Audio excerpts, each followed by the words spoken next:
Gates of Imagination presents Rainbow Valley by Lucy Maud Montgomery. Read by Olivia Lane. The thoughts of youth are long, long thoughts. Longfellow. To the memory of Goldwyn Lapp, Robert Brooks and Morley Shire, who made the supreme sacrifice that the happy valleys of their homeland might be kept sacred from the ravage of the invader. Chapter 1. Home Again. It was a clear apple-green evening in May, and Four Winds Harbour was mirroring back the clouds of the golden west between its softly dark shores. The sea moaned eerily on the sandbar, sorrowful even in spring, but a sly, jovial wind came piping down the red harbour road, along which Miss Cornelia's comfortable matronly figure was making its way towards the village of Glen St. Mary. Miss Cornelia was rightfully Mrs. Marshall Elliot, and had been Mrs. Marshall Elliot for 13 years, but even yet more people referred to her as Miss Cornelia than as Mrs. Elliot. The old name was dear to her old friends. Only one of them contemptuously dropped it. Susan Baker, the grey and grim and faithful handmaiden of the Blythe family at Ingleside, never lost an opportunity of calling her Mrs. Marshall Elliot with the most killing and pointed emphasis, as if to say, "You wanted to be Mrs. and Mrs. you shall be with a vengeance as far as I am concerned." Miss Cornelia was going up to Ingleside to see Dr. and Mrs. Blythe, who were just home from Europe. They had been away for 3 months, having left in February to attend a famous medical congress in London. And certain things, which Miss Cornelia was anxious to discuss, had taken place in the glen during their absence. For one thing, there was a new family in the Manse. And such a family! Miss Cornelia shook her head over them several times as she walked briskly along. Susan Baker and the Anne Shirley of other days saw her coming, as they sat on the big veranda at Ingleside, enjoying the charm of the cat's light, the sweetness of sleepy robins whistling among the twilit maples, and the dance of a gusty group of daffodils blowing against the old, mellow, red brick wall of the lawn. Anne was sitting on the steps, her hands clasped over her knee, looking, in the kind dusk, as girlish as a mother of many has any right to be. And the beautiful grey-green eyes, gazing down the harbour road, were as full of unquenchable sparkle and dream as ever.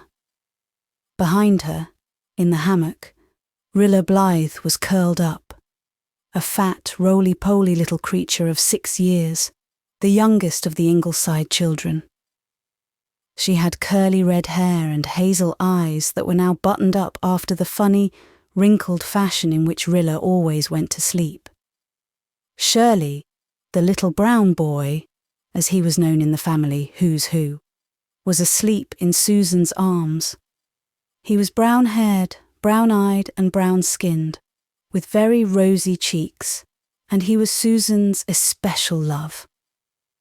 After his birth, Anne had been very ill for a long time, and Susan mothered the baby with a passionate tenderness which none of the other children, dear as they were to her, had ever called out. Dr. Blythe had said that but for her he would never have lived. "I gave him life just as much as you did, Mrs. Doctor dear," Susan was wont to say. "He is just as much my baby as he is yours." And indeed, it was always to Susan that Shirley ran, to be kissed for bumps and rocked to sleep, and protected from well-deserved spankings. Susan had conscientiously spanked all the other Blythe children when she thought they needed it for their souls' good, but she would not spank Shirley nor allow his mother to do it. Once Dr. Blythe had spanked him, and Susan had been stormily indignant. "That man would spank an angel, Mrs. Doctor dear, that he would," she had declared bitterly, and she would not make the poor doctor a pie for weeks. She had taken Shirley with her to her brother's home during his parents' absence, while all the other children had gone to Avonlea, and she had 3 blessed months of him all to herself. Nevertheless, Susan was very glad to find herself back at Ingleside, with all her darlings around her again. Ingleside was her world, and in it she reigned supreme. Even Anne seldom questioned her decisions, much to the disgust of Mrs. Rachel Lynde of Green Gables, who gloomily told Anne whenever she visited Four Winds that she was letting Susan get to be entirely too much of a boss and would live to rue it. "Here is Cornelia Bryant coming up the harbour road, Mrs. Doctor dear," said Susan. "She will be coming up to unload 3 months' gossip on us." "I hope so," said Anne, hugging her knees. "I'm starving for Glen St. Mary gossip, Susan. I hope Miss Cornelia can tell me everything that has happened while we've been away. Everything. Who has got born, or married, or drunk, who has died, or gone away, or come, or fought, or lost a cow, or found a beau. It's so delightful to be home again with all the dear Glen folks, and I want to know all about them. Why, I remember wondering as I walked through Westminster Abbey which of her 2 especial beaux Millicent Drew would finally marry. Do you know, Susan, I have a dreadful suspicion that I love gossip." "Well, of course, Mrs. Doctor dear," admitted Susan. "Every proper woman likes to hear the news. I am rather interested in Millicent Drew's case myself. I never had a beau, much less 2, and I do not mind now, for being an old maid does not hurt when you get used to it. Millicent's hair always looks to me as if she had swept it up with a broom, but the men do not seem to mind that. They see only her pretty, piquant, mocking little face, Susan." "That may very well be, Mrs. Doctor dear. The good book says that favour is deceitful and beauty is vain, but I should not have minded finding that out for myself, if it had been so ordained. I have no doubt we will all be beautiful when we are angels, but what good will it do us then? Speaking of gossip, however, they do say that poor Mrs. Harrison Miller over harbour tried to hang herself last week." "Oh, Susan, calm yourself, Mrs. Doctor dear. She did not succeed. But I really do not blame her for trying, for her husband is a terrible man. But she was very foolish to think of hanging herself and leaving the way clear for him to marry some other woman. If I had been in her shoes, Mrs. Doctor dear, I would have gone to work to worry him so that he would try to hang himself instead of me. Not that I hold with people hanging themselves under any circumstances, Mrs. Doctor dear." "What is the matter with Harrison Miller anyway?" said Anne impatiently. "He is always driving someone to extremes." "Well, some people call it religion, and some call it cussedness, begging your pardon, Mrs. Doctor dear, for using such a word. It seems they cannot make out which it is in Harrison's case.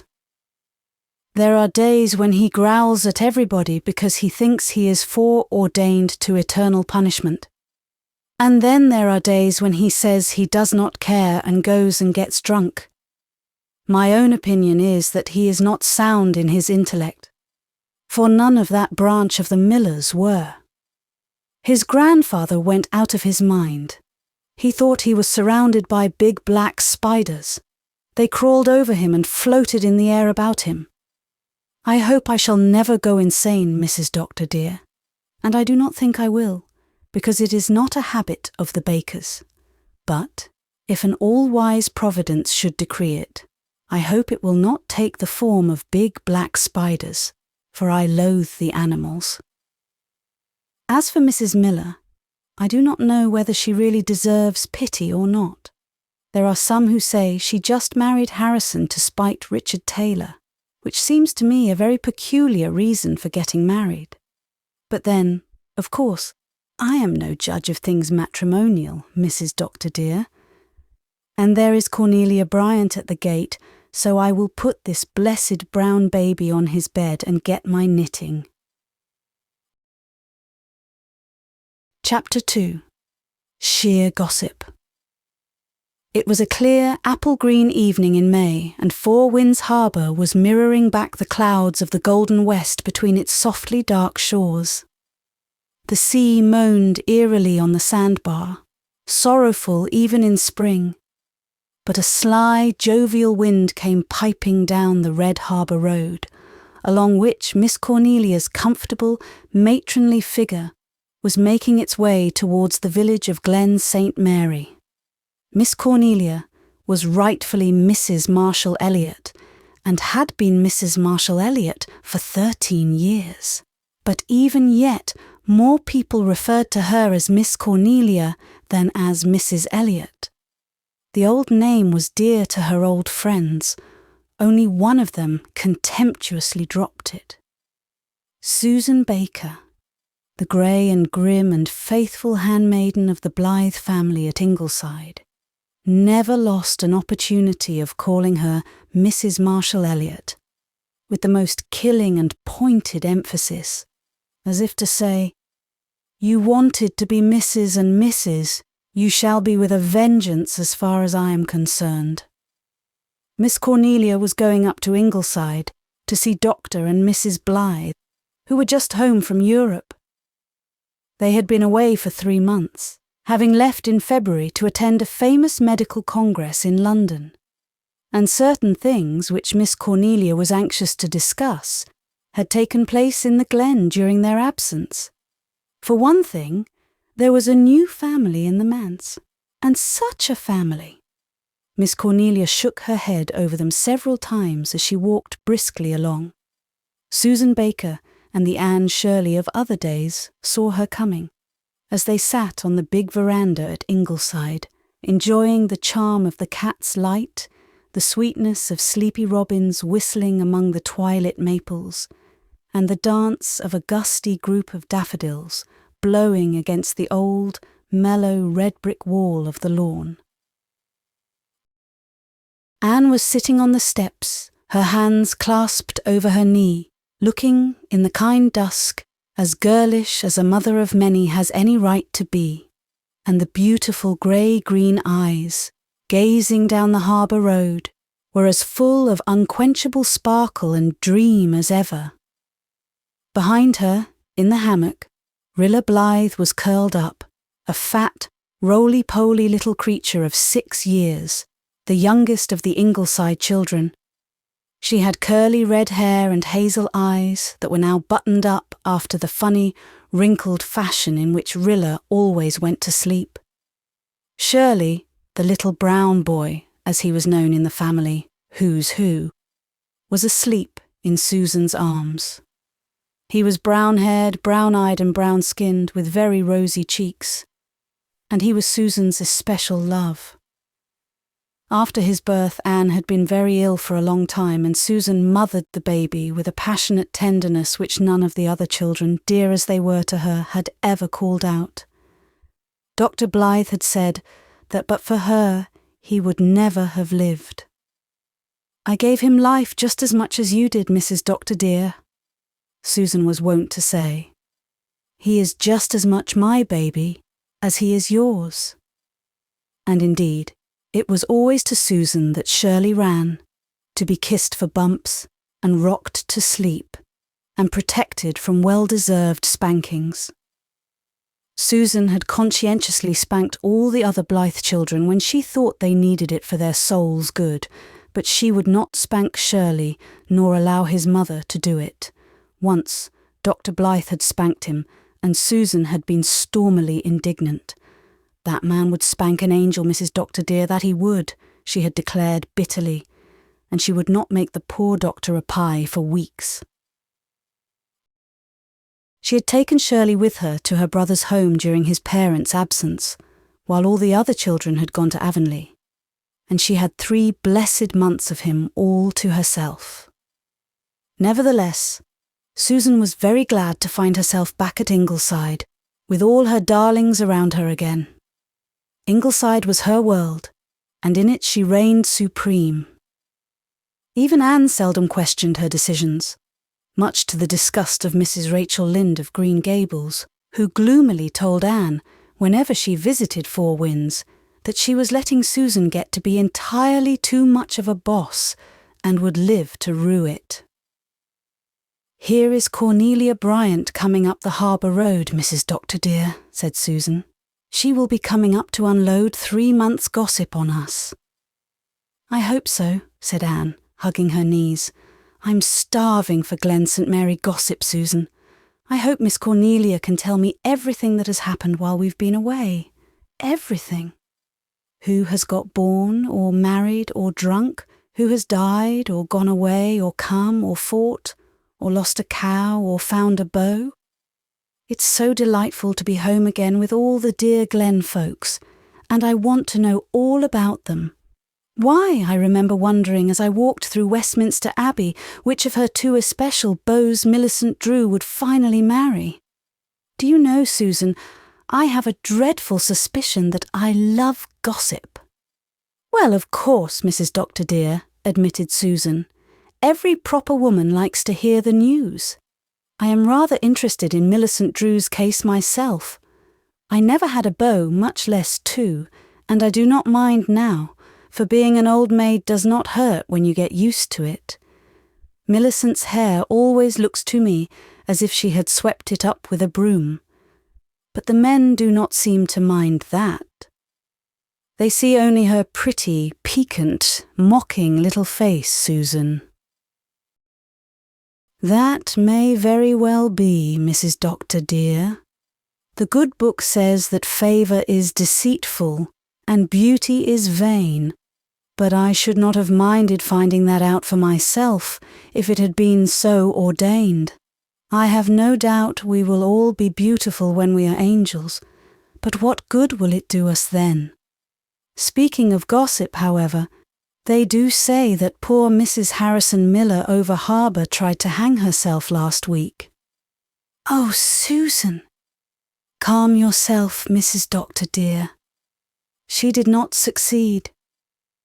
But I really do not blame her for trying, for her husband is a terrible man. But she was very foolish to think of hanging herself and leaving the way clear for him to marry some other woman. If I had been in her shoes, Mrs. Doctor dear, I would have gone to work to worry him so that he would try to hang himself instead of me. Not that I hold with people hanging themselves under any circumstances, Mrs. Doctor dear." "What is the matter with Harrison Miller anyway?" said Anne impatiently. "He is always driving someone to extremes." "Well, some people call it religion and some call it cussedness, begging your pardon, Mrs. Doctor dear, for using such a word. It seems they cannot make out which it is in Harrison's case. There are days when he growls at everybody because he thinks he is foreordained to eternal punishment. And then there are days when he says he does not care and goes and gets drunk. My own opinion is that he is not sound in his intellect, for none of that branch of the Millers were. His grandfather went out of his mind. He thought he was surrounded by big black spiders. They crawled over him and floated in the air about him. I hope I shall never go insane, Mrs. Doctor dear, and I do not think I will, because it is not a habit of the Bakers. But if an all-wise Providence should decree it, I hope it will not take the form of big black spiders, for I loathe the animals. As for Mrs. Miller, I do not know whether she really deserves pity or not. There are some who say she just married Harrison to spite Richard Taylor, which seems to me a very peculiar reason for getting married. But then, of course, I'm no judge of things matrimonial, Mrs. Doctor dear, and there is Cornelia Bryant at the gate, so I will put this blessed brown baby on his bed and get my knitting. Chapter 3. The Ingleside Children. In daytime the Blythe children liked very well to play in the rich, soft greens and glooms of the big maple grove between Ingleside and the Glen St. Mary pond. But for evening revels there was no place like the little valley behind the maple grove. It was a fairy realm of romance to them. Once, looking from the attic windows of Ingleside, through the mist and aftermath of a summer thunderstorm. They had seen the beloved spot arched by a glorious rainbow, one end of which seemed to dip straight down to where a corner of the pond ran up into the lower end of the valley. "Let us call it Rainbow Valley," said Walter delightedly, and Rainbow Valley thenceforth it was. Outside of Rainbow Valley the wind might be rollicking and boisterous. Here it always went gently. Little winding fairy paths ran here and there over spruce roots cushioned with moss.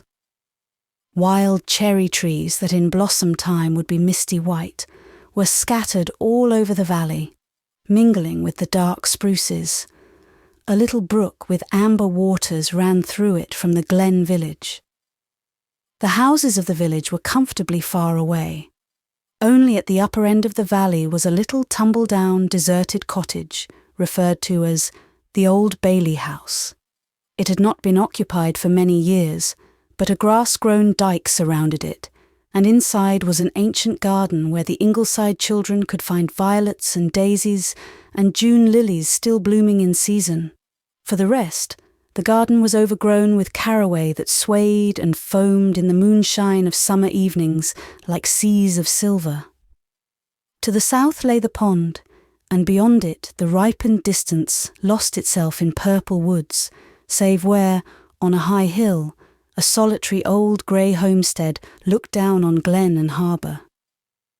There was a certain wild woodsiness and solitude about Rainbow Valley, in spite of its nearness to the village, which endeared it to the children of Ingleside. The valley was full of dear, friendly hollows, and the largest of these was their favourite stamping ground. Here they were assembled on this particular evening. There was a grove of young spruces in this hollow, with a tiny grassy glade in its heart, opening on the bank of the brook. By the brook grew a silver birch tree, a young, incredibly straight thing, which Walter had named the White Lady. In this glade, too, were the tree lovers, as Walter called a spruce and maple, which grew so closely together that their boughs were inextricably intertwined. Jem had hung an old string of sleigh bells, given him by the Glen blacksmith, on the tree lovers, and every visitant breeze called out sudden fairy tinkles from it. "How nice it is to be back," said Nan. "After all, none of the Avonlea places are quite as nice as Rainbow Valley." But they were very fond of the Avonlea places, for all that. A visit to Green Gables was always considered a great treat. Aunt Marilla was very good to them. And so was Mrs. Rachel Lynde, who was spending the leisure of her old age in knitting cotton warp quilts, against the day when Anne's daughters should need a setting out. There were jolly playmates there too. Uncle Davy's children and Aunt Diana's children. They knew all the spots their mother had loved so well in her girlhood at Old Green Gables, the Long Lovers' Lane, that was pink-hedged in wild rose time, the always neat yard, with its willows and poplars, the Dryad's Bubble, lucent and lovely as of yore, the Lake of Shining Waters, and Willowmere. The twins had their mother's old porch gable room, and Aunt Marilla used to come in at night, when she thought they were asleep, to gloat over them. But they all knew she loved Jem the best. Jem was at present busily occupied in frying a mess of small trout, which he had just caught in the pond. His stove consisted of a circle of red stones, with a fire kindled in it, and his culinary utensils were an old tin can, hammered out flat, and a fork with only one tine left. Nevertheless, ripping good meals had before now been thus prepared. Jem was the child of the House of Dreams. All the others had been born at Ingleside. He had curly red hair like his mother's, and frank hazel eyes like his father's. He had his mother's fine nose, and his father's steady, humorous mouth. And he was the only one of the family who had ears nice enough to please Susan. But he had a standing feud with Susan, because she would not give up calling him Little Jem. It was outrageous, thought 13-year-old Jem. Mother had more sense. "I'm not little any more, Mother," he had cried indignantly on his 8th birthday. "I'm awful big." Mother had sighed and laughed and sighed again, and she never called him Little Jem again, in his hearing at least. He was and always had been a sturdy, reliable little chap. He never broke a promise. He was not a great talker. His teachers did not think him brilliant, but he was a good all-round student. He never took things on faith. He always liked to investigate the truth of a statement for himself. Once, Susan had told him that if he touched his tongue to a frosty latch, all the skin would tear off it. Jem had promptly done it, just to see if it was so. He found it was so, at the cost of a very sore tongue for several days. But Jem did not grudge suffering in the interests of science. By constant experiment and observation, he learned a great deal, and his brothers and sisters thought his extensive knowledge of their little world quite wonderful. Jem always knew where the first and ripest berries grew, where the first pale violets shyly wakened from their winter's sleep, and how many blue eggs were in a given robin's nest in the maple grove. He could tell fortunes from daisy petals and suck honey from red clovers, and grub up all sorts of edible roots on the banks of the pond, while Susan went in daily fear that they would all be poisoned. He knew where the finest spruce gum was to be found, in pale amber knots on the lichened bark. He knew where the nuts grew thickest in the beech woods around the harbour head, and where the best trouting places up the brooks were. He could mimic the call of any wild bird or beast in Four Winds, and he knew the haunt of every wild flower from spring to autumn. Walter Blythe was sitting under the White Lady, with a volume of poems lying beside him, but he was not reading. He was gazing now at the emerald misted willows by the pond, and now at a flock of clouds, like little silver sheep herded by the wind, that were drifting over Rainbow Valley, with rapture in his wide, splendid eyes. Walter's eyes were very wonderful. All the joy and sorrow and laughter and loyalty and aspiration of many generations lying under the sod looked out of their dark grey depths. Walter was a hop out of kin as far as looks went. He did not resemble any known relative. He was quite the handsomest of the Ingleside children, with straight black hair and finely modelled features. But he had all his mother's vivid imagination and passionate love of beauty. Frost of winter, invitation of spring, dream of summer and glamour of autumn, all meant much to Walter. In school, where Jem was a chieftain, Walter was not thought highly of.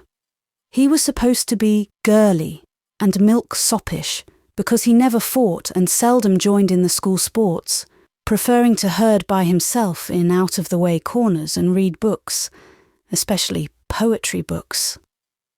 Walter loved the poets and pored over their pages from the time he could first read. Their music was woven into his growing soul, the music of the immortals. Walter cherished the ambition to be a poet himself someday. The thing could be done. A certain Uncle Paul, so called out of courtesy, who lived now in that mysterious realm called the States, was Walter's model. Uncle Paul had once been a little schoolboy in Avonlea, and now his poetry was read everywhere. But the Glen schoolboys did not know of Walter's dreams, and would not have been greatly impressed if they had. In spite of his lack of physical prowess, however, he commanded a certain unwilling respect because of his power of talking book talk. Nobody in Glen St. Mary School could talk like him. He sounded like a preacher, one boy said, and for this reason he was generally left alone and not persecuted, as most boys were who were suspected of disliking or fearing fisticuffs. The 10-year-old Ingleside twins violated twin tradition by not looking in the least alike. Anne, who was always called Nan, was very pretty, with velvety nut-brown eyes and silky nut-brown hair. She was a very blithe and dainty little maiden, blithe by name and blithe by nature, one of her teachers had said. Her complexion was quite faultless, much to her mother's satisfaction. "I'm so glad I have one daughter who can wear pink," Mrs. Blythe was wont to say jubilantly. Diana Blythe, known as Di, was very like her mother, with grey-green eyes that always shone with a peculiar lustre and brilliancy in the dusk, and red hair. Perhaps this was why she was her father's favourite. She and Walter were especial chums. Di was the only one to whom he would ever read the verses he wrote himself. The only one who knew that he was secretly hard at work on an epic, strikingly resembling Marmion in some things, if not in others. She kept all his secrets, even from Nan, and told him all hers. "Won't you soon have those fish ready, Jem?" said Nan, sniffing with her dainty nose. "The smell makes me awfully hungry." "They're nearly ready," said Jem, giving one a dexterous turn. "Get out the bread and the plates, girls. Walter, wake up." "How the air shines tonight," said Walter dreamily. Not that he despised fried trout either, by any means, but with Walter, food for the soul always took first place. The flower angel has been walking over the world today, calling to the flowers. I can see his blue wings on that hill by the woods. "Any angel's wings I ever saw were white," said Nan. "The flower angels aren't. They are a pale, misty blue, just like the haze in the valley. Oh, how I wish I could fly. It must be glorious." "One does fly in dreams sometimes," said Di. "I never dream that I'm flying exactly," said Walter. "But I often dream that I just rise up from the ground and float over the fences and the trees. It's delightful, and I always think, this isn't a dream, like it's always been before. This is real. And then I wake up after all, and it's heartbreaking." "Hurry up, Nan," ordered Jem.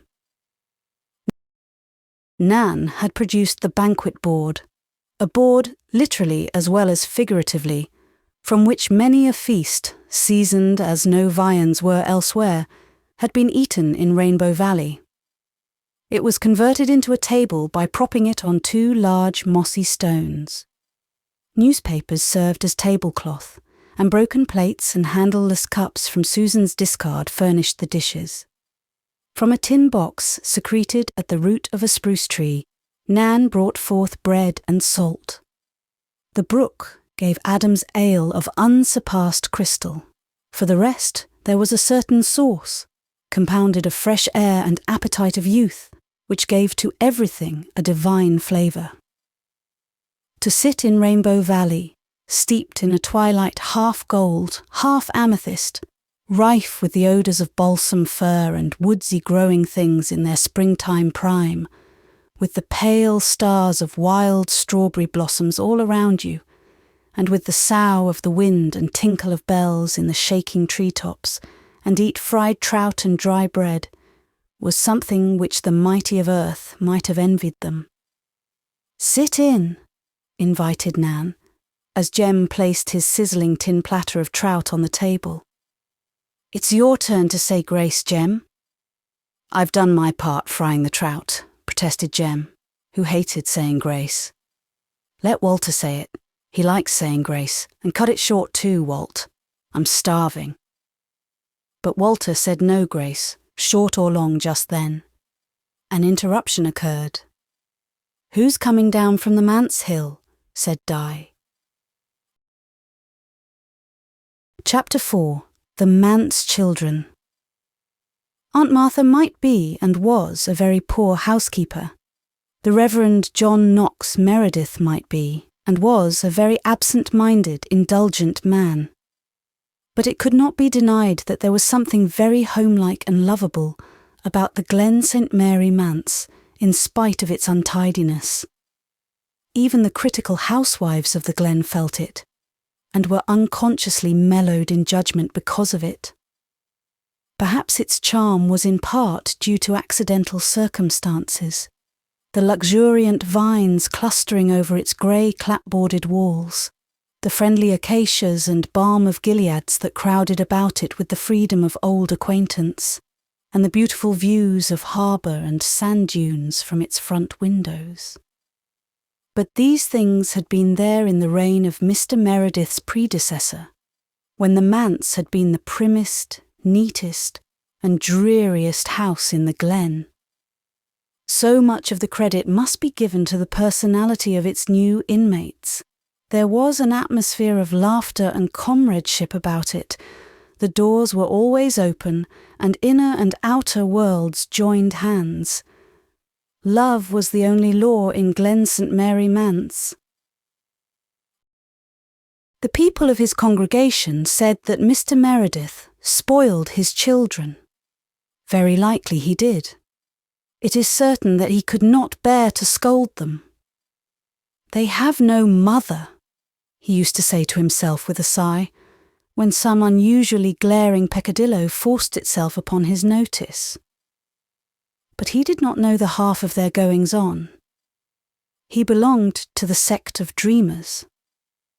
The windows of his study looked out on the graveyard, but as he paced up and down the room, reflecting deeply on the immortality of the soul, he was quite unaware that Jerry and Carl were playing leapfrog hilariously over the flat stones in that abode of dead Methodists.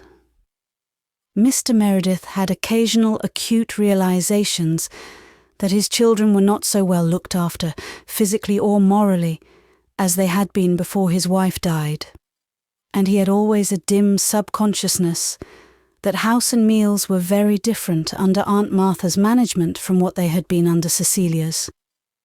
For the rest, he lived in a world of books and abstractions, and therefore, although his clothes were seldom brushed, and although the Glen housewives concluded, from the ivory-like pallor of his clear-cut features and slender hands, that he never got enough to eat, he was not an unhappy man.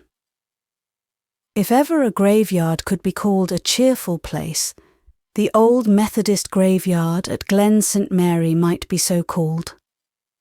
The new graveyard, at the other side of the Methodist church, was a neat and proper and doleful spot. But the old one had been left so long to nature's kindly and gracious ministries that it had become very pleasant. It was surrounded on three sides by a dyke of stones and sod, topped by a grey and uncertain paling. Outside the dyke grew a row of tall fir trees with thick, balsamic boughs. The dyke, which had been built by the first settlers of the Glen, was old enough to be beautiful, with mosses and green things growing out of its crevices, violets purpling at its base in the early spring days, and asters and goldenrod making an autumnal glory in its corners.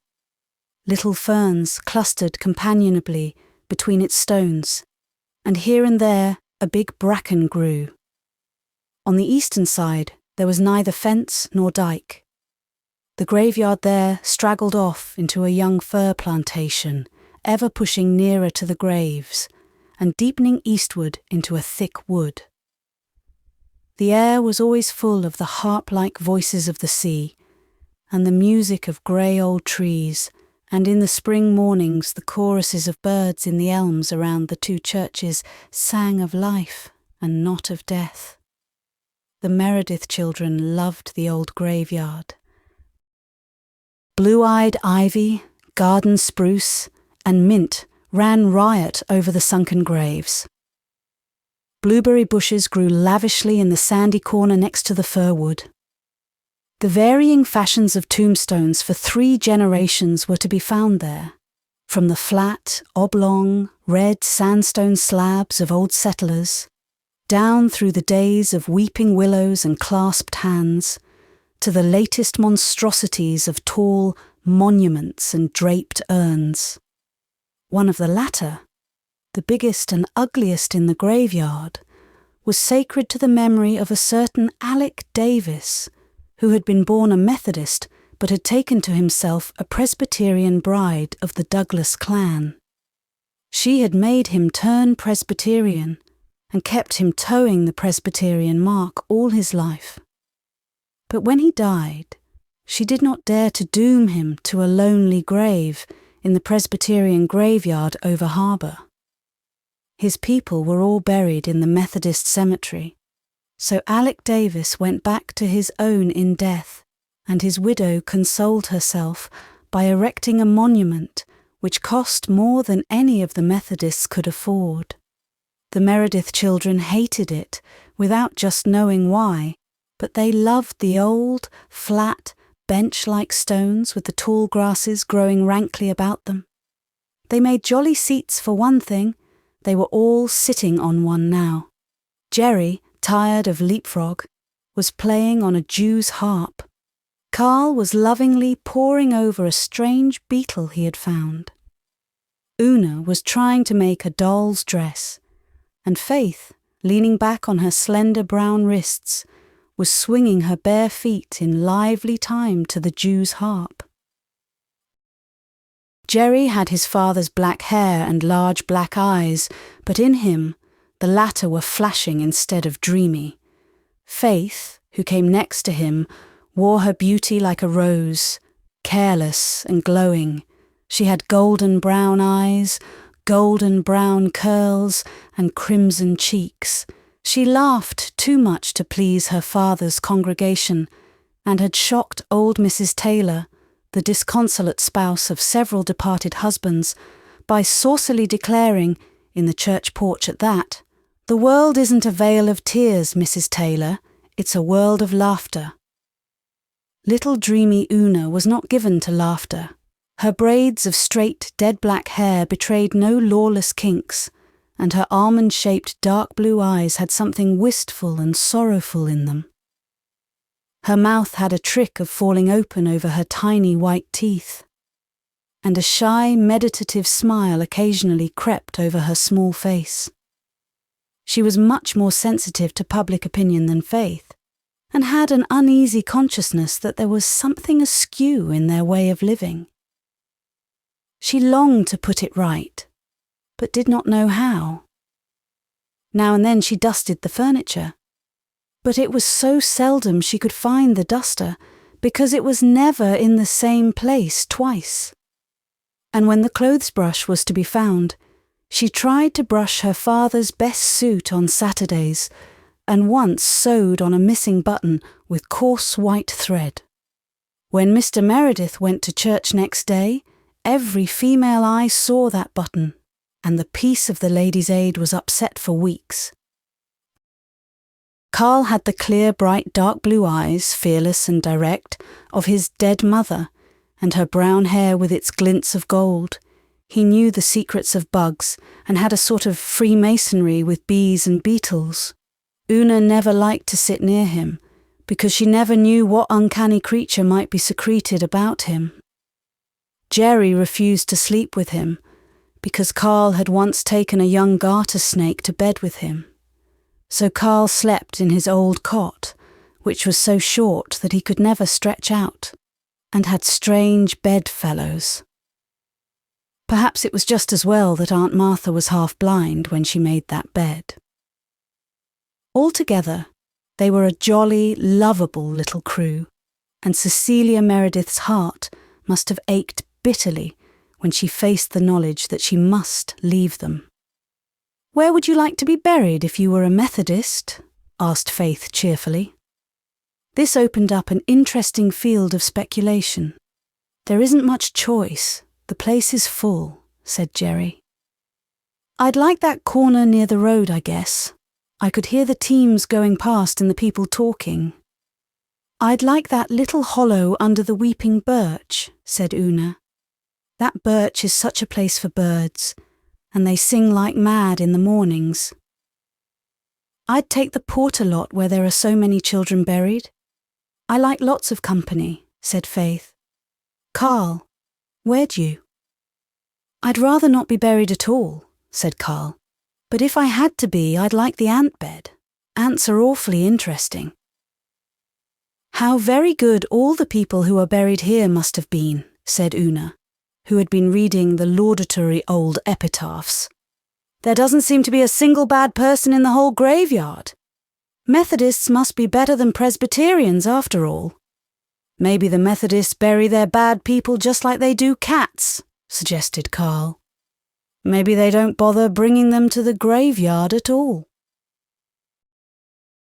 Nonsense, said Faith. The people that are buried here weren't any better than other folks, Una. But when anyone is dead, you mustn't say anything of him but good, or he'll come back and haunt you. Aunt Martha told me that. I asked Father if it was true, and he just looked through me and muttered, True? True? What is truth? What is truth, O jesting pilot? I concluded from that it must be true. I wonder if Mr. Alec Davis would come back and haunt me if I threw a stone at the urn on top of his tombstone, said Jerry. Mrs. Davis would, giggled Faith. She just watches us in church like a cat watching mice. Last Sunday I made a face at her nephew, and he made one back at me, and you should have seen her glare. I'll bet she boxed his ears when they got out.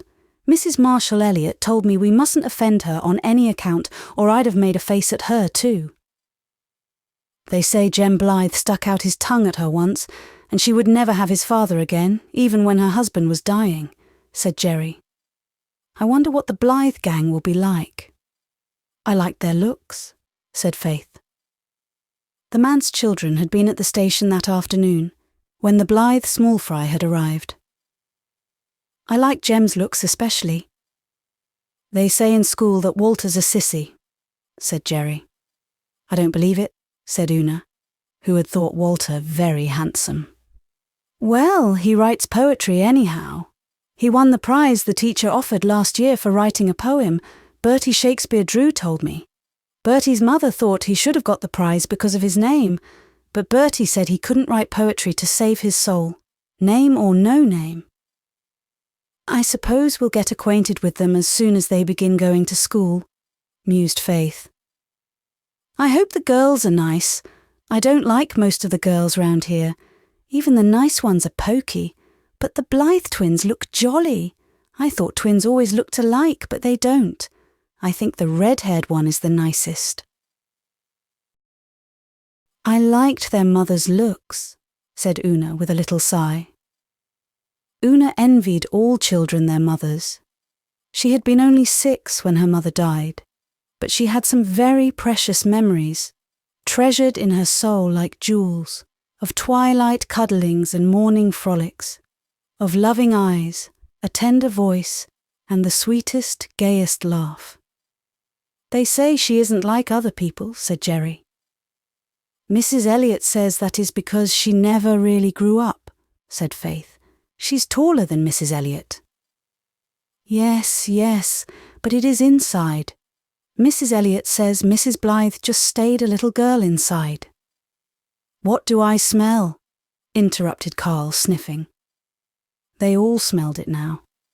A most delectable odour came floating up on the still evening air from the direction of the little woodsy dell below the Manse hill. That makes me hungry, said Jerry.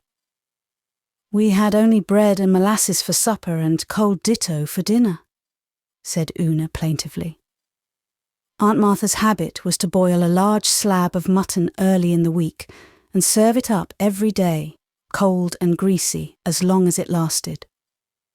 To this, Faith, in a moment of inspiration, had given the name of ditto, and by this it was invariably known at the Manse.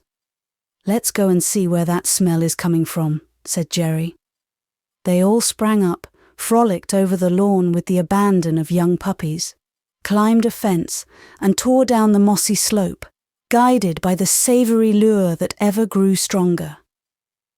A few minutes later, they arrived breathlessly in the sanctum sanctorum of Rainbow Valley, where the Blythe children were just about to give thanks and eat.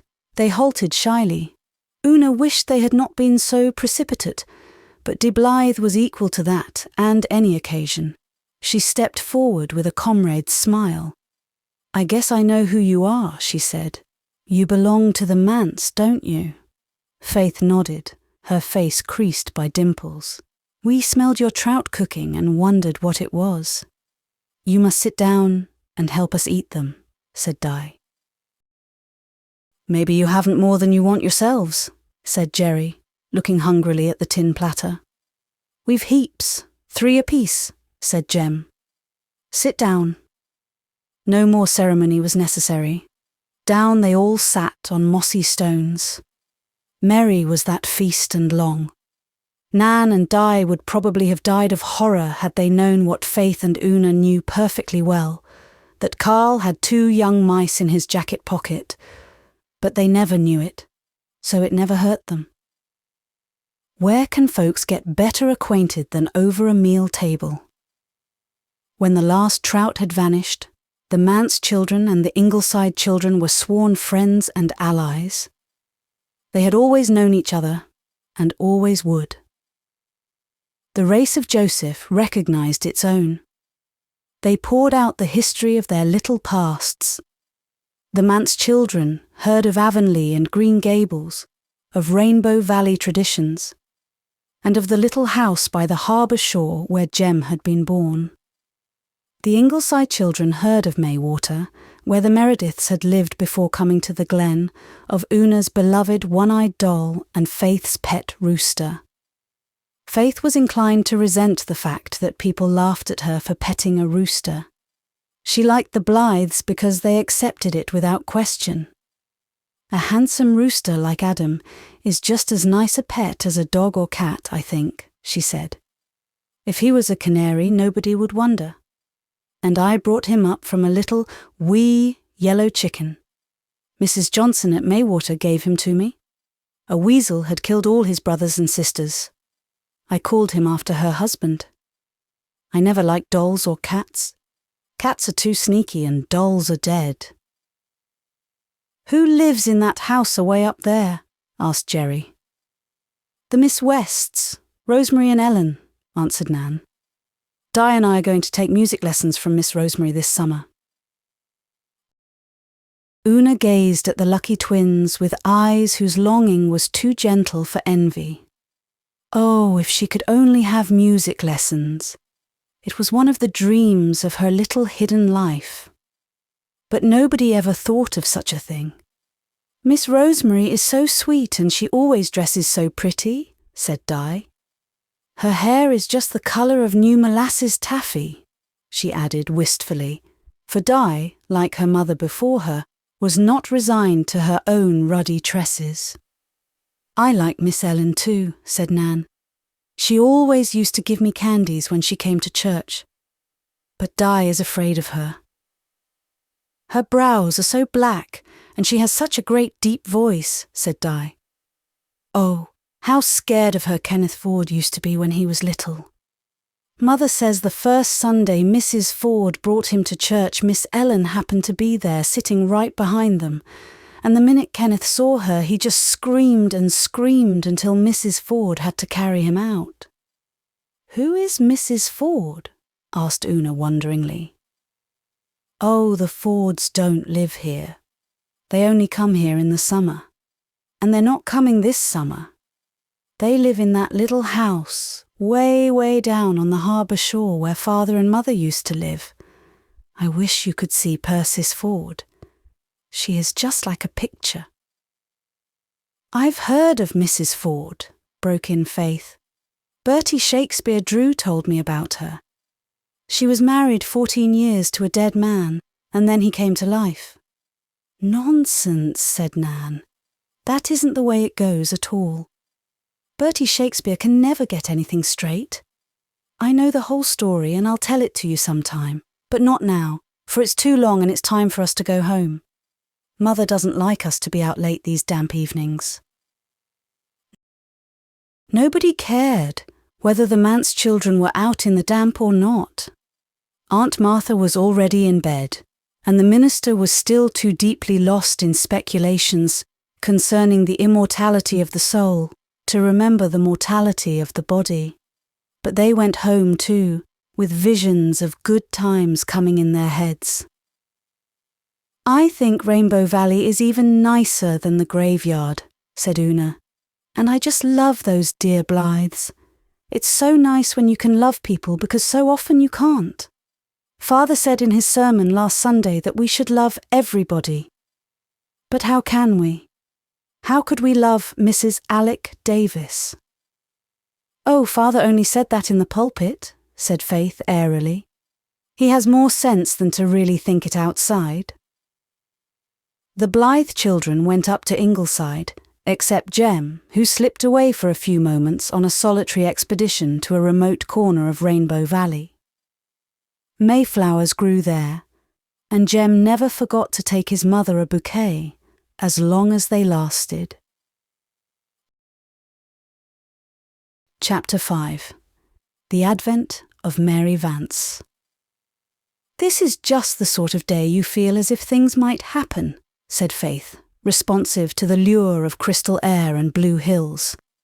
She hugged herself with delight and danced a hornpipe on old Hezekiah Pollock's bench tombstone, much to the horror of two ancient maidens, who happened to be driving past, just as Faith hopped on one foot around the stone, waving the other and her arms in the air.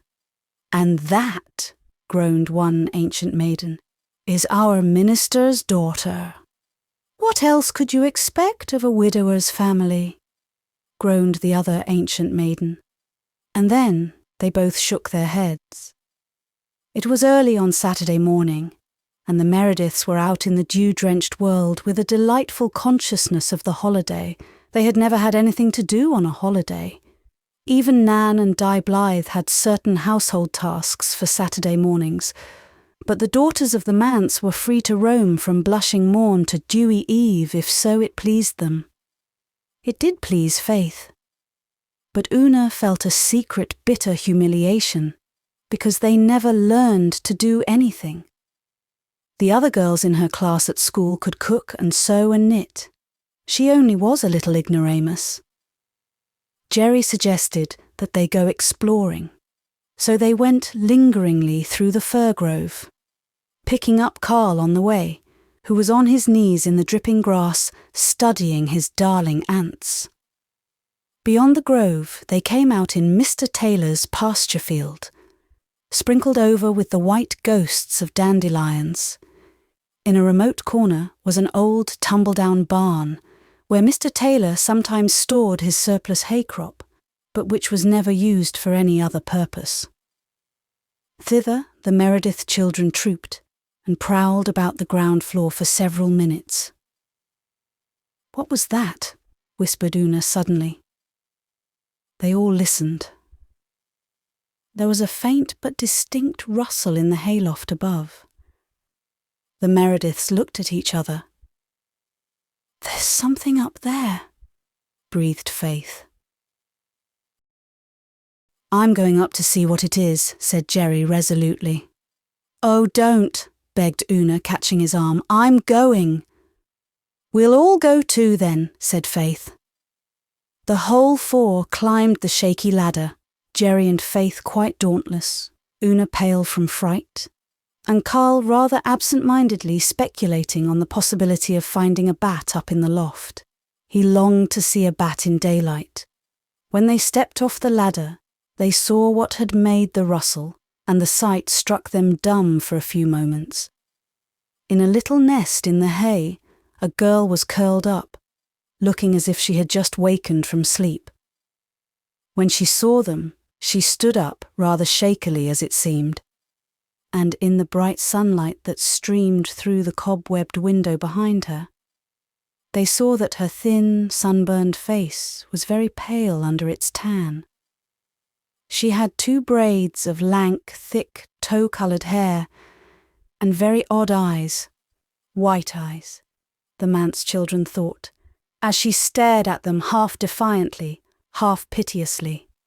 They were really of so pale a blue that they did seem almost white, especially when contrasted with the narrow black ring that circled the iris.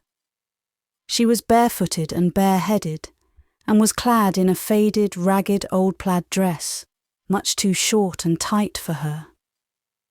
As for years, she might have been almost any age, judging from her wizened little face, but her height seemed to be somewhere in the neighbourhood of 12. "Who are you?" asked Jerry. The girl looked about her as if seeking a way of escape. Then she seemed to give in with a little shiver of despair. "I'm Mary Vance," she said. "Where did you come from?" pursued Jerry.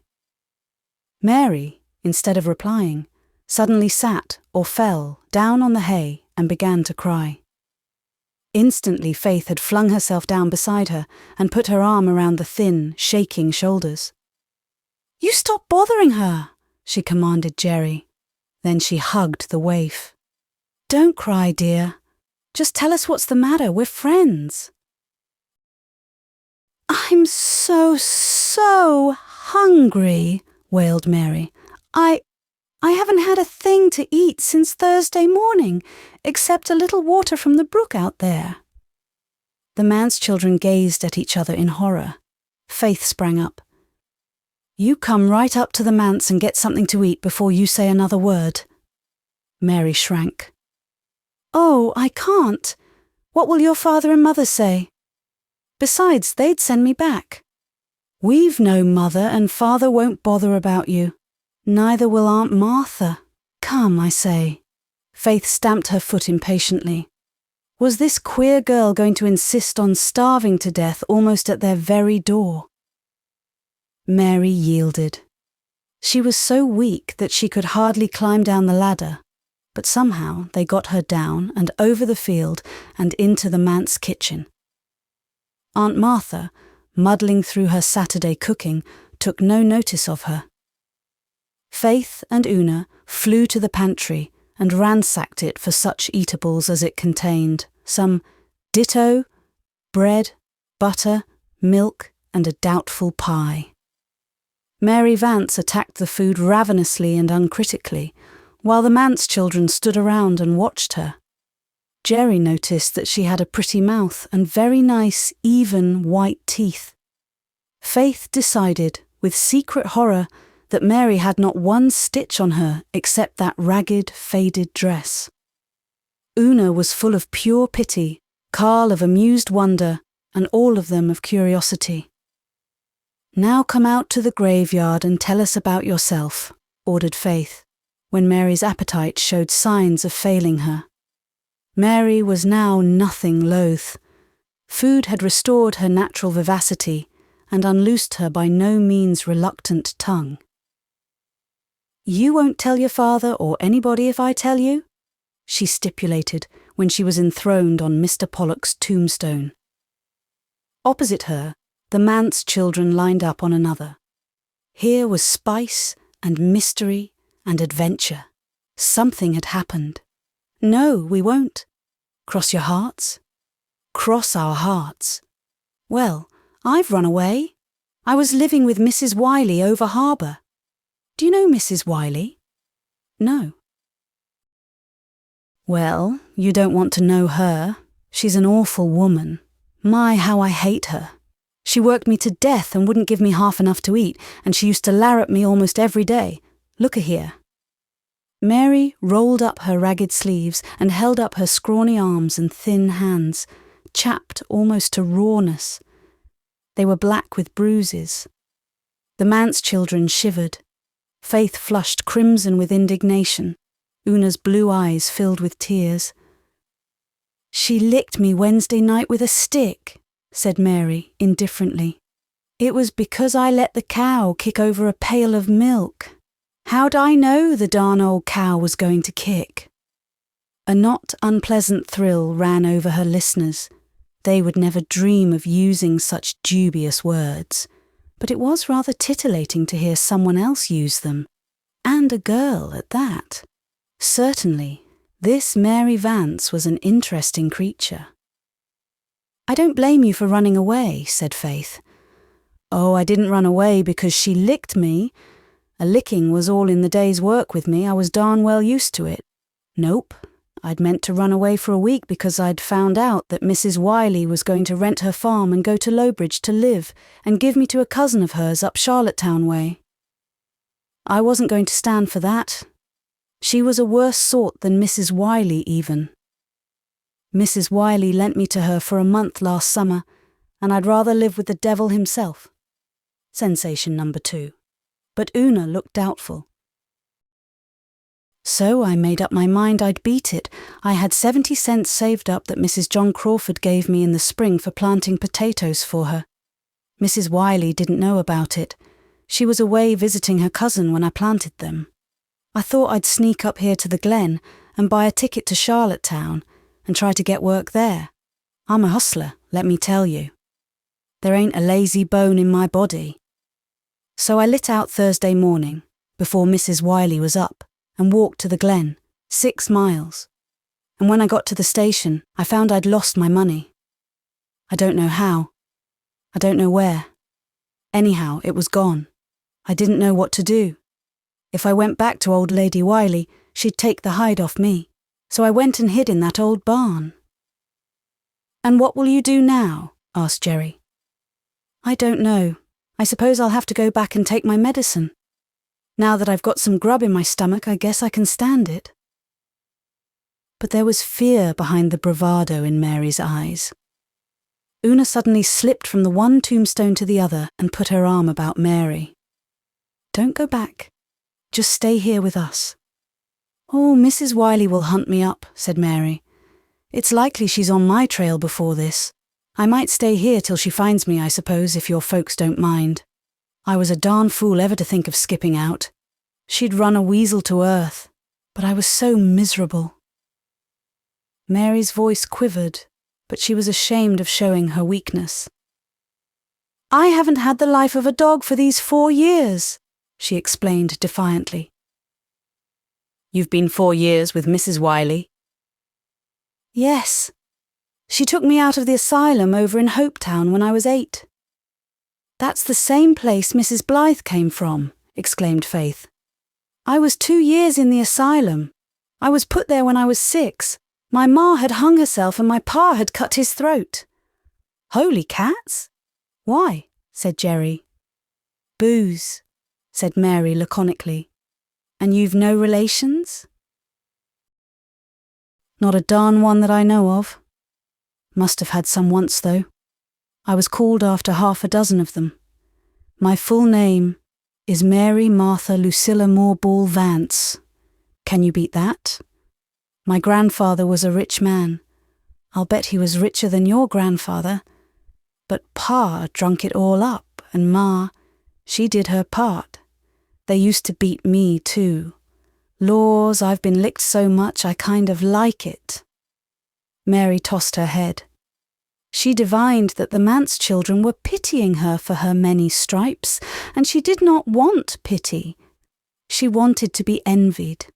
She looked gaily about her. Her strange eyes, now that the dullness of famine was removed from them, were brilliant. She would show these youngsters what a personage she was. I've been sick an awful lot, she said proudly. There's not many kids could have come through what I have. I've had scarlet fever and measles and erysipelas and mumps and whooping cough and pneumonia. Were you ever fatally sick? Asked Una. I don't know, said Mary doubtfully. Of course she wasn't, scoffed Jerry. If you're fatally sick, you die. Oh, well, I never died exactly, said Mary. But I come blame near at once. They thought I was dead, and they were getting ready to lay me out when I up and come to. What is it like to be half dead?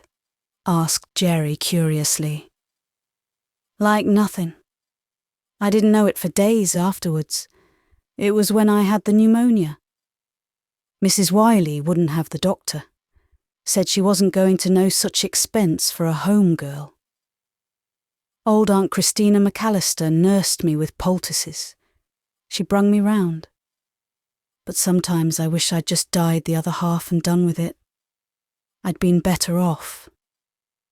If you went to heaven, I suppose you would, said Faith, rather doubtfully.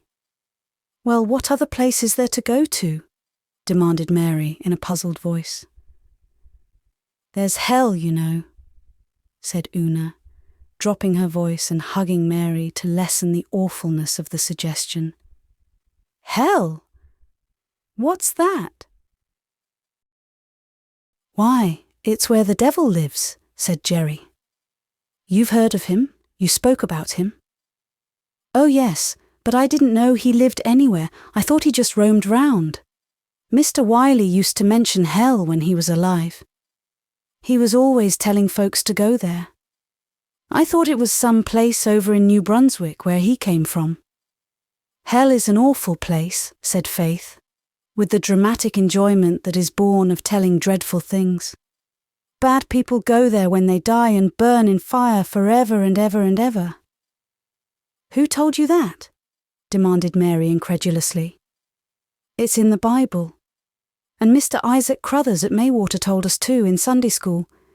He was an elder and a pillar in the church and knew all about it, but you needn't worry. If you're good, you'll go to heaven, and if you're bad, I guess you'd rather go to hell. I wouldn't, said Mary positively. No matter how bad I was, I wouldn't want to be burned and burned. I know what it's like. I picked up a red-hot poker once by accident. What must you do to be good? You must go to church and Sunday school and read your Bible and pray every night and give to missions, said Una. It sounds like a large order, said Mary. Anything else? You must ask God to forgive the sins you've committed. But I've never committed any, said Mary. What's a sin, anyway? Oh, Mary, you must have. Everybody does. Did you never tell a lie? Heaps of them, said Mary. That's a dreadful sin, said Una solemnly. Do you mean to tell me, demanded Mary, that I'd be sent to hell for telling a lie now and then? Why, I had to. Mr. Wiley would have broken every bone in my body one time if I hadn't told him a lie. Lies have saved me many a whack, I can tell you. Una sighed. Here were too many difficulties for her to solve. She shuddered as she thought of being cruelly whipped. Very likely she would have lied too. She squeezed Mary's little calloused hand. Is that the only dress you've got? Asked Faith, whose joyous nature refused to dwell on disagreeable subjects. I just put on this dress because it was no good, cried Mary, flushing. Mrs. Wiley had bought my clothes and I wasn't going to be beholden to her for anything. And I'm honest. If I was going to run away, I wasn't going to take what belonged to her that was worth anything. When I grow up, I'm going to have a blue satin dress. Your own clothes don't look so stylish. I thought ministers' children were always dressed up. It was plain that Mary had a temper and was sensitive on some points. But there was a queer, wild charm about her which captivated them all. She was taken to Rainbow Valley that afternoon and introduced to the Blythes as a friend of ours from over harbour who is visiting us. The Blythes accepted her unquestioningly, perhaps because she was fairly respectable now. After dinner, through which Aunt Martha had mumbled and Mr. Meredith had been in a state of semi-unconsciousness while brooding his Sunday sermon, Faith had prevailed on Mary to put on one of her dresses, as well as certain other articles of clothing. With her hair neatly braided, Mary passed muster tolerably well. She was an acceptable playmate, for she knew several new and exciting games, and her conversation lacked not spice. In fact, some of her expressions made Nan and Di look at her rather askance. They were not quite sure what their mother would have thought of her, but they knew quite well what Susan would. However, she was a visitor at the Manse, so she must be all right. When bedtime came, there was the problem of where Mary should sleep. We can't put her in the spare room, you know, said Faith perplexedly to Una. I haven't got anything in my head, cried Mary, in an injured tone. "Oh, I didn't mean that," protested Faith. "The spare room is all torn up. The mice have gnawed a big hole in the feather tick and made a nest in it. We never found it out till Aunt Martha put the Reverend Mr. Fisher from Charlottetown there to sleep last week. He soon found it out. Then Father had to give him his bed and sleep on the study lounge. Aunt Martha hasn't had time to fix the spare room bed up yet, so she says, so nobody can sleep there, no matter how clean their heads are. And our room is so small, and the bed so small, you can't sleep with us. I can go back to the hay in the old barn for the night if you'll lend me a quilt," said Mary philosophically. "It was kind of chilly last night, but except for that, I've had worse beds." "Oh, no, you mustn't do that," said Una. "I've thought of a plan, Faith. You know that little trestle bed in the garret room, with the old mattress on it, that the last minister left there? Let's take up the spare room bedclothes and make Mary a bed there. You won't mind sleeping in the garret, will you, Mary? It's just above our room. Any place will do me. Laws, I never had a decent place to sleep in my life. I slept in the loft over the kitchen at Mrs. Wiley's. The roof leaked rain in the summer, and the snow drove in winter. My bed was a straw tick on the floor. You won't find me a mite huffy about where I sleep." The manse garret was a long, low, shadowy place, with one gable end partitioned off.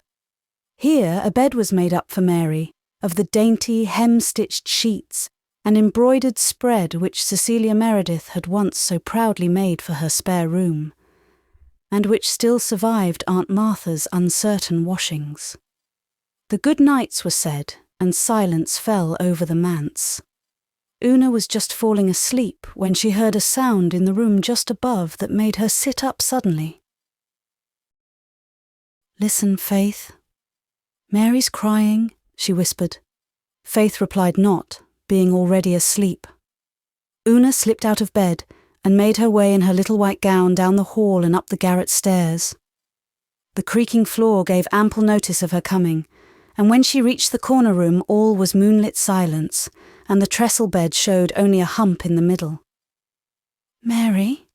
whispered Una. There was no response. Una crept close to the bed and pulled at the spread. "Mary, I know you are crying. I heard you. Are you lonesome?" Mary suddenly appeared to view, but said nothing. "Let me in beside you. I'm cold," said Una, shivering in the chilly air, for the little garret window was open, and the keen breath of the north shore at night blew in. Mary moved over, and Una snuggled down beside her. "Now you won't be lonesome. We shouldn't have left you here alone the first night." "I wasn't lonesome," sniffed Mary. "What were you crying for then?" "Oh, I just got to thinking of things when I was here alone. I thought of having to go back to Mrs. Wiley, and of being licked for running away, and of going to hell for telling lies. It all worried me, something scandalous." "Oh, Mary," said poor Una in distress. "I don't believe God will send you to hell for telling lies when you didn't know it was wrong. He couldn't. Why, he's kind and good. Of course you mustn't tell any more now that you know it's wrong." "If I can't tell lies, what's to become of me?" said Mary with a sob. "You don't understand. You don't know anything about it. You've got a home and a kind father, though it does seem to me that he isn't more than about half there. But anyway, he doesn't lick you, and you get enough to eat such as it is, though that old aunt of yours doesn't know anything about cooking. Why, this is the first day I ever remember of feeling as if I'd enough to eat. I've been knocked about all of my life except for the 2 years I was at the asylum. They didn't lick me there, and it wasn't too bad, though the matron was cross. She always looked ready to bite my head off a nail. But Mrs. Wiley is a holy terror, that's what she is, and I'm just scared stiff when I think of going back to her. Perhaps you won't have to. Perhaps we'll be able to think of a way out. Let's both ask God to keep you from having to go back to Mrs. Wiley. You say your prayers, don't you, Mary? Oh, yes. I always go over an old rhyme before I get into bed, said Mary indifferently. I never thought of asking for anything in particular, though. Nobody in this world ever bothered themselves about me, so I didn't suppose God would. He might take more trouble for you, seeing you're a minister's daughter. He'd take every bit as much trouble for you, Mary, I'm sure, said Una. It doesn't matter whose child you are. You just ask him, and I will too. All right, agreed Mary. It won't do any harm if it doesn't do much good. If you knew Mrs. Wiley as well as I do, you wouldn't think God would want to meddle with her. Anyhow, I won't cry any more about it. This is a big sight better than last night down in that old barn, with the mice running about. Look at the Four Winds light. Isn't it pretty? This is the only window we can see it from, said Una. I love to watch it. Do you? So do I. I could see it from the Wiley loft, and it was the only comfort I had. When I was all sore from being licked, I'd watch it and forget about the places that hurt.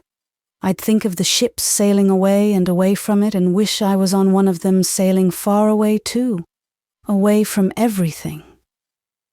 On winter nights when it didn't shine, I just felt real lonesome. Say, Una, what makes all you folks so kind to me when I'm just a stranger? Because it's right to be. The Bible tells us to be kind to everybody. Does it? Well, I guess most folks don't mind it much then. I never remember of anyone being kind to me before. True's you live, I don't. Say, Una, ain't them shadows on the walls pretty? They look just like a flock of little dancing birds. And say, Una, I like all you folks and them Blythe boys and Di, but I don't like that Nan. She's a proud one. Oh no, Mary, she isn't a bit proud, said Una eagerly. Not a single bit. Don't tell me. Anyone that holds her head like that is proud. I don't like her. We all like her very much.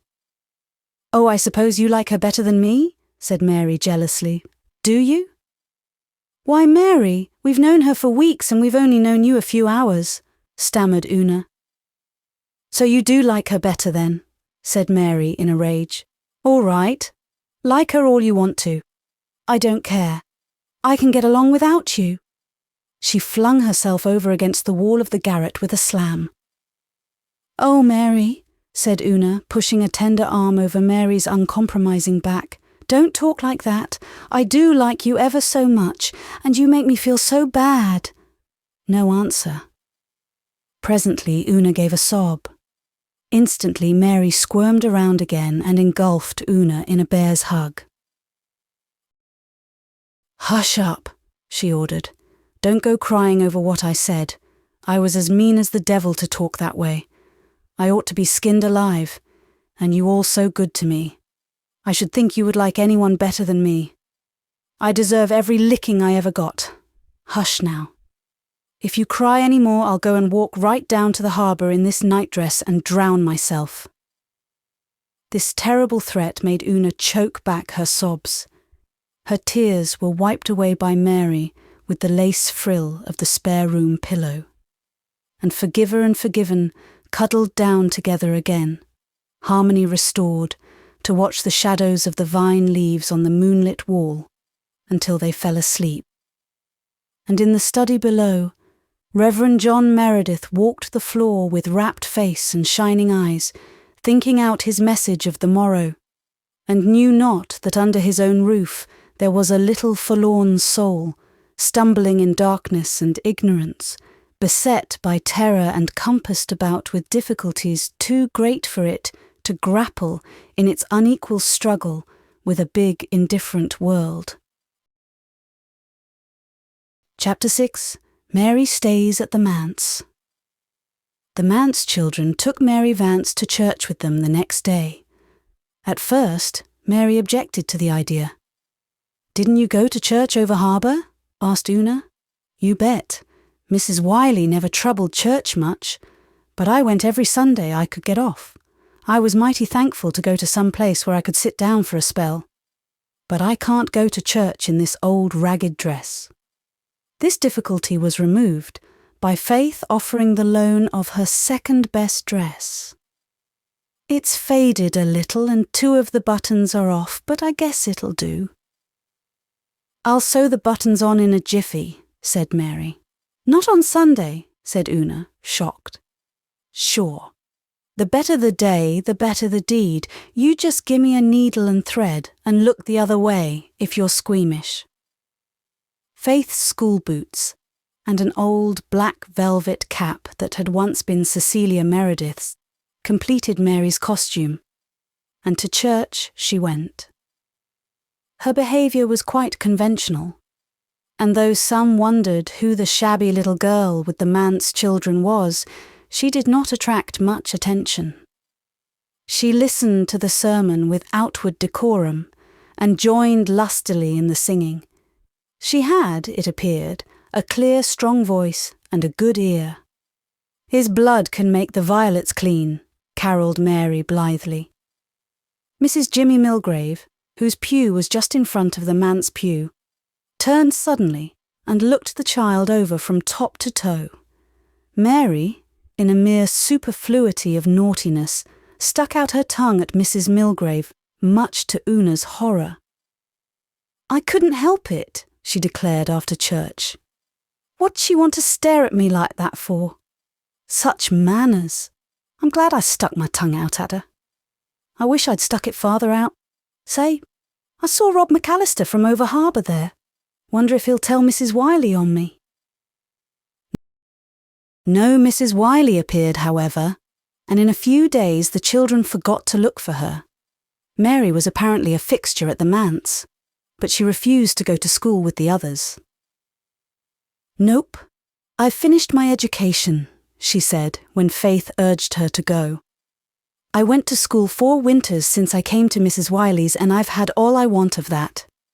I'm sick and tired of being everlastingly jawed at because I didn't get my home lessons done.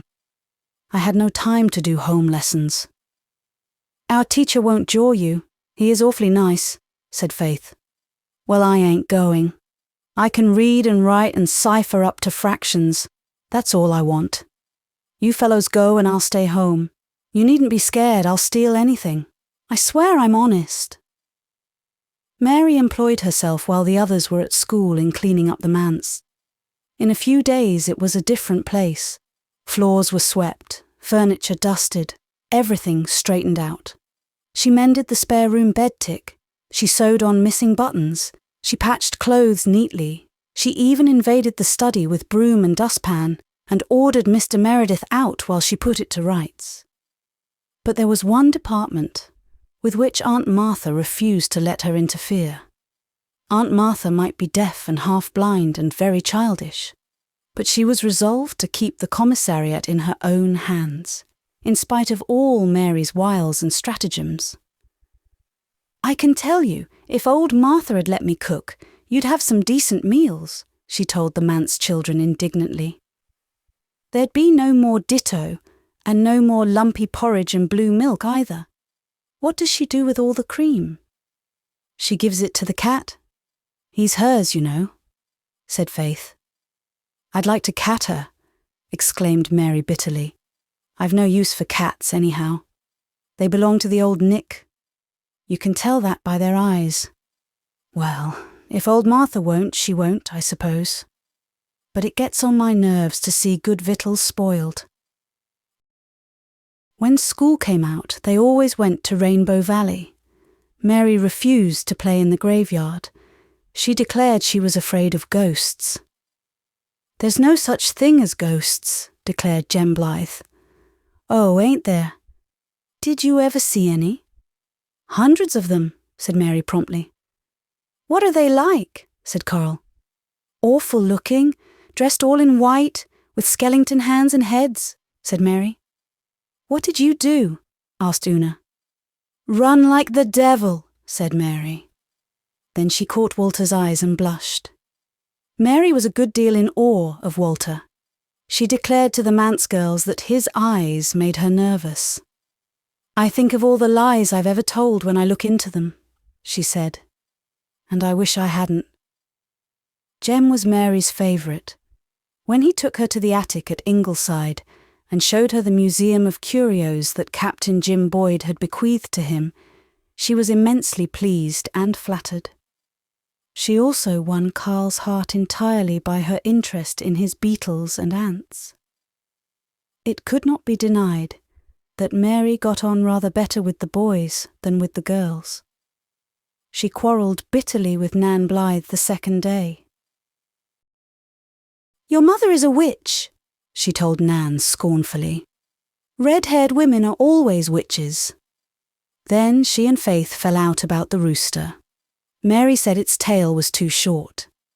Faith angrily retorted that she guessed God knew what length to make a rooster's tail. They did not speak for a day over this. Mary treated Una's hairless, one-eyed doll with consideration. But when Una showed her other prized treasure, a picture of an angel carrying a baby, presumably to heaven, Mary declared that it looked too much like a ghost for her. Una crept away to her room and cried over this, but Mary hunted her out, hugged her repentantly, and implored forgiveness. No one could keep up a quarrel long with Mary, not even Nan, who was rather prone to hold grudges and never quite forgave the insult to her mother. Mary was jolly. She could and did tell the most thrilling ghost stories. Rainbow Valley séances were undeniably more exciting after Mary came. She learned to play on the Jew's harp and soon eclipsed Jerry. "Never struck anything yet I couldn't do if I put my mind to it," she declared. Mary seldom lost a chance of tooting her own horn. She taught them how to make blow bags out of the thick leaves of the live forever that flourished in the old Bailey garden. She initiated them into the toothsome qualities of the sours that grew in the niches of the graveyard Dyke. And she could make the most wonderful shadow pictures on the walls with her long, flexible fingers. And when they all went picking gum in Rainbow Valley, Mary always got the biggest chew and bragged about it. There were times when they hated her and times when they loved her, but at all times they found her interesting. So they submitted quite meekly to her bossing, and by the end of a fortnight had come to feel that she must always have been with them. "It's the queerest thing that Mrs. Wiley hasn't been after me," said Mary. "I can't understand it." "Maybe she isn't going to bother about you at all," said Una. "Then you can just go on staying here." "This house ain't hardly big enough for me and old Martha," said Mary darkly. "It's a very fine thing to have enough to eat. I've often wondered what it would be like. But I'm particular about my cooking. And Mrs. Wiley will be here yet. She's got a rod in pickle for me, all right. I don't think about it so much in daytime, but say, girls, up there in that garret at night, I get to thinking and thinking of it, till I just almost wish she'd come and have it over with. I don't know if one real good whipping would be much worse than all the dozen I've lived through in my mind ever since I ran away. Were any of you ever licked?" "No, of course not," said Faith indignantly. "Father would never do such a thing." "You don't know you're alive," said Mary with a sigh, half of envy, half of superiority. "You don't know what I've come through, and I suppose the Blythes were never licked either?" "No, I guess not. But I think they were sometimes spanked when they were small." "A spanking doesn't amount to anything," said Mary contemptuously. "If my folks had just spanked me, I'd have thought they were petting me." "Well, it ain't a fair world. I wouldn't mind taking my share of wallopings, but I've had a darn sight too many." "It isn't right to say that word, Mary," said Una reproachfully. "You promised me you wouldn't say it." "Go away," responded Mary. "If you knew some of the words I could say if I liked, you wouldn't make such a fuss over darn. and you know very well I haven't ever told any lies since I came here." "What about all those ghosts you said you saw?" asked Faith. Mary blushed. "That was different," she said defiantly.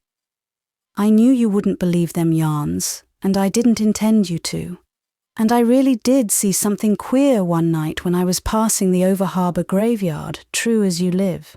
I don't know whether it was a ghost or Sandy Crawford's old white nag, but it looked blamed queer, and I tell you I scooted at the rate of no man's business." Chapter 7. A Fishy Episode. Rilla Blythe walked proudly, and perhaps a little primly, through the main street of the glen and up the Manse hill, carefully carrying a small basketful of early strawberries, which Susan had coaxed into lusciousness in one of the sunny nooks of Ingleside. Susan had charged Rilla to give the basket to nobody except Aunt Martha or Mr. Meredith, and Rilla, very proud of being entrusted with such an errand, was resolved to carry out her instructions to the letter. Susan had dressed her daintily in a white, starched and embroidered dress, with a sash of blue and beaded slippers. Her long, ruddy curls were sleek and round, and Susan had let her put on her best hat out of compliment to the Manse. It was a somewhat elaborate affair, wherein Susan's taste had had more to say than Anne's, and Rilla's small soul gloried in its splendours of silk and lace and flowers. She was very conscious of her hat, and I am afraid she strutted up the Manse hill. The strut, or the hat, or both, got on the nerves of Mary Vance, who was swinging on the lawn gate. Mary's temper was somewhat ruffled just then, into the bargain. Aunt Martha had refused to let her peel the potatoes, and had ordered her out of the kitchen. "Yeah, you'll bring the potatoes to the table with strips of skin hanging to them, and half-boiled as usual. My, but it'll be nice to go to your funeral," shrieked Mary. She went out of the kitchen, giving the door such a bang that even Aunt Martha heard it, and Mr. Meredith in his study felt the vibration and thought absently that there must have been a slight earthquake shock. Then he went on with his sermon. Mary slipped from the gate and confronted the spick-and-span damsel of Ingleside. "What you got there?" she demanded, trying to take the basket. Rilla resisted. "It's for Mr. Meredith," she lisped. "Give it to me, I'll give it to him," said Mary. "No, Thuthan said that I wasn't to give it to anybody but Mr. Meredith or Aunt Martha," insisted Rilla. Mary eyed her sourly. "You think you're something, don't you? All dressed up like a doll? Look at me. My dress is all rags and I don't care. I'd rather be ragged than a doll baby. Go home and tell them to put you in a glass case. Look at me. Look at me. Look at me." Mary executed a wild dance around the dismayed and bewildered Rilla, flirting her ragged skirt and vociferating, "Look at me! Look at me!" until poor Rilla was dizzy. But as the latter tried to edge away towards the gate, Mary pounced on her again. "You give me that basket!" she ordered with a grimace. Mary was past mistress in the art of making faces. She could give her countenance a most grotesque and unearthly appearance, out of which her strange, brilliant white eyes gleamed with weird effect. "I won't," gasped Rilla, frightened but staunch. "You let me go, Mary Vance." Mary let go for a minute and looked around her. Just inside the gate was a small flake, on which half a dozen large codfish were drying. One of Mr. Meredith's parishioners had presented him with them one day, perhaps in lieu of the subscription he was supposed to pay to the stipend, and never did. Mr. Meredith had thanked him, and then forgotten all about the fish, which would have promptly spoiled had not the indefatigable Mary prepared them for drying and rigged up the flake herself on which to dry them. Mary had a diabolical inspiration. She flew to the flake and seized the largest fish there, a huge flat thing, nearly as big as herself. With a whoop, she swooped down on the terrified Rilla, brandishing her weird missile. Rilla's courage gave way. To be lambasted with a dried codfish was such an unheard-of thing that Rilla could not face it. With a shriek, she dropped her basket and fled. The beautiful berries, which Susan had so tenderly selected for the minister, rolled in a rosy torrent over the dusty road, and were trodden on by the flying feet of pursuer and pursued. The basket and contents were no longer in Mary's mind. She thought only of the delight of giving Rilla Blythe the scare of her life. She would teach her to come, giving herself airs because of her fine clothes. Rilla flew down the hill and along the street. Terror lent wings to her feet, and she just managed to keep ahead of Mary, who was somewhat hampered by her own laughter, but who had breath enough to give occasional blood-curdling whoops as she ran, flourishing her codfish in the air. Through the Glen Street they swept, while everybody ran to the windows and gates to see them. Mary felt she was making a tremendous sensation and enjoyed it. Rilla, blind with terror and spent of breath, felt that she could run no longer. In another instant that terrible girl would be on her with the codfish. At this point, the poor mite stumbled and fell into the mud puddle at the end of the street, just as Miss Cornelia came out of Carter Flagg's store. Miss Cornelia took the whole situation in at a glance. So did Mary. The latter stopped short in her mad career, and before Miss Cornelia could speak, she had whirled around and was running up as fast as she had run down. Miss Cornelia's lips tightened ominously, but she knew it was no use to think of chasing her. So she picked up poor, sobbing, dishevelled Rilla instead and took her home. Rilla was heartbroken. Her dress and slippers and hat were ruined, and her 6-year-old pride had received terrible bruises. Susan, white with indignation, heard Miss Cornelia's story of Mary Vance's exploit. "Oh, the hussy! Oh, the little hussy!" she said, as she carried Rilla away for purification and comfort. "This thing has gone far enough, Anne dearie," said Miss Cornelia resolutely. "Something must be done. Who is this creature who is staying at the Manse, and where does she come from?" "I understood she was a little girl from over harbour who was visiting at the Manse," answered Anne, who saw the comical side of the codfish chase and secretly thought Rilla was rather vain and needed a lesson or two. "I know all the over-harbour families who come to our church, and that imp doesn't belong to any of them," retorted Miss Cornelia.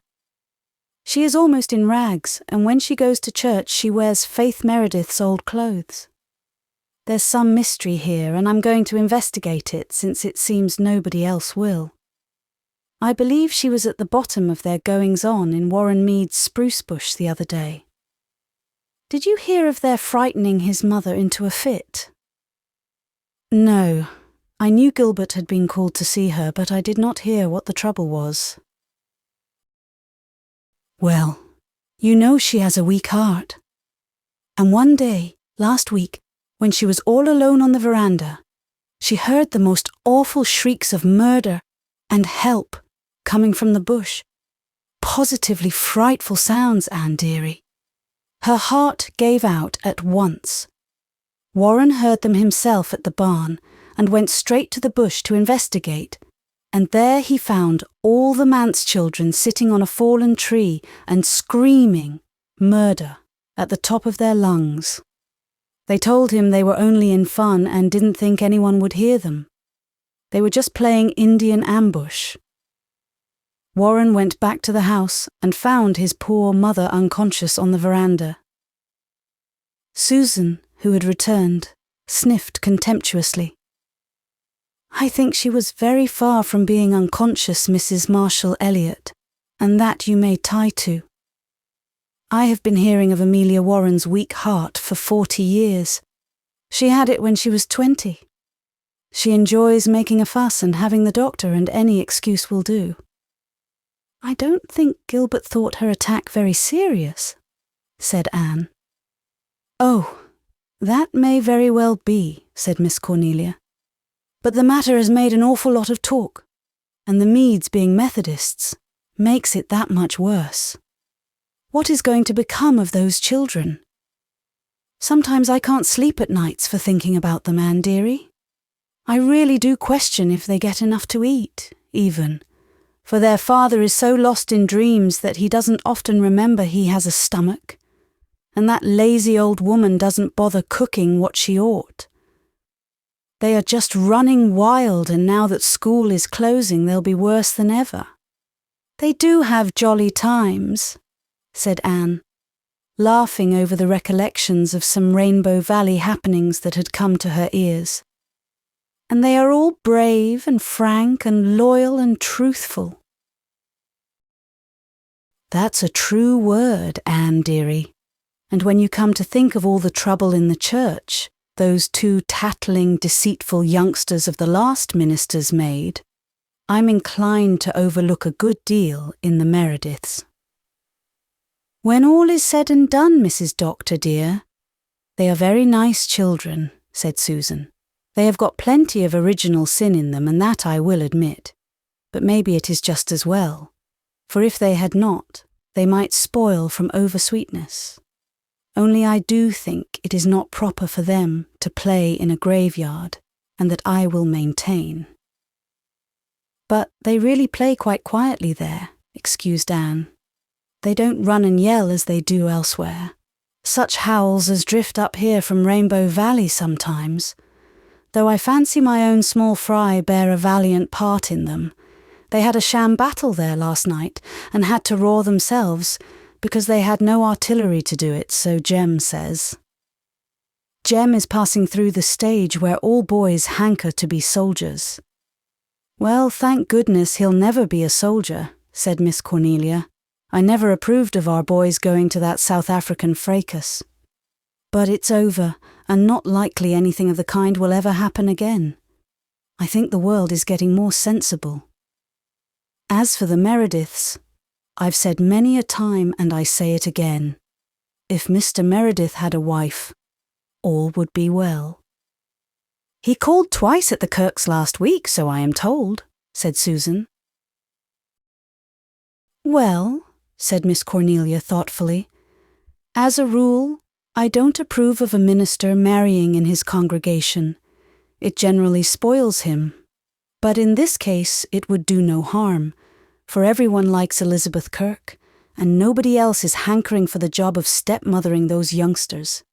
Even the Hill girls balk at that. They haven't been found laying traps for Mr. Meredith. Elizabeth would make him a good wife if he only thought so. But the trouble is, she really is homely, and Anne dearie, Mr. Meredith, abstracted as he is, has an eye for a good-looking woman, man-like. He isn't so otherworldly when it comes to that, believe me. Elizabeth Kirk is a very nice person, but they do say that people have nearly frozen to death in her mother's spare-room bed before now, Mrs. Doctor dear, said Susan darkly. If I felt I had any right to express an opinion concerning such a solemn matter as a minister's marriage, I would say that I think Elizabeth's cousin Sarah, over harbour, would make Mr. Meredith a better wife. Why, Sarah Kirk is a Methodist, said Miss Cornelia, much as if Susan had suggested a Hottentot as a Manse bride. She would likely turn Presbyterian if she married Mr. Meredith, retorted Susan. Miss Cornelia shook her head. Evidently with her it was, once a Methodist, always a Methodist. Sarah Kirk is entirely out of the question, she said positively, and so is Emmeline Drew, though the Drews are all trying to make the match. They are literally throwing poor Emmeline at his head, and he hasn't the least idea of it. Emmeline Drew has no gumption, I must allow, said Susan. She is the kind of woman, Mrs. Doctor dear, who would put a hot water bottle in your bed on a dog night and then have her feelings hurt because you were not grateful. And her mother was a very poor housekeeper. Did you ever hear the story of her dishcloth? She lost her dishcloth one day, but the next day she found it. Oh yes, Mrs. Doctor dear, she found it, in the goose at the dinner table, mixed up with the stuffing. Do you think a woman like that would do for a minister's mother-in-law? I do not. But no doubt I would be better employed in mending little Jem's trousers than in talking gossip about my neighbours. He tore them something scandalous last night in Rainbow Valley. Where is Walter? Asked Anne.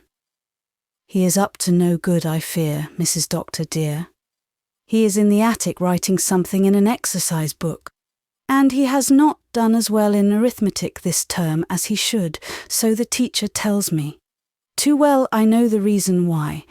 He has been writing silly rhymes when he should have been doing his sums. I am afraid that boy is going to be a poet, Mrs. Doctor dear. He is a poet now, Susan. Well, you take it real calm, Mrs. Doctor dear. I suppose it is the best way, when a person has the strength.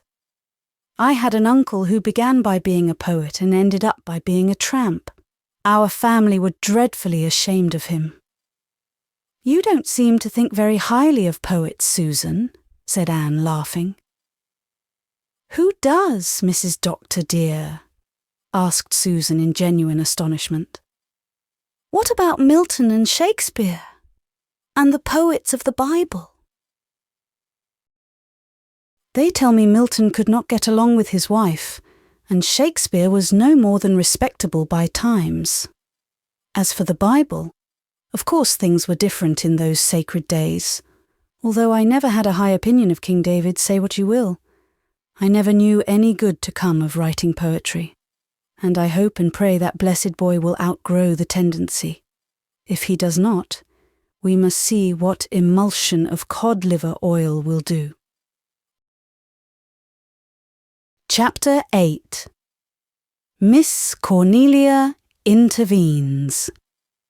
Miss Cornelia descended upon the manse the next day and cross-questioned Mary, who, being a young person of considerable discernment and astuteness, told her story simply and truthfully, with an entire absence of complaint or bravado. Miss Cornelia was more favourably impressed than she had expected to be, but deemed it her duty to be severe. Do you think, she said sternly, that you showed your gratitude to this family, who have been far too kind to you, by insulting and chasing one of their little friends, as you did yesterday? Say, it was rotten mean of me, admitted Mary easily. I don't know what possessed me. That old codfish seemed to come in so blamed handy. But I was awful sorry. I cried last night after I went to bed about it, honest I did. You ask Una if I didn't. I wouldn't tell her what for, because I was ashamed of it. And then she cried too, because she was afraid someone had hurt my feelings. Laws, I ain't got any feelings to hurt worth speaking of. What worries me is why Mrs. Wiley hasn't been hunting for me. It ain't like her. Miss Cornelia herself thought it rather peculiar, but she merely admonished Mary sharply not to take any further liberties with the minister's codfish, and went to report progress at Ingleside. If the child's story is true, the matter ought to be looked into, she said. I know something about that Wiley woman, believe me. Marshall used to be well acquainted with her when he lived over harbour. I heard him say something last summer about her and a home child she had. Likely, this very Mary creature. He said someone told him she was working the child to death and not half feeding and clothing it.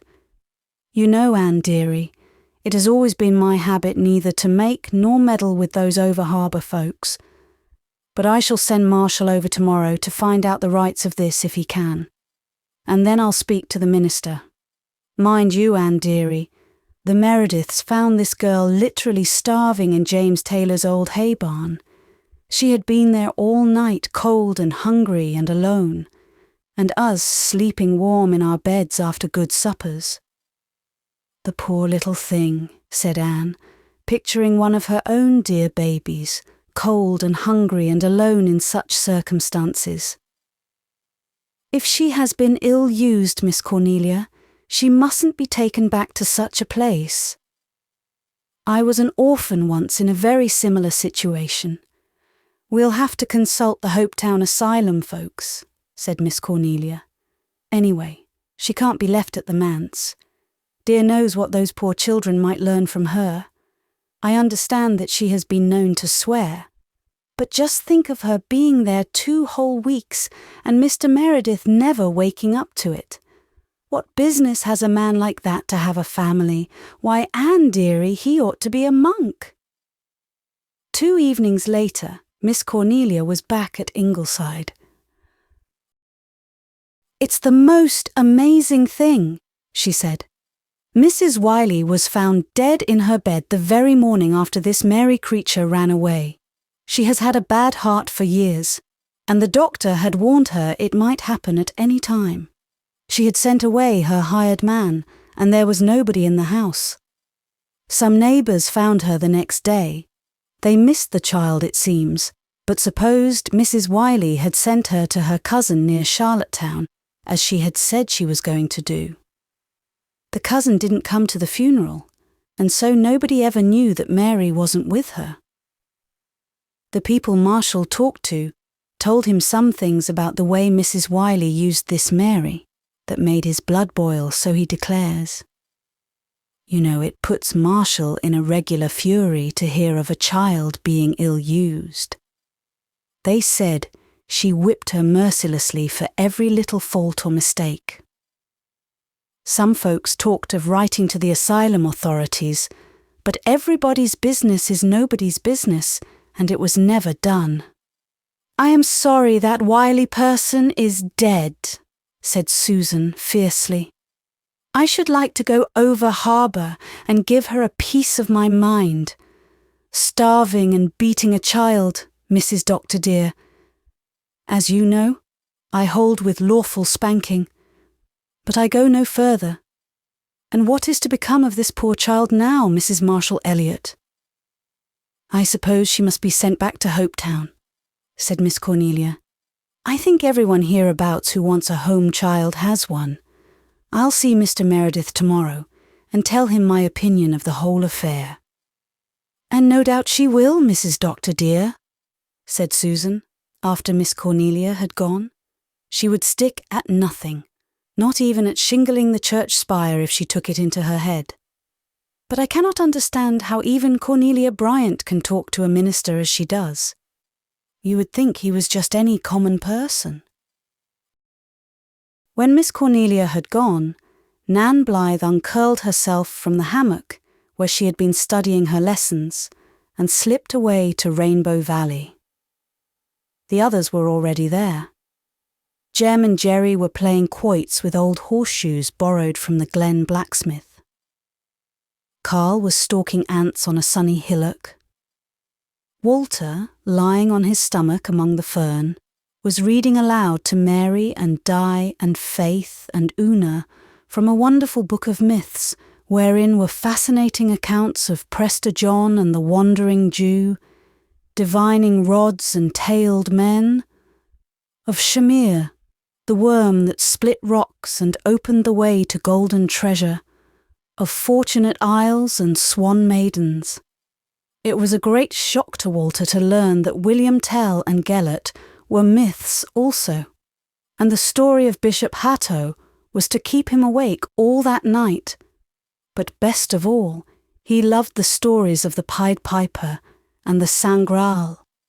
He read them thrillingly, while the bells on the tree lovers tinkled in the summer wind and the coolness of the evening shadows crept across the valley. "Say, ain't them interesting lies?" said Mary admiringly, when Walter had closed the book. "They aren't lies," said Di indignantly. "You don't mean they're true?" asked Mary incredulously. "No, not exactly. They're like those ghost stories of yours. They weren't true, But you didn't expect us to believe them, so they weren't lies." "That yarn about the divining rod is no lie anyhow," said Mary.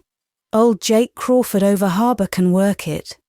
They send for him from everywhere when they want to dig a well. And I believe I know the Wandering Jew." "Oh, Mary," said Una, awestruck.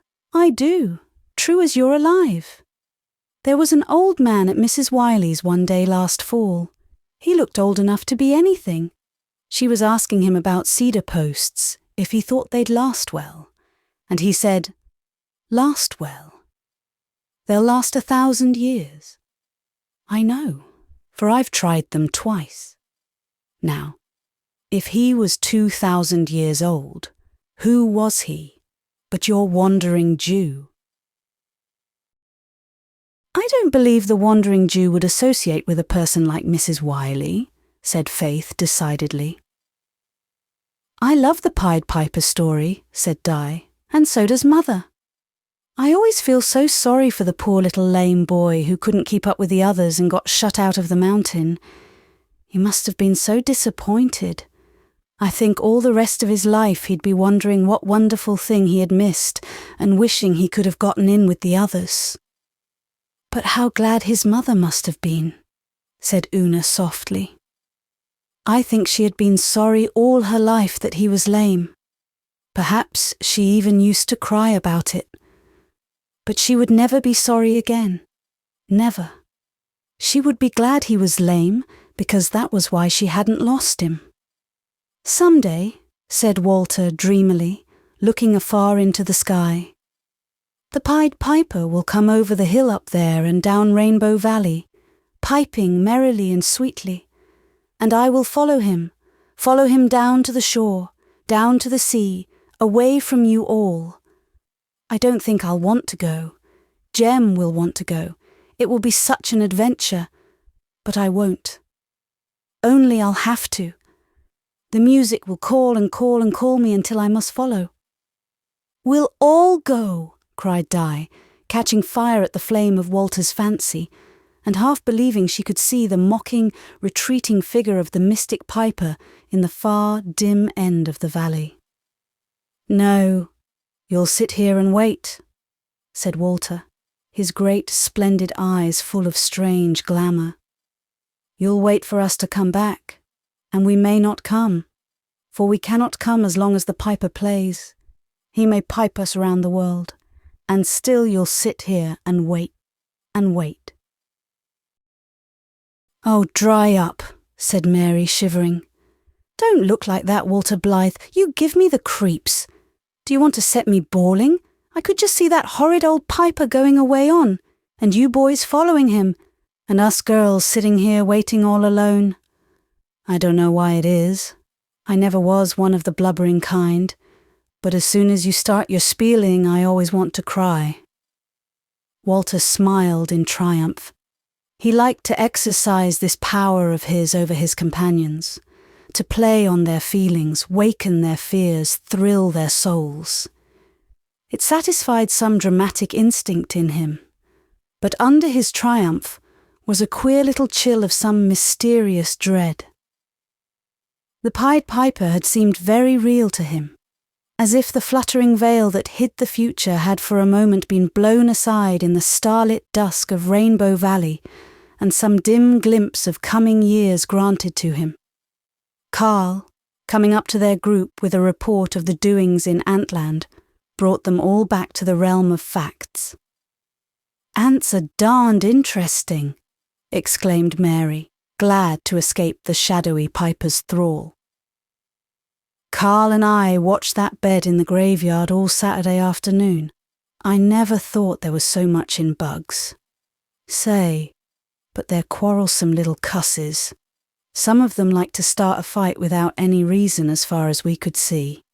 And some of them are cowards. They got so scared they just doubled themselves up into a ball and let the other fellows bang them. They wouldn't put up a fight at all. Some of them are lazy and won't work. We watched them shirking. And there was one ant died of grief because another ant got killed. Wouldn't work, wouldn't eat. Just died, it did. Honest to goodness. A shocked silence prevailed. Everyone knew that Mary had not started out to say goodness. Faith and Di exchanged glances that would have done credit to Miss Cornelia herself. Walter and Carl looked uncomfortable, and Una's lip trembled. Mary squirmed uncomfortably. "That slipped out before I thought. It did, true as you live, and I swallowed half of it. You folks over here are mighty squeamish, seems to me. Wish you could have heard the Wileys when they had a fight." "Ladies don't say such things," said Faith, very primly for her. "It isn't right," whispered Una. "I ain't a lady," said Mary. "What chance have I ever had of being a lady? But I won't say that again if I can help it. I promise you." "Besides," said Una, "you can't expect God to answer your prayers if you take his name in vain, Mary." "I don't expect him to answer them anyhow," said Mary of little faith. "I've been asking him for a week to clear up this Wiley affair and he hasn't done a thing. I'm going to give up." At this juncture, Nan arrived breathless. "Oh, Mary, I've news for you. Mrs. Elliot has been over harbour, and what do you think she found out? Mrs. Wiley is dead. She was found dead in bed the morning after you ran away, so you'll never have to go back to her." "Dead?" said Mary, stupefied. Then she shivered. "Do you suppose my praying had anything to do with that?" she cried imploringly to Una. "If it had, I'll never pray again as long as I live. Why, she may come back and haunt me." No, Mary," said Una comfortingly. "It hadn't. Why, Mrs. Wiley died long before you ever began to pray about it at all." "That's so?" said Mary, recovering from her panic. "But I tell you, it gave me a start. I wouldn't like to think I'd prayed anybody to death. I never thought of such a thing as her dying when I was praying. She didn't seem much like the dying kind." "Did Mrs. Elliot say anything about me?" "She said you would likely have to go back to the asylum." "I thought as much," said Mary drearily. "And then they'll give me out again. Likely to someone just like Mrs. Wiley. Well, I suppose I can stand it. I'm tough." "I'm going to pray that you won't have to go back," whispered Una, as she and Mary walked home to the manse. "You can do as you like," said Mary decidedly, "but I vow I won't. I'm good and scared of this praying business. See what's come of it. If Mrs. Wiley had died after I started praying, it would have been my doings." "Oh no, it wouldn't," said Una. "I wish I could explain things better. Father could, I know, if you'd talk to him, Mary." "Catch me. I don't know what to make of your father, that's the long and short of it. He goes by me, and never sees me in broad daylight. I ain't proud, but I ain't a doormat, neither." "Oh, Mary, it's just Father's way. Most of the time he never sees us either. He is thinking deeply, that is all. And I am going to pray that God will keep you in Four Winds, because I like you, Mary." "All right, only don't let me hear of any more people dying on account of it," said Mary. "I'd like to stay in Four Winds fine. I like it, and I like the harbour and the lighthouse, and you and the Blythes. You're the only friends I ever had, and I'd hate to leave you." Chapter 9. Una Intervenes. Miss Cornelia had an interview with Mr. Meredith, which proved something of a shock to that abstracted gentleman. She pointed out to him, none too respectfully, his dereliction of duty in allowing a waif like Mary Vance to come into his family and associate with his children without knowing or learning anything about her. "I don't say there is much harm done, of course," she concluded. "This Mary creature isn't what you might call bad when all is said and done. I've been questioning your children and the Blythes, and from what I can make out there's nothing much to be said against the child, except that she's slangy and doesn't use very refined language. But think what might have happened if she'd been like some of those home children we know of. You know yourself what that poor little creature the Jim Flaggs had. Taught and told the Flagg children. Mr. Meredith did know, and was honestly shocked over his own carelessness in the matter. "But what is to be done, Mrs. Elliot?" he asked helplessly. "We can't turn the poor child out. She must be cared for." "Of course. We'd better write to the Hopetown authorities at once. Meanwhile, I suppose she might as well stay here for a few more days till we hear from them. But keep your eyes and ears open, Mr. Meredith." Susan would have died of horror on the spot if she had heard Miss Cornelia so admonishing a minister. But Miss Cornelia departed in a warm glow of satisfaction over duty done, and that night Mr. Meredith asked Mary to come into his study with him. Mary obeyed, looking literally ghastly with fright. But she got the surprise of her poor battered little life. This man, of whom she had stood so terribly in awe, was the kindest, gentlest soul she had ever met. Before she knew what happened, Mary found herself pouring all her troubles into his ear, and receiving in return such sympathy and tender understanding as it had never occurred to her to imagine. Mary left the study with her face and eyes so softened that Una hardly knew her. "Your father's all right when he does wake up," she said with a sniff that just escaped being a sob. "It's a pity he doesn't wake up oftener. He said I wasn't to blame for Mrs. Wiley dying, but that I must try to think of her good points and not of her bad ones. I don't know what good points she had, unless it was keeping her house clean and making first-class butter. I know I almost wore my arms out scrubbing her old kitchen floor with the knots in it. But anything your father says goes with me after this." Mary proved a rather dull companion in the following days, however. She confided to Una that the more she thought of going back to the asylum, the more she hated it. Una racked her small brains for some way of averting it, but it was Nan Blythe who came to the rescue with a somewhat startling suggestion. "Mrs. Elliot might take Mary herself. She has a great big house and Mr. Elliot is always wanting her to have help. It would be just a splendid place for Mary, only she'd have to behave herself." "Oh, Nan, do you think Mrs. Elliot would take her?" "It wouldn't do any harm if you asked her," said Nan. At first Una did not think she could. She was so shy that to ask a favour of anybody was agony to her, and she was very much in awe of the bustling, energetic Mrs. Elliot. She liked her very much, and always enjoyed a visit to her house. But to go and ask her to adopt Mary Vance seemed such a height of presumption that Una's timid spirit quailed. When the Hopetown authorities wrote to Mr. Meredith to send Mary to them without delay, Mary cried herself to sleep in the Manse attic that night, and Una found a desperate courage. The next evening she slipped away from the Manse to the Harbour Road. Far down in Rainbow Valley, she heard joyous laughter, but her way lay not there. She was terribly pale and terribly in earnest, so much so that she took no notice of the people she met.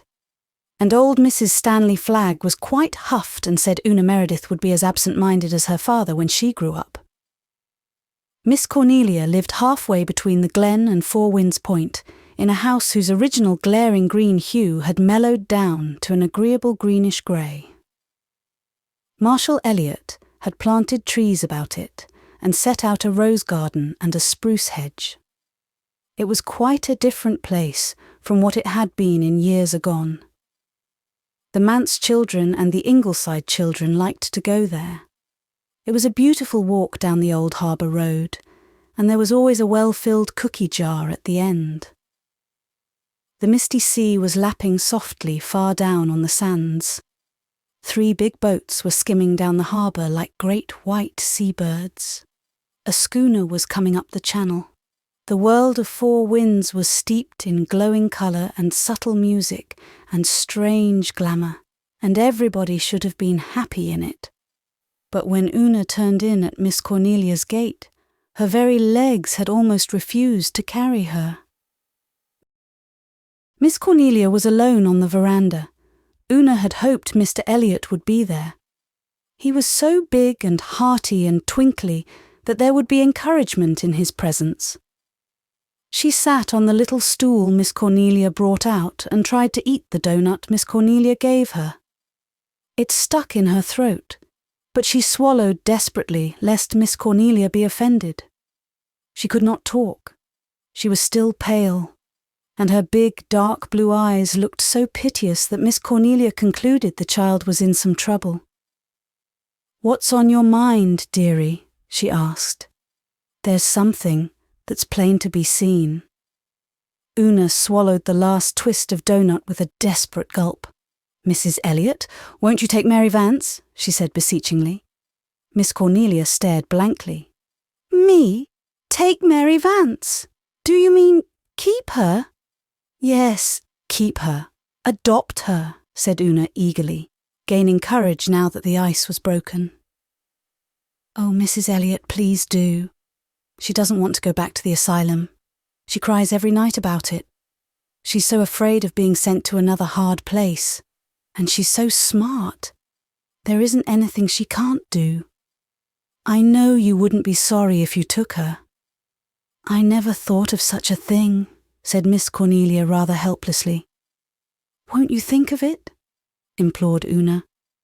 "But dearie, I don't want help.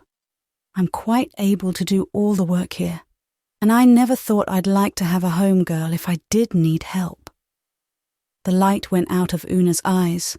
Her lips trembled. She sat down on her stool again, a pathetic little figure of disappointment, and began to cry. "Don't, dearie. Don't," exclaimed Miss Cornelia in distress. She could never bear to hurt a child. "I don't say I won't take her, but the idea is so new it has just kerflummoxed me. I must think it over." "Mary is so smart," said Una again. "Humph, so I've heard. I've heard she swears too. Is that true?" "I've never heard her swear exactly," faltered Una uncomfortably, "but I'm afraid she could." "I believe you. Does she always tell the truth?" "I think she does, except when she's afraid of a whipping."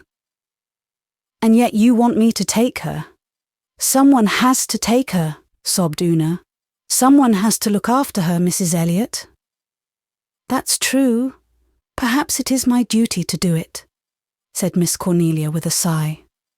"Well, I'll have to talk it over with Mr. Elliot, so don't say anything about it just yet.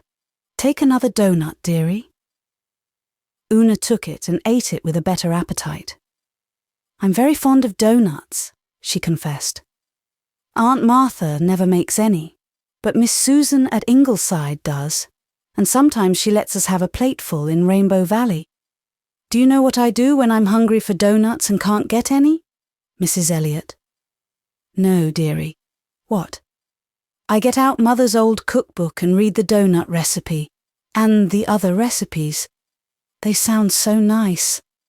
I always do that when I'm hungry, especially after we've had ditto for dinner. Then I read the fried chicken and the roast goose recipes. Mother could make all those nice things." "Those Manse children will starve to death yet if Mr. Meredith doesn't get married," Miss Cornelia told her husband indignantly after Una had gone. "And he won't. And what's to be done? And shall we take this Mary creature, Marshall?" "Yes, take her," said Marshall laconically. "Just like a man," said his wife despairingly. "Take her," as if that was all. "There are 100 things to be considered, believe me." "Take her, and we'll consider them afterwards, Cornelia," said her husband. In the end, Miss Cornelia did take her and went up to announce her decision to the Ingleside people first. "Splendid," said Anne delightedly. "I've been hoping you would do that very thing, Miss Cornelia. I want that poor child to get a good home. I was a homeless little orphan just like her once."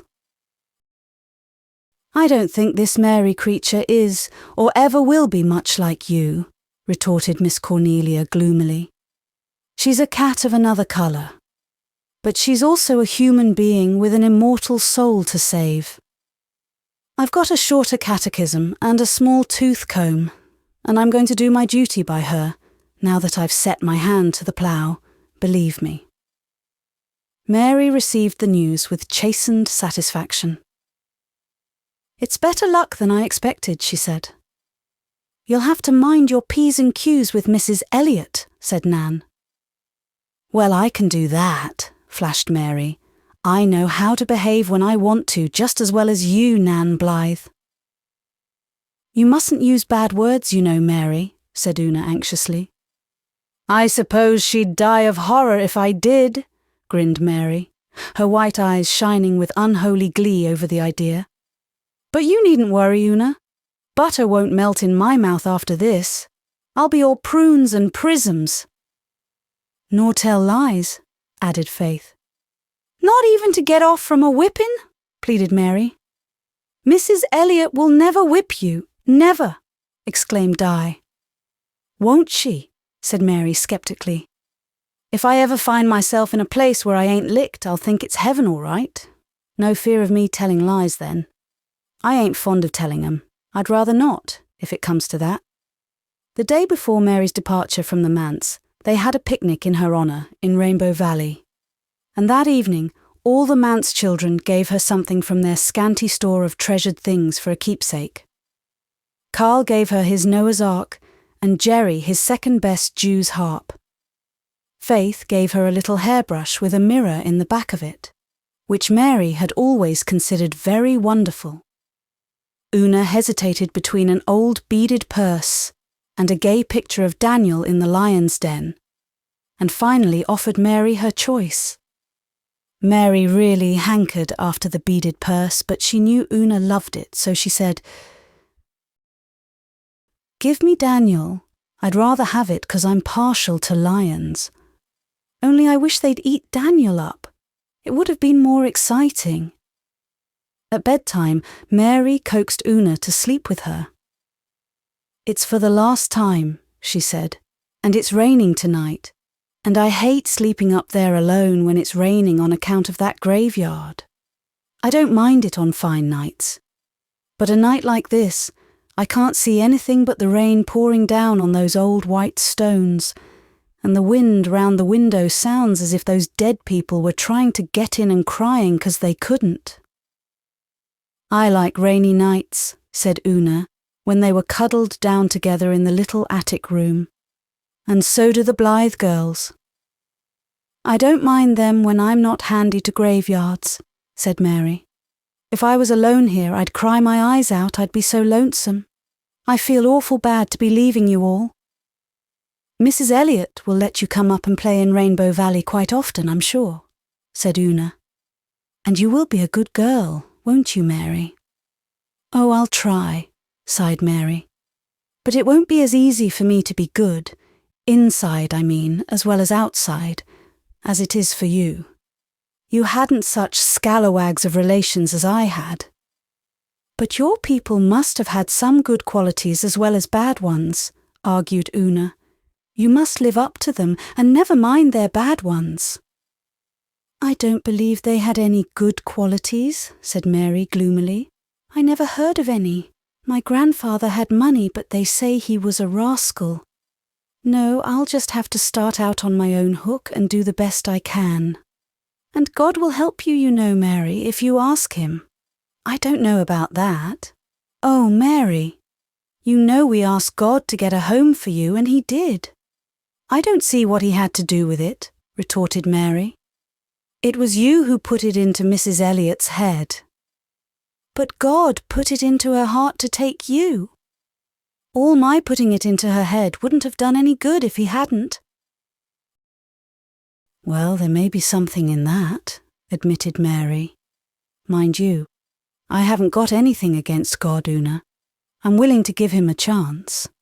But honest, I think he's an awful lot like your father.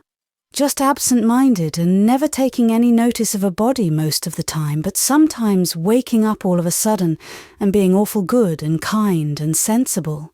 "Oh, Mary, no!" exclaimed horrified Una. "God isn't a bit like Father. I mean, he's 1,000 times better and kinder." "If he's as good as your father, he'll do for me," said Mary. "When your father was talking to me, I felt as if I never could be bad any more." "I wish you'd talk to Father about him," sighed Una. "He can explain it all so much better than I can." "Why, so I will, next time he wakes up," promised Mary. "That night he talked to me in the study. He showed me real clear that my praying didn't kill Mrs. Wiley. My mind's been easy since, but I'm real cautious about praying. I guess the old rhyme is the safest. Say, Una, it seems to me if one has to pray to anybody, it'd be better to pray to the devil than to God. God's good anyhow, so you say, so he won't do you any harm. But from all I can make out, the devil needs to be pacified. I think the sensible way would be to say to him, 'Good devil, please don't tempt me. Just leave me alone, please.' Now, don't you?" "Oh, no, Mary. I'm sure it couldn't be right to pray to the devil, and it wouldn't do any good because he's bad. It might aggravate him, and he'd be worse than ever." "Well, as to this God matter," said Mary stubbornly, "since you and I can't settle it, there ain't no use in talking more about it until we've a chance to find out the rights of it. I'll do the best I can, alone till then." "If Mother was alive, she could tell us everything," said Una with a sigh.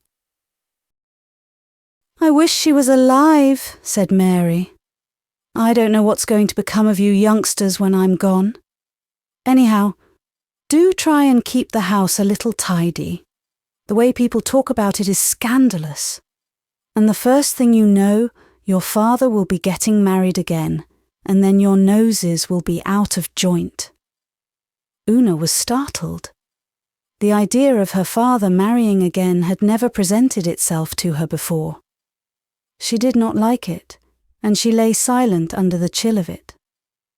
"Stepmothers are awful creatures," Mary went on.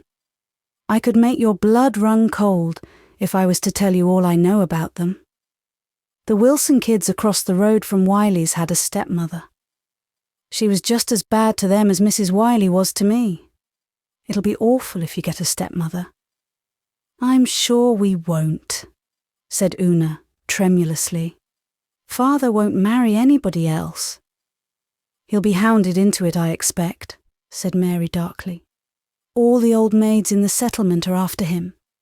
There's no being up to them. And the worst of stepmothers is, they always set your father against you. He'd never care anything about you again. He'd always take her part and her children's part. You see, she'd make him believe you were all bad." "I wish you hadn't told me this, Mary," cried Una. "It makes me feel so unhappy." "I only wanted to warn you," said Mary, rather repentantly. "Of course your father's so absent-minded he mightn't happen to think of getting married again. But it's better to be prepared." Long after Mary slept serenely, little Una lay awake, her eyes smarting with tears. Oh, how dreadful it would be if her father should marry somebody who would make him hate her and Jerry and Faith and Carl. She couldn't bear it. She couldn't. Mary had not instilled any poison of the kind Miss Cornelia had feared into the Manse children's minds, yet she had certainly contrived to do a little mischief with the best of intentions. But she slept dreamlessly while Una lay awake and the rain fell and the wind wailed around the old grey manse.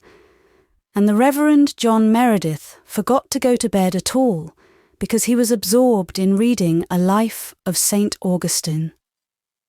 It was grey dawn when he finished it and went upstairs, wrestling with the problems of 2,000 years ago. The door of the girls' room was open, and he saw Faith lying asleep, rosy and beautiful. He wondered where Una was. Perhaps she had gone over to stay all night with the Blythe girls. She did this occasionally, deeming it a great treat. John Meredith sighed. He felt that Una's whereabouts ought not to be a mystery to him. Cecilia would have looked after her better than that. If only Cecilia was still with him. How pretty and gay she had been. How the old Manse up at Maywater had echoed to her songs. And she had gone away so suddenly, taking her laughter and music and leaving silence. So suddenly that he had never quite got over his feeling of amazement. How could she, the beautiful and vivid, have died? The idea of a second marriage had never presented itself seriously to John Meredith. He had loved his wife so deeply that he believed he could never care for any woman again. He had a vague idea that before very long, Faith would be old enough to take her mother's place. Until then, he must do the best he could alone. He sighed and went to his room, where the bed was still unmade. Aunt Martha had forgotten it, and Mary had not dared to make it because Aunt Martha had forbidden her to meddle with anything in the minister's room. But Mr. Meredith did not notice that it was unmade. His last thoughts were of St. Augustine. Chapter 10. The Manse Girls' Clean House. "Ugh," said Faith, sitting up in bed with a shiver. "It's raining. I do hate a rainy Sunday. Sunday is dull enough even when it's fine." "We ought not to find Sunday dull," said Una sleepily, trying to pull her drowsy wits together with an uneasy conviction that they had overslept. "But we do, you know," said Faith candidly. "Mary Vance says most Sundays are so dull she could hang herself." "We ought to like Sunday better than Mary Vance," said Una remorsefully. "We're the minister's children." "I wish we were a blacksmith's children," protested Faith angrily, hunting for her stockings. "Then people wouldn't expect us to be better than other children. Just look at the holes in my heels. Mary darned them all up before she went away, but they're as bad as ever now. Una, get up. I can't get the breakfast alone." "Oh dear. I wish Father and Jerry were home. You wouldn't think we'd miss Father much. We don't see much of him when he is home, and yet everything seems gone. I must run in and see how Aunt Martha is." "Is she any better?" asked Una when Faith returned. "No, she isn't. She's groaning with the misery still. Maybe we ought to tell Dr. Blythe. But she says not. She never had a doctor in her life and she isn't going to begin now. She says doctors just live by poisoning people. Do you suppose they do?" "No, of course not," said Una indignantly. "I'm sure Dr. Blythe wouldn't poison anybody." "Well, we'll have to rub Aunt Martha's back again after breakfast. We'd better not make the flannels as hot as we did yesterday." Faith giggled over the remembrance. They had nearly scalded the skin off poor Aunt Martha's back. Una sighed. Mary Vance would have known just what the precise temperature of flannels for a misery back should be. Mary knew everything. They knew nothing. And how could they learn, save by bitter experience for which, in this instance, unfortunate Aunt Martha had paid? The preceding Monday, Mr. Meredith had left for Nova Scotia to spend his short vacation, taking Jerry with him. On Wednesday, Aunt Martha was suddenly seized with a recurring and mysterious ailment, which she always called the misery, and which was tolerably certain to attack her at the most inconvenient times. She could not rise from her bed, any movement causing agony. A doctor she flatly refused to have. Faith and Una cooked the meals and waited on her. The less said about the meals, the better. Yet they were not much worse than Aunt Martha's had been. There were many women in the village who would have been glad to come and help, but Aunt Martha refused to let her plight be known. "You must worry on till I can get around," she groaned. Thank goodness John isn't here. There's a plenty of cold boiled meat and bread, and you can try your hand at making porridge. The girls had tried their hand, but so far without much success. The first day it had been too thin, the next day so thick that you could cut it in slices, and both days it had been burned. I hate porridge, said Faith viciously. When I have a house of my own, I'm never going to have a single bit of porridge in it. What will your children do then? Asked Una. Children have to have porridge, or they won't grow. Everybody says so. They'll have to get along without it or stay runts, retorted Faith stubbornly. Here, Una, you stir it while I set the table. If I leave it for a minute, the horrid stuff will burn. It's 9:30. We'll be late for Sunday school. I haven't seen anyone going past yet, said Una. There won't likely be many out. Just see how it's pouring. And when there's no preaching, the folks won't come from a distance to bring the children. Go and call Carl, said Faith. Carl, it appeared, had a sore throat, induced by getting wet in the Rainbow Valley marsh the previous evening while pursuing dragonflies. He had come home with dripping stockings and boots and had sat out the evening in them. He could not eat any breakfast, and Faith made him go back to bed again. She and Una left the table as it was and went to Sunday school. There was no one in the schoolroom when they got there, and no one came. They waited until 11 and then went home. There doesn't seem to be anybody at the Methodist Sunday school either, said Una. I'm glad, said Faith. I'd hate to think the Methodists were better at going to Sunday school on rainy Sundays than the Presbyterians, but there's no preaching in their church today either, so likely their Sunday school is in the afternoon. Una washed the dishes, doing them quite nicely, for so much had she learned from Mary Vance. Faith swept the floor after a fashion and peeled the potatoes for dinner, cutting her finger in the process. I wish we had something for dinner besides ditto, sighed Una. I'm so tired of it. The Blythe children don't know what ditto is, and we never have any pudding. Nan says Susan would faint if they had no pudding on Sundays. Why aren't we like other people, Faith? I don't want to be like other people, laughed Faith, tying up her bleeding finger. I like being myself, it's more interesting. Jessie Drew is as good a housekeeper as her mother, but would you want to be as stupid as she is? But our house isn't right, Mary Vance says so. She says people talk about it being so untidy. Faith had an inspiration. We'll clean it all up, she cried. We'll go right to work tomorrow. It's a real good chance when Aunt Martha is laid up and can't interfere with us.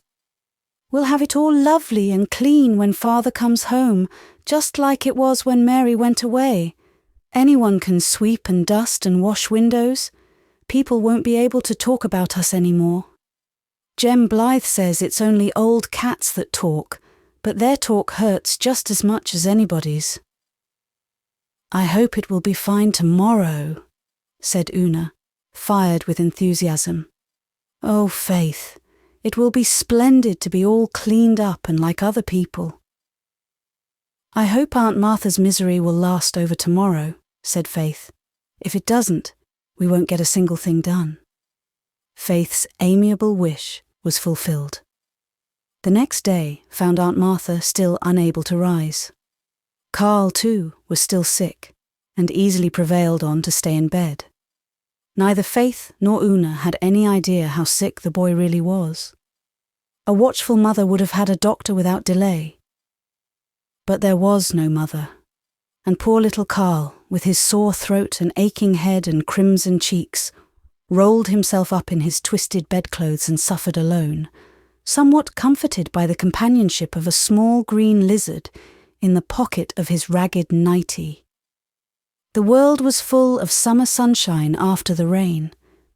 It was a peerless day for house cleaning, and Faith and Una went gaily to work. We'll clean the dining room and the parlour, said Faith. It wouldn't do to meddle with the study, and it doesn't matter much about the upstairs. The first thing is to take everything out." Accordingly, everything was taken out. The furniture was piled on the veranda and lawn, and the Methodist graveyard fence was gaily draped with rugs. An orgy of sweeping followed, with an attempt at dusting on Una's part, while Faith washed the windows of the dining room, breaking one pane and cracking two in the process. Una surveyed the streaked result dubiously. "They don't look right somehow," she said. "Mrs. Elliott's and Susan's windows just shine and sparkle."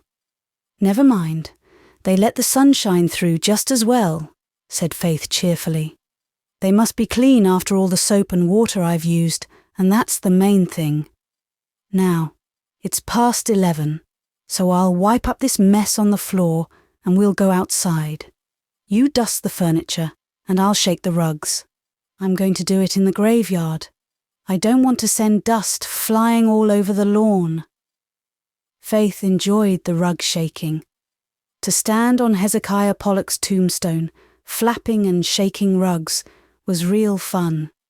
To be sure, Elder Abraham Clow and his wife, driving past in their capacious double-seated buggy, seemed to gaze at her in grim disapproval. "Isn't that a terrible sight?" said Elder Abraham solemnly. "I would never have believed it if I hadn't seen it with my own eyes," said Mrs. Elder Abraham, more solemnly still. Faith waved a doormat cheerily at the Clow party. It did not worry her that the elder and his wife did not return her greeting.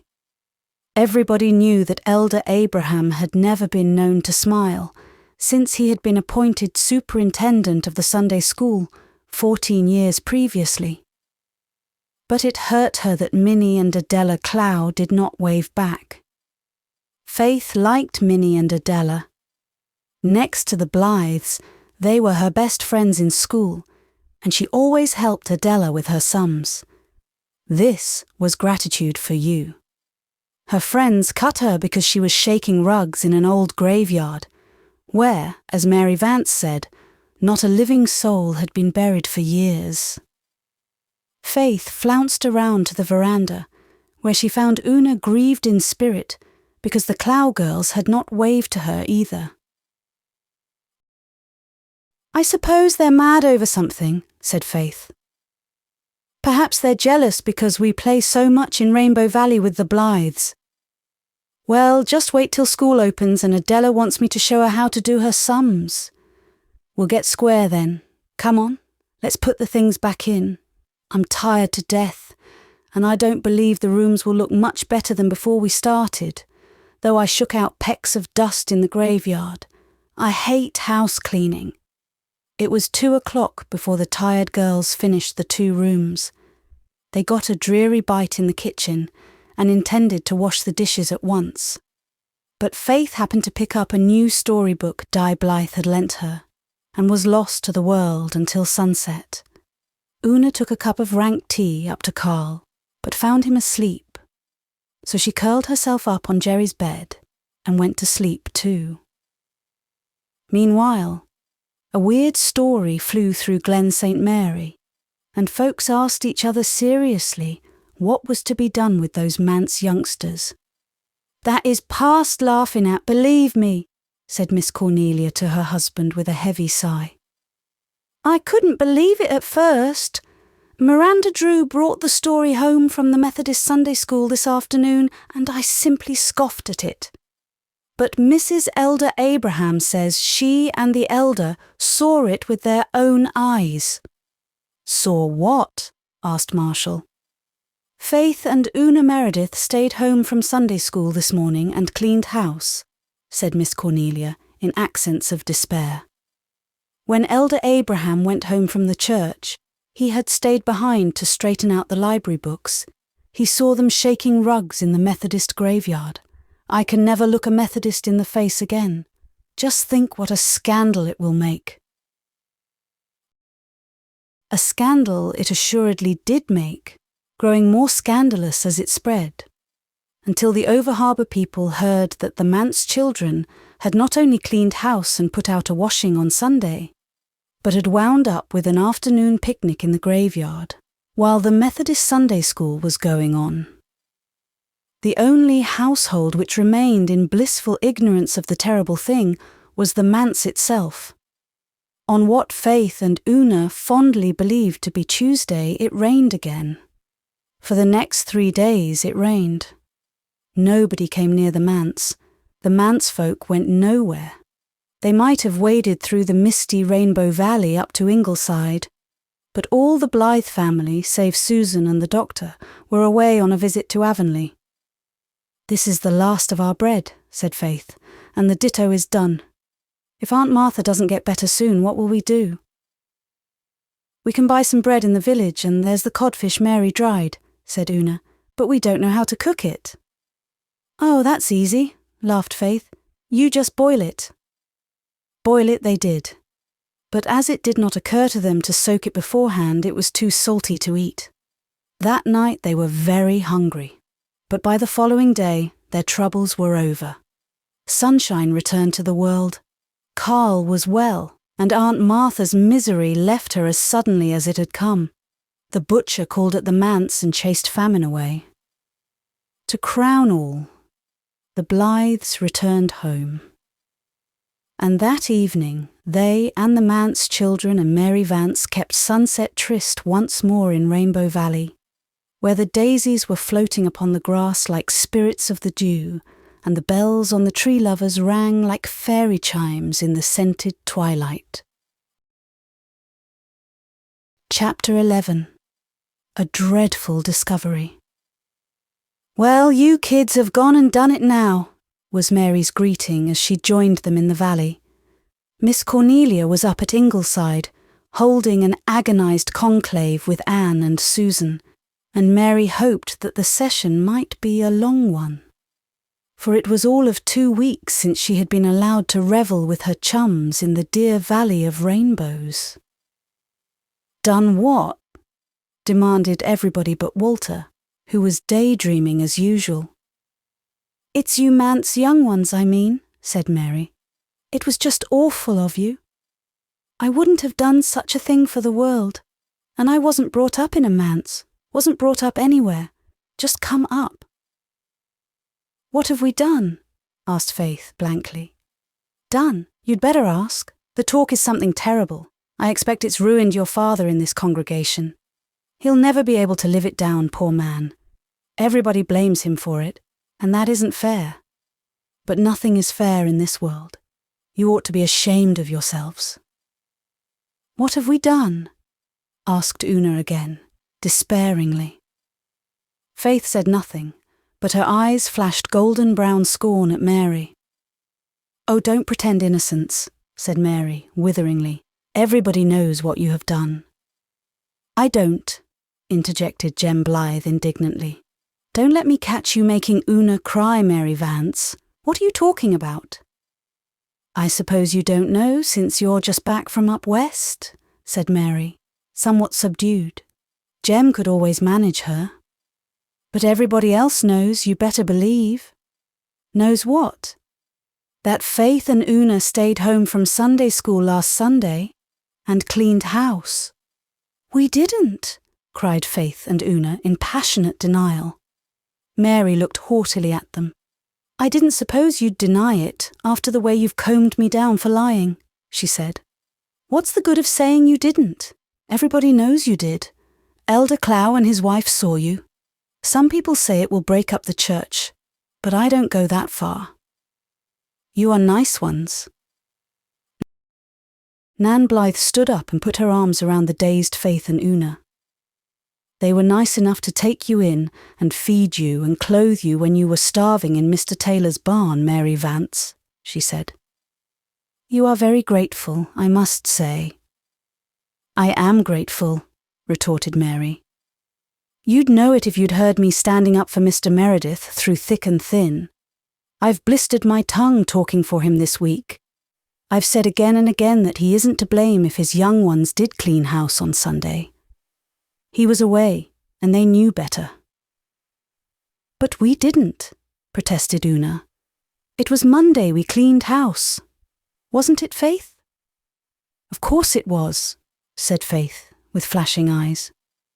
We went to Sunday school in spite of the rain, and no one came, not even Elder Abraham, for all his talk about fair-weather Christians.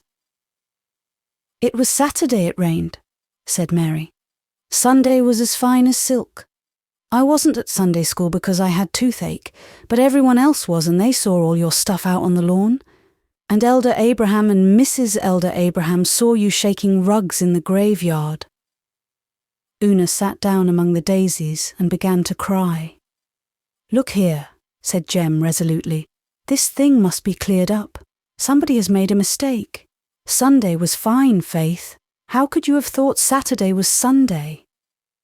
Prayer meeting was Thursday night, cried Faith, and Adam flew into the soup pot on Friday when Aunt Martha's cat chased him and spoiled our dinner, and Saturday there was a snake in the cellar and Carl caught it with a forked stick and carried it out, and Sunday it rained. So there.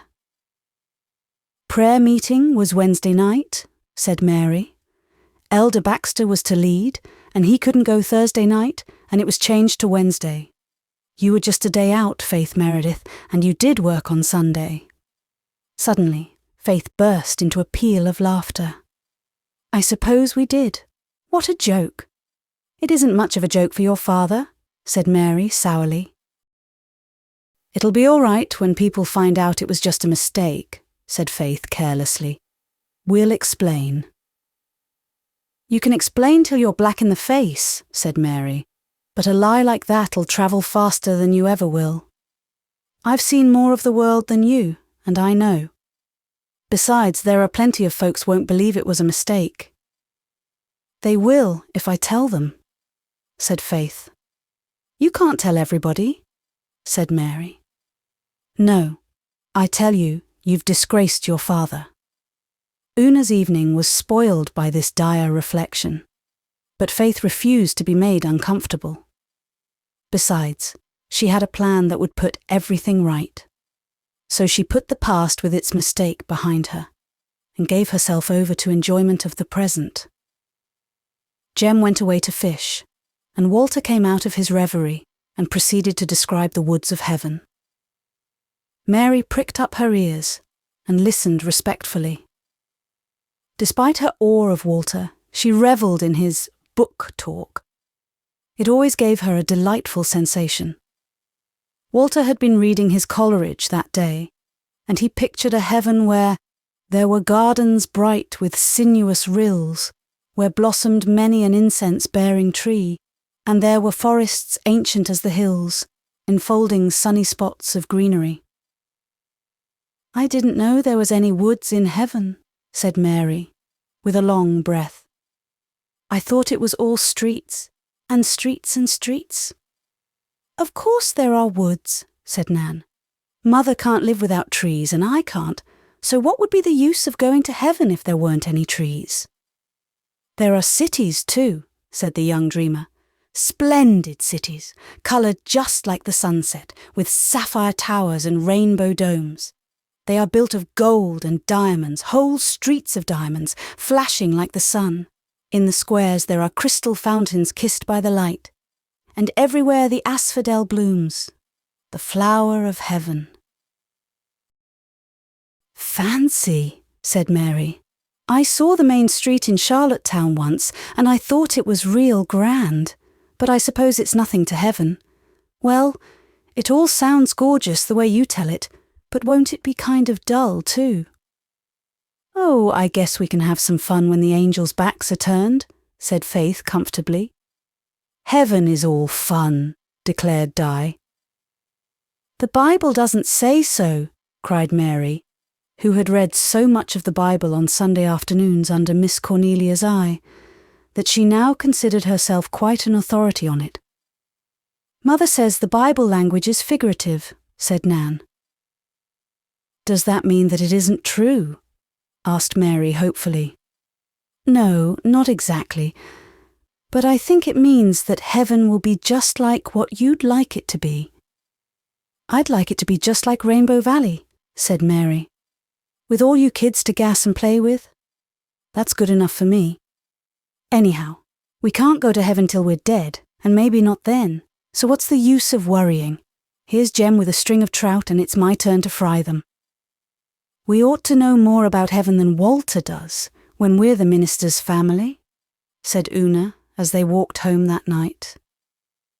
We know just as much, but Walter can imagine, said Faith. Mrs. Elliot says he gets it from his mother. I do wish we hadn't made that mistake about Sunday, sighed Una. Don't worry over that.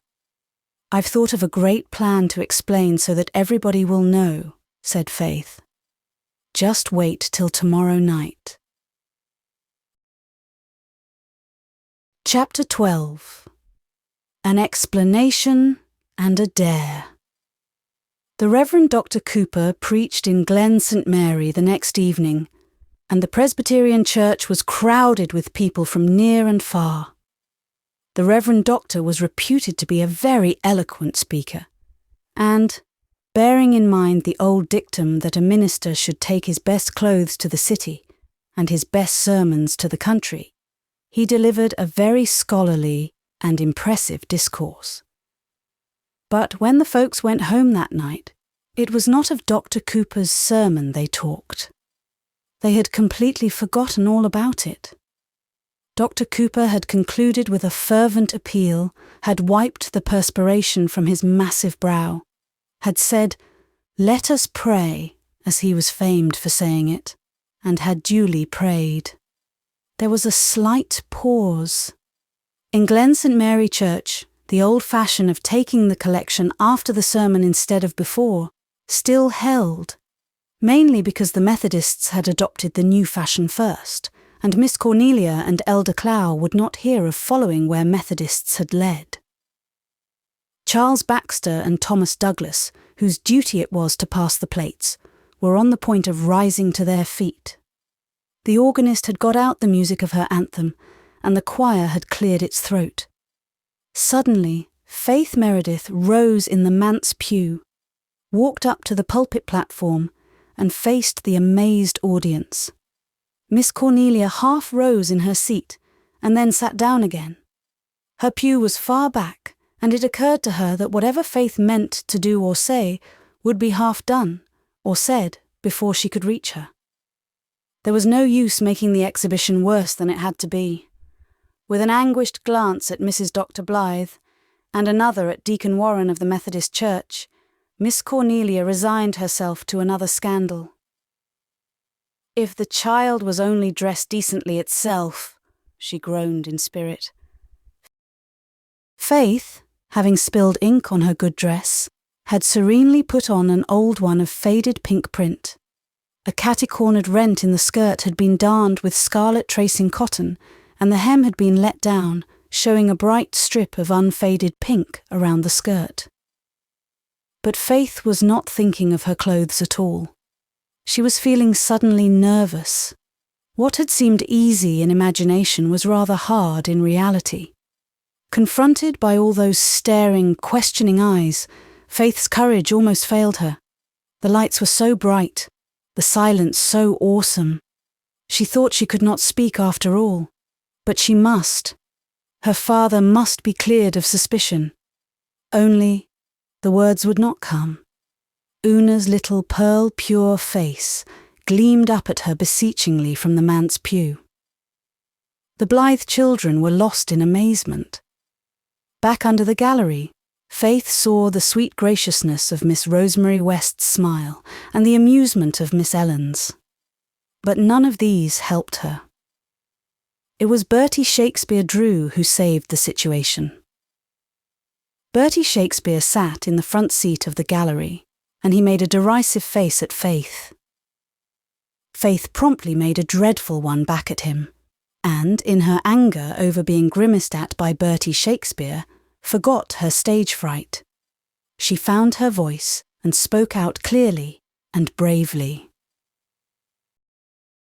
"I want to explain something," she said, and I want to do it now because everybody will hear it that heard the other. People are saying that Una and I stayed home last Sunday and cleaned house instead of going to Sunday school. Well, we did, but we didn't mean to. We got mixed up in the days of the week. It was all Elder Baxter's fault. Sensation in Baxter's pew, because he went and changed the prayer meeting to Wednesday night, and then we thought Thursday was Friday, and so on, till we thought Saturday was Sunday. Carl was laid up sick, and so was Aunt Martha, so they couldn't put us right. We went to Sunday school in all that rain on Saturday, and nobody came. And then we thought we'd clean house on Monday and stop old cats from talking about how dirty the manse was. General sensation all over the church. And we did. I shook the rugs in the Methodist graveyard because it was such a convenient place, and not because I meant to be disrespectful of the dead. It isn't the dead folks who have made the fuss over this. It's the living folks, and it isn't right for any of you to blame my father for this, because he was away and didn't know, and anyhow, we thought it was Monday. He's just the best father that ever lived in the world, and we love him with all our hearts. Faith's bravado ebbed out in a sob. She ran down the steps and flashed out of the side door of the church. There the friendly starlit summer night comforted her, and the ache went out of her eyes and throat. She felt very happy. The dreadful explanation was over, and everybody knew now that her father wasn't to blame, and that she and Una were not so wicked as to have cleaned house knowingly on Sunday. Inside the church, people gazed blankly at each other, but Thomas Douglas rose and walked up the aisle with a set face. His duty was clear. The collection must be taken if the skies fell. Taken it was. The choir sang the anthem with a dismal conviction that it fell terribly flat, and Dr. Cooper gave out the concluding hymn and pronounced the benediction with considerably less unction than usual. The Reverend Doctor had a sense of humour, and Faith's performance tickled him. Besides, John Meredith was well known in Presbyterian circles. Mr. Meredith returned home the next afternoon, but before his coming, Faith contrived to scandalise Glen St. Mary again. In the reaction from Sunday evening's intensity and strain, she was especially full of what Miss Cornelia would have called devilment on Monday. This led her to dare Walter Blythe to ride through Main Street on a pig, while she rode another one. The pigs in question were two tall, lank animals, supposed to belong to Bertie Shakespeare Drew's father, which had been haunting the roadside by the Manse for a couple of weeks. Walter did not want to ride a pig through Glen St. Mary, but whatever Faith Meredith dared him to do must be done. They tore down the hill and through the village. Faith bent double with laughter over her terrified courser, Walter crimson with shame. They tore past the minister himself, just coming home from the station, he being a little less dreamy and abstracted than usual, owing to having had a talk on the train with Miss Cornelia, who always wakened him up temporarily, noticed them, and thought he really must speak to Faith about it and tell her that such conduct was not seemly. But he had forgotten the trifling incident by the time he reached home. They passed Mrs. Alec Davis, who shrieked in horror, and they passed Miss Rosemary West, who laughed and sighed. Finally, just before the pigs swooped into Bertie Shakespeare Drew's backyard, never to emerge therefrom again, so great had been the shock to their nerves, Faith and Walter jumped off as Dr. and Mrs. Blythe drove swiftly by.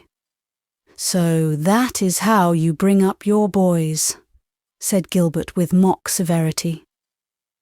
"Perhaps I do spoil them a little," said Anne contritely. "But oh, Gilbert, when I think of my own childhood before I came to Green Gables, I haven't the heart to be very strict. How hungry for love and fun I was, an unloved little drudge with never a chance to play. They do have such good times with the Manse children." "What about the poor pigs?" asked Gilbert. Anne tried to look sober and failed. "Do you really think it hurt them?" she said. "I don't think anything could hurt those animals. They've been the plague of the neighbourhood this summer, and the Drews won't shut them up. But I'll talk to Walter, if I can keep from laughing when I do it." Miss Cornelia came up to Ingleside that evening to relieve her feelings over Sunday night. To her surprise, she found that Anne did not view Faith's performance in quite the same light as she did. "I thought there was something brave and pathetic in her getting up there before that church full of people to confess," she said. "You could see she was frightened to death. Yet she was bound to clear her father. I loved her for it." "Oh, of course the poor child meant well," sighed Miss Cornelia. "But just the same, it was a terrible thing to do, and is making more talk than the house cleaning on Sunday. That had begun to die away, and this has started it all up again. Rosemary West is like you. She said last night as she left the church that it was a plucky thing for Faith to do, but it made her feel sorry for the child too. Miss Ellen thought it all a good joke and said she hadn't had as much fun in church for years. Of course they don't care. They are Episcopalians, but we Presbyterians feel it, and there were so many hotel people there that night and scores of Methodists. Mrs. Leander Crawford cried. She felt so bad, and Mrs. Alec Davis said the little hussy ought to be spanked. "Mrs. Leander Crawford is always crying in church," said Susan contemptuously. "She cries over every affecting thing the minister says. But you do not often see her name on a subscription list, Mrs. Doctor dear. Tears come cheaper. She tried to talk to me one day about Aunt Martha being such a dirty housekeeper, and I wanted to say, 'Everyone knows that you have been seen mixing up cakes in the kitchen washpan, Mrs. Leander Crawford.' But I did not say it, Mrs. Doctor dear, because I have too much respect for myself to condescend to argue with the likes of her. But I could tell worse things than that of Mrs. Leander Crawford, if I was disposed to gossip. And as for Mrs. Alec Davis, if she had said that to me, Mrs. Doctor dear, do you know what I would have said? I would have said, 'I have no doubt you would like to spank Faith, Mrs. Davis, but you will never have the chance to spank a minister's daughter either in this world or in that which is to come.'" "If poor Faith had only been decently dressed," lamented Miss Cornelia again, "it wouldn't have been quite that bad. But that dress looked dreadful as she stood there upon the platform." "It was clean, though, Mrs. Doctor dear," said Susan. "They are clean children.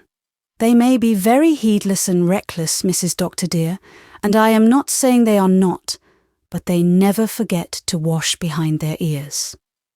"The idea of Faith forgetting what day was Sunday," persisted Miss Cornelia. "She will grow up just as careless and impractical as her father, believe me. I suppose Carl would have known better if he hadn't been sick. I don't know what was wrong with him, but I think it very likely he had been eating those blueberries that grew in the graveyard. No wonder they made him sick. If I was a Methodist, I'd try to keep my graveyard cleaned up at least." "I am of the opinion that Carl only ate the sours that grow on the Dyke," said Susan hopefully. "I do not think any minister's son would eat blueberries that grew on the graves of dead people. You know it would not be so bad, Mrs. Doctor dear, to eat things that grew on the Dyke." "The worst of last night's performance was the face Faith made at somebody in the congregation before she started in," said Miss Cornelia. "Elder Cloud declares she made it at him. And did you hear that she was seen riding on a pig today?" "I saw her. Walter was with her. I gave him a very little, scolding about it. He did not say much, but he gave me the impression that it had been his idea and that Faith was not to blame." "I do not believe that, Mrs. Doctor dear," cried Susan, up in arms. "That is just Walter's way, to take the blame on himself." But you know as well as I do, Mrs. Dr. dear, that that blessed child would never have thought of riding on a pig, even if he does write poetry. Oh, there's no doubt the notion was hatched in Faith Meredith's brain, said Miss Cornelia. And I don't say that I'm sorry that Amos Drew's old pigs did get their comeuppance for once. But the minister's daughter! And the doctor's son, said Anne, mimicking Miss Cornelia's tone. Then she laughed. Dear Miss Cornelia, they're only little children. And you know they've never yet done anything bad. They're just heedless and impulsive, as I was myself once. They'll grow sedate and sober, as I've done. Miss Cornelia laughed too. There are times, Anne dearie, when I know by your eyes that your soberness is put on like a garment, and you're really aching to do something wild and young again. Well, I feel encouraged.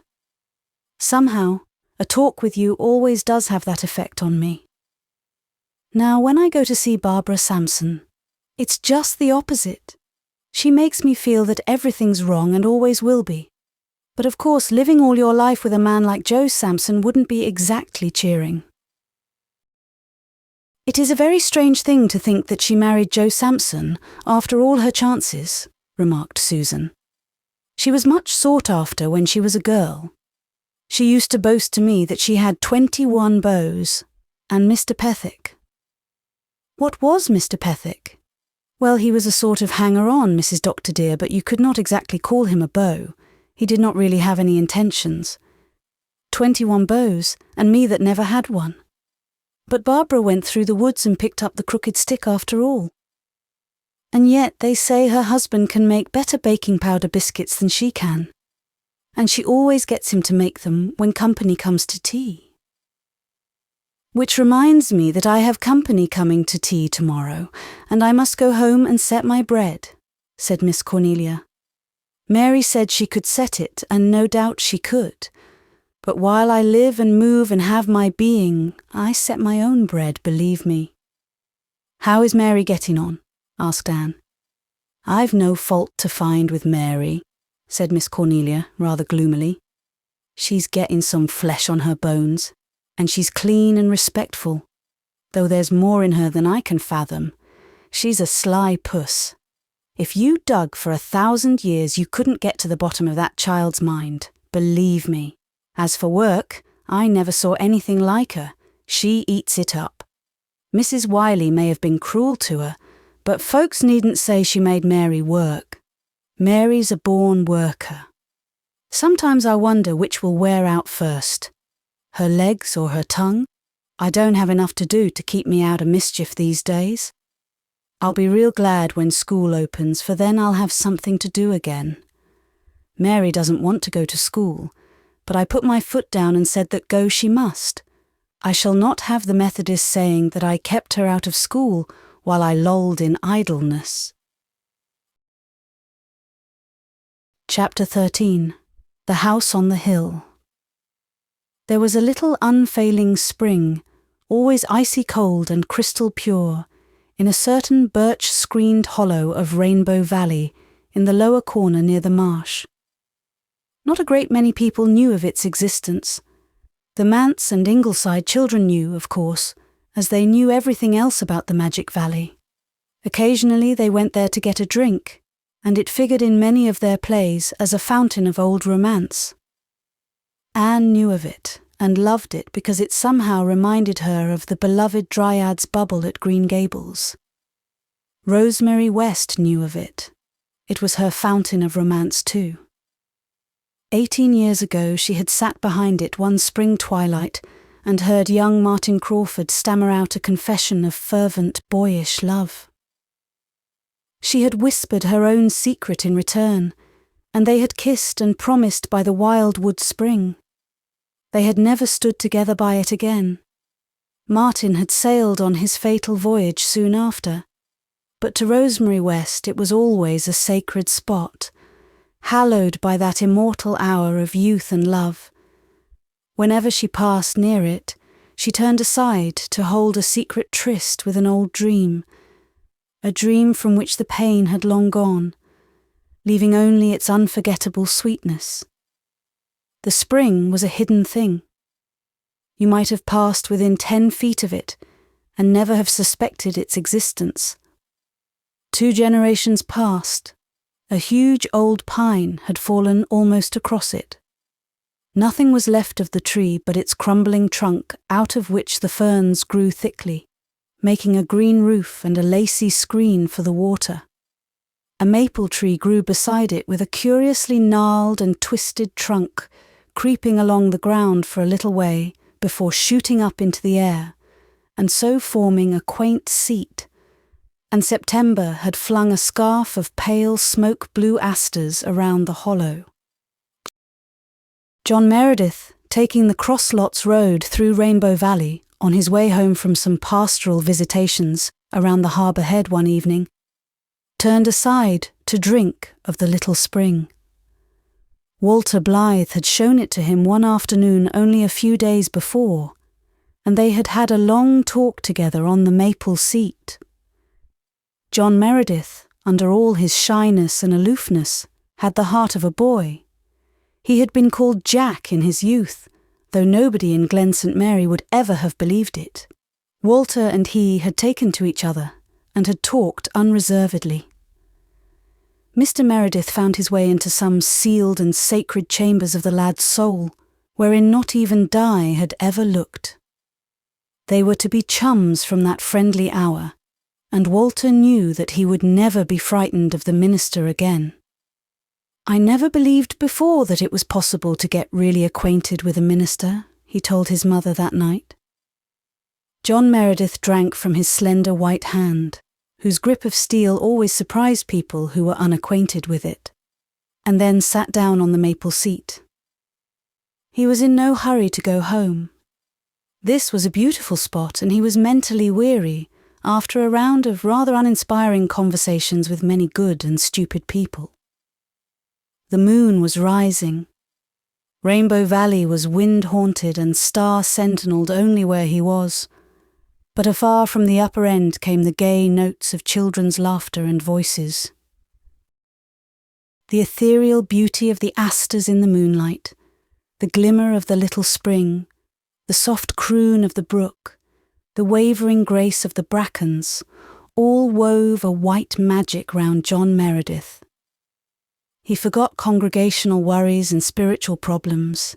The years slipped away from him. He was a young divinity student again, and the roses of June were blooming red and fragrant on the dark, queenly head of his Cecilia. He sat there and dreamed like any boy. And it was at this propitious moment that Rosemary West stepped aside from the bypath and stood beside him in that dangerous spell-weaving place. John Meredith stood up as she came in and saw her, really saw her, for the first time. He had met her in his church once or twice and shaken hands with her abstractedly, as he did with anyone he happened to encounter on his way down the aisle. He had never met her elsewhere, for the Wests were Episcopalians, with church affinities in Lowbridge, and no occasion for calling upon them had ever arisen. Before tonight, if anyone had asked John Meredith what Rosemary West looked like, he would not have had the slightest notion. But he was never to forget her, as she appeared to him in the glamour of kind moonlight by the spring. She was certainly not in the least like Cecilia, who had always been his ideal of womanly beauty.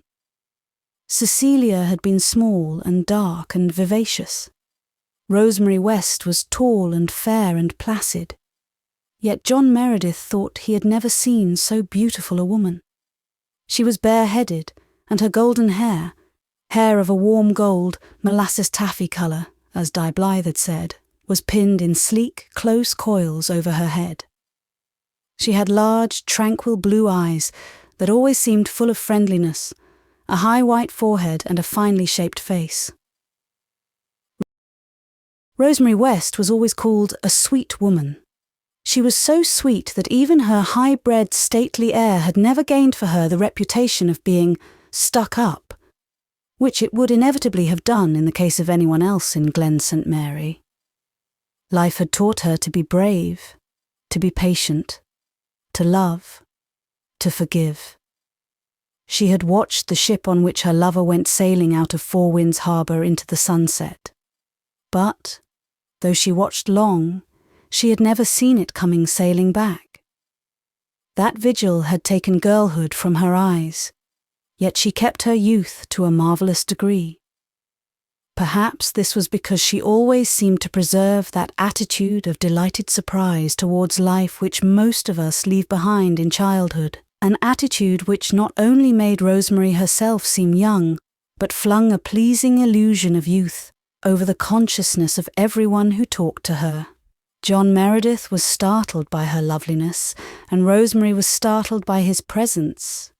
She had never thought she would find anyone by that remote spring, least of all the recluse of Glen St. Mary Manse.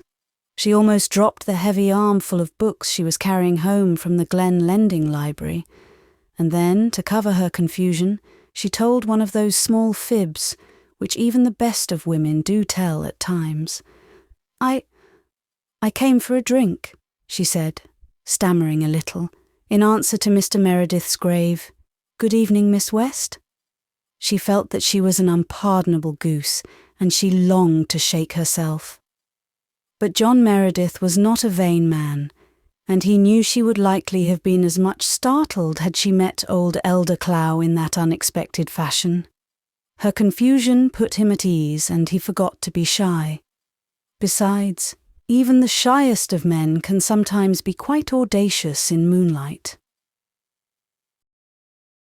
"Let me get you a cup," he said, smiling. There was a cup nearby, if he had only known it. A cracked, handleless blue cup secreted under the maple by the Rainbow Valley children. But he did not know it. So he stepped out to one of the birch trees and stripped a bit of its white skin away. Deftly, he fashioned this into a 3-cornered cup, filled it from the spring, and handed it to Rosemary. Rosemary took it and drank every drop to punish herself for her fib, for she was not in the least thirsty, and to drink a fairly large cupful of water when you are not thirsty is somewhat of an ordeal. Yet the memory of that draught was to be very pleasant to Rosemary. In after years, it seemed to her that there was something sacramental about it. Perhaps this was because of what the minister did when she handed him back the cup. He stooped again, and filled it, and drank of it himself. It was only by accident that he put his lips just where Rosemary had put hers, and Rosemary knew it. Nevertheless, it had a curious significance for her. They too had drunk of the same cup. She remembered idly that an old aunt of hers used to say that when two people did this, their afterlives would be linked in some fashion, whether for good or ill. John Meredith held the cup uncertainly. He did not know what to do with it. The logical thing would have been to toss it away, but somehow he was disinclined to do this. Rosemary held out her hand for it. "Will you let me have it?" she said. "You made it so knackily. I never saw anyone make a birch cup, so since my little brother used to make them long ago, before he died. I learned how to make them when I was a boy, camping out one summer. An old hunter taught me," said Mr. Meredith. "Let me carry your books, Miss West." Rosemary was startled into another fib and said, "Oh, they were not heavy." But the minister took them from her with quite a masterful air, and they walked away together. It was the first time Rosemary had stood by the valley spring without thinking of Martin Crawford. The mystic tryst had been broken. The little bypath wound around the marsh, and then struck up the long wooded hill on the top of which Rosemary lived. Beyond, through the trees, they could see the moonlight shining across the level summer fields. But the little path was shadowy and narrow. Trees crowded over it, and trees are never quite as friendly to human beings after nightfall as they are in daylight. They wrap themselves away from us. They whisper and plot furtively. If they reach out a hand to us, it has a hostile, tentative touch. People walking amid trees after night always draw closer together instinctively and involuntarily, making an alliance, physical and mental, against certain alien powers around them. Rosemary's dress brushed against John Meredith as they walked. Not even an absent-minded minister, who was after all a young man still, though he firmly believed he had outlived romance, could be insensible to the charm of the night and the path and the companion. It is never quite safe to think we have done with life. When we imagine we have finished our story, fate has a trick of turning the page and showing us yet another chapter. These two people each thought their hearts belonged irrevocably to the past. But they both found their walk up that hill very pleasant. Rosemary thought the Glen minister was by no means as shy and tongue-tied as he had been represented. He seemed to find no difficulty in talking easily and freely. Glen housewives would have been amazed had they heard him. But then so many Glen housewives talked only gossip and the price of eggs, and John Meredith was not interested in either. He talked to Rosemary of books and music and wide-world doings and something of his own history, and found that she could understand and respond. Rosemary, it appeared, possessed a book which Mr. Meredith had not read and wished to read. She offered to lend it to him, and when they reached the old homestead on the hill, he went in to get it. The house itself was an old-fashioned grey one, hung with vines, through which the light in the sitting-room winked in friendly fashion. It looked down the glen, over the harbour, silvered in the moonlight, to the sand dunes and the moaning ocean. They walked in through a garden that always seemed to smell of roses, even when no roses were in bloom. There was a sisterhood of lilies at the gate, and a ribbon of asters on either side of the broad walk, and a lacery of fir trees on the hill's edge beyond the house. "You have the whole world at your doorstep here," said John Meredith with a long breath. "What a view! What an outlook! At times I feel stifled down there in the glen. You can breathe up here." "It is calm tonight," said Rosemary, laughing. "If there were a wind, it would blow your breath away. We get the airs the wind can blow up here. This place should be called Four Winds instead of the harbour." "I like wind," he said. "A day when there is no wind seems to me dead. A windy day wakes me up." He gave a conscious laugh. "On a calm day I fall into daydreams. No doubt you know my reputation, Miss West. If I cut you dead the next time we meet, don't put it down to bad manners. Please understand that it is only abstraction and forgive me. And speak to me." They found Ellen West in the sitting room when they went in. She laid her glasses down on the book she had been reading and looked at them in amazement tinctured with something else. But she shook hands amiably with Mr. Meredith, and he sat down and talked to her, while Rosemary hunted out his book. Ellen West was 10 years older than Rosemary, and so different from her that it was hard to believe they were sisters. She was dark and massive, with black hair, thick black eyebrows, and eyes of the clear, slaty blue of the Gulf water in a north wind. She had a rather stern, forbidding look, but she was in reality very jolly, with a hearty, gurgling laugh and a deep, mellow, pleasant voice with a suggestion of masculinity about it. She had once remarked to Rosemary that she would really like to have a talk with that Presbyterian minister at the Glen to see if he could find a word to say to a woman when he was cornered. She had her chance now, and she tackled him on world politics. Miss Ellen, who was a great reader, had been devouring a book on the Kaiser of Germany, and she demanded Mr. Meredith's opinion of him. "A dangerous man," was his answer. "I believe you." Miss Ellen nodded. "Mark my words, Mr. Meredith. That man is going to fight somebody yet. He's aching to. He is going to set the world on fire. If you mean that he will wantonly precipitate a great war, I hardly think so," said Mr. Meredith. "The day has gone by for that sort of thing." "Bless you, it hasn't," rumbled Ellen. "The day never goes by for men and nations to make asses of themselves and take to the fists. The millennium isn't that near, Mr. Meredith, and you don't think it is any more than I do. As for this Kaiser, mark my words, he is going to make a heap of trouble." And Miss Ellen prodded her book emphatically with her long finger. "Yes, if he isn't nipped in the bud, he's going to make trouble.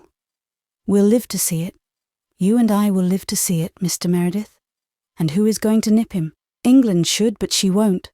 Who is going to nip him? Tell me that, Mr. Meredith." Mr. Meredith couldn't tell her, but they plunged into a discussion of German militarism that lasted long after Rosemary had found the book. Rosemary said nothing, but sat in a little rocker behind Ellen and stroked an important black cat meditatively.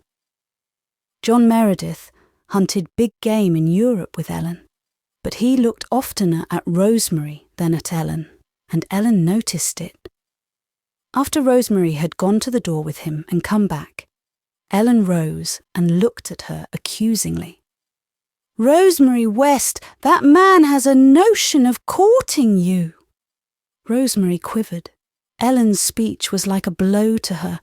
It rubbed all the bloom off the pleasant evening, but she would not let Ellen see how it hurt her. "Nonsense," she said, and laughed, a little too carelessly. "You see a beau for me in every bush, Ellen. Why, he told me all about his wife tonight, how much she was to him, how empty her death had left the world." "Well, that may be his way of courting," retorted Ellen. "Men have all kinds of ways, I understand. But don't forget your promise, Rosemary." "There is no need of my either forgetting or remembering it," said Rosemary, a little wearily. "You forget that I'm an old maid, Ellen. It is only your sisterly delusion that I am still young and blooming and dangerous. Mr. Meredith merely wants to be a friend, if he wants that much itself. He'll forget us both, long before he gets back to the Manse." "I've no objection to your being friends with him," conceded Ellen. "But it mustn't go beyond friendship, remember. I'm always suspicious of widowers. They are not given to romantic ideas about friendship. They're apt to mean business. As for this Presbyterian man, what do they call him shy for? He's not a bit shy, though he may be absent-minded. So absent-minded that he forgot to say goodnight to me when you started to go to the door with him. He's got brains, too.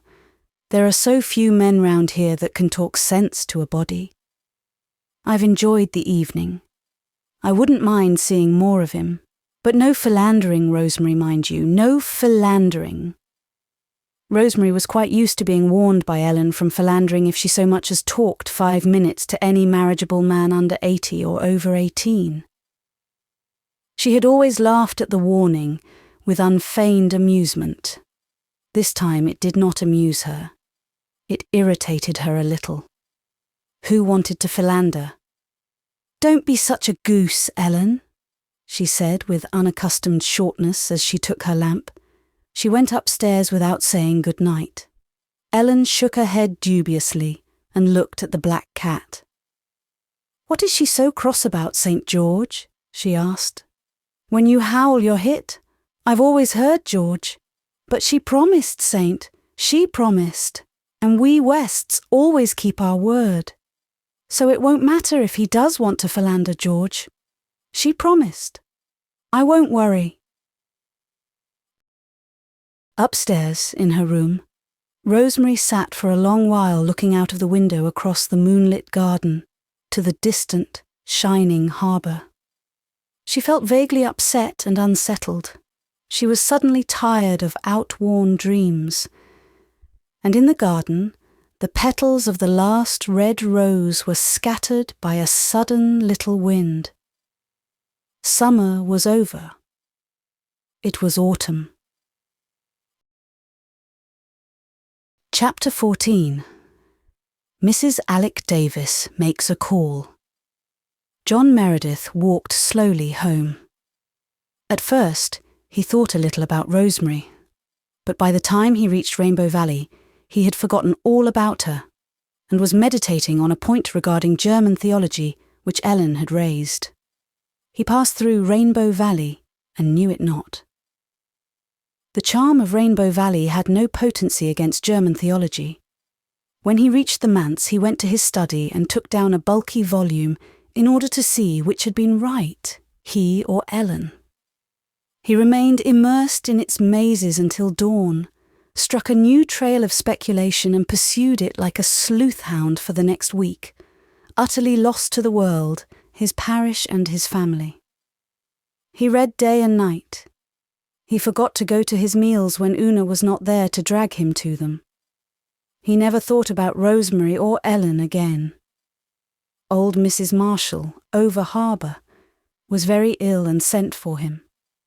But the message lay unheeded on his desk and gathered dust. Mrs. Marshall recovered, but never forgave him. A young couple came to the Manse to be married, and Mr. Meredith, with unbrushed hair, in carpet slippers and faded dressing gown, married them.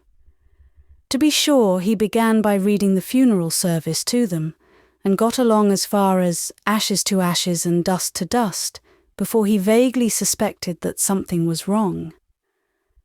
"Dear me," he said absently, "that is strange, very strange." The bride, who was very nervous, began to cry. The bridegroom, who was not in the least nervous, giggled. "Please, sir, I think you are burying us instead of marrying us," he said. "Excuse me," said Mr. Meredith, as if it did not matter much. He turned up the marriage service and got through with it, but the bride never felt quite properly married for the rest of her life. He forgot his prayer meeting again, but that did not matter, for it was a wet night and nobody came.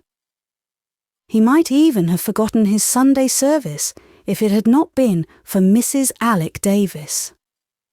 Aunt Martha came in on Saturday afternoon and told him that Mrs. Davis was in the parlour and wanted to see him. Mr. Meredith sighed. Mrs. Davis was the only woman in Glen St. Mary Church whom he positively detested. Unfortunately, she was also the richest, and his board of managers had warned Mr. Meredith against offending her. Mr. Meredith seldom thought of such a worldly matter as his stipend, but the managers were more practical. Also, they were astute. Without mentioning money, they contrived to instill into Mr. Meredith's mind a conviction that he should not offend Mrs. Davis. Otherwise, he would likely have forgotten all about her as soon as Aunt Martha had gone out.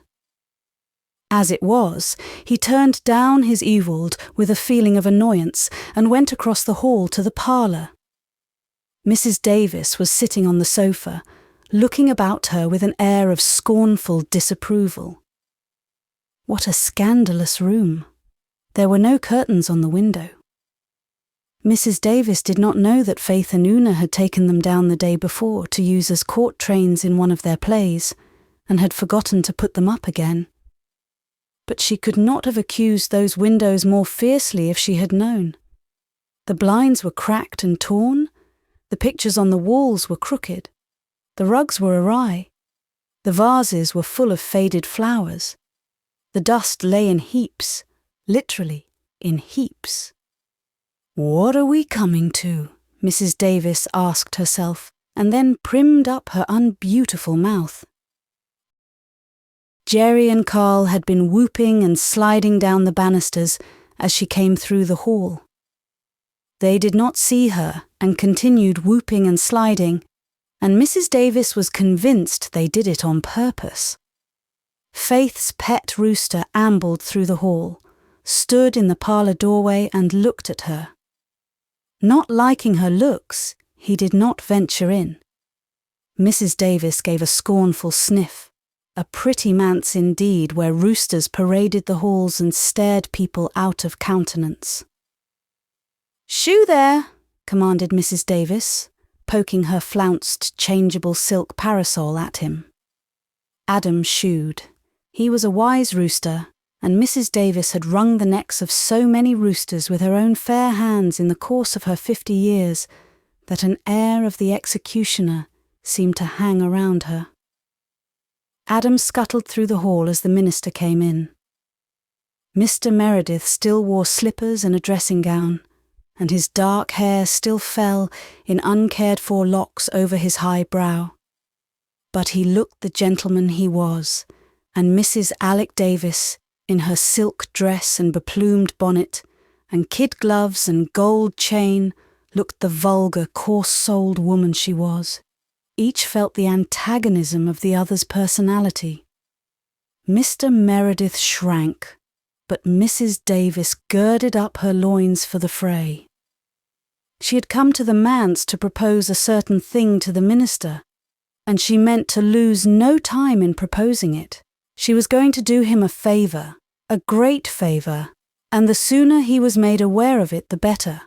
She had been thinking about it all summer, and had come to a decision at last. This was all that mattered, Mrs. Davis thought. When she decided a thing, it was decided. Nobody else had any say in the matter. That had always been her attitude.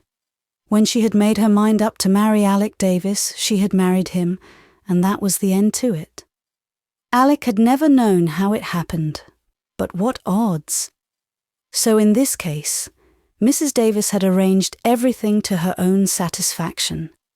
Now it only remained to inform Mr. Meredith. "Will you please shut that door?" said Mrs. Davis, unprimming her mouth slightly to say it, but speaking with asperity. "I have something important to say, and I can't say it with that racket in the hall." Mr. Meredith shut the door meekly. Then he sat down before Mrs. Davis. He was not wholly aware of her yet. His mind was still wrestling with Ewald's arguments. Mrs. Davis sensed this detachment, and it annoyed her. "I have come to tell you, Mr. Meredith," she said aggressively, "that I have decided to adopt Una." "To adopt Una?" Mr. Meredith gazed at her blankly, not understanding in the least. "Yes, I've been thinking it over for some time. I have often thought of adopting a child since my husband's death, but it seemed so hard to get a suitable one. It is very few children I would want to take into my home.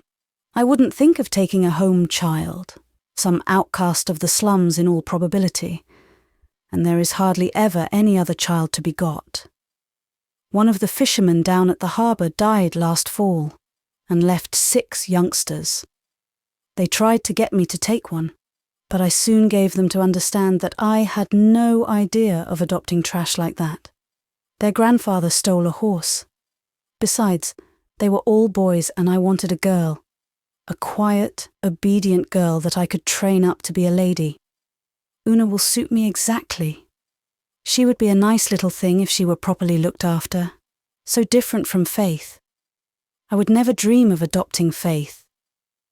But I'll take Una, and I'll give her a good home and upbringing, Mr. Meredith. And if she behaves herself, I'll leave her all my money when I die. Not one of my own relatives shall have a cent of it in any case. I'm determined on that. It was the idea of aggravating them that set me to thinking of adopting a child, as much as anything in the first place. Una shall be well dressed and educated and trained, Mr. Meredith, and I shall give her music and painting lessons and treat her as if she were my own. Mr. Meredith was wide enough awake by this time. There was a faint flush in his pale cheek, and a dangerous light in his fine dark eyes, was this woman whose vulgarity and consciousness of money oozed out of her at every pore. Actually asking him to give her Una, his dear little wistful Una with Cecilia's own dark blue eyes. The child whom the dying mother had clasped to her heart after the other children had been led weeping from the room. Cecilia had clung to her baby until the gates of death had shut between them. She had looked over the little dark head to her husband. "Take good care of her, John," she had entreated. "She is so small and sensitive. The others can fight their way, but the world will hurt her. Oh, John, I don't know what you and she are going to do. You both need me so much, but keep her close to you. Keep her close to you."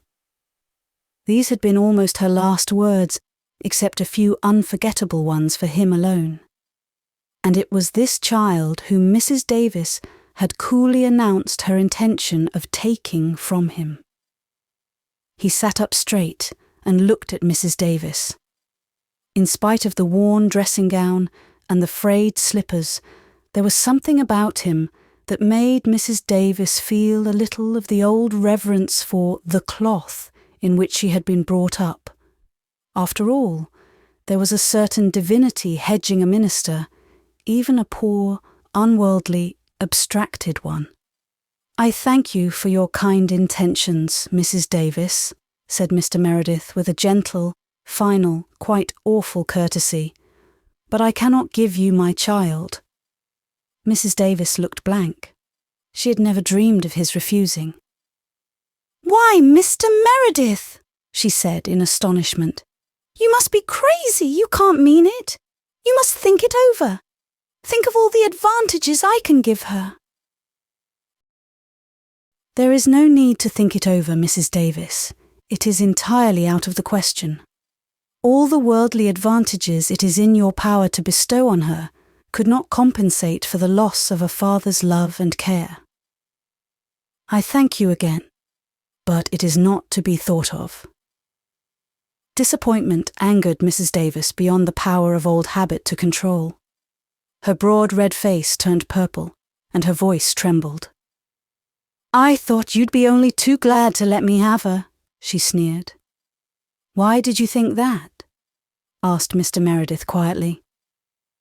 "Because nobody ever supposed you cared anything about any of your children," retorted Mrs. Davis contemptuously. "You neglect them scandalously. It is the talk of the place. They aren't fed and dressed properly, and they're not trained at all. They have no more manners than a pack of wild Indians. You never think of doing your duty as a father. You let a stray child come here among them for a fortnight and never took any notice of her. A child that swore like a trooper, I'm told. You wouldn't have cared if they'd caught smallpox from her. And Faith made an exhibition of herself getting up in preaching and making that speech. And she rode a pig down the street, under your very eyes, I understand. The way they act is past belief, and you never lift a finger to stop them or try to teach them anything. And now, when I offer one of them a good home and good prospects, you refuse it and insult me. A pretty father, you, to talk of loving and caring for your children." "That will do, woman," said Mr. Meredith. He stood up and looked at Mrs. Davis with eyes that made her quail. "That will do," he repeated. "I desire to hear no more, Mrs. Davis. You have said too much. It may be that I have been remiss in some respects in my duty as a parent, but it is not for you to remind me of it in such terms as you have used. Let us say good afternoon." Mrs. Davis did not say anything half so amiable as good afternoon, but she took her departure. As she swept past the minister, a large, plump toad which Carl had secreted under the lounge hopped out almost under her feet. Mrs. Davis gave a shriek, and in trying to avoid treading on the awful thing, lost her balance and her parasol. She did not exactly fall, but she staggered and reeled across the room in a very undignified fashion, and brought up against the door with a thud that jarred her from head to foot. Mr. Meredith, who had not seen the toad, wondered if she had been attacked with some kind of apoplectic or paralytic seizure, and ran in alarm to her assistance. But Mrs. Davis, recovering her feet, waved him back furiously. "Don't you dare to touch me!" she almost shouted. "This is some more of your children's doings, I suppose. This is no fit place for a decent woman. Give me my umbrella and let me go. I'll never darken the doors of your manse or your church again." Mr. Meredith picked up the gorgeous parasol meekly enough and gave it to her. Mrs. Davis seized it and marched out. Jerry and Carl had given up banister sliding and were sitting on the edge of the veranda with Faith. Unfortunately, all three were singing at the tops of their healthy young voices. There will be a hot time in the old town tonight. Mrs. Davis believed the song was meant for her and her only. She stopped and shook her parasol at them. "Your father is a fool," she said, "and you are three young varmints that ought to be whipped within an inch of your lives." "He isn't," cried Faith. "We're not," cried the boys. But Mrs. Davis was gone. "Goodness, isn't she mad?" said Jerry. "And what is a varmint anyhow?" John Meredith paced up and down the parlour for a few minutes. Then he went back to his study and sat down. But he did not return to his German theology. He was too grievously disturbed for that. Mrs. Davis had wakened him up with a vengeance. Was he such a remiss, careless father as she had accused him of being? Had he so scandalously neglected the bodily and spiritual welfare of the four little motherless creatures dependent on him? Were his people talking of it as harshly as Mrs. Davis had declared?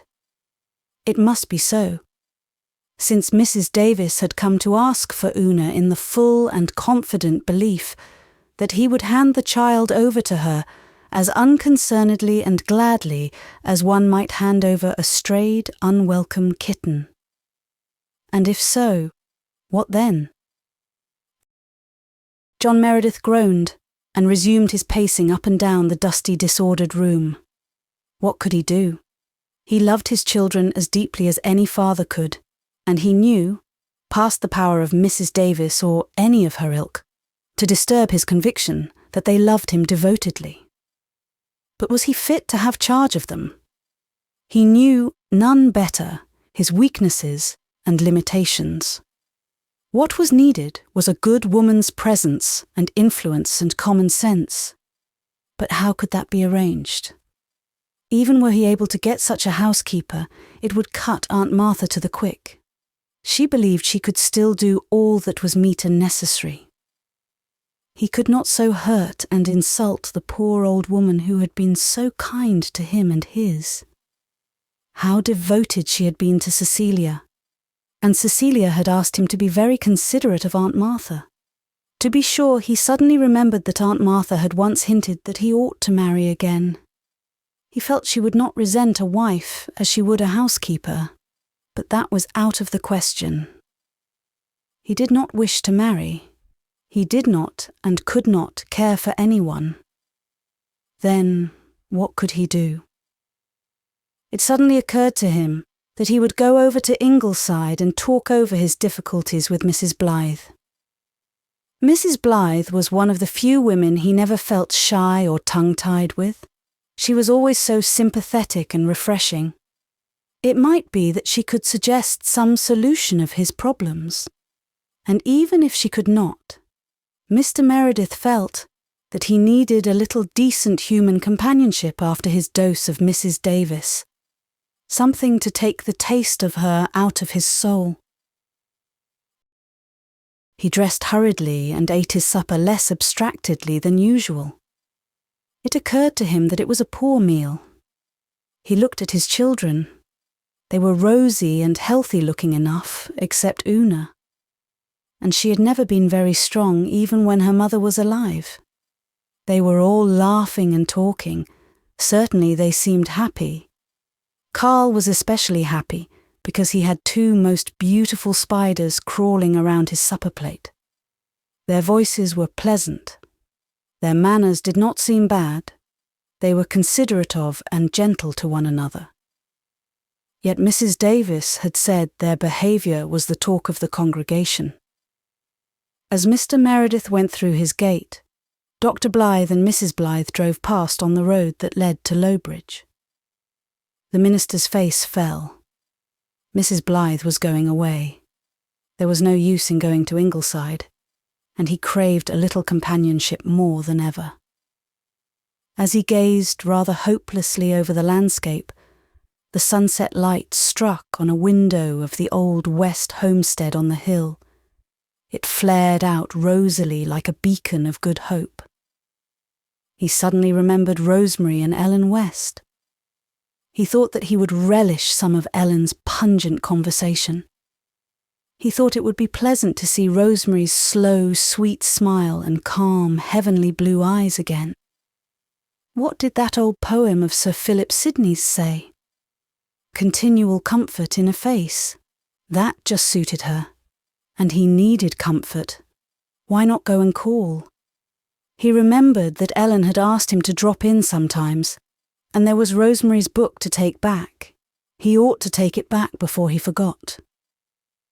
He had an uneasy suspicion that there were a great many books in his library, which he had borrowed at sundry times and in divers places, and had forgotten to take back. It was surely his duty to guard against that in this case.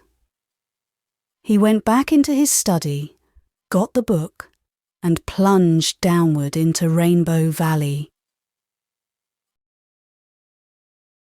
Chapter 15. More Gossip. On the evening after Mrs. Myra Murray of the Over-Harbour section had been buried, Miss Cornelia and Mary Vance came up to Ingleside. There were several things concerning which Miss Cornelia wished to unburden her soul. The funeral had to be all talked over, of course. Susan and Miss Cornelia thrashed this out between them. Anne took no part or delight in such ghoulish conversations. She sat a little apart and watched the autumnal flame of dahlias in the garden and the dreaming, glamorous harbour of the September sunset.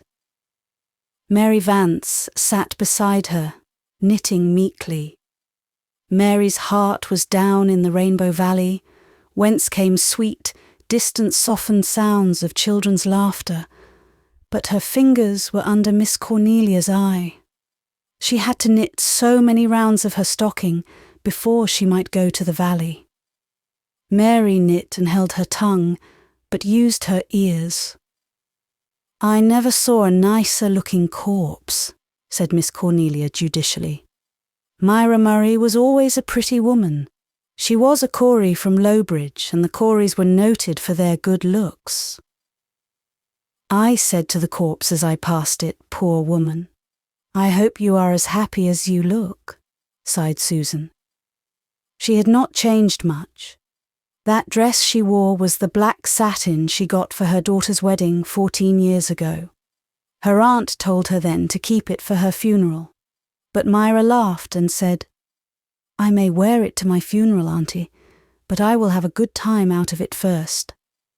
And I may say she did. Myra Murray was not a woman to attend her own funeral before she died. Many a time afterwards, when I saw her enjoying herself out in company, I thought to myself, "You are a handsome woman, Myra Murray, and that dress becomes you, but it will likely be your shroud at last." And you see my words have come true, Mrs. Marshall Elliott. Susan sighed again heavily. She was enjoying herself hugely. A funeral was really a delightful subject of conversation. "I always liked to meet Myra," said Miss Cornelia. "She was always so gay and cheerful. She made you feel better just by her handshake. Myra always made the best of things." "That is true," asserted Susan. "Her sister-in-law told me that when the doctor told her at last that he could do nothing for her and she would never rise from that bed again, Myra said quite cheerfully, 'Well, if that is so, I'm thankful the preserving is all done, and I will not have to face the fall house cleaning. I always liked house cleaning in spring, she says, but I always hated it in the fall. I will get clear of it this year, thank goodness. There are people who would call that levity. Mrs. Marshall Elliot, and I think her sister-in-law was a little ashamed of it. She said perhaps her sickness had made Myra a little light-headed, but I said, "No, Mrs. Murray, do not worry over it. It was just Myra's way of looking at the bright side." "Her sister Luella was just the opposite," said Miss Cornelia. "There was no bright side for Luella. There was just black and shades of grey. For years, she used always to be declaring she was going to die in a week or so. 'I won't be here to burden you long,' she would tell her family with a groan. And if any of them ventured to talk about their little future plans, she'd groan also and say, 'Ah, I won't be here then.' When I went to see her, I always agreed with her, and it made her so mad that she was always quite a lot better for several days afterwards. She has better health now, but no more cheerfulness. Myra was so different. She was always doing or saying something to make someone feel good. Perhaps the men they married had something to do with it. Luella's man was a tartar, believe me, while Jim Murray was decent, as men go. He looked heartbroken today. It isn't often I feel sorry for a man at his wife's funeral. But I did feel for Jim Murray. No wonder he looked sad. He will not get a wife like Myra again in a hurry, said Susan. Maybe he will not try, since his children are all grown up and Mirabelle is able to keep house. But there is no predicting what a widower may or may not do, and I, for one, will not try. We'll miss Myra terribly in church, said Miss Cornelia. She was such a worker. Nothing ever stumped her. If she couldn't get over a difficulty, she'd get around it, and if she couldn't get around it, she'd pretend it wasn't there, and generally it wasn't.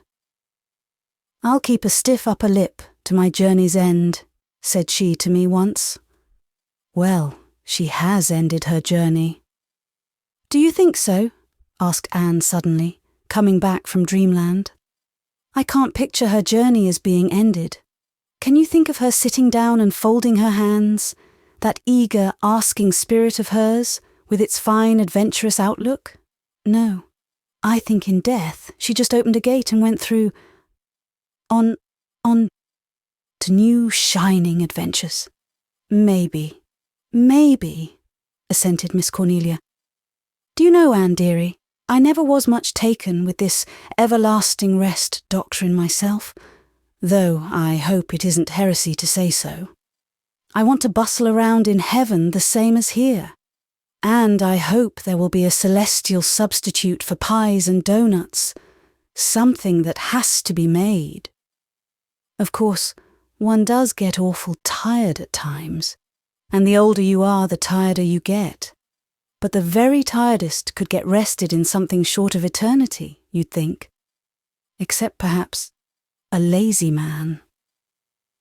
When I meet Myra Murray again, said Anne, I want to see her coming towards me, brisk and laughing, just as she always did here. Oh, Mrs. Doctor dear, said Susan in a shocked tone. You surely do not think that Myra will be laughing in the world to come? Why not, Susan? Do you think we will be crying there? No, Mrs. Doctor dear, do not misunderstand me. I do not think we shall be either crying or laughing. What then? Well, said Susan, driven to it, it is my opinion, Mrs. Doctor dear, that we shall just look solemn and holy. And do you really think, Susan, said Anne, looking solemn enough, that either Myra Murray or I could look solemn and holy all the time? All the time, Susan. Well, admitted Susan reluctantly, I might go so far as to say that you both would have to smile now and again, but I can never admit that there will be laughing in heaven. The idea seems really irreverent, Mrs. Doctor dear. Well, to come back to earth, said Miss Cornelia. Who can we get to take Myra's class in Sunday school? Julia Clow has been teaching it since Myra took ill, but she's going to town for the winter, and we'll have to get somebody else. I heard that Mrs. Laurie Jameson wanted it, said Anne. The Jamesons have come to church very regularly since they moved to the Glen from Lowbridge. New brooms, said Miss Cornelia dubiously. Wait till they've gone regularly for a year. You cannot depend on Mrs. Jameson a bit, Mrs. Doctor dear, said Susan solemnly. She died once, and when they were measuring her for her coffin, after laying her out just beautiful, did she not go and come back to life? Now, Mrs. Doctor dear, you know you cannot depend on a woman like that.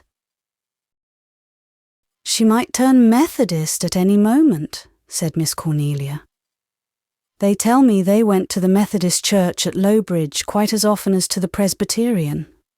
I haven't caught them at it here yet, but I would not approve of taking Mrs. Jameson into the Sunday school. Yet we must not offend them. We are losing too many people by death or bad temper. Mrs. Alec Davis has left the church. No one knows why. She told the managers that she would never pay another cent to Mr. Meredith's salary. Of course, most people say that the children offended her, but somehow I don't think so.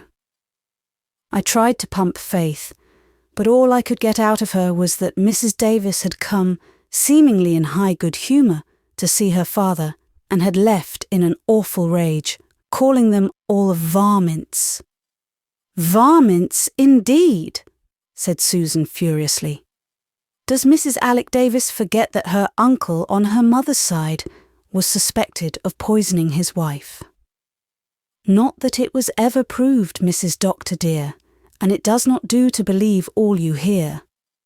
But if I had an uncle whose wife died without any satisfactory reason, I would not go about the country calling innocent children varmints. The point is, said Miss Cornelia, that Mrs. Davis paid a large subscription, and how its loss is going to be made up is a problem. And if she turns the other Douglases against Mr. Meredith, as she will certainly try to do, he will just have to go. I do not think Mrs. Alec Davis is very well liked by the rest of the clan, said Susan. It is not likely she will be able to influence them. But those Douglases all hang together so. If you touch one, you touch all.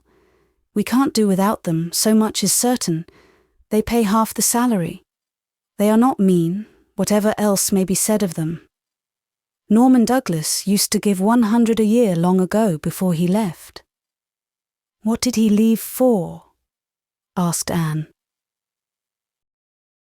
He declared a member of the session cheated him in a cow deal. He hasn't come to church for 20 years.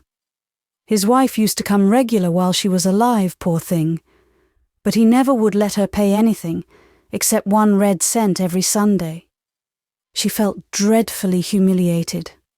I don't know that he was any too good a husband to her, though she was never heard to complain, but she always had a cowed look.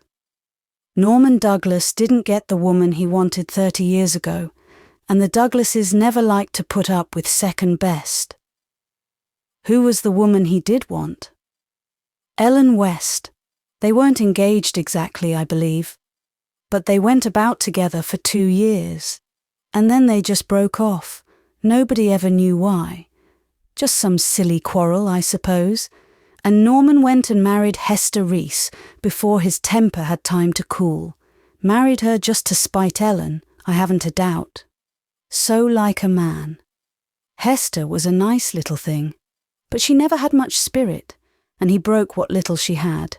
She was too meek for Norman. He needed a woman who could stand up to him. Ellen would have kept him in fine order, and he would have liked her all the better for it. He despised Hester, that is the truth, just because she always gave in to him. I used to hear him say many a time, long ago when he was a young fellow, "Give me a spunky woman." Spunk for me every time. And then he went and married a girl who couldn't say boo to a goose, manlike. That family of Reeses were just vegetables. They went through the motions of living, but they didn't live. Russell Reese used his first wife's wedding ring to marry his second, said Susan reminiscently. That was too economical in my opinion, Mrs. Dr. dear. And his brother John has his own tombstone put up in the over-harbour graveyard, with everything on it but the date of death, and he goes and looks at it every Sunday. Most folks would not consider that much fun, but it is plain he does. People do have such different ideas of enjoyment. As for Norman Douglas, he is a perfect heathen. When the last minister asked him why he never went to church, he said, "Too many ugly women there, parson, too many ugly women." I should like to go to such a man, Mrs. Dr. dear, and say to him solemnly, "There is a hell." "Oh, Norman doesn't believe there is such a place," said Miss Cornelia. "I hope he'll find out his mistake when he comes to die. There, Mary, you've knit your 3 inches and you can go and play with the children for half an hour." Mary needed no second bidding. She flew to Rainbow Valley with a heart as light as her heels, and in the course of conversation told Faith Meredith all about Mrs. Alec Davis. "And Mrs. Elliot says that she'll turn all the Douglases against your father, and then he'll have to leave the Glen because his salary won't be paid," concluded Mary. "I don't know what is to be done, honest to goodness. If only old Norman Douglas would come back to church and pay, it wouldn't be so bad. But he won't, and the Douglases will leave, and you all will have to go." Faith carried a heavy heart to bed with her that night. The thought of leaving the Glen was unbearable. Nowhere else in the world were there such chums as the Blythes. Her little heart had been wrung when they had left Maywater. She had shed many bitter tears when she parted with Maywater chums and the old manse there where her mother had lived and died. She could not contemplate calmly the thought of such another and harder wrench. She couldn't leave Glen St. Mary and dear Rainbow Valley and that delicious graveyard. "It's awful to be a minister's family," groaned Faith into her pillow. "Just as soon as you get fond of a place, you are torn up by the roots. I'll never, never, never marry a minister, no matter how nice he is." Faith sat up in bed and looked out of the little vine-hung window. The night was very still, the silence broken only by Una's soft breathing. Faith felt terribly alone in the world. She could see Glen St. Mary lying under the starry blue meadows of the autumn night.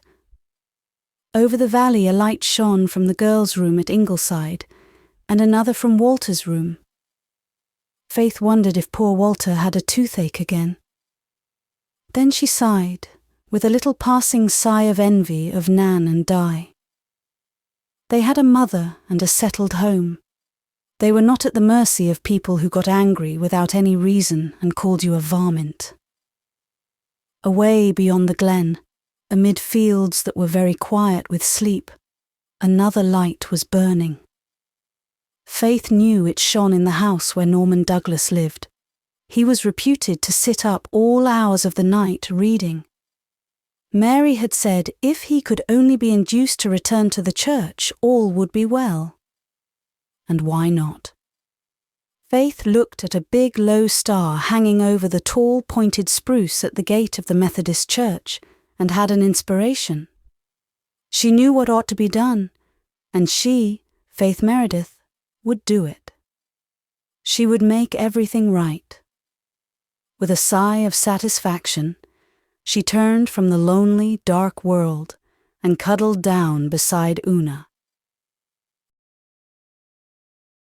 Chapter 16. Tit for Tat. With Faith, to decide was to act. She lost no time in carrying out the idea. As soon as she came home from school the next day, she left the manse and made her way down the glen. Walter Blythe joined her as she passed the post office. "I'm going to Mrs. Elliot's on an errand for Mother," he said. "Where are you going, Faith?" "I am going somewhere on church business," said Faith loftily. She did not volunteer any further information, and Walter felt rather snubbed. They walked on in silence for a little while. It was a warm, windy evening, with a sweet, resinous air.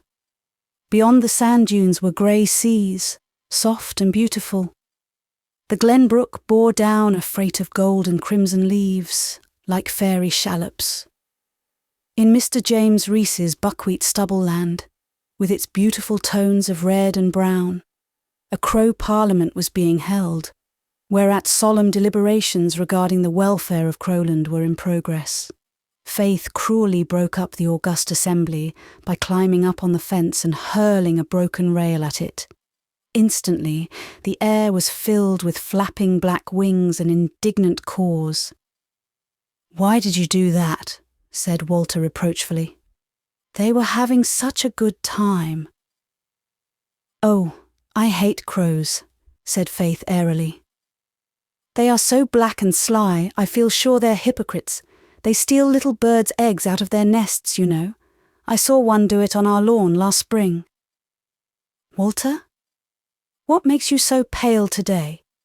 Did you have the toothache again last night?" Walter shivered. "Yes, a raging one. I couldn't sleep a wink, so I just paced up and down the floor and imagined I was an early Christian martyr being tortured at the command of Nero. That helped ever so much for a while, and then I got so bad I couldn't imagine anything." "Did you cry?" asked Faith anxiously. "No, but I lay down on the floor and groaned," admitted Walter. "Then the girls came in, and Nan put cayenne pepper in it, and that made it worse. Di made me hold a swallow of cold water in my mouth, and I couldn't stand it. So they called Susan. Susan said it served me right for sitting up in the cold garret yesterday writing poetry trash. But she started up the kitchen fire and got me a hot water bottle, and it stopped the toothache. As soon as I felt better, I told Susan my poetry wasn't trash, and she wasn't any judge. And she said no. Thank goodness she was not. And she did not know anything about poetry, except that it was mostly a lot of lies. Now you know, Faith, that isn't so. That is one reason why I like writing poetry. You can say so many things in it that are true in poetry, but wouldn't be true in prose. I told Susan so, but she said to stop my jawing and go to sleep before the water got cold, or she'd leave me to see if rhyming would cure toothache, and she hoped it would be a lesson to me. Why don't you go to the dentist at Lowbridge and get the tooth out? Walter shivered again. They want me to, but I can't. It would hurt so. Are you afraid of a little pain? Asked Faith contemptuously. Walter flushed. It would be a big pain. I hate being hurt. Father said he wouldn't insist on my going. He'd wait until I'd made up my own mind to go. It wouldn't hurt as long as the toothache, argued Faith. You've had 5 spells of toothache. If you'd just go and have it out, there'd be no more bad nights. I had a tooth out once. I yelled for a moment, but it was all over then. Only the bleeding. The bleeding is worst of all. It's so ugly, cried Walter. It just made me sick when Jem cut his foot last summer. Susan said I looked more like fainting than Jem did. But I couldn't bear to see Jem hurt either. Somebody is always getting hurt, Faith, and it's awful. I just can't bear to see things hurt. It makes me just want to run and run and run till I can't hear or see them. There's no use making a fuss over anyone getting hurt, said Faith, tossing her curls. Of course, if you've hurt yourself very badly, you have to yell and blood is messy, and I don't like seeing other people hurt either, but I don't want to run. I want to go to work and help them. Your father has to hurt people lots of times to cure them. What would they do if he ran away? I didn't say I would run, I said I wanted to run. That's a different thing. I want to help people too. But oh, I wish there weren't any ugly, dreadful things in the world. I wish everything was glad and beautiful. Well, don't let's think of what isn't, said Faith. After all, there's lots of fun in being alive. You wouldn't have toothache if you were dead, but still, wouldn't you lots rather be alive than dead? I would, 100 times. Oh, here's Dan Reese. He's been down to the harbour for fish. I hate Dan Reese, said Walter. So do I. All us girls do. I'm just going to walk past and never take the least notice of him. You watch me. Faith accordingly stalked past Dan with her chin out and an expression of scorn that bit into his soul. He turned and shouted after her, "Pig girl! Pig girl! Pig girl!" in a crescendo of insult. Faith walked on, seemingly oblivious, but her lip trembled slightly with a sense of outrage. She knew she was no match for Dan Reese when it came to an exchange of epithets. She wished Jem Blythe had been with her instead of Walter. If Dan Reese had dared to call her a pig girl in Jem's hearing, Jem would have wiped up the dust with him. But it never occurred to Faith to expect Walter to do it, or blame him for not doing it. Walter, she knew, never fought other boys. Neither did Charlie Clow of the North Road. The strange part was that, while she despised Charlie for a coward, it never occurred to her to disdain Walter. It was simply that he seemed to her an inhabitant of a world of his own, where different traditions prevailed. Faith would as soon have expected a starry-eyed young angel to pummel dirty, freckled Dan Reese, for her as Walter Blythe. She would not have blamed the angel, and she did not blame Walter Blythe. But she wished that sturdy Jem or Jerry had been there, and Dan's insult continued to rankle in her soul. Walter was pale no longer. He had flushed crimson, and his beautiful eyes were clouded with shame and anger. He knew that he ought to have avenged Faith. Jem would have sailed right in and made Dan eat his words with bitter sauce. Richie Warren would have overwhelmed Dan with worse names than Dan had called Faith. But Walter could not, simply could not call names. He knew he would get the worst of it. He could never conceive or utter the vulgar, ribald insults of which Dan Reese had unlimited command. And as for the trial by fist, Walter couldn't fight. He hated the idea. It was rough and painful, and worst of all, it was ugly. He never could understand Jem's exultation in an occasional conflict. But he wished he could fight Dan Reese. He was horribly ashamed because Faith Meredith had been insulted in his presence, and he had not tried to punish her insulter. He felt sure she must despise him. She had not even spoken to him since Dan had called her pig girl. He was glad when they came to the parting of the ways. Faith, too, was relieved, though for a different reason. She wanted to be alone because she suddenly felt rather nervous about her errand. Impulse had cooled, especially since Dan had bruised her self-respect. She must go through with it, but she no longer had enthusiasm to sustain her. She was going to see Norman Douglas and ask him to come back to church, and she began to be afraid of him. What had seemed so easy and simple up at the Glen seemed very different down here. She had heard a good deal about Norman Douglas, and she knew that even the biggest boys in school were afraid of him. Suppose he called her something nasty. She had heard he was given to that. Faith could not endure being called names. They subdued her far more quickly than a physical blow. But she would go on. Faith Meredith always went on. If she did not, her father might have to leave the Glen. At the end of the long lane, Faith came to the house, a big, old-fashioned one with a row of soldierly Lombardis marching past it. On the back veranda, Norman Douglas himself was sitting, reading a newspaper. His big dog was beside him. Behind in the kitchen where his housekeeper, Mrs. Wilson, was getting supper, there was a clatter of dishes, an angry clatter, for Norman Douglas had just had a quarrel with Mrs. Wilson, and both were in a very bad temper over it. Consequently, when Faith stepped on the veranda and Norman Douglas lowered his newspaper, she found herself looking into the choleric eyes of an irritated man. Norman Douglas was rather a fine-looking personage in his way. He had a sweep of long red beard over his broad chest and a mane of red hair, ungrizzled by the years, on his massive head. His high white forehead was unwrinkled, and his blue eyes could flash still with all the fire of his tempestuous youth. He could be very amiable when he liked, and he could be very terrible.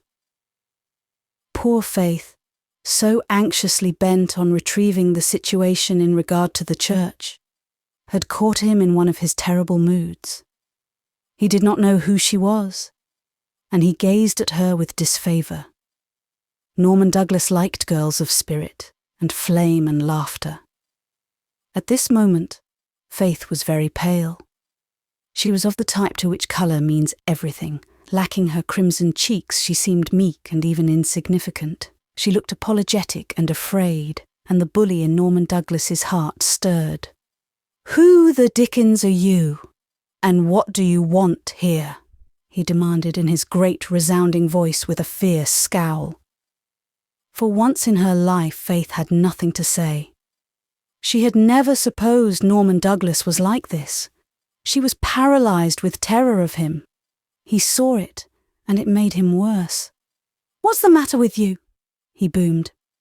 "You look as if you wanted to say something and were scared to say it. What's troubling you? Confound it. Speak up, can't you?" No. Faith could not speak up. No words would come, but her lips began to tremble. "For heaven's sake, don't cry," shouted Norman. "I can't stand snivelling. If you've anything to say, say it and have done. Great Kitty, is the girl possessed of a dumb spirit? Don't look at me like that. I'm human. I haven't got a tail. Who are you? Who are you, I say?" Norman's voice could have been heard at the harbour. Operations in the kitchen were suspended. Mrs. Wilson was listening open-eared and eyed. Norman put his huge brown hands on his knees and leaned forward, staring into Faith's pallid, shrinking face. He seemed to loom over her, like some evil giant out of a fairy tale. She felt as if he would eat her up next thing, body and bones. "I am Faith Meredith," she said, in little more than a whisper. "Meredith, hey. One of the parson's youngsters, hey. I've heard of you. Riding on pigs and breaking the Sabbath. A nice lot. What do you want here, hey? What do you want of the old pagan, hey? I don't ask favours of parsons, and I don't give any. What do you want, I say?" Faith wished herself 1,000 miles away. She stammered out her thought in its naked simplicity. "I came to ask you to go to church and pay to the salary." Norman glared at her. Then he burst forth again. "You impudent hussy! You! Who put you up to it, Jade? Who put you up to it?" "Nobody," said poor Faith. "That's a lie. Don't lie to me. Who sent you here? It wasn't your father. He hasn't the smedum of a flea. But he wouldn't send you to do what he daren't do himself. I suppose it was some of them confounded old maids at the Glen, was it? Was it, eh?" "No. I just came myself." "Do you take me for a fool?" shouted Norman. "No. I thought you were a gentleman," said Faith faintly, and certainly without any thought of being sarcastic. Norman bounced up. "Mind your own business. I don't want to hear another word from you. If you weren't such a kid, I'd teach you to interfere in what doesn't concern you. When I want parsons or pill dosers, I'll send for them. Till I do, I'll have no truck with them. Do you understand? Now get out, cheeseface." Faith got out. She stumbled blindly down the steps, out of the yard gate and into the lane. Halfway up the lane, her daze of fear passed away, and a reaction of tingling anger possessed her. By the time she reached the end of the lane, she was in such a furious temper as she had never experienced before. Norman Douglas's insults burned in her soul, kindling a scorching flame. Go home. Not she. She would go straight back and tell that old ogre just what she thought of him. She would show him. Oh, wouldn't she? Cheeseface indeed. Unhesitatingly, she turned and walked back. The veranda was deserted and the kitchen door shut. Faith opened the door without knocking and went in. Norman Douglas had just sat down at the supper table, but he still held his newspaper. Faith walked inflexibly across the room, caught the paper from his hand, flung it on the floor, and stamped on it. Then she faced him, with her flashing eyes and scarlet cheeks. She was such a handsome young fury that Norman Douglas hardly recognized her. "What's brought you back?" he growled, but more in bewilderment than rage. Unquailingly she glared back into the angry eyes against which so few people could hold their own. "I have come back to tell you exactly what I think of you," said Faith, in clear, ringing tones. "I am not afraid of you. You are a rude, unjust, tyrannical, disagreeable old man. Susan says you are sure to go to hell, and I was sorry for you, but I am not now. Your wife never had a new hat for 10 years. No wonder she died. I am going to make faces at you whenever I see you after this. Every time I am behind you, you will know what is happening. Father has a picture of the devil in a book in his study, and I mean to go home and write your name under it. You are an old vampire, and I hope you will have the Scotch fiddle." Faith did not know what a vampire meant any more than she knew what the Scotch fiddle was. She had heard Susan use the expressions, and gathered from her tone that both were dire things. But Norman Douglas knew what the latter meant at least. He had listened in absolute silence to Faith's tirade. When she paused for breath, with a stamp of her foot, he suddenly burst into loud laughter. With a mighty slap of hand on knee, he exclaimed, "I vow you have got spunk after all. I like spunk. Come, sit down, sit down." "I will not." Faith's eyes flashed more passionately. She thought she was being made fun of, treated contemptuously. She would have enjoyed another explosion of rage, but this cut deep. "I will not sit down in your house. I am going home. But I am glad I came back here and told you exactly what my opinion of you is." So am I, chuckled Norman. "I like you. You are fine. You are great. Such roses, such vim. Did I call her cheeseface? Why, she never smelt a cheese. Sit down. If you had looked like that at the first girl. So you will write my name under the devil's picture, will you? But he is black, girl. He is black. And I am red. It won't do. It won't do. And you hope I will have the Scotch fiddle, do you?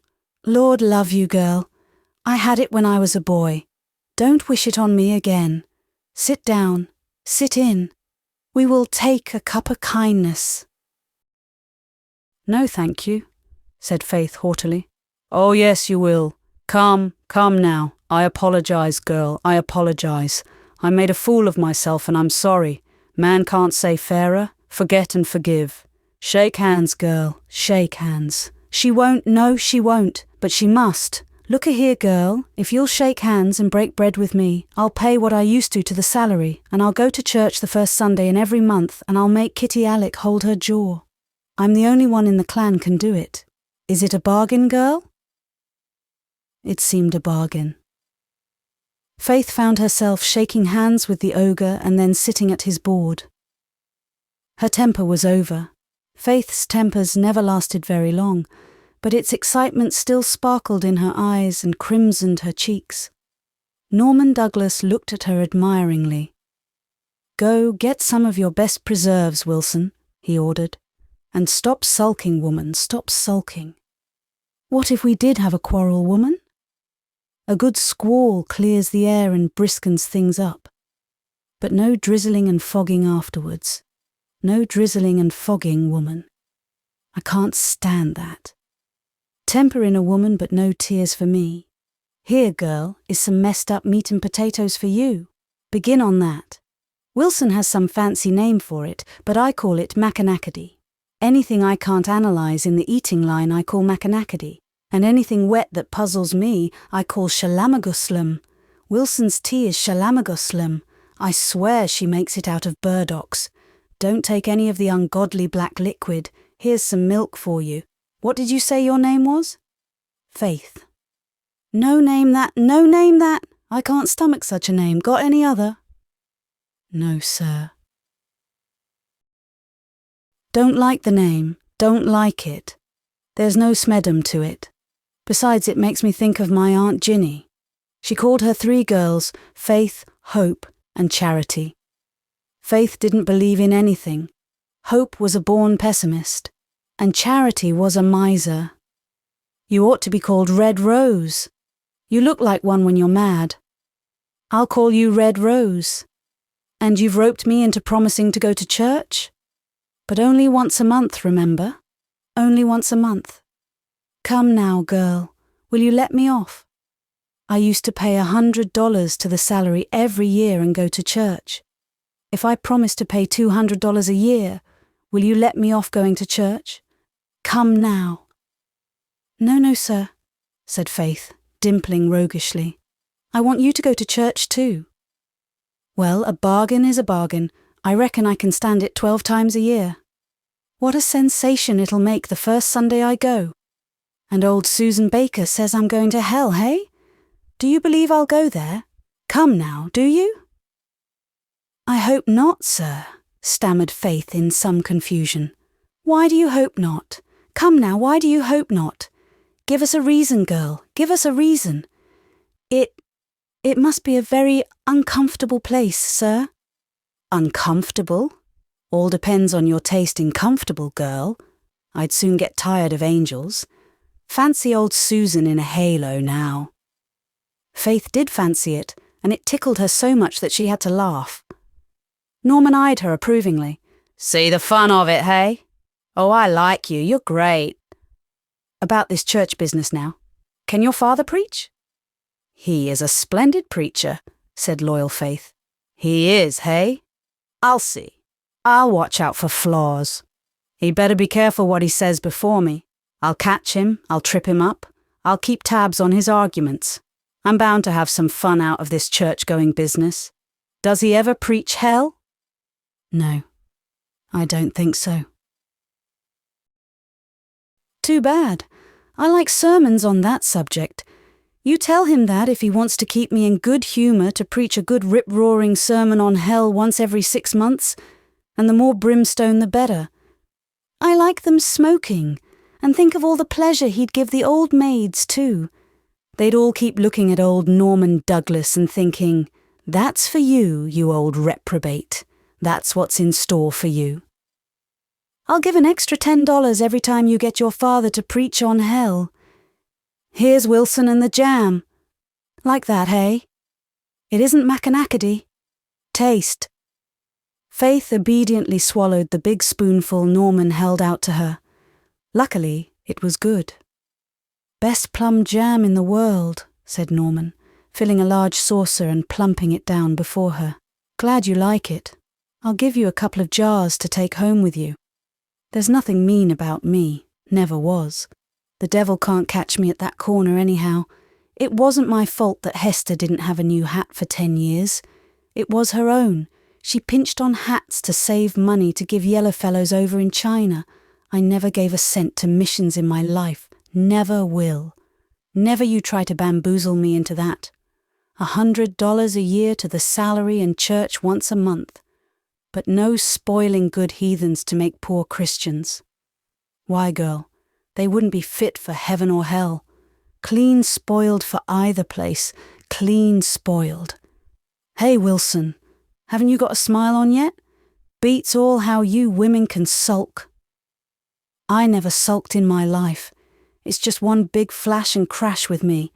And then poof, the squall's over and the sun is out and you could eat out of my hand. Norman insisted on driving Faith home after supper, and he filled the buggy up with apples, cabbages, potatoes and pumpkins and jars of jam. There's a nice little tomcat out in the barn. I'll give you that too if you'd like it. Say the word, he said. No, thank you, said Faith decidedly. I don't like cats, and besides, I have a rooster. Listen to her. You can't cuddle a rooster as you can a kitten. Who ever heard of petting a rooster? Better take little Tom. I want to find a good home for him. No, Aunt Martha has a cat and he would kill a strange kitten. Norman yielded the point rather reluctantly. He gave Faith an exciting drive home, behind his wild 2-year-old, and when he had let her out at the kitchen door of the Manse and dumped his cargo on the back veranda, he drove away shouting, "It's only once a month! Only once a month, mind!" Faith went up to bed, feeling a little dizzy and breathless, as if she had just escaped from the grasp of a genial whirlwind. She was happy and thankful. No fear now that they would have to leave the glen and the graveyard and Rainbow Valley. But she fell asleep, troubled by a disagreeable subconsciousness that Dan Reese had called her Pig Girl, and that, having stumbled on such a congenial epithet, he would continue to call her so whenever opportunity offered. Chapter 17. A Double Victory. Norman Douglas came to church the first Sunday in November and made all the sensation he desired. Mr. Meredith shook hands with him absently on the church steps and hoped dreamily that Mrs. Douglas was well. "She wasn't very well just before I buried her 10 years ago, but I reckon she has better health now," boomed Norman, to the horror and amusement of everyone except Mr. Meredith, who was absorbed in wondering if he had made the last head of his sermon as clear as he might have, and hadn't the least idea what Norman had said to him, or he to Norman. Norman intercepted Faith at the gate. "Kept my word, you see, kept my word, Red Rose. I'm free now, till the first Sunday in December. Fine sermon, girl, fine sermon. Your father has more in his head than he carries on his face. But he contradicted himself once. Tell him he contradicted himself. And tell him I want that brimstone sermon in December. Great way to wind up the old year, with a taste of hell, you know. And what's the matter with a nice tasty discourse on heaven for New Year's? Though it wouldn't be half as interesting as hell, girl. Not half. Only I'd like to know what your father thinks about heaven. He can think. Rarest thing in the world, a person who can think. But he did contradict himself. Ha ha! Here's a question you might ask him sometime when he's awake, girl. Can God make a stone so big he couldn't lift it himself? Don't forget now. I want to hear his opinion on it. I've stumped many a minister with that girl. Faith was glad to escape him and run home. Dan Reese, standing among the crowd of boys at the gate, looked at her and shaped his mouth into Pig Girl, but dared not utter it aloud just there. The next day in school was a different matter. At noon recess, Faith encountered Dan in the little spruce plantation behind the school, and Dan shouted once more, "Pig Girl! Pig Girl! Rooster Girl!" Walter Blythe suddenly rose from a mossy cushion behind a little clump of firs where he had been reading. He was very pale, but his eyes blazed. "You hold your tongue, Dan Reese," he said. "Oh, hello, Miss Walter," retorted Dan, not at all abashed. He vaulted airily to the top of the rail fence and chanted insultingly, "Cowardy, cowardy custard!" Stole a pot of mustard, cowardy, cowardy custard. You are a coincidence, said Walter scornfully, turning still whiter. He had only a very hazy idea what a coincidence was, but Dan had none at all and thought it must be something peculiarly opprobrious. Yeah, cowardy, he yelled again. Your mother writes lies, lies, lies. And Faith Meredith is a pig girl, a pig girl, a pig girl. And she's a rooster girl, a rooster girl, a rooster girl. Yeah, cowardy, cowardy, cussed. Dan got no further. Walter had hurled himself across the intervening space and knocked Dan off the fence backward with one well-directed blow. Dan's sudden inglorious sprawl was greeted with a burst of laughter and a clapping of hands from Faith. Dan sprang up, purple with rage, and began to climb the fence. But just then the school bell rang, and Dan knew what happened to boys who were late during Mr. Hazard's regime. We'll fight this out, he howled. Cowardy! Any time you like, said Walter. Oh, no, no, Walter, protested Faith. Don't fight him. I don't mind what he says. I wouldn't condescend to mind the like of him. He insulted you and he insulted my mother, said Walter, with the same deadly calm. Tonight after school, Dan. I've got to go right home from school to pick potatoes after the harrows, Dad says, answered Dan sulkily. But tomorrow night will do. All right, here tomorrow night, agreed Walter. And I'll smash your sissy face for you, promised Dan. Walter shuddered, not so much from fear of the threat as from repulsion over the ugliness and vulgarity of it. But he held his head high and marched into school. Faith followed in a conflict of emotions. She hated to think of Walter fighting that little sneak, but oh, he had been splendid.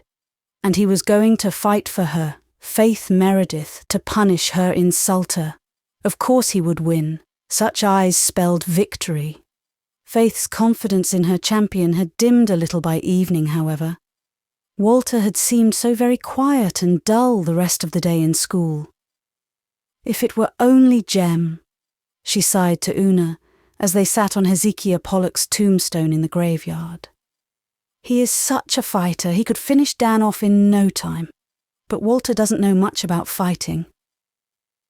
I'm so afraid he'll be hurt, sighed Una, who hated fighting and couldn't understand the subtle, secret exultation she divined in Faith.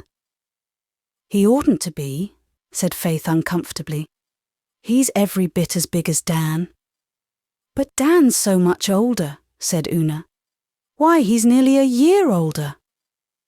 Dan hasn't done much fighting when you come to count up, said Faith. I believe he's really a coward. He didn't think Walter would fight, or he wouldn't have called names before him. Oh, if you could just have seen Walter's face when he looked at him, Una. It made me shiver with a nice shiver.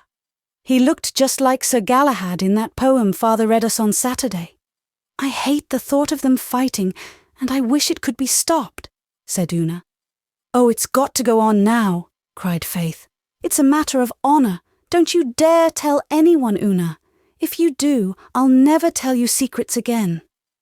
I won't tell, agreed Una. But I won't stay tomorrow to watch the fight. I'm coming right home. Oh, all right. I have to be there. It would be mean not to, when Walter is fighting for me. I'm going to tie my colours on his arm. That's the thing to do when he's my knight. How lucky Mrs. Blythe gave me that pretty blue hair ribbon for my birthday. I've only worn it twice, so it will be almost new.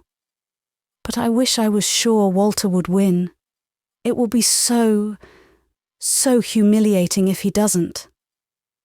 Faith would have been yet more dubious if she could have seen her champion just then. Walter had gone home from school with all his righteous anger at a low ebb and a very nasty feeling in its place. He had to fight Dan Reese the next night, and he didn't want to. He hated the thought of it, and he kept thinking of it all the time. Not for a minute could he get away from the thought. Would it hurt much? He was terribly afraid that it would hurt. And would he be defeated and shamed? He could not eat any supper worth speaking of. Susan had made a big batch of his favourite monkey faces, but he could choke only one down. Jem ate 4. Walter wondered how he could. How could anybody eat? And how could they all talk gaily as they were doing? There was Mother, with her shining eyes and pink cheeks. She didn't know her son had to fight the next day. Would she be so gay if she knew? Walter wondered darkly. Jem had taken Susan's picture with his new camera, and the result was passed around the table, and Susan was terribly indignant over it. "I am no beauty, Mrs. Doctor dear, and well I know it, and have always known it," she said in an aggrieved tone. "But that I am as ugly as that picture makes me out, I will never, no, never believe." Jem laughed over this, and Anne laughed again with him. Walter couldn't endure it. He got up and fled to his room. "That child has got something on his mind, Mrs. Doctor dear," said Susan. "He has eaten next to nothing. Do you suppose he is plotting another poem?" Poor Walter was very far removed in spirit from the starry realms of poesy just then. He propped his elbow on his open window-sill and leaned his head drearily on his hands. "Come on down to the shore, Walter," cried Jem, busting in. "The boys are going to burn the sandhill grass tonight. Father says we can go. Come on." At any other time, Walter would have been delighted. He gloried in the burning of the sandhill grass.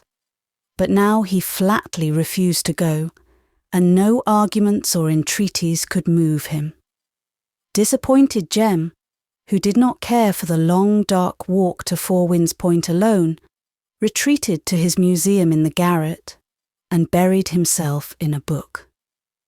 He soon forgot his disappointment, revelling with the heroes of old romance, and pausing occasionally to picture himself a famous general, leading his troops to victory on some great battlefield.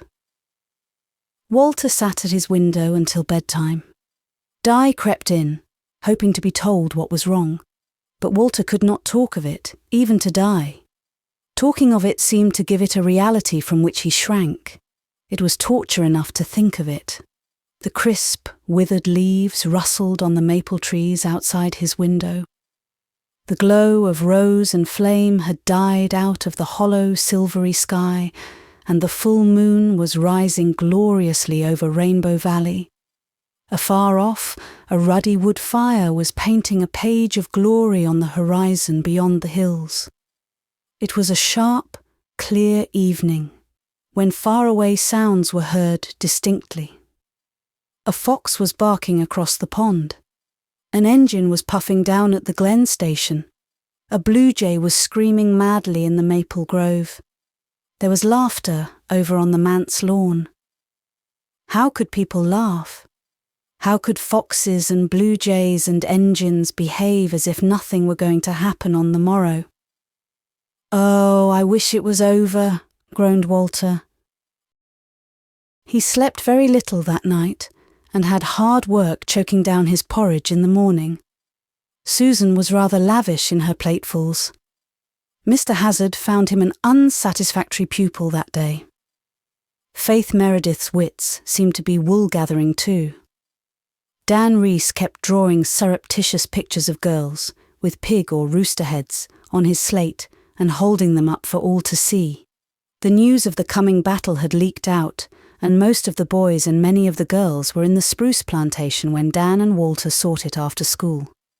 Una had gone home, but Faith was there, having tied her blue ribbon around Walter's arm. Walter was thankful that neither Jem nor Di nor Nan were among the crowd of spectators. Somehow they had not heard of what was in the wind and had gone home too. Walter faced Dan quite undauntedly now. At the last moment all his fear had vanished, but he still felt disgust at the idea of fighting. Dan, it was noted, was really paler under his freckles than Walter was. One of the older boys gave the word, and Dan struck Walter in the face. Walter reeled a little. The pain of the blow tingled through all his sensitive frame for a moment. Then he felt pain no longer. Something, such as he had never experienced before, seemed to roll over him like a flood. His face flushed crimson. His eyes burned like flame. The scholars of Glen St. Mary School had never dreamed that Miss Walter could look like that. He hurled himself forward and closed with Dan like a young wildcat. There were no particular rules in the fights of the Glen School boys. It was catch as catch can and get your blows in anyhow.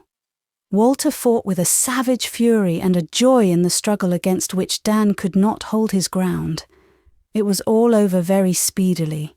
Walter had no clear consciousness of what he was doing until suddenly the red mist cleared from his sight, and he found himself kneeling on the body of the prostrate Dan, whose nose, oh horror, was spouting blood. "Have you had enough?" demanded Walter through his clenched teeth. Dan sulkily admitted that he had. "My mother doesn't write lies?" "No." "Faith Meredith isn't a pig girl?" "No." "Nor a rooster girl?" "No." "And I'm not a coward?" "No." Walter had intended to ask, "And you are a liar?" But pity intervened, and he did not humiliate Dan further. Besides, that blood was so horrible.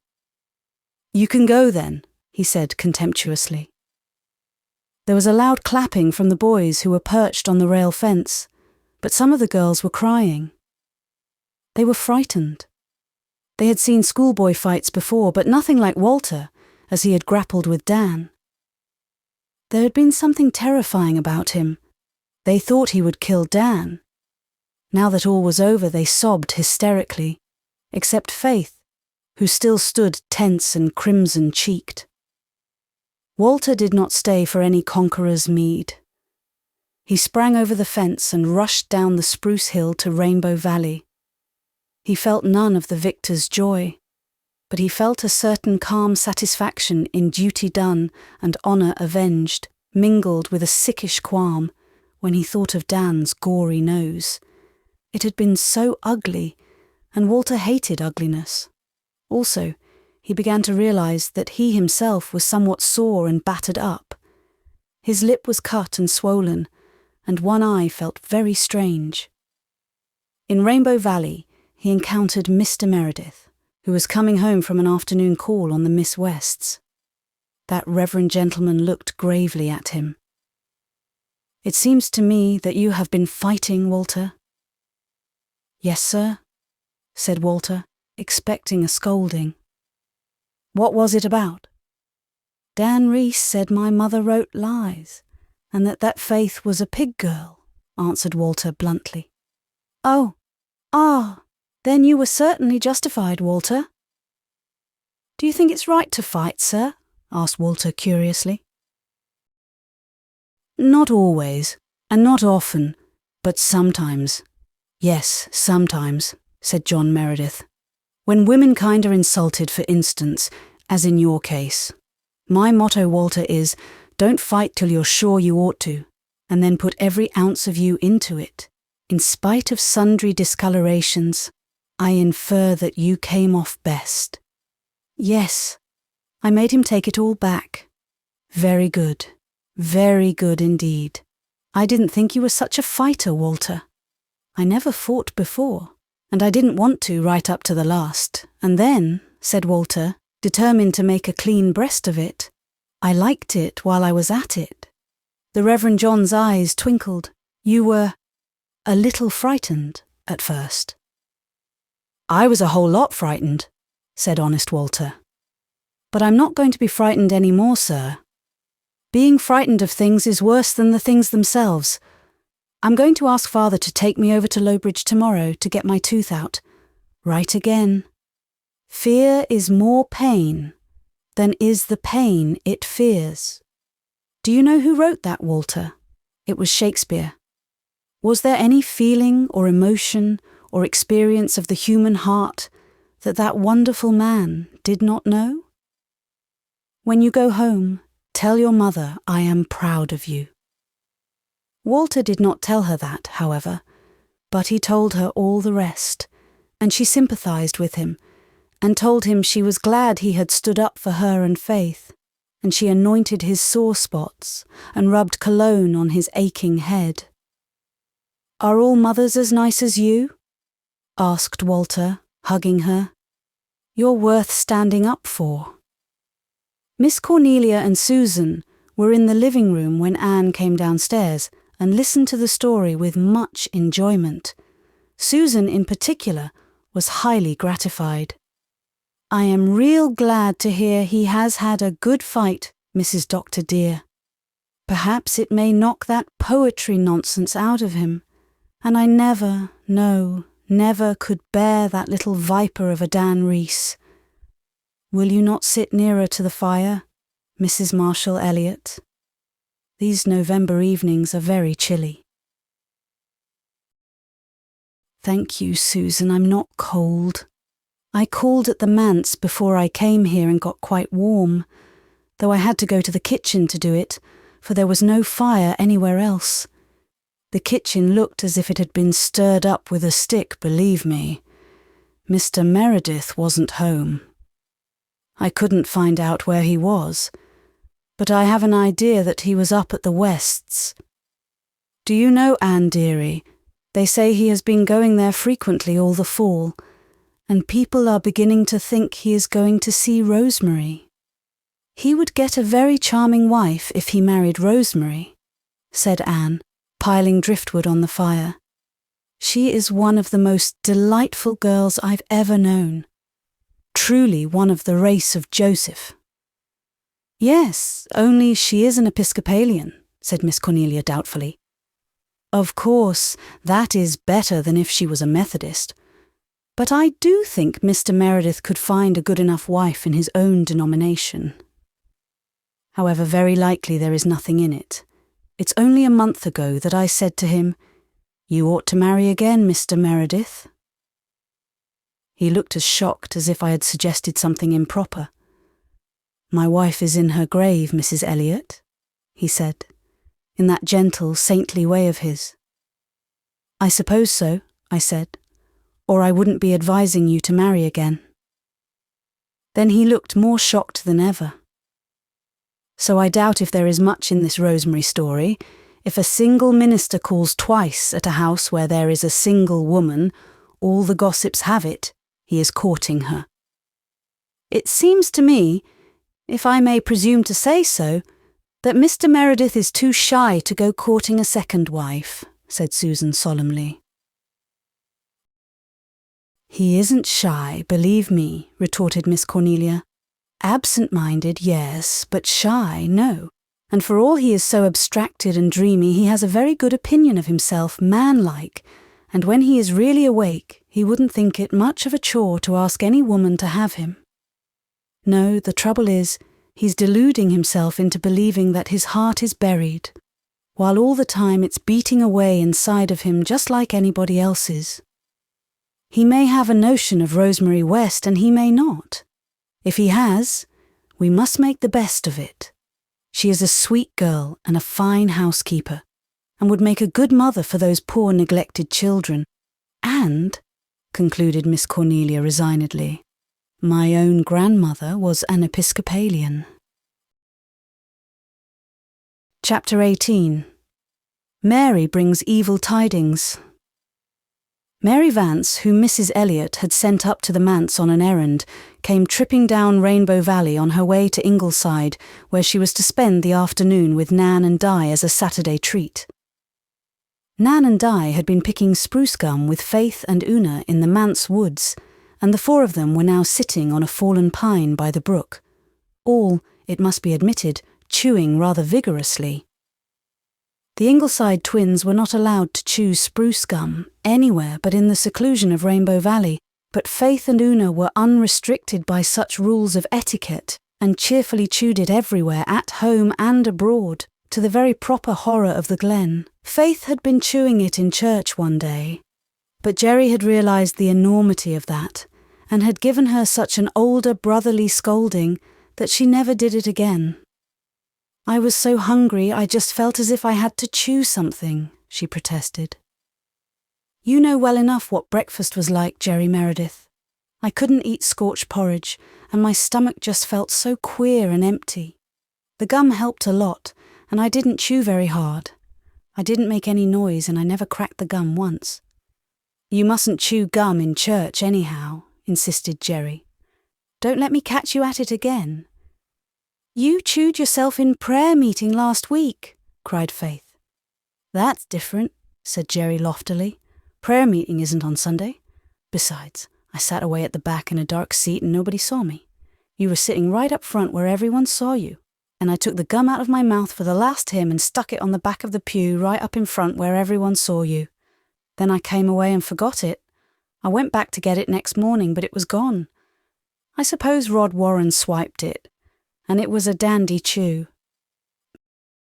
Mary Vance walked down the valley with her head held high. She had on a new blue velvet cap with a scarlet rosette in it, a coat of navy blue cloth, and a little squirrel fur muff. She was very conscious of her new clothes and very well pleased with herself. Her hair was elaborately crimped, her face was quite plump, her cheeks rosy, her white eyes shining. She did not look much like the forlorn and ragged waif the Merediths had found in the old Taylor barn. Una tried not to feel envious. Here was Mary with a new velvet cap, but she and Faith had to wear their shabby old grey tams again this winter. Nobody ever thought of getting them new ones, and they were afraid to ask their father for them, for fear that he might be short of money, and then he would feel badly. Mary had told them once that ministers were always short of money, and found it awful hard to make ends meet. Since then, Faith and Una would have gone in rags rather than ask their father for anything if they could help it. They did not worry a great deal over their shabbiness, but it was rather trying to see Mary Vance coming out in such style and putting on such airs about it too. The new squirrel muff was really the last straw. Neither Faith nor Una had ever had a muff, counting themselves lucky if they could compass mittens without holes in them. Aunt Martha could not see to darn holes, and though Una tried to, she made sad cobbling. Somehow they could not make their greeting of Mary very cordial. But Mary did not mind or notice that. She was not overly sensitive. She vaulted lightly to a seat on the pine tree and laid the offending muff on a bough. Una saw that it was lined with shirred red satin and had red tassels. She looked down at her own rather purple, chapped little hands and wondered if she would ever be able to put them into a muff like that. "Give us a chew," said Mary companionably. Nan, Di and Faith all produced an amber-hued knot or two from their pockets and passed them to Mary. Una sat very still. She had 4 lovely big knots in the pocket of her tight, threadbare little jacket, but she wasn't going to give one of them to Mary Vance, not one. Let Mary pick her own gum. People with squirrel muffs needn't expect to get everything in the world. "Great day, isn't it?" said Mary, swinging her legs, the better perhaps, to display new boots with very smart cloth tops. Una tucked her feet under her. There was a hole in the toe of one of her boots, and both laces were much knotted. But they were the best she had. Oh, this Mary Vance! Why hadn't they left her in the old barn? Una never felt badly, because the Ingleside twins were better dressed than she and Faith were. They wore their pretty clothes with careless grace, and never seemed to think about them at all. Somehow, they did not make other people feel shabby. But when Mary Vance was dressed up, she seemed fairly to exude clothes, to walk in an atmosphere of clothes, to make everybody else feel and think clothes. Una, as she sat there in the honey-tinted sunshine of the gracious December afternoon, was acutely and miserably conscious of everything she had on. The faded tam, which was yet her best. The skimpy jacket she had worn for 3 winters, the holes in her skirt and her boots, the shivering insufficiency of her poor little undergarments. Of course, Mary was going out for a visit, and she was not. But even if she had been, she had nothing better to put on, and in this lay the sting. "Say, this is great gum, listen to me cracking it. There isn't any gum spruces down at Four Winds," said Mary. "Sometimes I just hanker after a chew. Mrs. Elliot won't let me chew gum if she sees me. She says it isn't ladylike. This lady business puzzles me. I can't get on to all its kinks. Say, Una, what's the matter with you? Cat got your tongue?" "No," said Una, who could not drag her fascinated eyes from that squirrel muff. Mary leaned past her, picked it up, and thrust it into Una's hands. "Stick your paws in that for a while," she ordered. "They look sort of pinched. Isn't that a dandy muff? Mrs. Elliot gave it to me last week for a birthday present. I'm to get the collar at Christmas. I heard her telling Mr. Elliot that." "Mrs. Elliot is very good to you," said Faith. "You bet she is, and I'm good to her too," retorted Mary. "I work like a person to make it easy for her and have everything just as she likes it. We were made for each other. It isn't everyone could get along with her as well as I do. She's poison neat, but so am I, and so we agree fine." "I told you she would never whip you." "So you did. She's never tried to lay a finger on me, and I haven't ever told a lie to her, not one. True as you live. She combs me down with her tongue sometimes though, but that just slips off me like water off a duck's back. Say, Una, why didn't you hang on to the muff?" Una had put it back on the bough. "My hands aren't cold, thank you," she said stiffly. "Well, if you're satisfied, I am. Say, old Kitty Alec has come back to church as meek as Moses and nobody knows why. But everybody is saying it was Faith brought Norman Douglas out. His housekeeper says you went there and gave him an awful tongue-lashing, did you?" "I went and asked him to come to church," said Faith uncomfortably. "Fancy your spunk," said Mary admiringly. "I wouldn't have dared do that, and I'm not so slow. Mrs. Wilson says the two of you talked something scandalous, but you came off best, and then he just turned round and looked like he was going to eat you up. Say, is your father going to preach here tomorrow?" "No.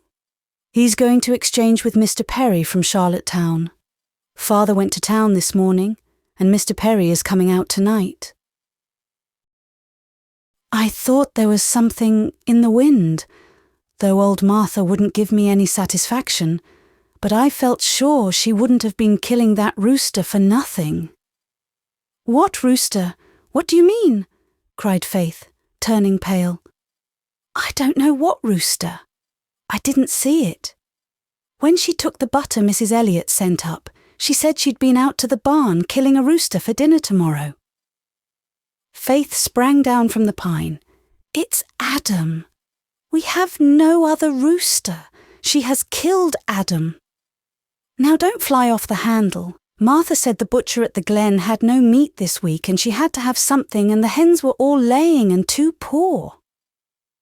"If she has killed Adam," Faith began to run up the hill. Mary shrugged her shoulders. "She'll go crazy now. She was so fond of that Adam. He ought to have been in the pot long ago. He'll be as tough as sole leather. But I wouldn't like to be in Martha's shoes.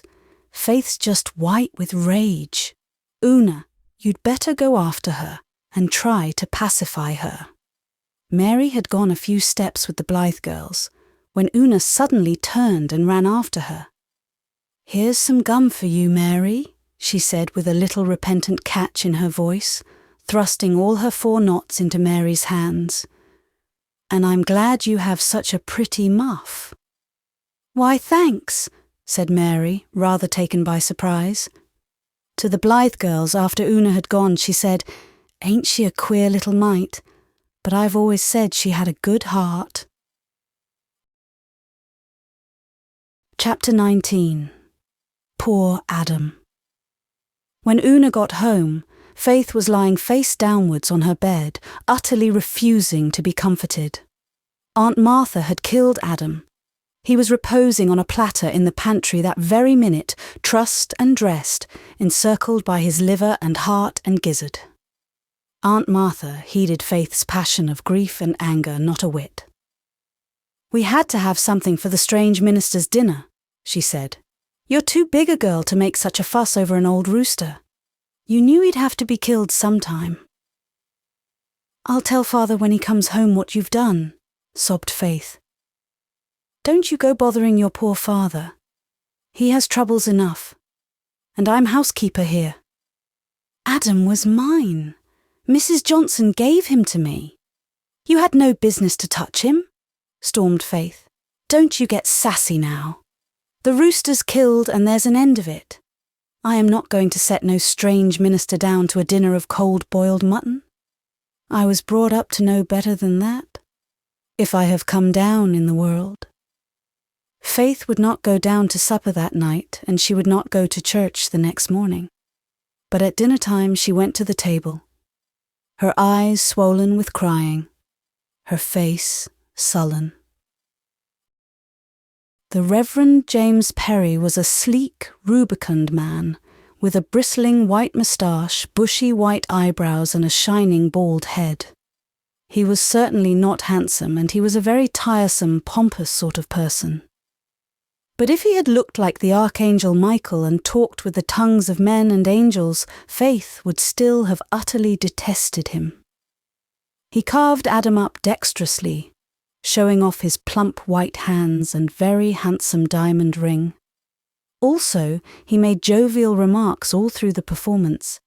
Jerry and Carl giggled, and even Una smiled wanly, because she thought politeness demanded it. But Faith only scowled darkly. The Reverend James thought her manners shockingly bad. Once, when he was delivering himself of an unctuous remark to Jerry, Faith broke in rudely with a flat contradiction. The Reverend James drew his bushy eyebrows together at her. "Little girls should not interrupt," he said, "and they should not contradict people who know far more than they do." This put Faith in a worse temper than ever. To be called little girl, as if she were no bigger than chubby Rilla Blythe over at Ingleside, it was insufferable. And how that abominable Mr. Perry did eat. He even picked poor Adam's bones. Neither Faith nor Una would touch a mouthful, and looked upon the boys as little better than cannibals. Faith felt that, if that awful repast did not soon come to an end, she would wind it up by throwing something at Mr. Perry's gleaming head. Fortunately, Mr. Perry found Aunt Martha's leathery apple pie too much even for his powers of mastication. And the meal came to an end, after a long grace in which Mr. Perry offered up devout thanks for the food which a kind and beneficent Providence had provided for sustenance and temperate pleasure. "God hadn't a single thing to do with providing Adam for you," muttered Faith rebelliously under her breath. The boys gladly made their escape to outdoors. Una went to help Aunt Martha with the dishes, though that rather grumpy old dame never welcomed her timid assistance, and Faith betook herself to the study, where a cheerful wood fire was burning in the grate. She thought she would thereby escape from the hated Mr. Perry, who had announced his intention of taking a nap in his room during the afternoon. But scarcely had Faith settled herself in a corner, with a book, when he walked in, and standing before the fire, proceeded to survey the disorderly study with an air of disapproval. "Your father's books seem to be in somewhat deplorable confusion, my little girl," he said severely. Faith darkled in her corner, and said not a word. She would not talk to this creature. "You should try to put them in order," Mr. Perry went on, playing with his handsome watch chain and smiling patronizingly on Faith. "You are quite old enough to attend to such duties. My little daughter at home is only 10, and she is already an excellent little housekeeper and the greatest help and comfort to her mother. She is a very sweet child. I wish you had the privilege of her acquaintance. She could help you in many ways. Of course, you have not had the inestimable privilege of a good mother's care and training. A sad lack, a very sad lack. I have spoken more than once to your father in this connection, and pointed out his duty to him faithfully, but so far with no effect. I trust he may awaken to a realization of his responsibility before it is too late. In the meantime, it is your duty and privilege to endeavour to take your sainted mother's place. You might exercise a great influence over your brothers and your little sister. You might be a true mother to them. I fear that you do not think of these things as you should. My dear child, allow me to open your eyes in regard to them. Mr. Perry's oily, complacent voice trickled on. He was in his element. Nothing suited him better than to lay down the law, patronize and exhort. He had no idea of stopping, and he did not stop. He stood before the fire, his feet planted firmly on the rug, and poured out a flood of pompous platitudes. Faith heard not a word. She was really not listening to him at all, but she was watching his long black coat-tails with impish delight growing in her brown eyes. Mr. Perry was standing very near the fire. His coat-tails began to scorch, his coat-tails began to smoke. He still prosed on, wrapped up in his own eloquence. The coat-tails smoked worse.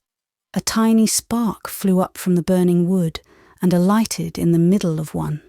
It clung and caught and spread into a smouldering flame.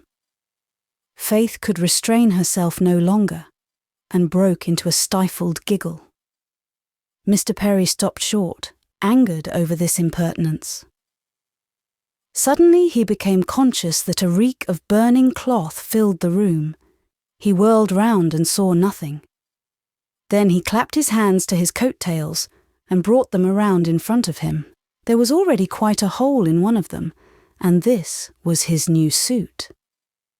Faith shook with helpless laughter over his pose and expression. "Did you see my coat-tails burning?" he demanded angrily. "Yes, sir," said Faith demurely. "Why didn't you tell me?" he demanded, glaring at her. "You said it wasn't good manners to interrupt, sir," said Faith more demurely still. If I was your father, I would give you a spanking that you would remember all your life, miss," said a very angry reverend gentleman as he stalked out of the study. The coat of Mr. Meredith's second best suit would not fit Mr. Perry, so he had to go to the evening service with his singed coat-tail. But he did not walk up the aisle with his usual consciousness of the honour he was conferring on the building. He never would agree to an exchange of pulpits with Mr. Meredith again, and he was barely civil to the latter when they met for a few minutes at the station the next morning. But Faith felt a certain gloomy satisfaction. Adam was partially avenged. Chapter 20. Faith makes a friend. Next day, in school, was a hard one for Faith. Mary Vance had told the tale of Adam, and all the scholars, except the Blythes, thought it quite a joke. The girls told Faith, between giggles, that it was too bad, and the boys wrote sardonic notes of condolence to her. Poor Faith went home from school, feeling her very soul raw and smarting within her. "I'm going over to Ingleside to have a talk with Mrs. Blythe," she sobbed. "She won't laugh at me as everybody else does.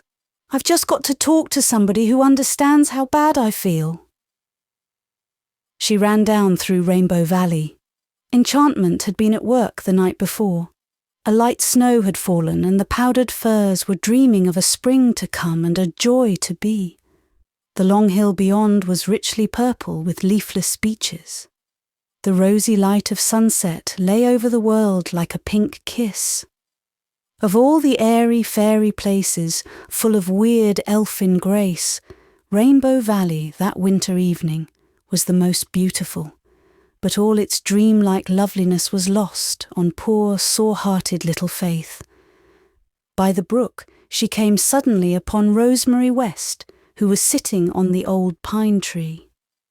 She was on her way home from Ingleside, where she had been giving the girls their music lesson.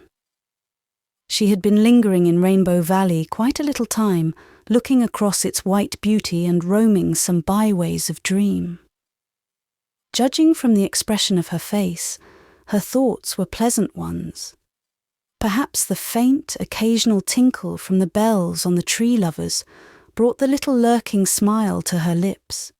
Or perhaps it was occasioned by the consciousness that John Meredith seldom failed to spend Monday evening in the grey house on the white wind-swept hill. Into Rosemary's dreams burst Faith Meredith full of rebellious bitterness. Faith stopped abruptly when she saw Miss West.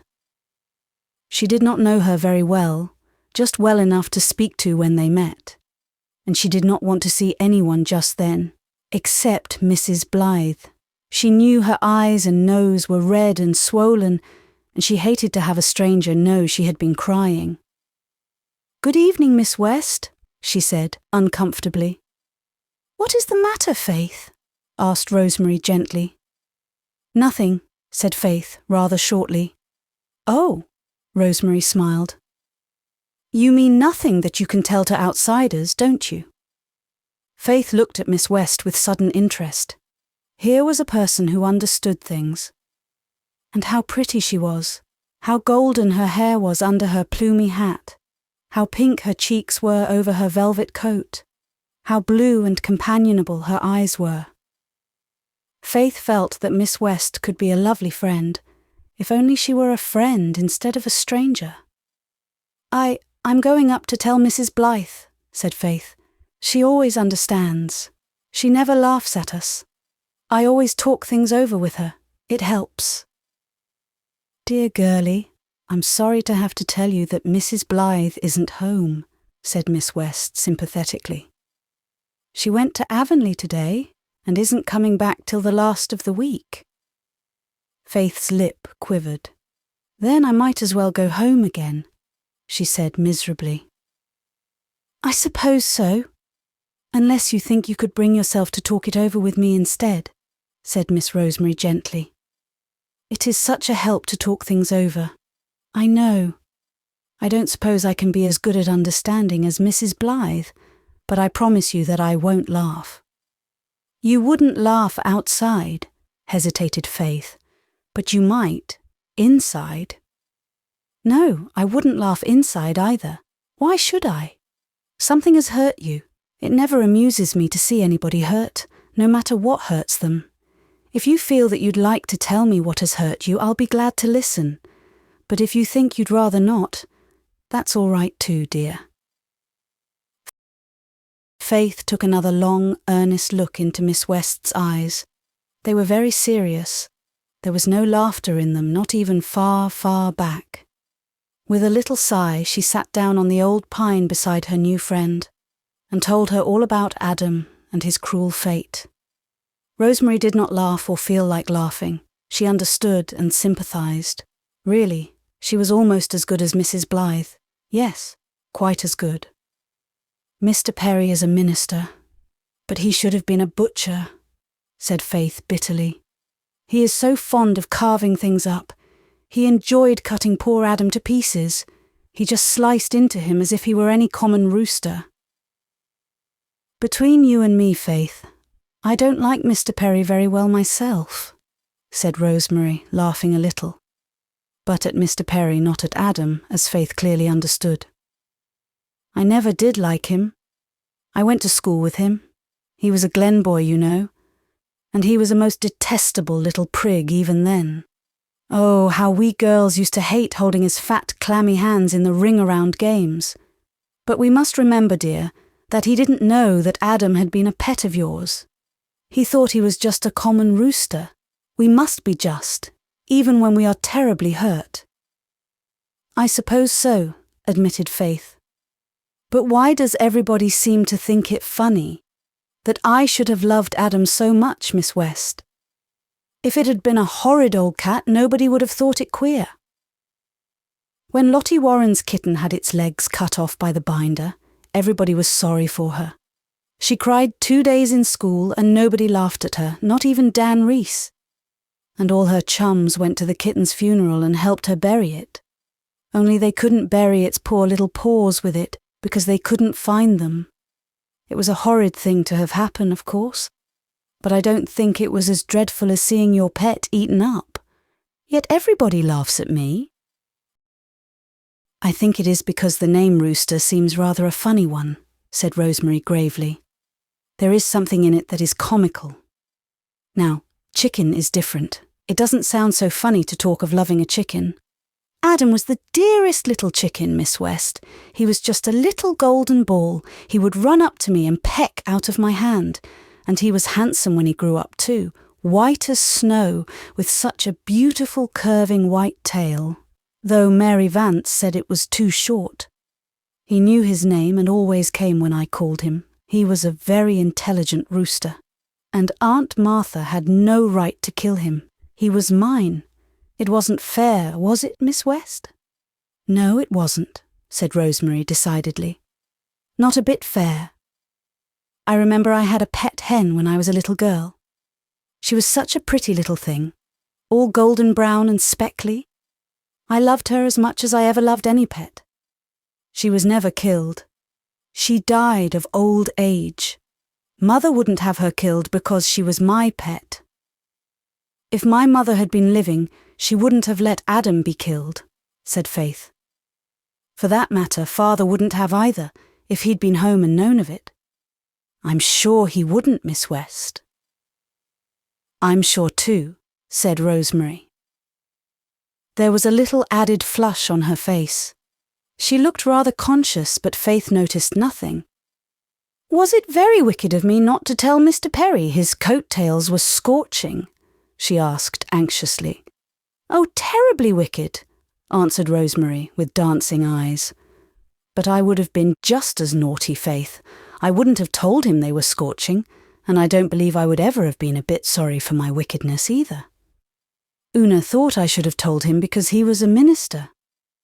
Dearest, if a minister doesn't behave as a gentleman, we are not bound to respect his coat-tails. I know I would just have loved to see Jimmy Perry's coat-tails burning up. It must have been fun." Both laughed, but Faith ended with a bitter little sigh. "Well, anyway, Adam is dead, and I am never going to love anything again." "Don't say that, dear. We miss so much out of life if we don't love. The more we love, the richer life is, even if it is only some little furry or feathery pet. Would you like a canary, Faith? A little golden bit of a canary? If you would, I'll give you one. We have 2 up home." "Oh, I would like that," cried Faith. "I love birds. Only, would Aunt Martha's cat eat it? It's so tragic to have your pets eaten. I don't think I could endure it a second time." "If you hang the cage far enough from the wall, I don't think the cat could harm it. I'll tell you just how to take care of it, and I'll bring it to Ingleside for you the next time I come down." To herself, Rosemary was thinking, "It will give every gossip in the glen something to talk of, but I will not care. I want to comfort this poor little heart." Faith was comforted. Sympathy and understanding were very sweet. She and Miss Rosemary sat on the old pine until the twilight crept softly down over the white valley, and the evening star shone over the grey maple grove. Faith told Rosemary all her small history and hopes, her likes and dislikes, the ins and outs of life at the manse, the ups and downs of school society. Finally they parted firm friends. Mr. Meredith was, as usual, lost in dreams when supper began that evening, but presently a name pierced his abstraction and brought him back to reality. Faith was telling Una of her meeting with Rosemary. "She is just lovely, I think," said Faith. "Just as nice as Mrs. Blythe, but different. I felt as if I wanted to hug her. She did hug me, such a nice, velvety hug, and she called me dearest. It thrilled me. I could tell her anything." "So you liked Miss West, Faith?"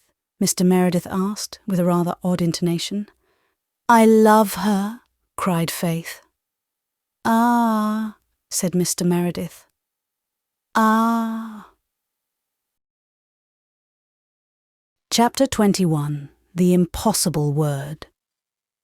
John Meredith walked meditatively through the clear crispness of a winter night in Rainbow Valley. The hills beyond glistened with the chill, splendid lustre of moonlight on snow. Every little fir tree in the long valley sang its own wild song to the harp of wind and frost. His children and the Blythe lads and lasses were coasting down the eastern slope and whizzing over the glassy pond. They were having a glorious time, and their gay voices and gayer laughter echoed up and down the valley, dying away in elfin cadences among the trees. On the right, the lights of Ingleside gleamed through the maple grove, with the genial lure and invitation which seems always to glow in the beacons of a home where we know there is love and good cheer and a welcome for all kin, whether of flesh or spirit. Mr. Meredith liked very well on occasion to spend an evening arguing with the doctor by the driftwood fire, where the famous china dogs of Ingleside kept ceaseless watch and ward, as became deities of the hearth. But tonight he did not look that way. Far on the western hill gleamed a paler, but more alluring star.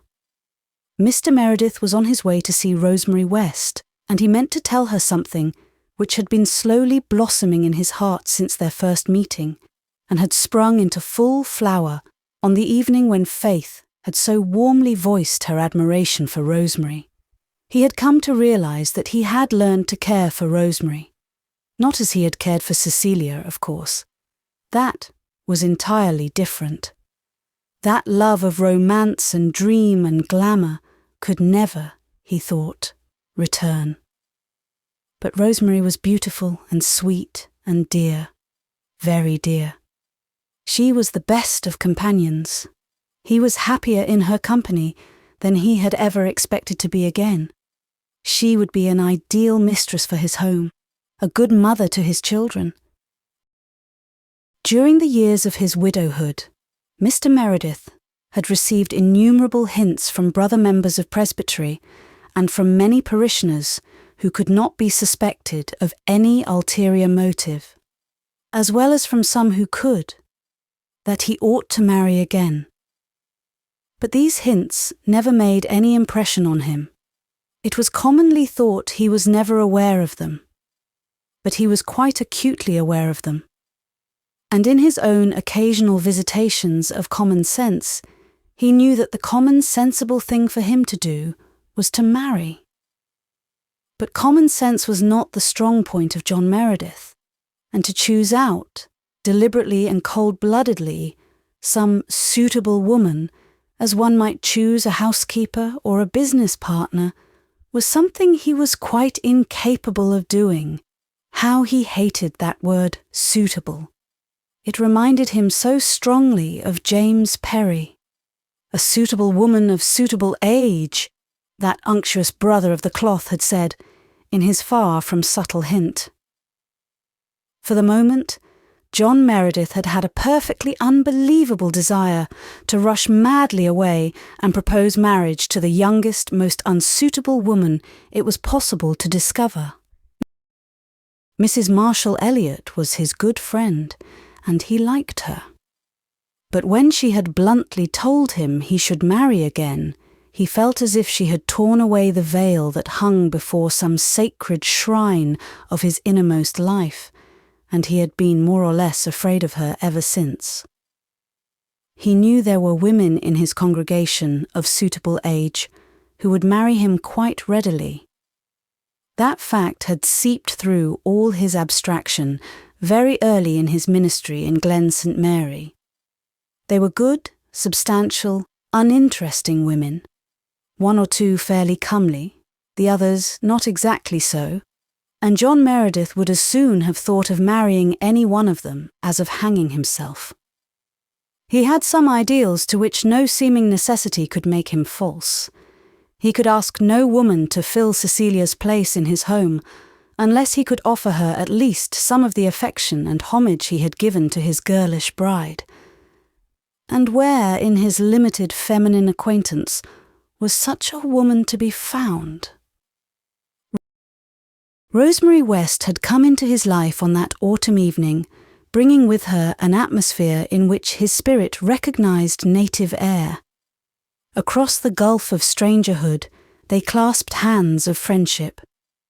He knew her better in that 10 minutes by the hidden spring than he knew Emmeline Drew or Elizabeth Kirk or Amy Annetta Douglas in a year, or could know them in a century. He had fled to her for comfort when Mrs. Alec Davis had outraged his mind and soul and had found it. Since then he had gone often to the house on the hill, slipping through the shadowy paths of night in Rainbow Valley so astutely that Glen gossip could never be absolutely certain that he did go to see Rosemary West. Once or twice he had been caught in the west living room by other visitors. That was all the Ladies' Aid had to go by. But when Elizabeth Kirk heard it, she put away a secret hope she had allowed herself to cherish, without a change of expression on her kind, plain face.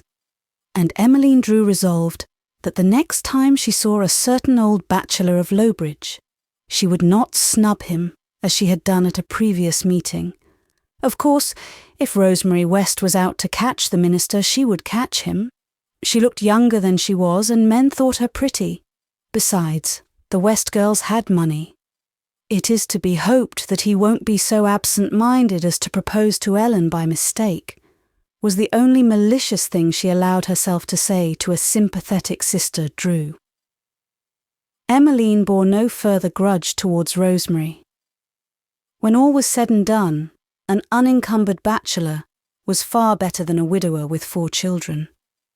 It had been only the glamour of the manse that had temporarily blinded Emmeline's eyes to the better part. A sled with 3 shrieking occupants sped past Mr. Meredith to the pond. Faith's long curls streamed in the wind, and her laughter rang above that of the others. John Meredith looked after them kindly and longingly. He was glad that his children had such chums as the Blythes, glad that they had so wise and gay and tender a friend as Mrs. Blythe. But they needed something more, and that something would be supplied when he brought Rosemary West as a bride to the old manse. There was in her a quality essentially maternal. It was Saturday night, and he did not often go calling on Saturday night, which was supposed to be dedicated to a thoughtful revision of Sunday's sermon. But he had chosen this night because he had learned that Ellen West was going to be away and Rosemary would be alone. Often, as he had spent pleasant evenings in the house on the hill, he had never, since that first meeting at the spring, seen Rosemary alone. Ellen had always been there. He did not precisely object to Ellen being there. He liked Ellen West very much, and they were the best of friends. Ellen had an almost masculine understanding and a sense of humour, which his own shy, hidden appreciation of fun found very agreeable. He liked her interest in politics and world events. There was no man in the Glen, not even excepting Dr. Blythe, who had a better grasp of such things. "I think it is just as well to be interested in things as long as you live," she had said. "If you're not, it doesn't seem to me that there's much difference between the quick and the dead." He liked her pleasant, deep, rumbly voice. He liked the hearty laugh with which she always ended up some jolly and well-told story. She never gave him digs about his children, as other Glen women did. She never bored him with local gossip. She had no malice and no pettiness. She was always splendidly sincere. Mr. Meredith, who had picked up Miss Cornelia's way of classifying people, considered that Ellen belonged to the race of Joseph. Altogether, an admirable woman for a sister-in-law. Nevertheless, a man did not want even the most admirable of women around when he was proposing to another woman. And Ellen was always around. She did not insist on talking to Mr. Meredith herself all the time. She let Rosemary have a fair share of him. Many evenings indeed, Ellen effaced herself almost totally, sitting back in the corner with St. George in her lap, and letting Mr. Meredith and Rosemary talk and sing and read books together. Sometimes they quite forgot her presence. But if their conversation or choice of duets ever betrayed the least tendency to what Ellen considered philandering, Ellen promptly nipped that tendency in the bud and blotted Rosemary out for the rest of the evening. But not even the grimmest of amiable dragons can altogether prevent a certain subtle language of eye and smile and eloquent silence, and so the minister's courtship progressed after a fashion. But if it was ever to reach a climax, that climax must come when Ellen was away, and Ellen was so seldom away, especially in winter.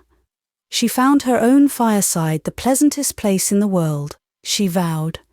Gadding had no attraction for her. She was fond of company, but she wanted it at home. Mr. Meredith had almost been driven to the conclusion that he must write to Rosemary what he wanted to say, when Ellen casually announced one evening that she was going to a silver wedding next Saturday night. She had been bridesmaid when the principals were married. Only old guests were invited, so Rosemary was not included. Mr. Meredith pricked up his ears a trifle, and a gleam flashed into his dreamy dark eyes. Both Ellen and Rosemary saw it, and both Ellen and Rosemary felt, with a tingling shock, that Mr. Meredith would certainly come up the hill next Saturday night. Might as well have it over with, St. George, Ellen sternly told the black cat, after Mr. Meredith had gone home and Rosemary had silently gone upstairs. He means to ask her, St. George. I'm perfectly sure of that. So he might as well have his chance to do it and find out he can't get her, George. She'd rather like to take him, Saint. I know that, but she promised, and she's got to keep her promise. I'm rather sorry in some ways, St. George. I don't know of a man I'd sooner have for a brother-in-law if a brother-in-law was convenient. I haven't a thing against him, Saint. Not a thing, except that he won't see and can't be made to see that the Kaiser is a menace to the peace of Europe. That's his blind spot. But he's good company and I like him. A woman can say anything she likes to a man with a mouth like John Meredith's and be sure of not being misunderstood. Such a man is more precious than rubies, Saint, and much rarer, George. But he can't have Rosemary. And I suppose when he finds out he can't have her, he'll drop us both. And we'll miss him, Saint. We'll miss him something scandalous, George. But she promised. And I'll see that she keeps her promise. Ellen's face looked almost ugly in its lowering resolution. Upstairs, Rosemary was crying into her pillow.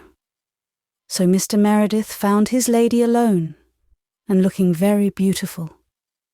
Rosemary had not made any special toilet for the occasion. She wanted to, but she thought it would be absurd to dress up for a man you meant to refuse.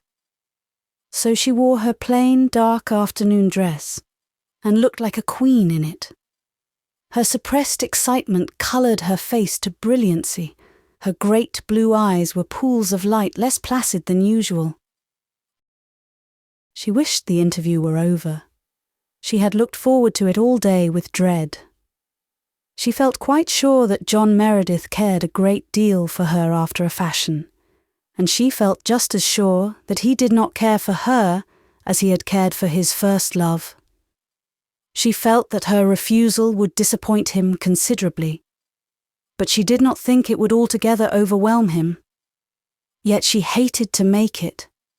Hated for his sake and, Rosemary was quite honest with herself, for her own. She knew she could have loved John Meredith if it had been permissible. She knew that life would be a blank thing if, rejected as lover, he refused longer to be a friend. She knew that she could be very happy with him, and that she could make him happy.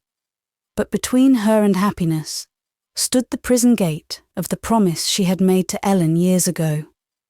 Rosemary could not remember her father. He had died when she was only 3 years old. Ellen, who had been 13, remembered him, but with no special tenderness. He had been a stern, reserved man, many years older than his fair, pretty wife. 5 years later, their brother of 12 died also. Since his death, the two girls had always lived alone with their mother. They had never mingled very freely in the social life of the Glen or Lowbridge, though where they went, the wit and spirit of Ellen and the sweetness and beauty of Rosemary made them welcome guests. Both had what was called a disappointment in their girlhood. The sea had not given up Rosemary's lover, and Norman Douglas, then a handsome, red-haired young giant, noted for wild driving and noisy though harmless escapades, had quarrelled with Ellen and left her in a fit of pique. There were not lacking candidates for both Martin's and Norman's places, but none seemed to find favour in the eyes of the West girls, who drifted slowly out of youth and bellehood without any seeming regret. They were devoted to their mother, who was a chronic invalid. The three had a little circle of home interests, books and pets and flowers, which made them happy and contented. Mrs. West's death, which occurred on Rosemary's 25th birthday, was a bitter grief to them. At first they were intolerably lonely. Ellen especially continued to grieve and brood, her long, moody musings broken only by fits of stormy, passionate weeping. The old Lowbridge doctor told Rosemary that he feared permanent melancholy, or worse. Once, when Ellen had sat all day, refusing either to speak or eat, Rosemary had flung herself on her knees by her sister's side.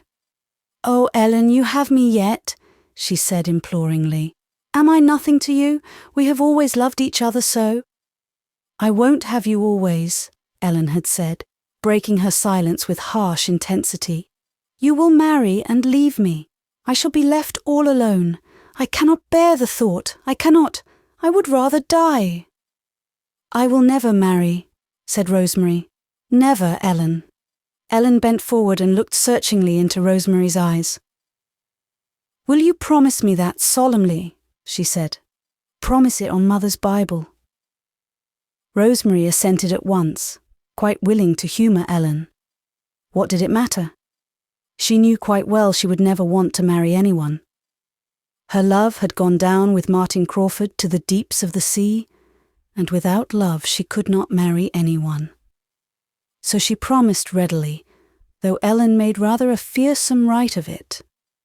They clasped hands over the Bible in their mother's vacant room, and both vowed to each other that they would never marry and would always live together. Ellen's condition improved from that hour. She soon regained her normal cheery poise. For 10 years, she and Rosemary lived in the old house happily, undisturbed by any thought of marrying or giving in marriage. Their promise sat very lightly on them.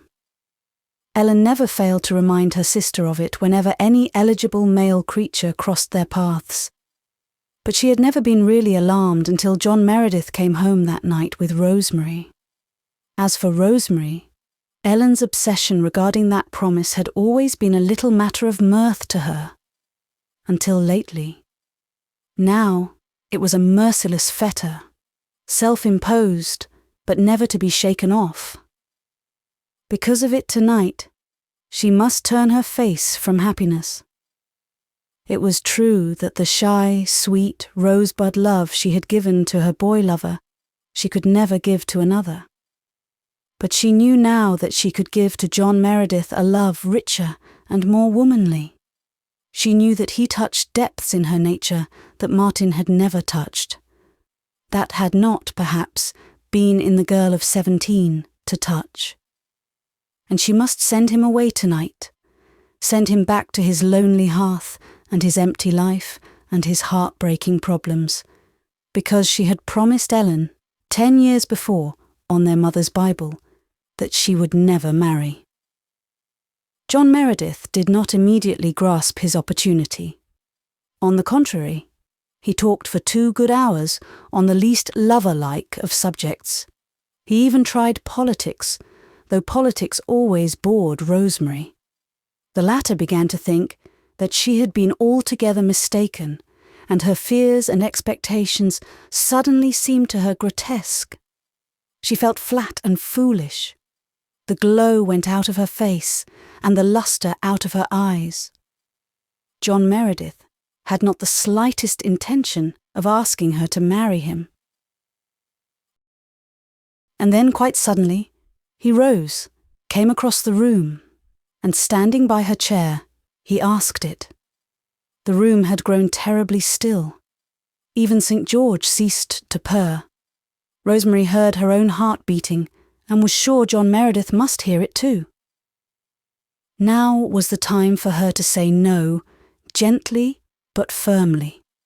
She had been ready for days with her stilted, regretful little formula, and now the words of it had completely vanished from her mind. She had to say no, and she suddenly found she could not say it. It was the impossible word.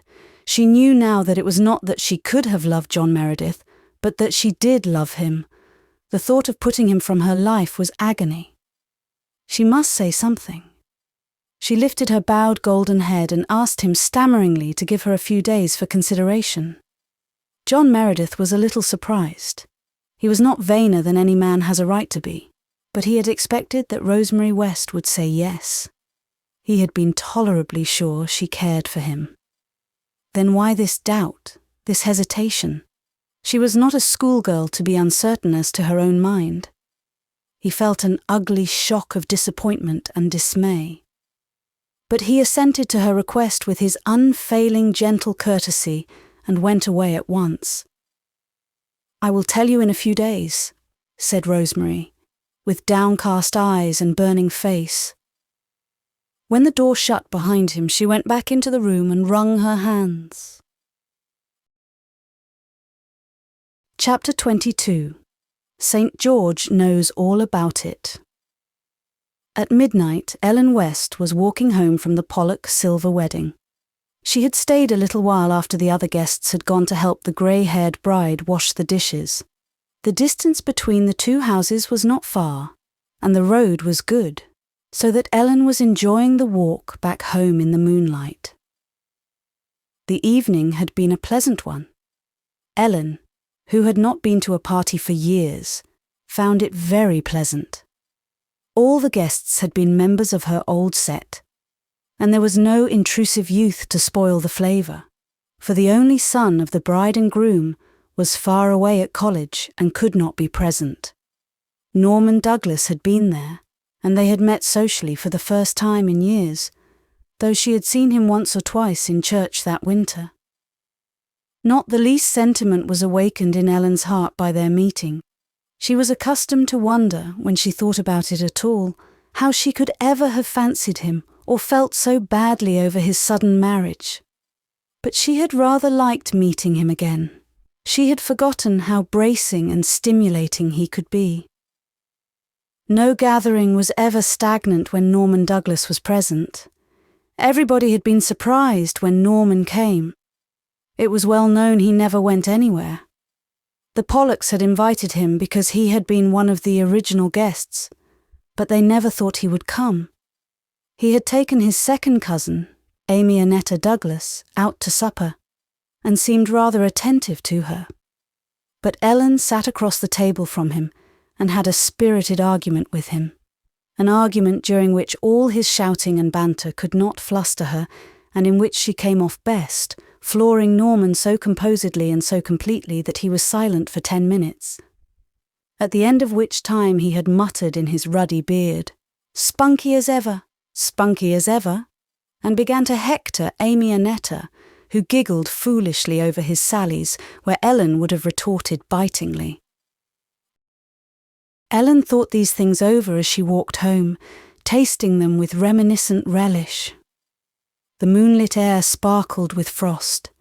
The snow crisped under her feet. Below her lay the glen with the white harbour beyond.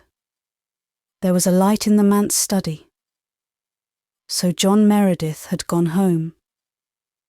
Had he asked Rosemary to marry him? And after what fashion had she made her refusal known? Ellen felt that she would never know this, though she was quite curious. She was sure Rosemary would never tell her anything about it, and she would not dare to ask. She must just be content with the fact of the refusal. After all, that was the only thing that really mattered. I hope he'll have sense enough to come back once in a while and be friendly, she said to herself.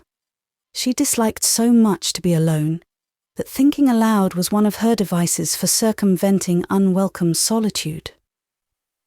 It's awful never to have a man-body with some brains to talk to once in a while, and like as not, he'll never come near the house again. There's Norman Douglas, too.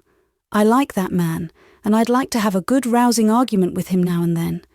But he'd never dare come up for fear people would think he was courting me again, for fear I'd think it too, most likely, though he's more a stranger to me now than John Meredith. It seems like a dream that we could ever have been beaux. But there it is. There are only 2 men in the glen I'd ever want to talk to. And what with gossip and this wretched love-making business, it's not likely I'll ever see either of them again. I could, said Ellen, addressing the unmoved stars with a spiteful emphasis. I could have made a better world myself. She paused at her gate, with a sudden vague feeling of alarm. There was still a light in the living room, and to and fro across the window shades went the shadow of a woman walking restlessly up and down. What was Rosemary doing up at this hour of the night? And why was she striding about like a lunatic? Ellen went softly in. As she opened the hall door, Rosemary came out of the room. She was flushed and breathless. An atmosphere of stress and passion hung about her like a garment. "Why aren't you in bed, Rosemary?" demanded Ellen.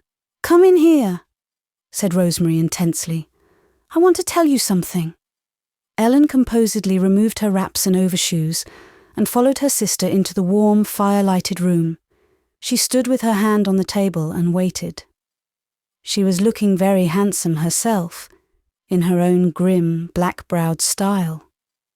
The new black velvet dress, with its train and V-neck, which she had made purposely for the party, became her stately, massive figure.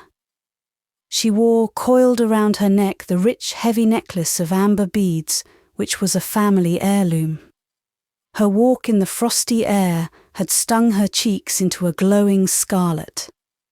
But her steel blue eyes were as icy and unyielding as the sky of the winter night. She stood waiting in a silence which Rosemary could break only by a convulsive effort. "Ellen, Mr. Meredith was here this evening." "Yes?" And he asked me to marry him."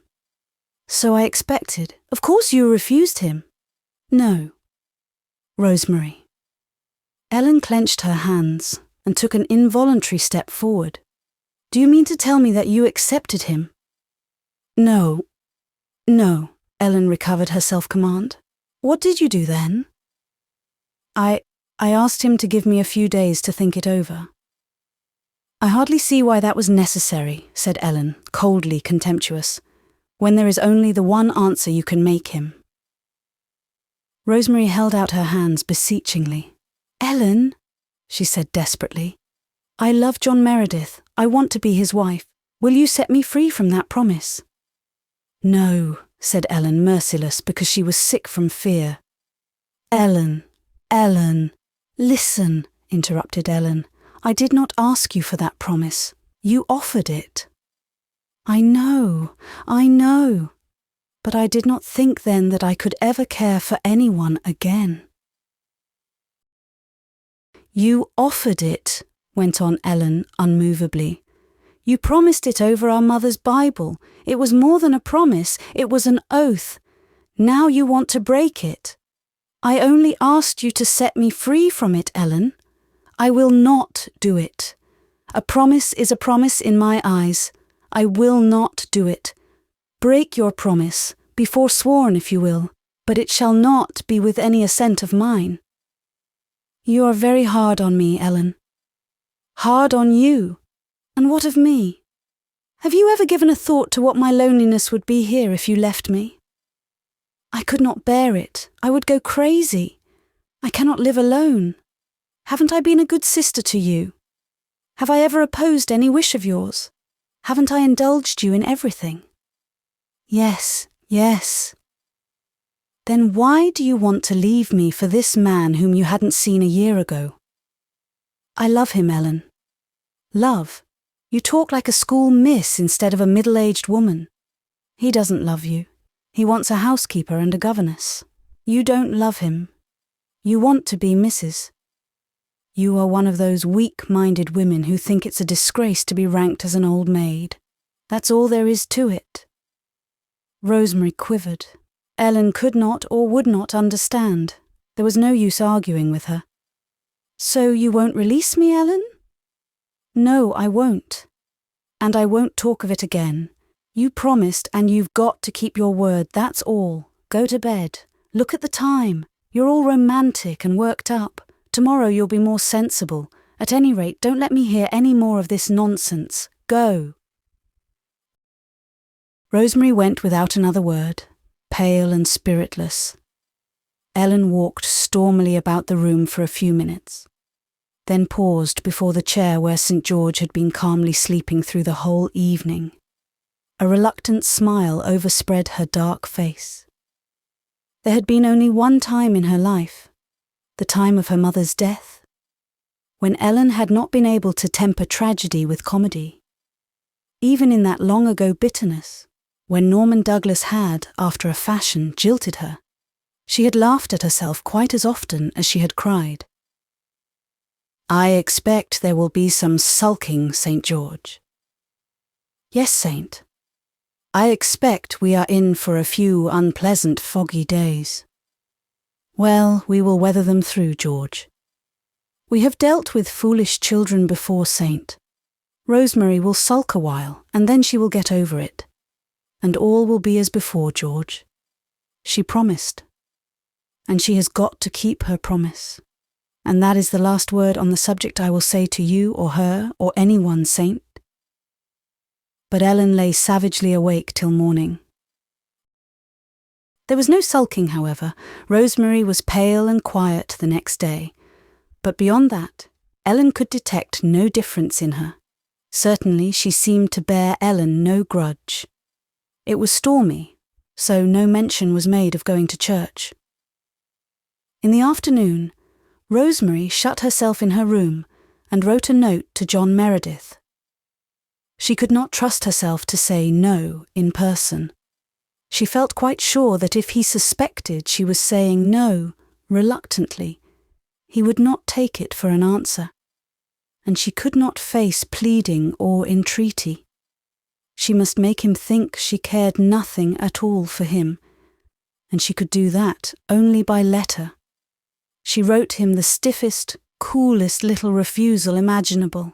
It was barely courteous. It certainly left no loophole of hope for the boldest lover, and John Meredith was anything but that. He shrank into himself, hurt and mortified, when he read Rosemary's letter the next day in his dusty study. But under his mortification, a dreadful realization presently made itself felt. He had thought he did not love Rosemary as deeply as he had loved Cecilia. Now, when he had lost her, he knew that he did.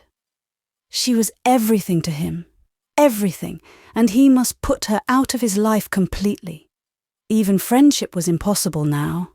Life stretched before him in intolerable dreariness. He must go on. There was his work, his children. But the heart had gone out of him.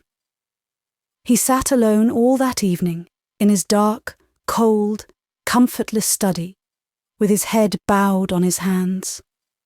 Up on the hill, Rosemary had a headache and went early to bed, while Ellen remarked to St. George, purring his disdain of foolish humankind, who did not know that a soft cushion was the only thing that really mattered. What would women do if headaches had never been invented, St. George? But never mind, Saint. We'll just wink the other eye for a few weeks. I admit I don't feel comfortable myself, George. I feel as if I had drowned a kitten. But she promised, Saint, and she was the one to offer it, George. Bismillah. Chapter 23. The Good Conduct Club. A light rain had been falling all day, a little, delicate, beautiful spring rain that somehow seemed to hint and whisper of mayflowers and wakening violets. The harbour and the gulf and the low-lying shore fields had been dim with pearl-grey mists. But now in the evening, the rain had ceased and the mists had blown out to sea. Clouds sprinkled the sky over the harbour like little fiery roses. Beyond it the hills were dark against a spendthrift splendour of daffodil and crimson. A great silvery evening star was watching over the bar. A brisk, dancing, new-sprung wind was blowing up from Rainbow Valley, resinous with the odours of fir and damp mosses. It crooned in the old spruces around the graveyard and ruffled Faith's splendid curls as she sat on Hezekiah Pollock's tombstone, with her arms round Mary Vance and Una. Carl and Jerry were sitting opposite them on another tombstone, and all were rather full of mischief after being cooped up all day. The air just shines tonight, doesn't it? It's been washed so clean, you see, said Faith happily. Mary Vance eyed her gloomily. Knowing what she knew, or fancied she knew, Mary considered that Faith was far too light-hearted. Mary had something on her mind to say, and she meant to say it before she went home. Mrs. Elliot had sent her up to the manse with some new-laid eggs, and had told her not to stay longer than half an hour. The half-hour was nearly up, so Mary uncurled her cramped legs from under her and said abruptly, "Never mind about the air. Just you listen to me. You Manse young ones have just got to behave yourselves better than you've been doing this spring. That's all there is to it. I just came up tonight a purpose to tell you so. The way people are talking about you is awful." "What have we been doing now?" cried Faith in amazement, pulling her arm away from Mary. Una's lips trembled, and her sensitive little soul shrank within her. Mary was always so brutally frank. Jerry began to whistle out of bravado. He meant to let Mary see he didn't care for her tirades. Their behaviour was no business of hers anyway. What right had she to lecture them on their conduct? "Doing now, you're doing all the time," retorted Mary. "Just as soon as the talk about one of your didos fades away, you do something else to start it up again. It seems to me you haven't any idea of how Manse children ought to behave." "Maybe you can tell us," said Jerry, killingly sarcastic. Sarcasm was quite thrown away on Mary. "I can tell you what will happen if you don't learn to behave yourselves. The session will ask your father to resign. There now, Master Jerry Know-it-all. Mrs. Alec Davis said so to Mrs. Elliot. I heard her. I always have my ears pricked up when Mrs. Alec Davis comes to tea. She said you were all going from bad to worse, and that though it was only what was to be expected when you had nobody to bring you up, still the congregation couldn't be expected to put up with it much longer, and something would have to be done. The Methodists just laugh and laugh at you, and that hurts the Presbyterian feelings. She says you all need a good dose of birch tonic. Lord, if that would make folks good, I ought to be a young saint. I'm not telling you this because I want to hurt your feelings. I'm sorry for you. Mary was past mistress of the gentle art of condescension. I understand that you haven't much chance, the way things are. But other people don't make as much allowance as I do. Miss Drew says Carl had a frog in his pocket in Sunday school last Sunday, and it hopped out while she was hearing the lesson. She says she's going to give up the class. Why don't you keep your insects home? I popped it right back in again, said Carl. It didn't hurt anybody, a poor little frog. And I wish old Jane Drew would give up our class. I hate her. Her own nephew had a dirty plug of tobacco in his pocket and offered us fellows a chew when Elder Clow was praying. I guess that's worse than a frog. No, because frogs are more unexpected-like. They make more of a sensation. Besides, he wasn't caught at it. And then, that praying competition you had last week has made a fearful scandal. Everybody is talking about it. Why, the Blythes were in that as well as us, cried Faith indignantly. It was Nan Blythe who suggested it in the first place, and Walter took the prize. Well, you get the credit of it anyway. It wouldn't have been so bad if you hadn't had it in the graveyard. I should think a graveyard was a very good place to pray in, retorted Jerry. Deacon Hazard drove past when you were praying, said Mary, and he saw and heard you with your hands folded over your stomach and groaning after every sentence. He thought you were making fun of him. So I was, declared unabashed Jerry.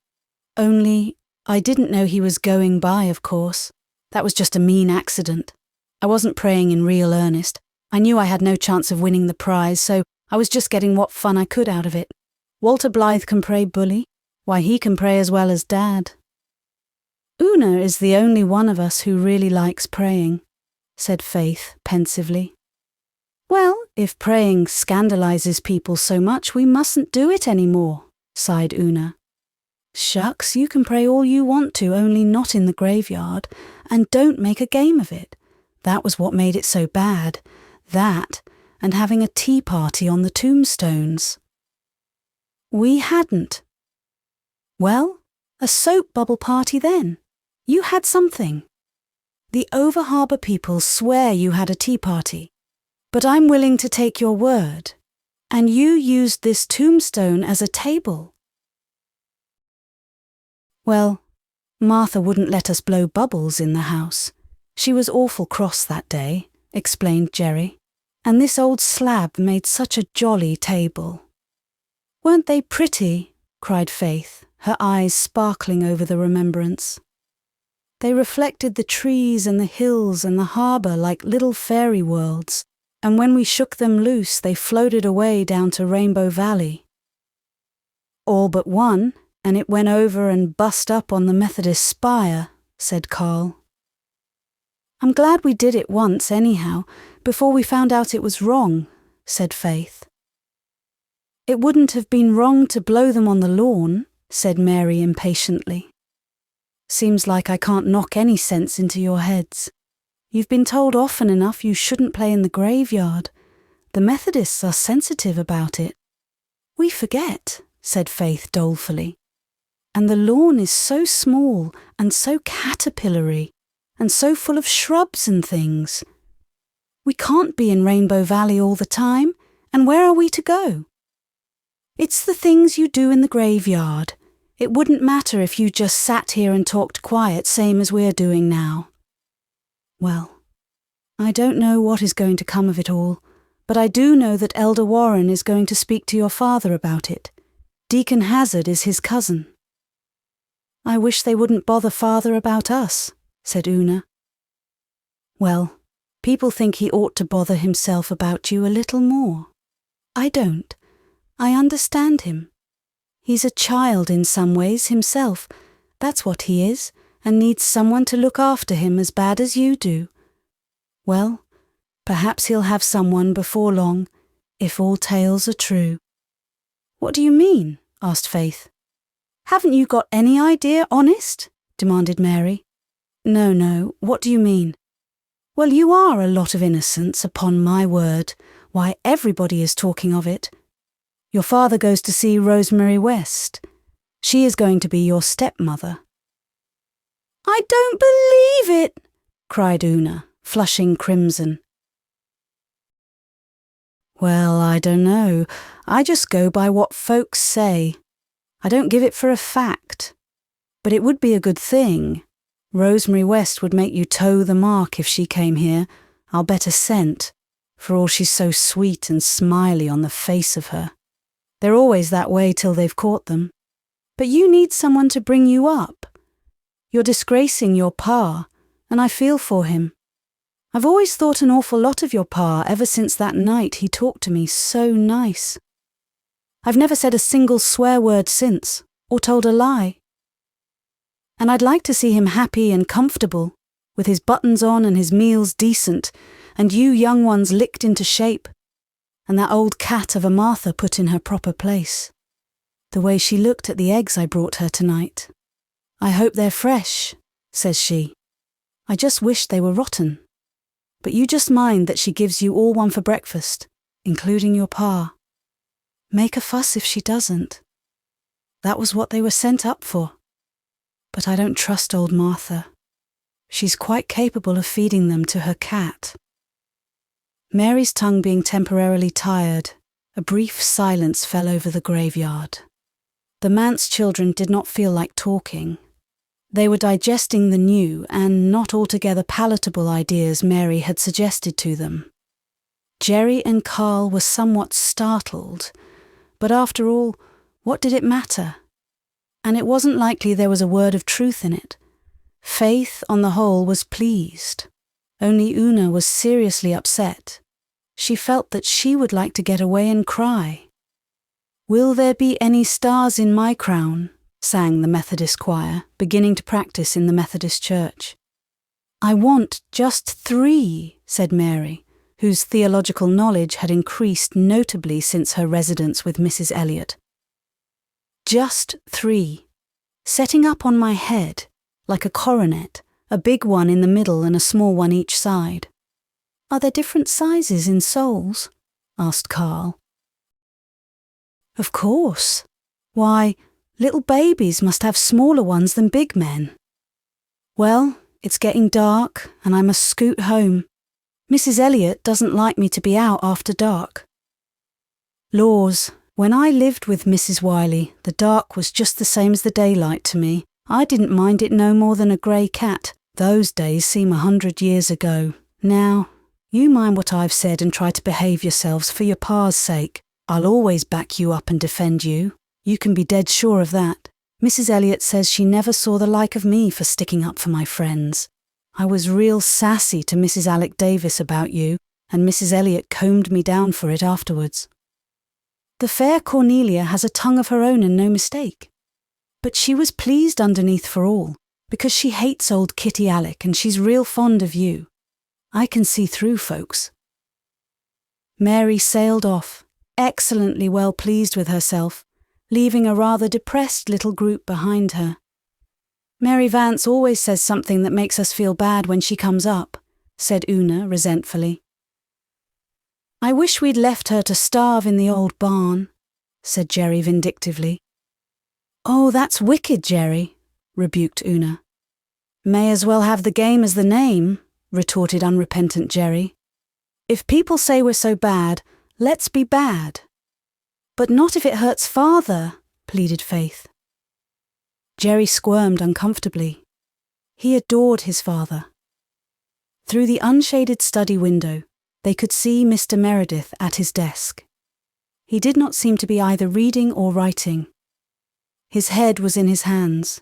and there was something in his whole attitude that spoke of weariness and dejection. The children suddenly felt it. "I dare say somebody's been worrying him about us today," said Faith. "I wish we could get along without making people talk. Oh, Jem Blythe, how you scared me." Jem Blythe had slipped into the graveyard and sat down beside the girls. He had been prowling about Rainbow Valley and had succeeded in finding the first little star-white cluster of arbutus for his mother. The Manse children were rather silent after his coming. Jem was beginning to grow away from them somewhat this spring. He was studying for the entrance examination of Queen's Academy and stayed after school with the older pupils for extra lessons. Also, his evenings were so full of work that he seldom joined the others in Rainbow Valley now. He seemed to be drifting away into grown-up land. "What is the matter with you all tonight?" he asked. "There's no fun in you." "Not much," agreed Faith dolefully. "There wouldn't be much fun in you either if you knew you were disgracing your father and making people talk about you." "Who's been talking about you now?" "Everybody, so Mary Vance says." And Faith poured out her troubles to sympathetic Jem. "You see," she concluded dolefully, "we've nobody to bring us up, and so we get into scrapes, and people think we're bad." "Why don't you bring yourselves up?" suggested Jem. "I'll tell you what to do. Form a good conduct club and punish yourselves every time you do anything that's not right." "That's a good idea," said Faith, struck by it. "But," she added doubtfully, "things that don't seem a bit of harm to us seem simply dreadful to other people. How can we tell? We can't be bothering Father all the time, and he has to be away a lot anyhow." "You could mostly tell if you stopped to think a thing over before doing it and ask yourselves what the congregation would say about it," said Jem. "The trouble is, you just rush into things and don't think them over at all. Mother says you're all too impulsive, just as she used to be. The Good Conduct Club would help you to think.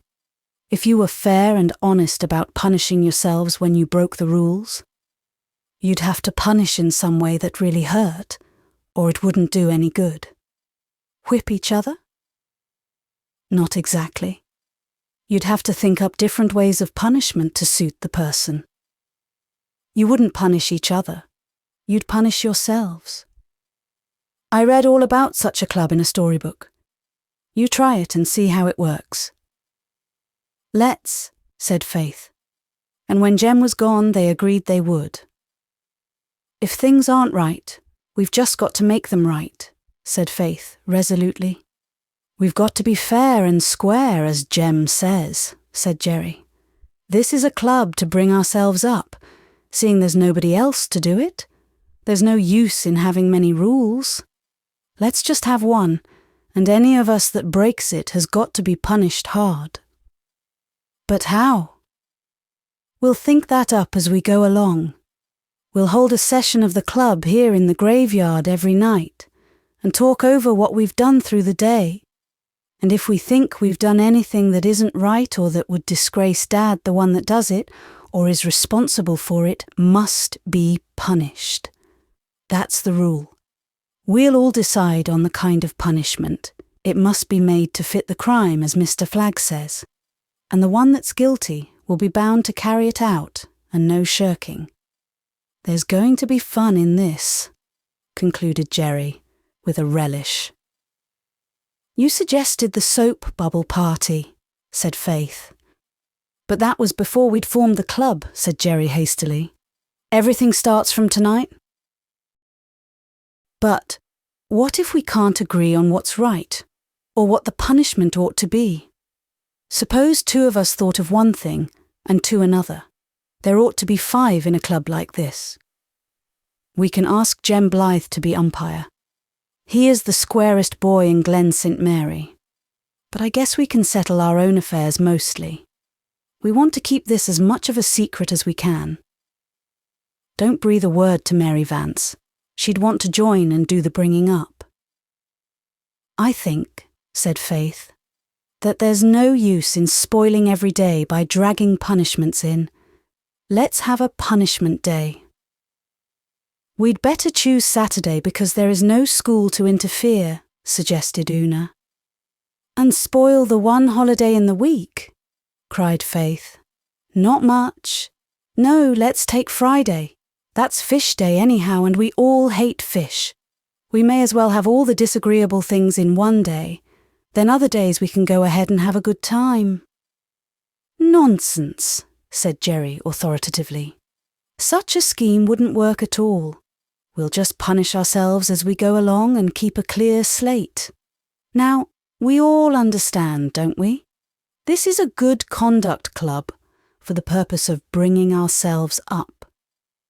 We agree to punish ourselves for bad conduct, and always to stop before we do anything, no matter what, and ask ourselves if it is likely to hurt Dad in any way, and anyone who shirks is to be cast out of the club and never allowed to play with the rest of us in Rainbow Valley again. Jem Blythe to be umpire in case of disputes. No more taking bugs to Sunday school, Carl, and no more chewing gum in public, if you please, Miss Faith. No more making fun of elders praying or going to the Methodist prayer meeting, retorted Faith. Why, it isn't any harm to go to the Methodist prayer meeting, protested Jerry in amazement. Mrs. Elliot says it is. She says Manse children have no business to go anywhere but to Presbyterian things. Darn it, I won't give up going to the Methodist prayer meeting, cried Jerry. It's 10 times more fun than ours is. You said a naughty word, cried Faith. Now you've got to punish yourself. Not till it's all down in black and white. We're only talking the club over. It isn't really formed until we've written it out and signed it. There's got to be a constitution and bylaws. And you know there's nothing wrong in going to a prayer meeting. But it's not only the wrong things we're to punish ourselves for, but anything that might hurt Father. It won't hurt anybody. You know Mrs. Elliot is cracked on the subject of Methodists. Nobody else makes any fuss about my going. I always behave myself. You ask Jem or Mrs. Blythe and see what they say. I'll abide by their opinion. I'm going for the paper now, and I'll bring out the lantern and we'll all sign. 15 minutes later, the document was solemnly signed on Hezekiah Pollock's tombstone, on the centre of which stood the smoky Manse lantern, while the children knelt around it. Mrs. Elder Clow was going past at the moment, and next day all the glen heard that the Manse children had been having another praying competition and had wound it up by chasing each other all over the graves with a lantern. This piece of embroidery was probably suggested by the fact that, after the signing and sealing was completed, Carl had taken the lantern and had walked circumspectly to the little hollow to examine his ant hill. The others had gone quietly into the manse and to bed. Do you think it is true that Father is going to marry Miss West? Una had tremulously asked of Faith after their prayers had been said. I don't know, but I'd like it, said Faith. Oh, I wouldn't, said Una chokingly. She is nice the way she is. But Mary Vance says it changes people altogether to be made stepmothers. They get horrid, cross and mean and hateful then, and turn your father against you. She says they're sure to do that. She never knew it to fail in a single case. I don't believe Miss West would ever try to do that, cried Faith. Mary says anybody would. She knows all about stepmothers, Faith. She says she's seen hundreds of them. And you've never seen one. Oh, Mary has told me blood-curdling things about them.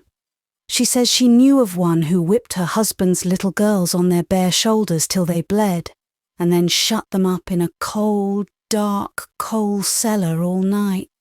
She says they're all aching to do things like that. I don't believe Miss West would. You don't know her as well as I do, Una. Just think of that sweet little bird she sent me. I love it far more even than Adam. It's just being a stepmother changes them. Mary says they can't help it. I wouldn't mind the whipping so much as having father hate us. You know nothing could make father hate us. Don't be silly, Una. I dare say there's nothing to worry over. Likely if we run our club right and bring ourselves up properly, father won't think of marrying anyone. And if he does, I know Miss West will be lovely to us. But Una had no such conviction, and she cried herself to sleep. Chapter 24. A Charitable Impulse. For a fortnight, things ran smoothly in the Good Conduct Club. It seemed to work admirably. Not once was Jem Blythe called in as umpire. Not once did any of the Manse children set the Glen gossips by the ears. As for their minor peccadillos at home, they kept sharp tabs on each other and gamely underwent their self-imposed punishment, generally a voluntary absence from some gay Friday night frolic in Rainbow Valley, or a sojourn in bed on some spring evening when all young bones ached to be out and away. Faith, for whispering in Sunday school, condemned herself to pass a whole day without speaking a single word, unless it was absolutely necessary, and accomplished it. It was rather unfortunate that Mr. Baker from Over Harbour should have chosen that evening for calling at the Manse, and that Faith should have happened to go to the door.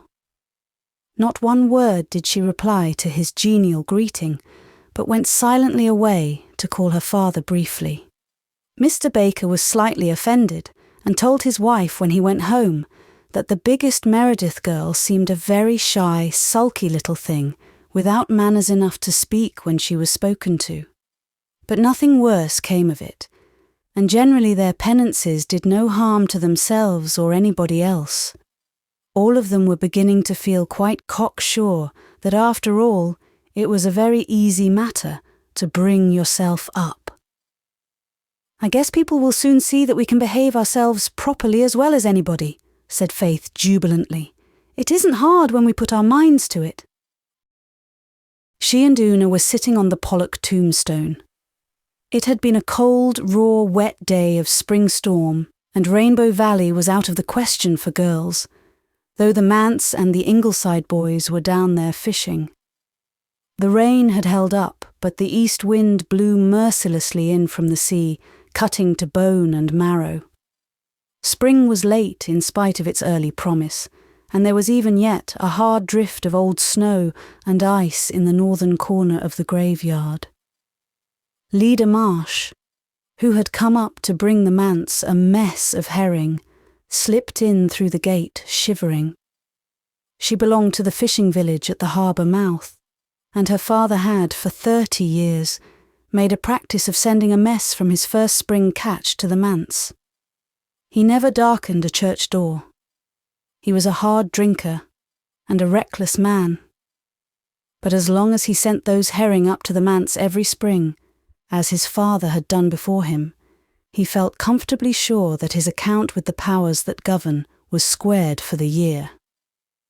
He would not have expected a good mackerel catch if he had not so sent the first fruits of the season. Lyda was a mite of 10 and looked younger, because she was such a small, wizened little creature.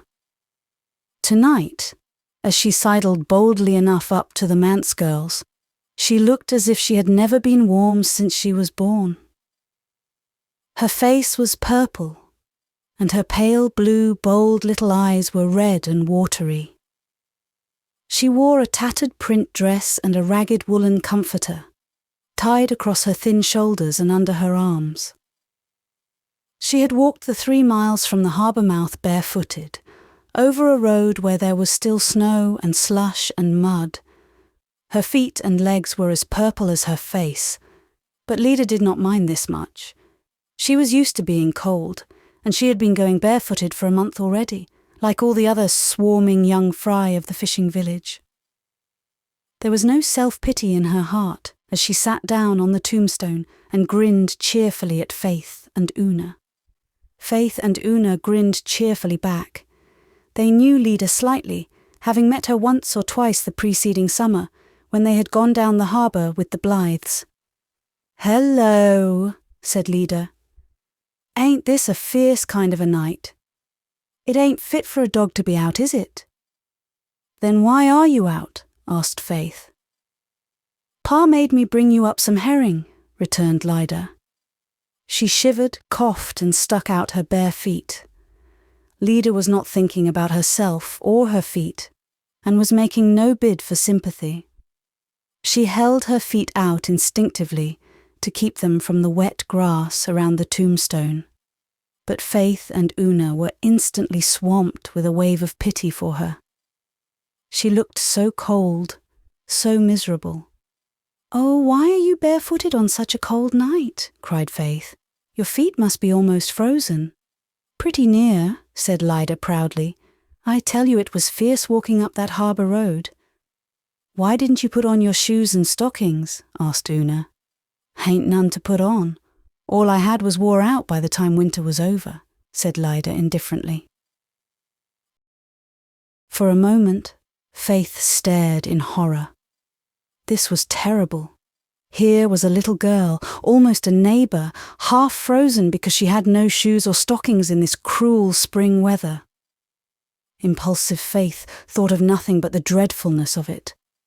In a moment, she was pulling off her own shoes and stockings. "Here, take these and put them right on," she said, forcing them into the hands of the astonished leader. "Quick now. You'll catch your death of cold. I've got others. Put them right on." Leda, recovering her wits, snatched at the offered gift with a sparkle in her dull eyes. Sure she would put them on, and that mighty quick, before anyone appeared with authority to recall them. In a minute, she had pulled the stockings over her scrawny little legs and slipped Faith's shoes over her thick little ankles. "I'm obliged to you," she said, "but won't your folks be cross?" "No, and I don't care if they are," said Faith. "Do you think I could see anyone freezing to death without helping them if I could? It wouldn't be right, especially when my father's a minister. Will you want them back? It's awful cold down at the harbour mouth, long after it's warm up here," said Leda slyly. "No, you're to keep them, of course. That is what I meant when I gave them. I have another pair of shoes and plenty of stockings." Leda had meant to stay a while and talk to the girls about many things. But now she thought she had better get away before somebody came and made her yield up her booty. So she shuffled off through the bitter twilight, in the noiseless, shadowy way she had slipped in. As soon as she was out of sight of the manse, she sat down, took off the shoes and stockings, and put them in her herring basket. She had no intention of keeping them on down that dirty harbour road. They were to be kept good for gala occasions. Not another little girl down at the harbour mouth had such fine black cashmere stockings and such smart, almost new shoes. Leda was furnished forth for the summer. She had no qualms in the matter. In her eyes, the Manse people were quite fabulously rich, and no doubt those girls had slathers of shoes and stockings. Then Leda ran down to the Glen village and played for an hour with the boys before Mr. Flagg's store, splashing about in a pool of slush with the maddest of them, until Mrs. Elliot came along and bade her begone home. "I don't think, Faith, that you should have done that," said Una, a little reproachfully, after Leda had gone. "You'll have to wear your good boots every day now, and they'll soon scuff out." "I don't care," cried Faith, still in the fine glow of having done a kindness to a fellow creature. "It isn't fair that I should have 2 pairs of shoes and poor little Leda Marsh not have any. Now we both have a pair. You know perfectly well, Una, that Father said in his sermon last Sunday that there was no real happiness in getting or having, only in giving. And it's true. I feel far happier now than I ever did in my whole life before. Just think of Leda walking home this very minute, with her poor little feet all nice and warm and comfy, "You know you haven't another pair of black cashmere stockings," said Una. "Your other pair were so full of holes that Aunt Martha said she couldn't darn them anymore, and she cut the legs up for stove dusters. You've nothing but those 2 pairs of striped stockings you hate so." All the glow and uplift went out of Faith. Her gladness collapsed like a pricked balloon. She sat for a few dismal minutes in silence, facing the consequences of her rash act. "Oh, Una, I never thought of that," she said dolefully. "I didn't stop to think at all." The striped stockings were thick, heavy, coarse-ribbed stockings of blue and red which Aunt Martha had knit for Faith in the winter. They were undoubtedly hideous. Faith loathed them as she had never loathed anything before. Wear them she certainly would not. They were still unworn in her bureau drawer. "You'll have to wear the striped stockings after this," said Una. "Just think how the boys in school will laugh at you. You know how they laugh at Mamie Warren for her striped stockings and call her barber pole, and yours are far worse." "I won't wear them," said Faith. "I'll go barefooted first, cold as it is." "You can't go barefooted to church tomorrow. Think what people would say." "Then I'll stay home." "You can't. You know very well Aunt Martha will make you go." Faith did know this. The one thing on which Aunt Martha troubled herself to insist was that they must all go to church, rain or shine.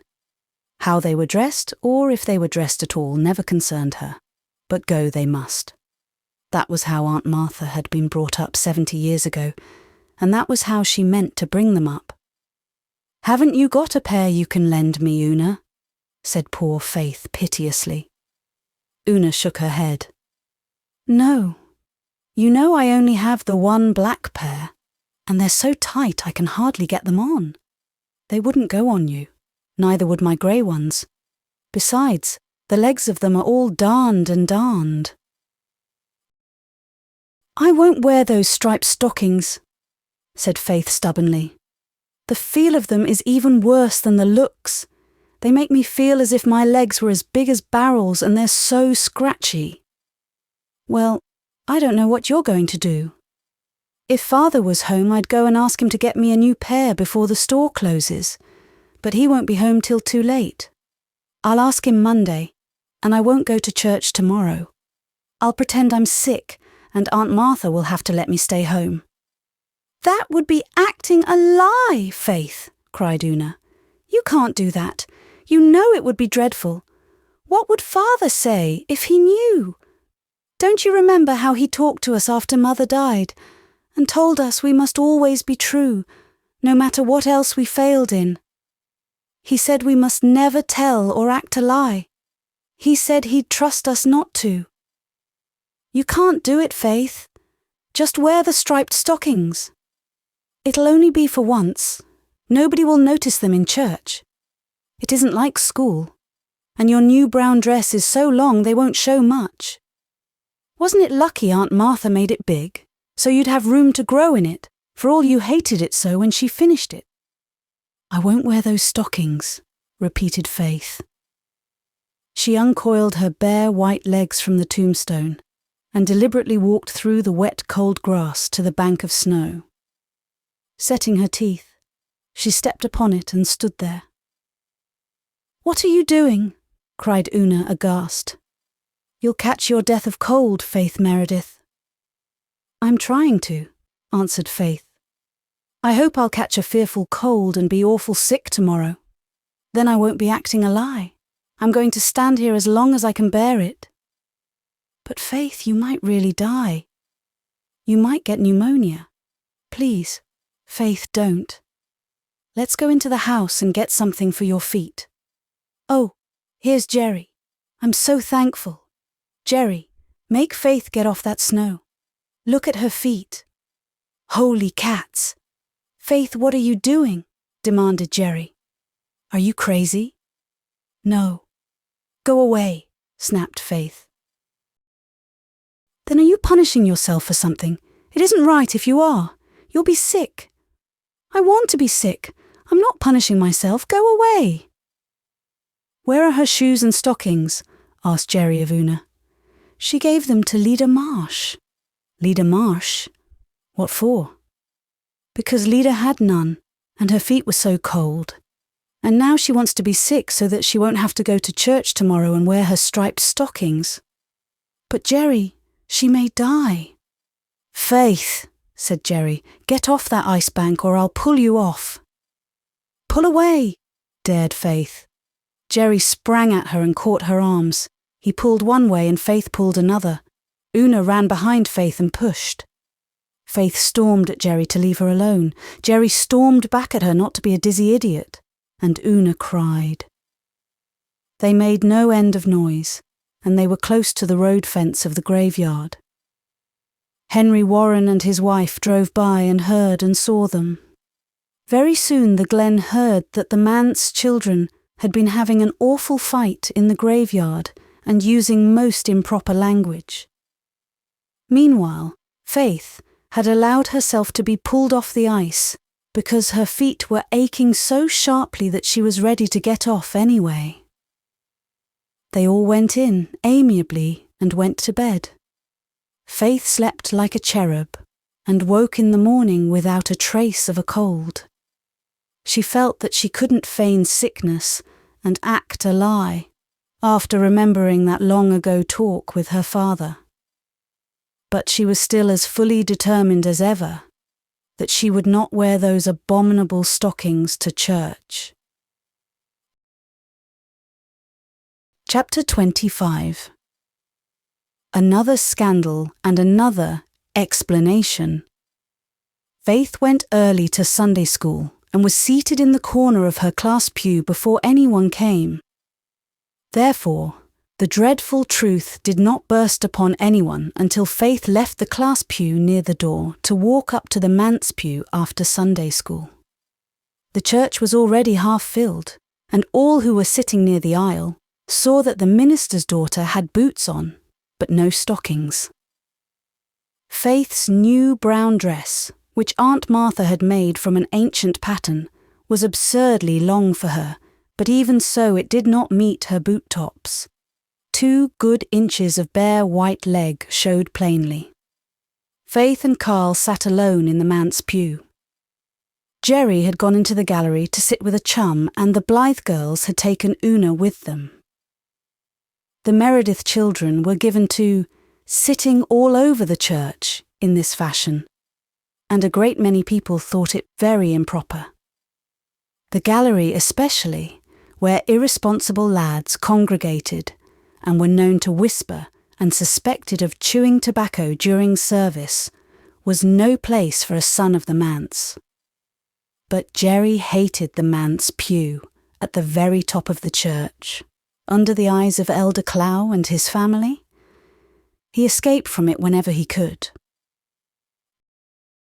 Carl, absorbed in watching a spider spinning its web at the window, did not notice Faith's legs. She walked home with her father after church and he never noticed them. She got on the hated striped stockings before Jerry and Una arrived, so that for the time being none of the occupants of the Manse knew what she had done. But nobody else in Glen St. Mary was ignorant of it. The few who had not seen soon heard. Nothing else was talked of on the way home from church.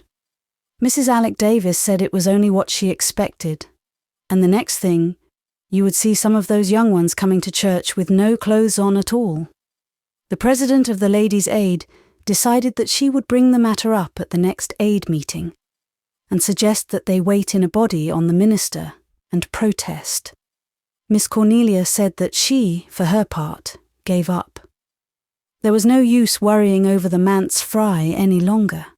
Even Mrs. Dr. Blythe felt a little shocked, though she attributed the occurrence solely to Faith's forgetfulness.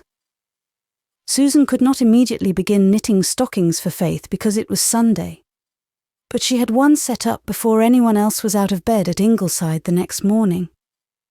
You need not tell me anything, but that it was old Martha's fault, Mrs. Doctor dear, she told Anne. I suppose that poor little child had no decent stockings to wear, I suppose every stocking she had was in holes, as you know very well they generally are. And I think, Mrs. Dr. dear, that the Ladies' Aid would be better employed in knitting some for them than in fighting over the new carpet for the pulpit platform. I am not a Ladies' Aider, but I shall knit Faith 2 pairs of stockings out of this nice black yarn, as fast as my fingers can move, and that you may tie too. Never shall I forget my sensations, Mrs. Dr. dear, when I saw a minister's child walking up the aisle of our church with no stockings on. I really did not know what way to look. And the church was just full of Methodists yesterday too, groaned Miss Cornelia, who had come up to the Glen to do some shopping and run into Ingleside to talk the affair over. I don't know how it is, but just as sure as those Manse children do something especially awful, the church is sure to be crowded with Methodists. I thought Mrs. Deacon Hazard's eyes would drop out of her head. When she came out of church, she said, "Well, that exhibition was no more than decent. I do pity the Presbyterians." And we just had to take it. There was nothing one could say. There was something I could have said, Mrs. Dr. dear, if I had heard her, said Susan grimly. I would have said, for one thing, that in my opinion clean bare legs were quite as decent as holes. And I would have said, for another, that the Presbyterians did not feel greatly in need of pity, seeing that they had a minister who could preach and the Methodists had not. I could have squelched Mrs. Deacon Hazard, Mrs. Dr. dear, and that you may tie too. I wish Mr. Meredith didn't preach quite so well and looked after his family a little better, retorted Miss Cornelia. He could at least glance over his children before they went to church and see that they were quite properly clothed. I'm tired making excuses for him, believe me. Meanwhile, Faith's soul was being harrowed up in Rainbow Valley. Mary Vance was there and, as usual, in a lecturing mood. She gave Faith to understand that she had disgraced herself and her father beyond redemption, and that she, Mary Vance, was done with her. Everybody was talking, and everybody said the same thing. I simply feel that I can't associate with you any longer, she concluded. We are going to associate with her then, cried Nan Blythe. Nan secretly thought Faith had done an awful thing, but she wasn't going to let Mary Vance run matters in this high-handed fashion. And if you are not, you needn't come any more to Rainbow Valley, Miss Vance. Nan and Di both put their arms around Faith and glared defiance at Mary. The latter suddenly crumpled up, sat down on a stump and began to cry. "It ain't that I don't want to," she wailed. "But if I keep in with Faith, people will be saying I put her up to doing things. Some are saying it now, true as you live. I can't afford to have such things said of me, now that I'm in a respectable place and trying to be a lady. And I never went bare-legged in church in my toughest days. I'd never have thought of doing such a thing. But that hateful old Kitty Alec says Faith has never been the same girl since that time I stayed in the Manse. She says Cornelia Elliot will live to rue the day she took me in. It hurts my feelings, I tell you. But it's Mr. Meredith I'm really worried over."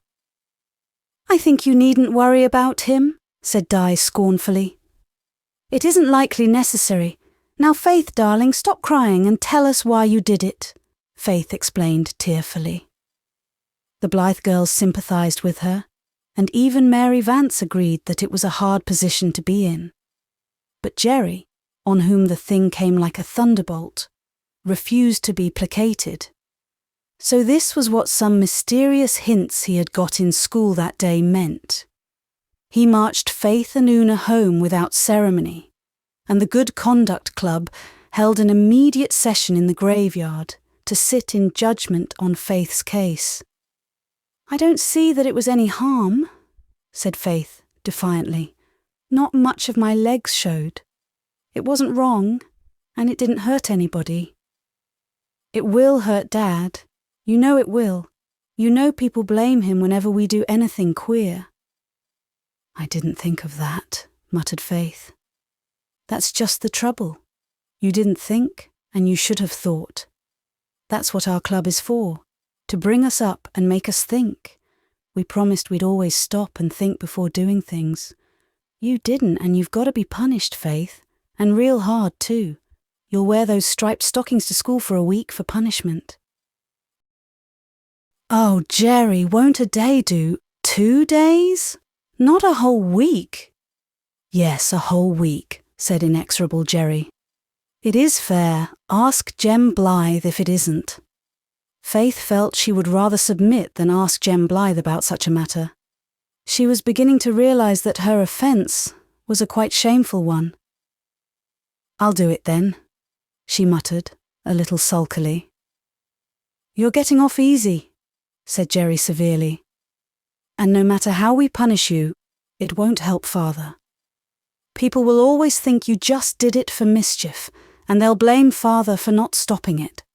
We can never explain it to everybody." This aspect of the case weighed on Faith's mind. Her own condemnation she could bear, but it tortured her that her father should be blamed. If people knew the true facts of the case, they would not blame him. But how could she make them known to all the world?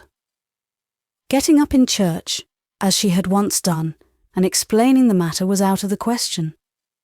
Faith had heard from Mary Vance how the congregation had looked upon that performance and realised that she must not repeat it. Faith worried over the problem for half a week. Then she had an inspiration and promptly acted upon it. She spent that evening in the garret with a lamp and an exercise book, writing busily, with flushed cheeks and shining eyes. It was the very thing. How clever she was to have thought of it. It would put everything right and explain everything, and yet cause no scandal. It was 11 o'clock when she had finished to her satisfaction and crept down to bed, dreadfully tired, but perfectly happy. In a few days, the little weekly published in the Glen under the name of The Journal came out as usual, and the Glen had another sensation. A letter signed Faith Meredith occupied a prominent place on the front page and ran as follows. To whom it may concern. I want to explain to everybody how it was I came to go to church without stockings on, so that everybody will know that Father was not to blame one bit for it, and the old gossips need not say he is, because it is not true. I gave my only pair of black stockings to Leda Marsh, because she hadn't any, and her poor little feet were awful cold, and I was so sorry for her. No child ought to have to go without shoes and stockings in a Christian community before the snow is all gone. And I think the Woman's Foreign Missionary Society ought to have given her stockings. Of course, I know they are sending things to the little heathen children, and that is all right and a kind thing to do. But the little heathen children have lots more warm weather than we have. And I think the women of our church ought to look after Lida and not leave it all to me. When I gave her my stockings, I forgot they were the only black pair I had without holes. But I am glad I did give them to her, because my conscience would have been uncomfortable if I hadn't. When she had gone away, looking so proud and happy, the poor little thing, I remembered that all I had to wear were the horrid red and blue things Aunt Martha knit last winter for me, out of some yarn that Mrs. Joseph Burr of Upper Glen sent us. It was dreadfully coarse yarn and all knots, and I never saw any of Mrs. Burr's own children wearing things made of such yarn. But Mary Vance says Mrs. Burr gives the minister stuff that she can't use or eat herself, and thinks it ought to go as part of the salary her husband signed to pay, but never does. I just couldn't bear to wear those hateful stockings.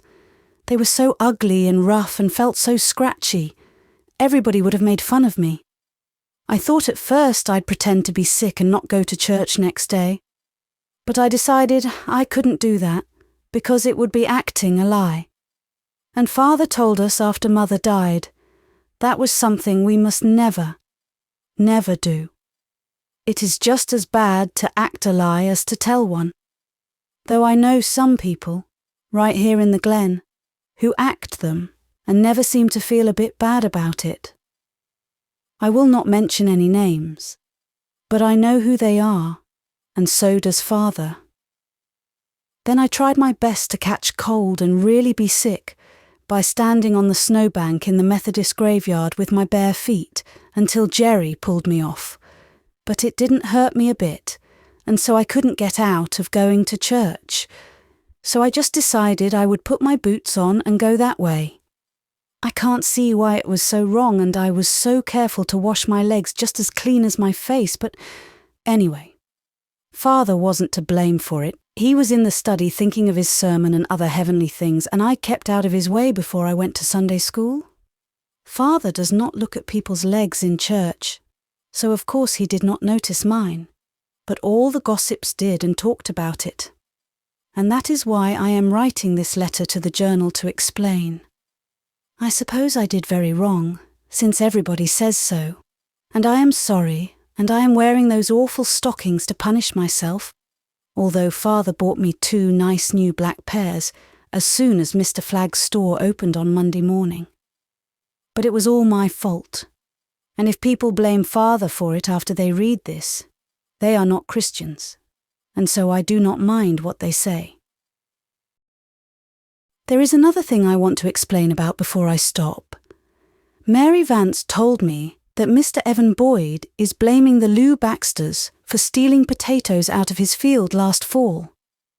They did not touch his potatoes. They are very poor, but they are honest. It was us who did it, Jerry and Carl and I. Una was not with us at the time. We never thought it was stealing. We just wanted a few potatoes to cook over a fire in Rainbow Valley one evening to eat with our fried trout. Mr. Boyd's field was the nearest, just between the valley and the village, so we climbed over his fence and pulled up some stalks. The potatoes were awful small, because Mr. Boyd did not put enough fertilizer on them, and we had to pull up a lot of stalks before we got enough, and then they were not much bigger than marbles. Walter and Di Blythe helped us eat them, but they did not come along until we had them cooked, and did not know where we got them, so they were not to blame at all, only us. We didn't mean any harm, but if it was stealing, we are very sorry, and we will pay Mr. Boyd for them if he will wait until we grow up. We never have any money now because we are not big enough to earn any, and Aunt Martha says it takes every cent of poor Father's salary, even when it is paid up regularly, and it isn't often, to run this house. But Mr. Boyd must not blame the Lou Baxters anymore when they were quite innocent and give them a bad name. Yours respectfully, Faith Meredith. Chapter 26. Miss Cornelia gets a new point of view. Susan, after I'm dead, I'm going to come back to earth every time when the daffodils blow in this garden, said Anne rapturously. Nobody may see me, but I'll be here. If anybody is in the garden at the time, I think I'll come on an evening just like this, but it might be just at dawn. A lovely, pale, pinky spring dawn. They'll just see the daffodils nodding wildly, as if an extra gust of wind had blown past them. But it will be I. Indeed, Mrs. Doctor dear. You will not be thinking of flaunting worldly things like daffodils after you are dead, said Susan, and I do not believe in ghosts, seen or unseen. Oh, Susan, I shall not be a ghost. That has such a horrible sound. I shall just be me. And I shall run around in the twilight, whether it is morning or evening, and see all the spots I love. Do you remember how badly I felt when I left our little house of dreams, Susan? I thought I could never love Ingleside so well. But I do. I love every inch of the ground, and every stick and stone on it. I am rather fond of the place myself, said Susan, who would have died if she had been removed from it. But we must not set our affections too much on earthly things, Mrs. Doctor dear. There are such things as fires and earthquakes. We should always be prepared.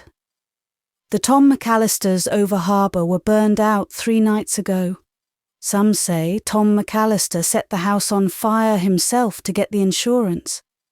That may or may not be, but I advise the doctor to have our chimneys seen to at once. An ounce of prevention is worth a pound of cure. But I see Mrs. Marshall Elliot coming in at the gate, looking as if she had been sent for and couldn't go. Anne, dearie, have you seen the journal today? Miss Cornelia's voice was trembling, partly from emotion, partly from the fact that she had hurried up from the store too fast and lost her breath. Anne bent over the daffodils to hide a smile. She and Gilbert had laughed heartily and heartlessly over the front page of the journal that day. But she knew that to dear Miss Cornelia it was almost a tragedy, and she must not wound her feelings by any display of levity. "Isn't it dreadful? What is to be done?" asked Miss Cornelia despairingly. Miss Cornelia had vowed that she was done with worrying over the pranks of the Manse children, but she went on worrying just the same.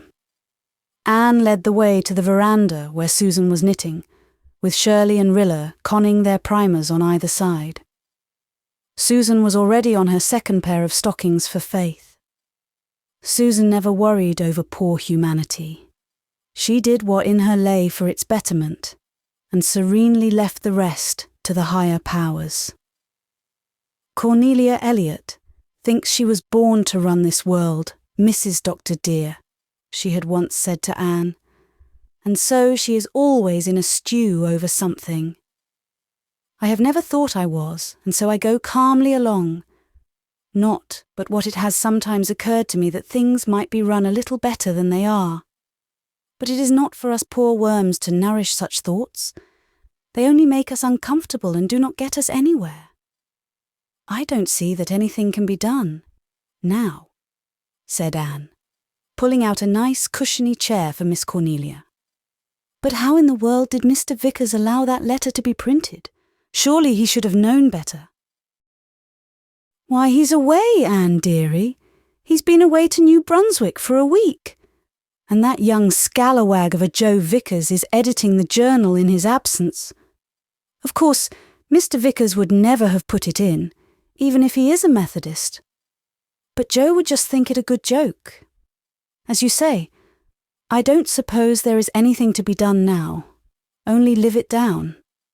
But if I ever get Joe Vickers cornered somewhere, I'll give him a talking to he won't forget in a hurry. I wanted Marshall to stop our subscription to the journal instantly, but he only laughed and said that today's issue was the only one that had had anything readable in it for a year. Marshall never will take anything seriously, just like a man. Fortunately, Evan Boyd is like that too. He takes it as a joke and is laughing all over the place about it, and he's another Methodist. As for Mrs. Burr of Upper Glen, of course she will be furious and they will leave the church. Not that it will be a great loss from any point of view. The Methodists are quite welcome to them. It serves Mrs. Burr right, said Susan, who had an old feud with the lady in question and had been hugely tickled over the reference to her in Faith's letter. She will find that she will not be able to cheat the Methodist parson out of his salary with bad yarn. The worst of it is, there's not much hope of things getting any better, said Miss Cornelia gloomily. As long as Mr. Meredith was going to see Rosemary West, I did hope the Manse would soon have a proper mistress. But that is all off. I suppose she wouldn't have him on account of the children, at least everybody seems to think so. I do not believe that he ever asked her, said Susan, who could not conceive of anyone refusing a minister. Well, nobody knows anything about that. But one thing is certain, he doesn't go there any longer. and Rosemary didn't look well all the spring. I hope her visit to Kingsport will do her good. She's been gone for a month and will stay another month, I understand. I can't remember when Rosemary was away from home before. She and Ellen could never bear to be parted. But I understand Ellen insisted on her going this time. And meanwhile, Ellen and Norman Douglas are warming up the old soup. Is that really so? Asked Anne, laughing. I heard a rumour of it, but I hardly believed it. Believe it? You may believe it all right, Anne dearie.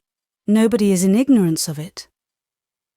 Norman Douglas never left anybody in doubt as to his intentions in regard to anything. He always did his courting before the public. He told Marshall that he hadn't thought about Ellen for years. But the first time he went to church last fall, he saw her and fell in love with her all over again. He said he'd clean forgot how handsome she was. He hadn't seen her for 20 years, if you can believe it. Of course he never went to church, and Ellen never went anywhere else round here. Oh, we all know what Norman means, but what Ellen means is a different matter.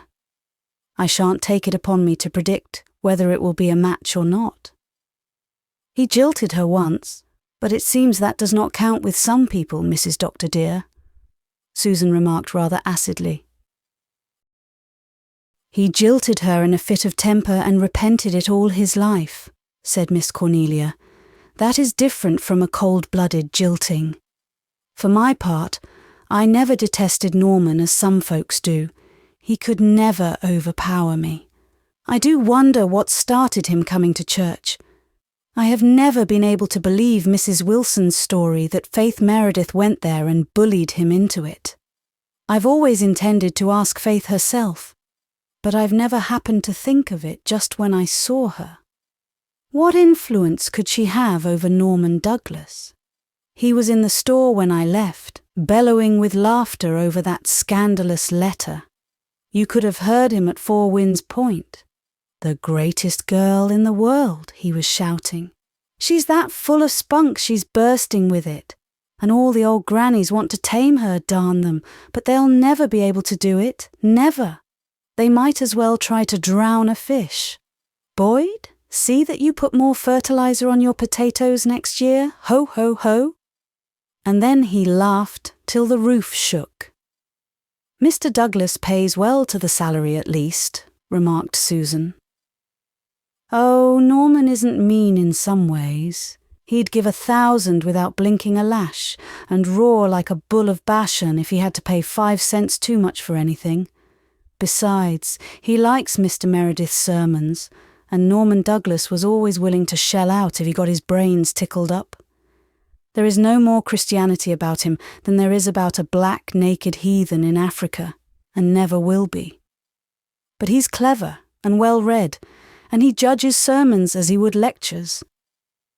Anyhow, it's well he backs up Mr. Meredith and the children as he does, for they'll need friends more than ever after this. I am tired of making excuses for them, believe me. Do you know, dear Miss Cornelia, said Anne seriously, I think we have all been making too many excuses. It is very foolish, and we ought to stop it. I am going to tell you what I would like to do. I shan't do it, of course. Anne had noted a glint of alarm in Susan's eye. It would be too unconventional, and we must be conventional or die, after we reach what is supposed to be a dignified age. But I would like to do it. I would like to call a meeting of the Ladies' Aid and Women's Missionary Society and the Girls' Sewing Society, and include in the audience all and any Methodists who have been criticizing the Merediths.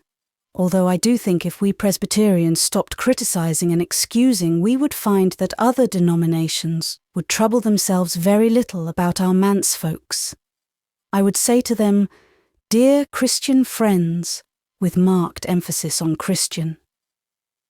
I have something to say to you, and I want to say it good and hard, that you may take it home and repeat it to your families.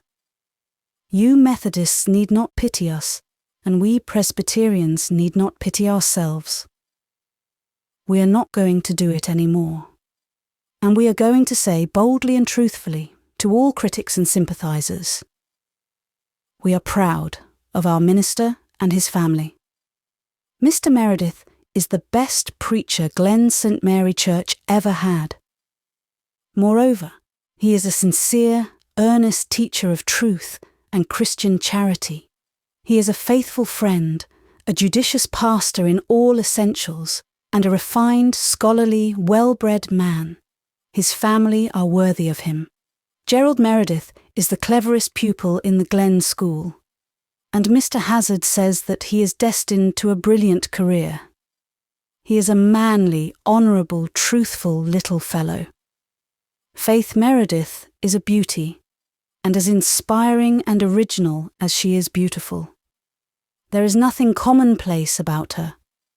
All the other girls in the Glen put together haven't the vim and wit and joyousness and spunk she has. She has not an enemy in the world. Everyone who knows her loves her. Of how many, children or grown-ups, can that be said? Una Meredith is sweetness personified. She will make a most lovable woman. Carl Meredith, with his love for ants and frogs and spiders, will someday be a naturalist whom all Canada, nay, all the world, will delight to honour. Do you know of any other family in the Glen, or out of it, of whom all these things can be said? Away with shamefaced excuses and apologies. We rejoice in our minister and his splendid boys and girls. Anne stopped, partly because she was out of breath after her vehement speech, and partly because she could not trust herself to speak further in view of Miss Cornelia's face. That good lady was staring helplessly at Anne, apparently engulfed in billows of new ideas, but she came up with a gasp and struck out for shore gallantly. Anne Blythe, I wish you would call that meeting and say just that. You've made me ashamed of myself for one, and far be it from me to refuse to admit it. Of course, that is how we should have talked, especially to the Methodists, and it's every word of it true, every word. We've just been shutting our eyes to the big, worthwhile things, and squinting them on the little things that don't really matter a pin's worth. Oh, Anne, dearie, I can see a thing when it's hammered into my head. No more apologising for Cornelia Marshall. I shall hold my head up after this, believe me, though I may talk things over with you as usual, just to relieve my feelings if the Merediths do any more startling stunts. Even that letter I felt so bad about. Why, it's only a good joke after all, as Norman says. Not many girls would have been cute enough to think of writing it, and all punctuated so nicely, and not one word misspelled. Just let me hear any Methodist say one word about it, though all the same I'll never forgive Joe Vickers, believe me. Where are the rest of your small fry tonight? Walter and the twins are in Rainbow Valley. Jem is studying in the garret. They are all crazy about Rainbow Valley. Mary Vance thinks it's the only place in the world. She'd be off up here every evening if I'd let her, but I don't encourage her in gadding. Besides, I miss the creature when she isn't around, Anne dearie. I never thought I'd get so fond of her. Not but what I see her faults and try to correct them. But she has never said one saucy word to me since she came to my house, and she is a great help. For when all is said and done, Anne dearie, I am not so young as I once was, and there is no sense denying it. I was 59 my last birthday. I don't feel it, but there is no gainsaying the family Bible. Chapter 27. A Sacred Concert. In spite of Miss Cornelia's new point of view, she could not help feeling a little disturbed over the next performance of the Manse children. In public, she carried off the situation splendidly, saying to all the gossips the substance of what Anne had said in daffodil time, and saying it so pointedly and forcibly that her hearers found themselves feeling rather foolish and began to think that, after all, they were making too much of a childish prank. But in private, Miss Cornelia allowed herself the relief of bemoaning it to Anne. "Anne, dearie, they had a concert in the graveyard last Thursday evening, while the Methodist prayer meeting was going on. There they sat, on Hezekiah Pollock's tombstone, and sang for a solid hour. Of course, I understand it was mostly hymns they sang, and it wouldn't have been quite so bad if they'd done nothing else, but I'm told they finished up with Polly Wolly Doodle at full length.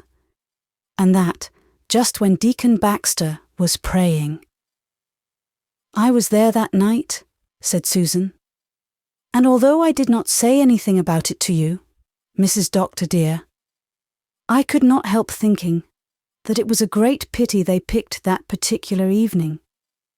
It was truly blood-curdling to hear them sitting there in that abode of the dead, shouting that frivolous song at the tops of their lungs." "I don't know what you were doing in a Methodist prayer meeting," said Miss Cornelia acidly.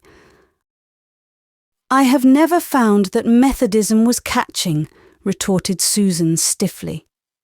"And as I was going to say when I was interrupted, badly as I felt, I did not give in to the Methodists, when Mrs. Deacon Baxter said, as we came out, 'What a disgraceful exhibition,' I said, looking her fairly in the eye. 'They are all beautiful singers, and none of your choir, Mrs. Baxter, ever bother themselves coming out to your prayer meeting, it seems. Their voices appear to be in tune only on Sundays.' She was quite meek, and I felt that I had snubbed her properly. But I could have done it much more thoroughly, Mrs. Doctor dear, if only they had left out Polly Wolly Doodle. It is truly terrible to think of that being sung in a graveyard. Some of those dead folks sang Polly Wolly Doodle when they were living, Susan. Perhaps they like to hear it yet," suggested Gilbert. Miss Cornelia looked at him reproachfully and made up her mind that on some future occasion she would hint to Anne that the doctor should be admonished not to say such things. They might injure his practice. People might get it into their heads that he wasn't orthodox. To be sure, Marshall said even worse things habitually, but then he was not a public man. I understand that their father was in his study all the time, with his windows open, but never noticed them at all. Of course, he was lost in a book as usual. But I spoke to him about it yesterday when he called." "How could you dare, Mrs. Marshall Elliott?" asked Susan rebukingly. "Dare. It's time somebody dared something. Why, they say he knows nothing about that letter of Faith's to the journal because nobody liked to mention it to him. He never looks at a journal, of course. But I thought he ought to know of this to prevent any such performances in future. He said he would discuss it with them. But of course he'd never think of it again after he got out of our gate. That man has no sense of humour, Anne, believe me. He preached last Sunday on how to bring up children. A beautiful sermon it was, too, and everybody in church thinking, 'What a pity you can't practice what you preach.'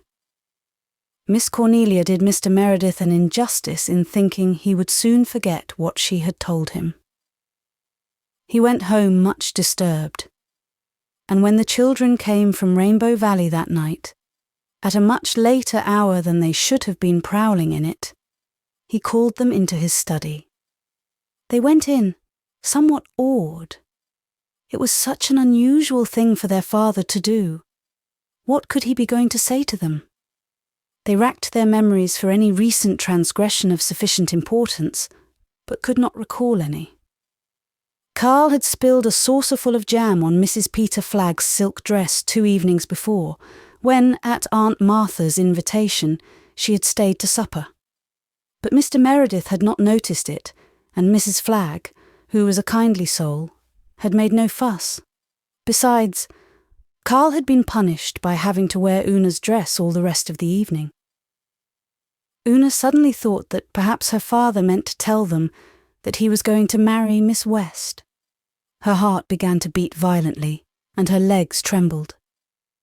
Then she saw that Mr. Meredith looked very stern and sorrowful. No, it could not be that. "Children," said Mr. Meredith, "I have heard something that has pained me very much. Is it true that you sat out in the graveyard all last Thursday evening and sang ribald songs while a prayer meeting was being held in the Methodist church?" "Great Caesar, Dad! We forgot all about it being their prayer meeting night," exclaimed Jerry in dismay. "Then it is true. You did do this thing." "Why, Dad, I don't know what you mean by ribald songs. We sang hymns. It was a sacred concert, you know." "What harm was that? I tell you, we never thought about its being Methodist prayer meeting night. They used to have their meeting Tuesday nights, and since they've changed to Thursdays, it's hard to remember." "Did you sing nothing but hymns?"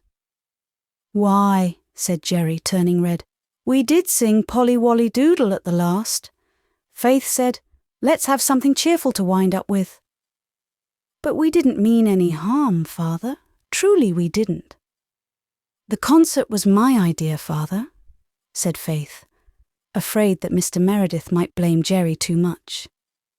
"You know, the Methodists themselves had a sacred concert in their church 3 Sunday nights ago. I thought it would be good fun to get one up in imitation of it. Only they had prayers at theirs and we left that part out, because we heard that people thought it awful for us to pray in a graveyard." "You were sitting in here all the time," she added, "and never said a word to us." "I did not notice what you were doing. That is no excuse for me, of course. I am more to blame than you. I realise that. But why did you sing that foolish song at the end?" "We didn't think," muttered Jerry, feeling that it was a very lame excuse, seeing that he had lectured Faith so strongly in the Good Conduct Club sessions for her lack of thought. "We're sorry, Father. Truly we are. Pitch into us hard. We deserve a regular combing down." But Mr. Meredith did no combing down or pitching into. He sat down and gathered his small culprits close to him and talked a little to them, tenderly and wisely. They were overcome with remorse and shame, and felt that they could never be so silly and thoughtless again. "We've just got to punish ourselves good and hard for this," whispered Jerry, as they crept upstairs. "We'll have a session of the club first thing tomorrow and decide how we'll do it. I never saw Father so cut up. But I wish to goodness the Methodists would stick to one night for their prayer meeting and not wander all over the week. Anyhow, I'm glad it wasn't what I was afraid it was," murmured Una to herself. Behind them, in the study, Mr. Meredith had sat down at his desk and buried his face in his arms. "God help me," he said. "I'm a poor sort of father. Oh, Rosemary, if you had only cared." Chapter 28. A Fast Day. The Good Conduct Club had a special session the next morning before school. After various suggestions, it was decided that a fast day would be an appropriate punishment. "We won't eat a single thing for a whole day," said Jerry. "I'm kind of curious to see what fasting is like anyhow. This will be a good chance to find out." "What day will we choose for it?" asked Una, who thought it would be quite an easy punishment, and rather wondered that Jerry and Faith had not devised something harder. "Let's pick Monday," said Faith. "We mostly have a pretty filling dinner on Sundays, and Monday's meals never amount to much anyhow." "But that's just the point," exclaimed Jerry. "We mustn't take the easiest day to fast, but the hardest, and that's Sunday because, as you say, we mostly have roast beef that day instead of cold ditto. It wouldn't be much punishment to fast from ditto. Let's take next Sunday. It will be a good day, for Father is going to exchange for the morning service with the Upper Lowbridge minister. Father will be away till evening. If Aunt Martha wonders what's got into us, we'll tell her right up that we're fasting for the good of our souls, And it is in the Bible, and she is not to interfere, and I guess she won't." Aunt Martha did not. She merely said in her fretful, mumbling way, "What foolishness are you young rips up to now?" and thought no more about it. Mr. Meredith had gone away early in the morning before anyone was up. He went without his breakfast too, but that was, of course, of common occurrence. Half of the time he forgot it, and there was no one to remind him of it. Breakfast, Aunt Martha's breakfast, was not a hard meal to miss. Even the hungry young rips did not feel it any great deprivation to abstain from the lumpy porridge and blue milk which had aroused the scorn of Mary Vance. But it was different at dinner time. They were furiously hungry then, and the odour of roast beef which pervaded the manse, and which was wholly delightful in spite of the fact that the roast beef was badly underdone, was almost more than they could stand. In desperation they rushed to the graveyard, where they couldn't smell it. But Una could not keep her eyes from the dining-room window, through which the upper Lowbridge minister could be seen, placidly eating. "If I could only have just a weeny, teeny piece," she sighed. "Now you stop that," commanded Jerry. "Of course it's hard, but that's the punishment of it. I could eat a graven image this very minute, but am I complaining? Let's think of something else. We've just got to rise above our stomachs." At supper time, they did not feel the pangs of hunger which they had suffered earlier in the day. "I suppose we're getting used to it," said Faith. "I feel an awfully queer, all-gone sort of feeling, but I can't say I'm hungry." "My head is funny," said Una. "It goes round and round sometimes." But she went gamely to church with the others. If Mr. Meredith had not been so wholly wrapped up in and carried away with his subject, he might have noticed the pale little face and hollow eyes in the manse pew beneath. But he noticed nothing, and his sermon was something longer than usual. Then, just before he gave out the final hymn, Una Meredith tumbled off the seat of the manse pew and lay in a dead faint on the floor. Mrs. Elder Clow was the first to reach her. She caught the thin little body from the arms of white-faced, terrified Faith and carried it into the vestry. Mr. Meredith forgot the hymn and everything else and rushed madly after her. The congregation dismissed itself as best it could. "Oh, Mrs. Clow," gasped Faith, "is Una dead? Have we killed her?" "What is the matter with my child?" demanded the pale father. "She has just fainted, I think," said Mrs. Clow. "Oh, here's the doctor, thank goodness." Gilbert did not find it a very easy thing to bring Una back to consciousness. He worked over her for a long time before her eyes opened. Then he carried her over to the manse, followed by Faith, sobbing hysterically in her relief. "She is just hungry, you know. She didn't eat a thing today. None of us did. We were all fasting." "Fasting," said Mr. Meredith, and "fasting," said the doctor. "Yes, to punish ourselves for singing Polly Wolly in the graveyard," said Faith. "My child, I don't want you to punish yourselves for that," said Mr. Meredith in distress. "I gave you your little scolding, and you were all penitent, and I forgave you." "Yes, but we had to be punished," explained Faith. "It's our rule, in our Good Conduct Club, you know, if we do anything wrong, or anything that is likely to hurt Father in the congregation, we have to punish ourselves. We are bringing ourselves up, you know, because there is nobody to do it." Mr. Meredith groaned, but the doctor got up from Una's side with an air of relief.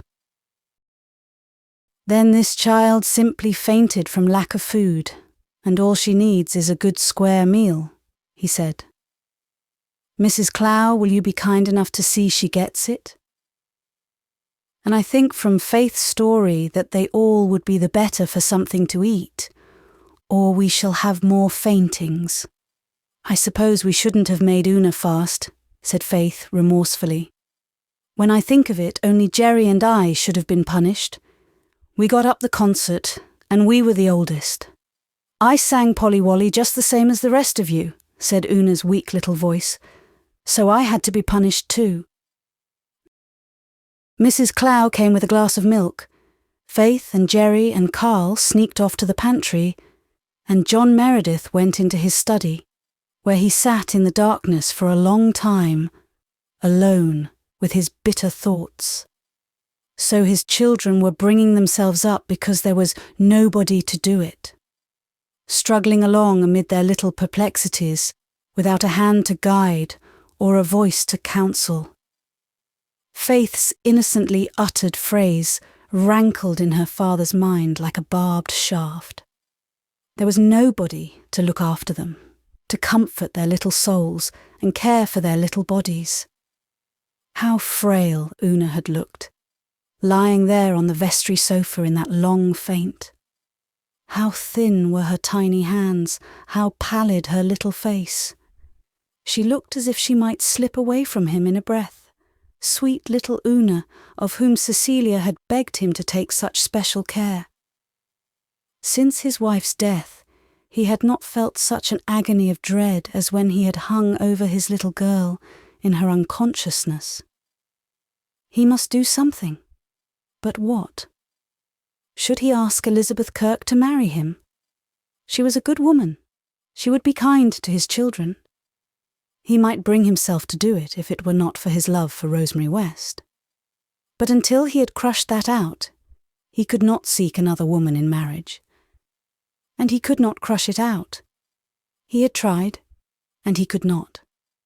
Rosemary had been in church that evening, for the first time since her return from Kingsport.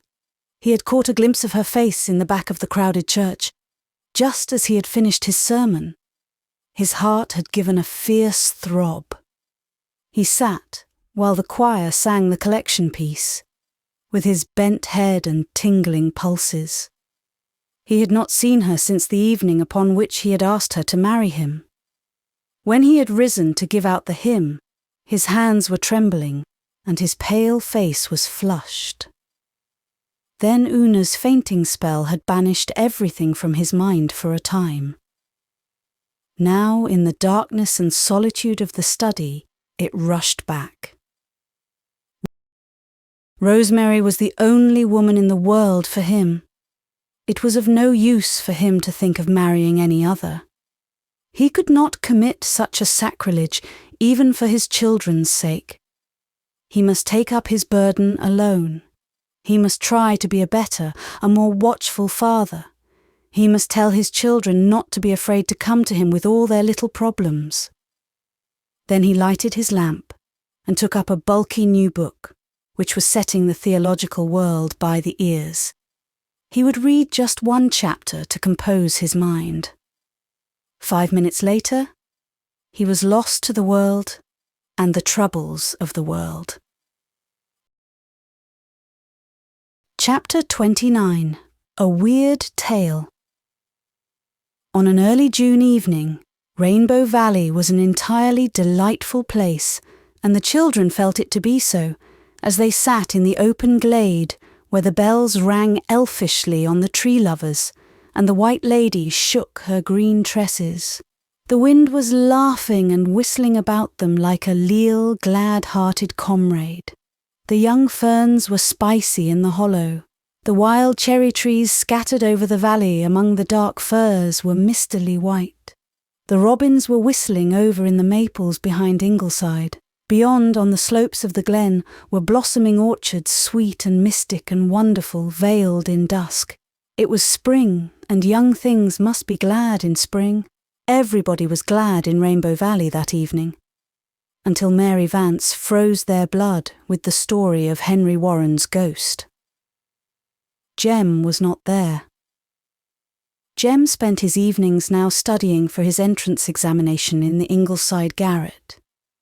Jerry was down near the pond trouting. Walter had been reading Longfellow's sea poems to the others, and they were steeped in the beauty and mystery of the ships. Then they talked of what they would do when they were grown up, where they would travel. the far, fair shores they would see. Nan and Di meant to go to Europe.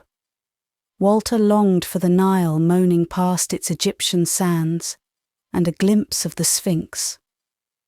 Faith opined rather dismally that she supposed she would have to be a missionary. Old Mrs. Taylor told her she ought to be, and then she would at least see India or China, those mysterious lands of the Orient. Carl's heart was set on African jungles. Una said nothing. She thought she would just like to stay at home. It was prettier here than anywhere else. It would be dreadful when they were all grown up and had to scatter over the world. The very idea made Una feel lonesome and homesick. But the others dreamed on delightedly until Mary Vance arrived and vanished posy and dreams at one fell swoop. "Laws, but I'm out of puff," she exclaimed. "I've run down that hill like 60. I got an awful scare up there at the old Bailey place." "What frightened you?" asked Di. "I dunno. I was poking about under them lilacs in the old garden, trying to see if there were any lilies of the valley out yet.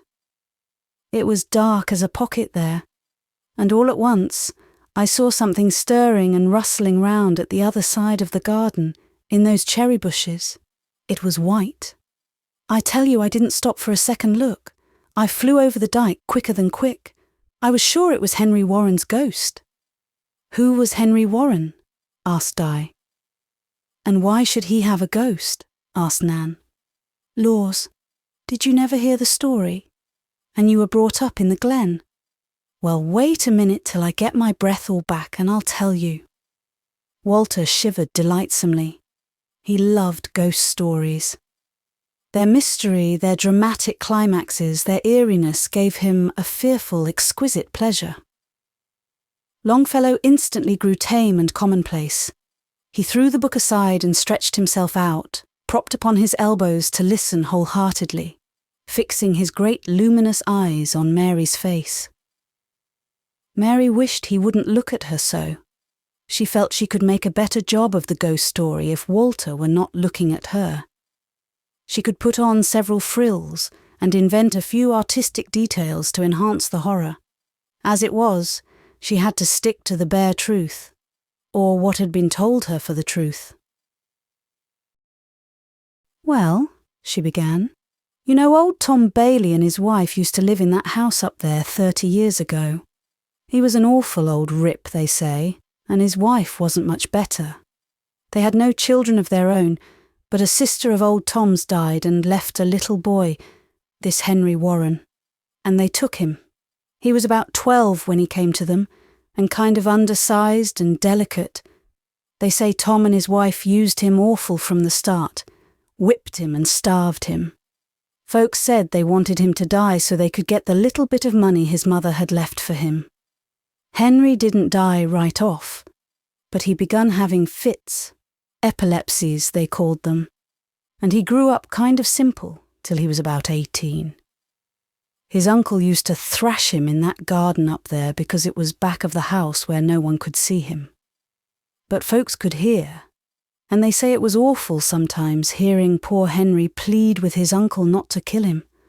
But nobody dared interfere, because old Tom was such a reprobate, he'd have been sure to get square with them some way. He burned the barns of a man at Harbour Head who offended him. At last Henry died, and his uncle and aunt gave out. He died in one of his fits, and that was all anybody ever knew. But everybody said Tom had just up and killed him, for keeps at last. And it wasn't long till it got around that Henry walked. That old garden was haunted. He was heard there at nights, moaning and crying. Old Tom and his wife got out, went out west and never came back. The place got such a bad name, nobody would buy or rent it. That's why it's all gone to ruin. That was 30 years ago, but Henry Warren's ghost haunts it yet." "Do you believe that?" asked Nan scornfully. "I don't." "Well, good people have seen him and heard him," retorted Mary. "They say he appears and grovels on the ground, and holds you by the legs and gibbers and moans like he did when he was alive. I thought of that as soon as I saw that white thing in the bushes, and thought, if it caught me like that and moaned, I'd drop down dead on the spot. So I cut and run. It mightn't have been his ghost, but I wasn't going to take any chances with a hunt." "It was likely old Mrs. Stimpson's white calf," laughed Di. "It pastures in that garden. I've seen it." "Maybe so. But I'm not going home through the Bailey garden anymore. Here's Jerry with a big string of trout, and it's my turn to cook them. Jem and Jerry both say I'm the best cook in the glen. And Cornelia told me I could bring up this batch of cookies. I all but dropped them when I saw Henry's ghost." Jerry hooted when he heard the ghost story, which Mary repeated as she fried the fish, touching it up a trifle or so, since Walter had gone to help Faith to set the table. It made no impression on Jerry. But Faith and Una and Carl had been secretly much frightened, though they would never have given in to it. It was all right as long as the others were with them in the valley. But when the feast was over and the shadows fell, they quaked with remembrance. Jerry went up to Ingleside with the Blythes to see Jem about something, and Mary Vance went around that way home. So Faith and Una and Carl had to go back to the Manse alone. They walked very close together and gave the old Bailey garden a wide berth. They did not believe that it was haunted, of course, but they would not go near it for all that. Chapter 30. The Ghost on the Dyke. Somehow, Faith and Carl and Una could not shake off the hold which the story of Henry Warren's ghost had taken upon their imaginations. They had never believed in ghosts. Ghost tales they had heard aplenty. Mary Vance had told some far more blood-curdling than this. But those tales were all of places and people and spooks far away and unknown. After the first half-awful, half-pleasant thrill of awe and terror, they thought of them no more. But this story came home to them. The old Bailey garden was almost at their very door, almost in their beloved Rainbow Valley. They had passed and repassed it constantly. They had hunted for flowers in it. They had made short cuts through it when they wished to go straight from the village to the valley. But never again. After the night when Mary Vance told them its gruesome tale, they would not have gone through or near it on pain of death. Death. What was death compared to the unearthly possibility of falling into the clutches of Henry Warren's grovelling ghost? One warm July evening, the three of them were sitting under the tree lovers, feeling a little lonely. Nobody else had come near the valley that evening. Jem Blythe was away in Charlottetown, writing on his entrance examinations. Jerry and Walter Blythe were off for a sail on the harbour with old Captain Crawford. Nan and Di and Rilla and Shirley had gone down the harbour road to visit Kenneth and Persis Ford, who had come with their parents for a flying visit to the little old house of dreams. Nan had asked Faith to go with them, but Faith had declined. She would never have admitted it, but she felt a little secret jealousy of Persis Ford, concerning whose wonderful beauty and city glamour she had heard a great deal. No, she wasn't going to go down there and play second fiddle to anybody. She and Una took their storybooks to Rainbow Valley and read, while Carl investigated bugs along the banks of the brook, and all three were happy until they suddenly realized that it was twilight, and that the old Bailey garden was uncomfortably nearby. Carl came and sat down close to the girls. They all wished they had gone home a little sooner, but nobody said anything. Great, velvety, purple clouds heaped up in the west and spread over the valley. There was no wind, and everything was suddenly, strangely, dreadfully still. The marsh was full of thousands of fireflies. Surely some fairy parliament was being convened that night. Altogether, Rainbow Valley was not a canny place just then. Faith looked fearfully up the valley to the old Bailey garden. Then, if anybody's blood ever did freeze, Faith Meredith's certainly froze at that moment. The eyes of Carl and Una followed her entranced gaze, and chills began galloping up and down their spines also. For there, under the big tamarack tree on the tumble-down grass-grown dyke of the Bailey garden, was something white, shapelessly white in the gathering gloom. The three Merediths sat and gazed, as if turned to stone. It's the calf," whispered Una at last. "It's too big for the calf," whispered Faith. Her mouth and lips were so dry she could hardly articulate the words. Suddenly Carl gasped, "It's coming here." The girls gave one last agonized glance. Yes, it was creeping down over the dyke, as no calf ever did or could creep. Reason fled before sudden, overmastering panic. For the moment, every one of the trio was firmly convinced that what they saw was Henry Warren's ghost. Carl sprang to his feet and bolted blindly. With a simultaneous shriek, the girls followed him. Like mad creatures, they tore up the hill, across the road and into the manse. They had left Aunt Martha sewing in the kitchen. She was not there. They rushed to the study. It was dark and tenantless. As with one impulse, they swung around and made for Ingleside. But not across Rainbow Valley. Down the hill and through the Glen Street they flew on the wings of their wild terror, Carl in the lead, Una bringing up the rear. Nobody tried to stop them, though everybody who saw them wondered what fresh devilment those Manse youngsters were up to now. But at the gate of Ingleside they ran into Rosemary West, who had just been in for a moment to return some borrowed books. She saw their ghastly faces and staring eyes. She realized that their poor little souls were wrung with some awful and real fear, whatever its cause. She caught Carl with one arm and Faith with the other. Una stumbled against her and held on desperately. "Children dear, what has happened?" she said. "What has frightened you?" "Henry Warren's ghost," answered Carl through his chattering teeth. "Henry Warren's ghost," said amazed Rosemary, who had never heard the story. "Yes," sobbed Faith hysterically. "It's there, on the Bailey Dyke. We saw it, and it started to chase us." Rosemary herded the three distracted creatures to the Ingleside veranda.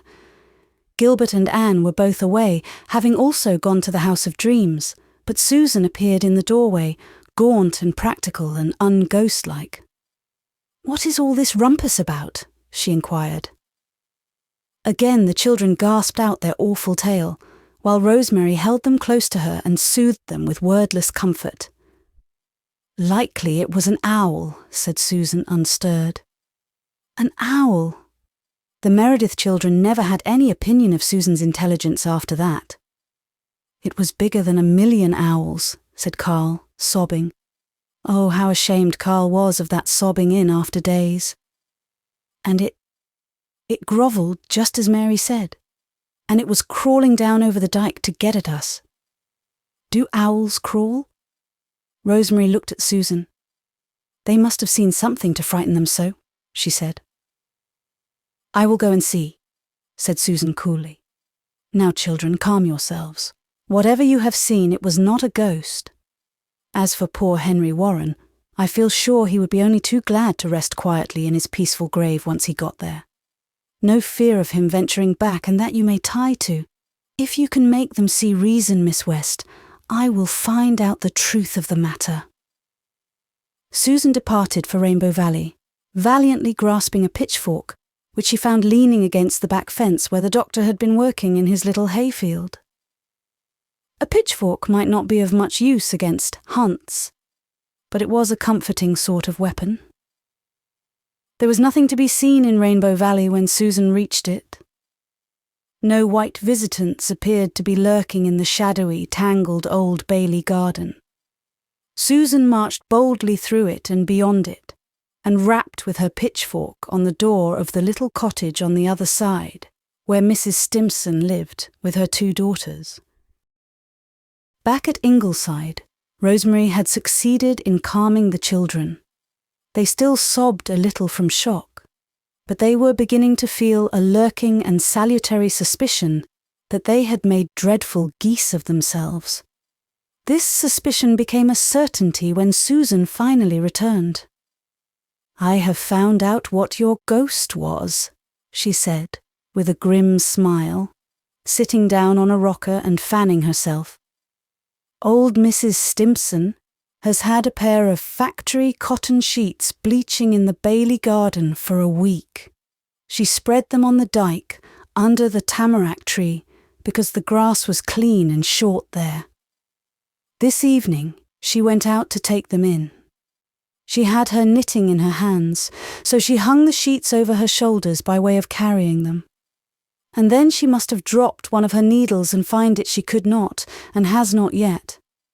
But she went down on her knees and crept about to hunt for it. And she was at that when she heard awful yells down in the valley, and saw the 3 children tearing up the hill past her. She thought they had been bit by something, and it gave her poor old heart such a turn that she could not move or speak, but just crouched there till they disappeared. Then she staggered back home, and they have been applying stimulants to her ever since, and her heart is in a terrible condition, and she says she will not get over this fright all summer." The Merediths sat, crimson with a shame that even Rosemary's understanding sympathy could not remove. They sneaked off home, met Jerry at the Manse gate, and made remorseful confession. A session of the Good Conduct Club was arranged for next morning. "Wasn't Miss West sweet to us tonight?" whispered Faith in bed. "Yes," admitted Una. "It is such a pity it changes people so much to be made stepmothers." "I don't believe it does," said Faith loyally. Chapter 31. Carl Does Penance. "I don't see why we should be punished at all," said Faith rather sulkily. "We didn't do anything wrong. We couldn't help being frightened. And it won't do Father any harm. It was just an accident." "You were cowards," said Jerry with judicial scorn. "And you gave way to your cowardice. That is why you should be punished. Everybody will laugh at you about this, and that is a disgrace to the family." "If you knew how awful the whole thing was," said Faith with a shiver, "you would think we had been punished enough already. I wouldn't go through it again for anything in the whole world." "I believe you'd have run yourself if you'd been there," muttered Carl. "From an old woman in a cotton sheet," mocked Jerry. "Ho, ho, ho." "It didn't look a bit like an old woman," cried Faith. "It was just a great, big, white thing crawling about in the grass, just as Mary Vance said Henry Warren did. It's all very fine for you to laugh, Jerry Meredith, but you'd have laughed on the other side of your mouth if you'd been there. And how are we to be punished? I don't think it's fair, but let's know what we have to do, Judge Meredith." "The way I look at it," said Jerry, frowning, "is that Carl was the most to blame.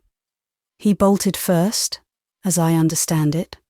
Besides, he was a boy, so he should have stood his ground to protect you girls, whatever the danger was. You know that, Carl, don't you?" "I suppose so," growled Carl shamefacedly. "Very well. This is to be your punishment.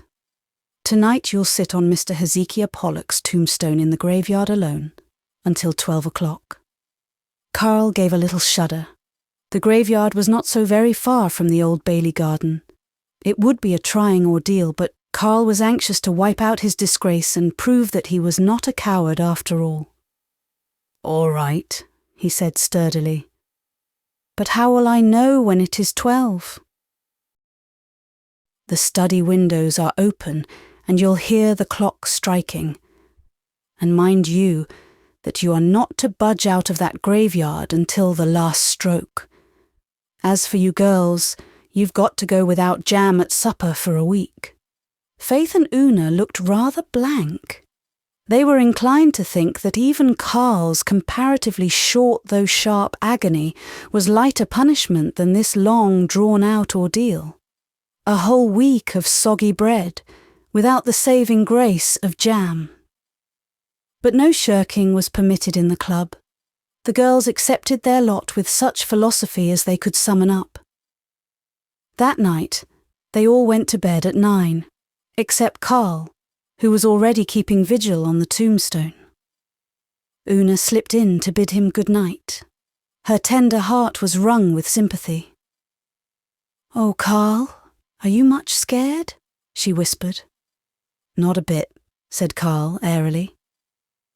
"I won't sleep a wink till after 12, said Una. "If you get lonesome, just look up at our window and remember that I'm inside, awake and thinking about you. That will be a little company, won't it?" "I'll be all right, don't you worry about me," said Carl. But in spite of his dauntless words, Carl was a pretty lonely boy when the lights went out in the manse. He had hoped his father would be in the study as he so often was. He would not feel alone then. But that night, Mr. Meredith had been summoned to the fishing village at the harbour mouth to see a dying man. He would not likely be back until after midnight. Carl must dree his weird alone. A Glen man went past carrying a lantern. The mysterious shadows caused by the lantern light went hurtling madly over the graveyard, like a dance of demons or witches. Then they passed and darkness fell again. One by one the lights in the glen went out. It was a very dark night, with a cloudy sky and a raw east wind that was cold in spite of the calendar. Far away on the horizon was the low dim lustre of the Charlottetown lights. The wind wailed and sighed in the old fir trees.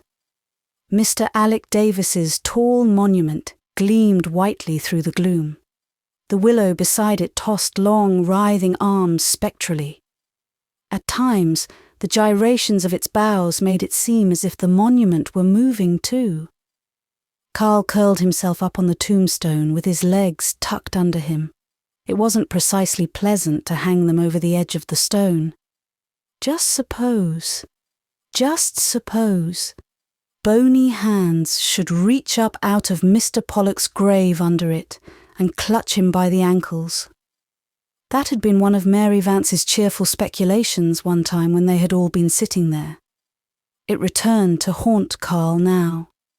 He didn't believe those things. He didn't even really believe in Henry Warren's ghost. As for Mr. Pollock, he had been dead 60 years, so it wasn't likely he cared who sat on his tombstone now. But there is something very strange and terrible in being awake when all the rest of the world is asleep.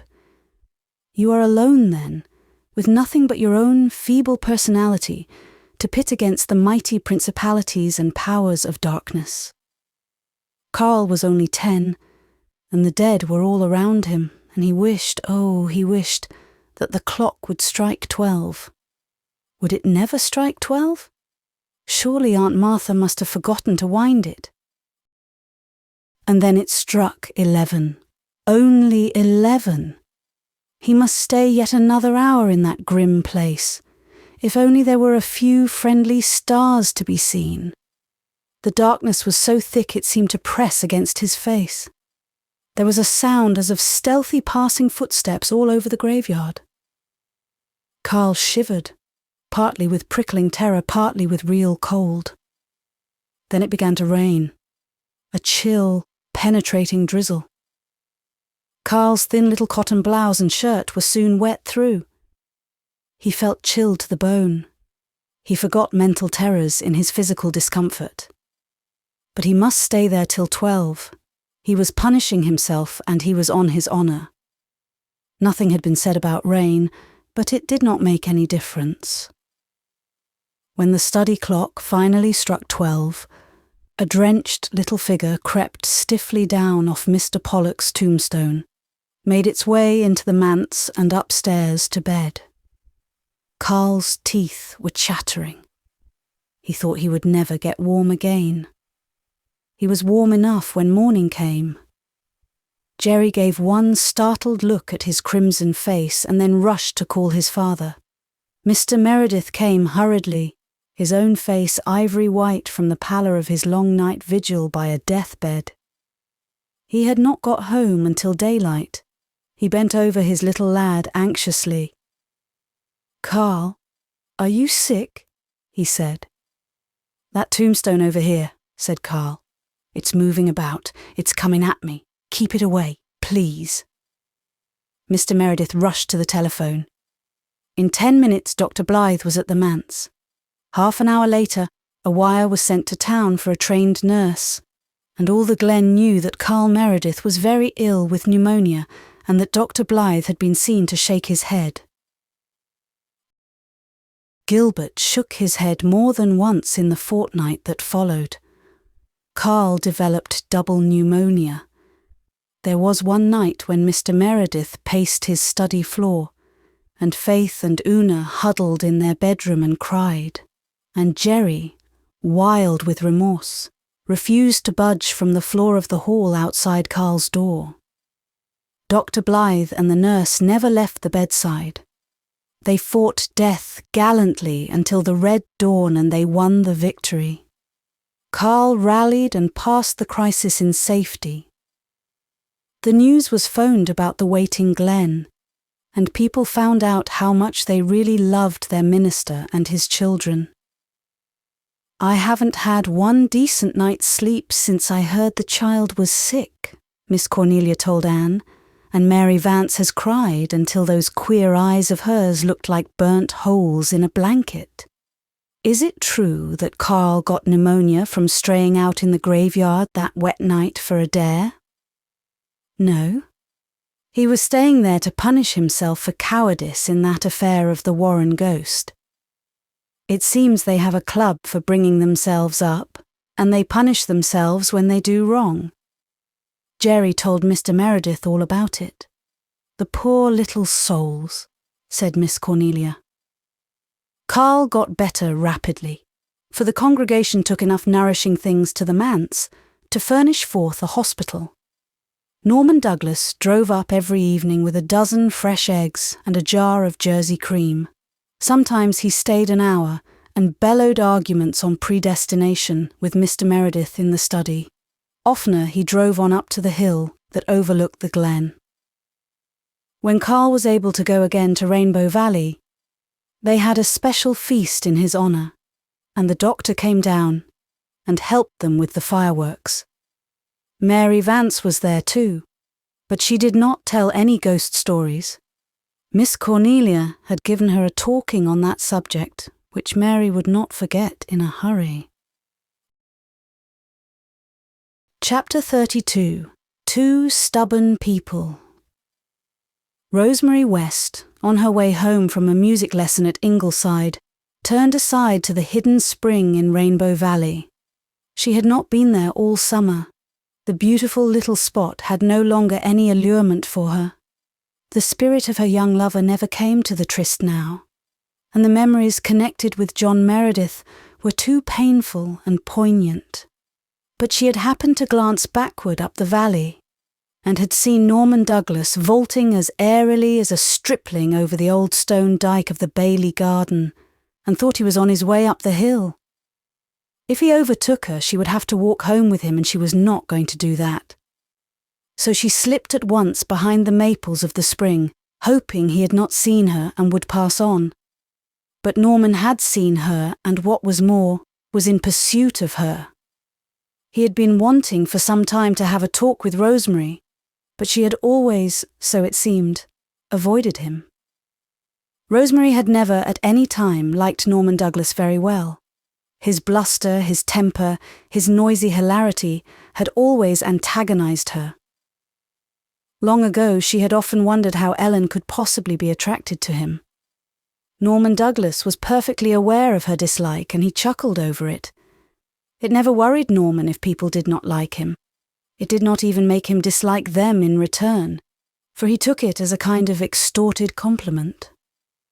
He thought Rosemary a fine girl, and he meant to be an excellent, generous brother-in-law to her. But before he could be her brother-in-law, he had to have a talk with her. So, having seen her leaving Ingleside as he stood in the doorway of a Glen store, he had straightway plunged into the valley to overtake her. Rosemary was sitting pensively on the maple seat where John Meredith had been sitting on that evening nearly a year ago. The tiny spring shimmered and dimpled under its fringe of ferns. Ruby-red gleams of sunset fell through the arching boughs. A tall clump of perfect asters grew at her side. The little spot was as dreamy and witching and evasive as any retreat of fairies and dryads in ancient forests. Into it, Norman Douglas bounced, scattering and annihilating its charm in a moment. His personality seemed to swallow the place up.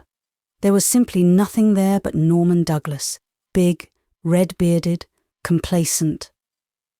"Good evening," said Rosemary coldly, standing up. "Evening, girl. Sit down again. Sit down again. I want to have a talk with you. Bless the girl. What's she looking at me like that for? I don't want to eat you. I've had my supper. Sit down and be civil." "I can hear what you have to say quite as well here," said Rosemary. "So you can, girl, if you use your ears. I only wanted you to be comfortable.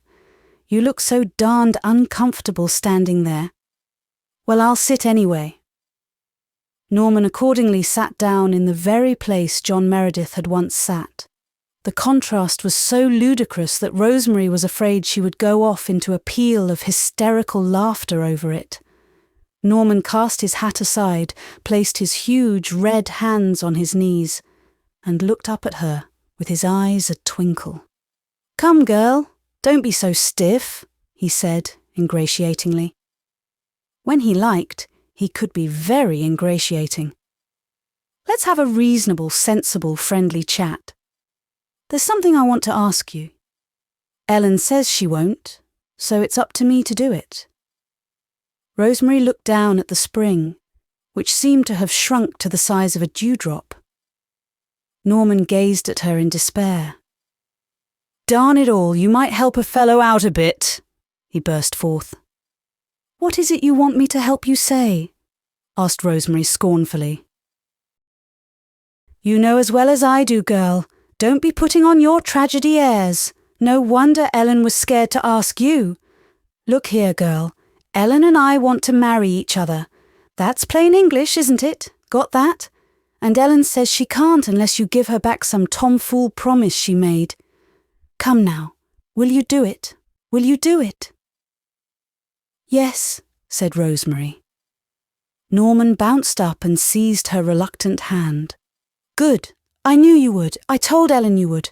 I knew it would only take a minute. Now, girl, you go home and tell Ellen, and we'll have a wedding in a fortnight, and you'll come and live with us. We shan't leave you to roost on that hilltop like a lonely crow. Don't you worry. I know you hate me, but Lord, it'll be great fun living with someone that hates me. Life will have some spice in it after this. Ellen will roast me, and you'll freeze me. I won't have a dull moment."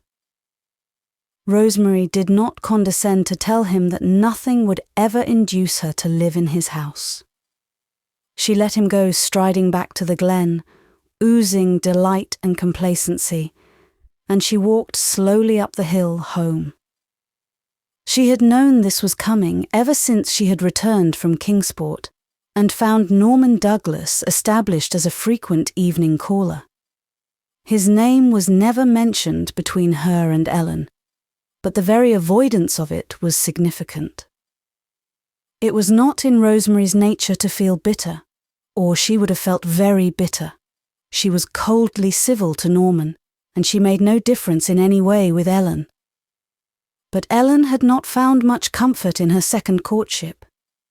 She was in the garden, attended by St. George, when Rosemary came home.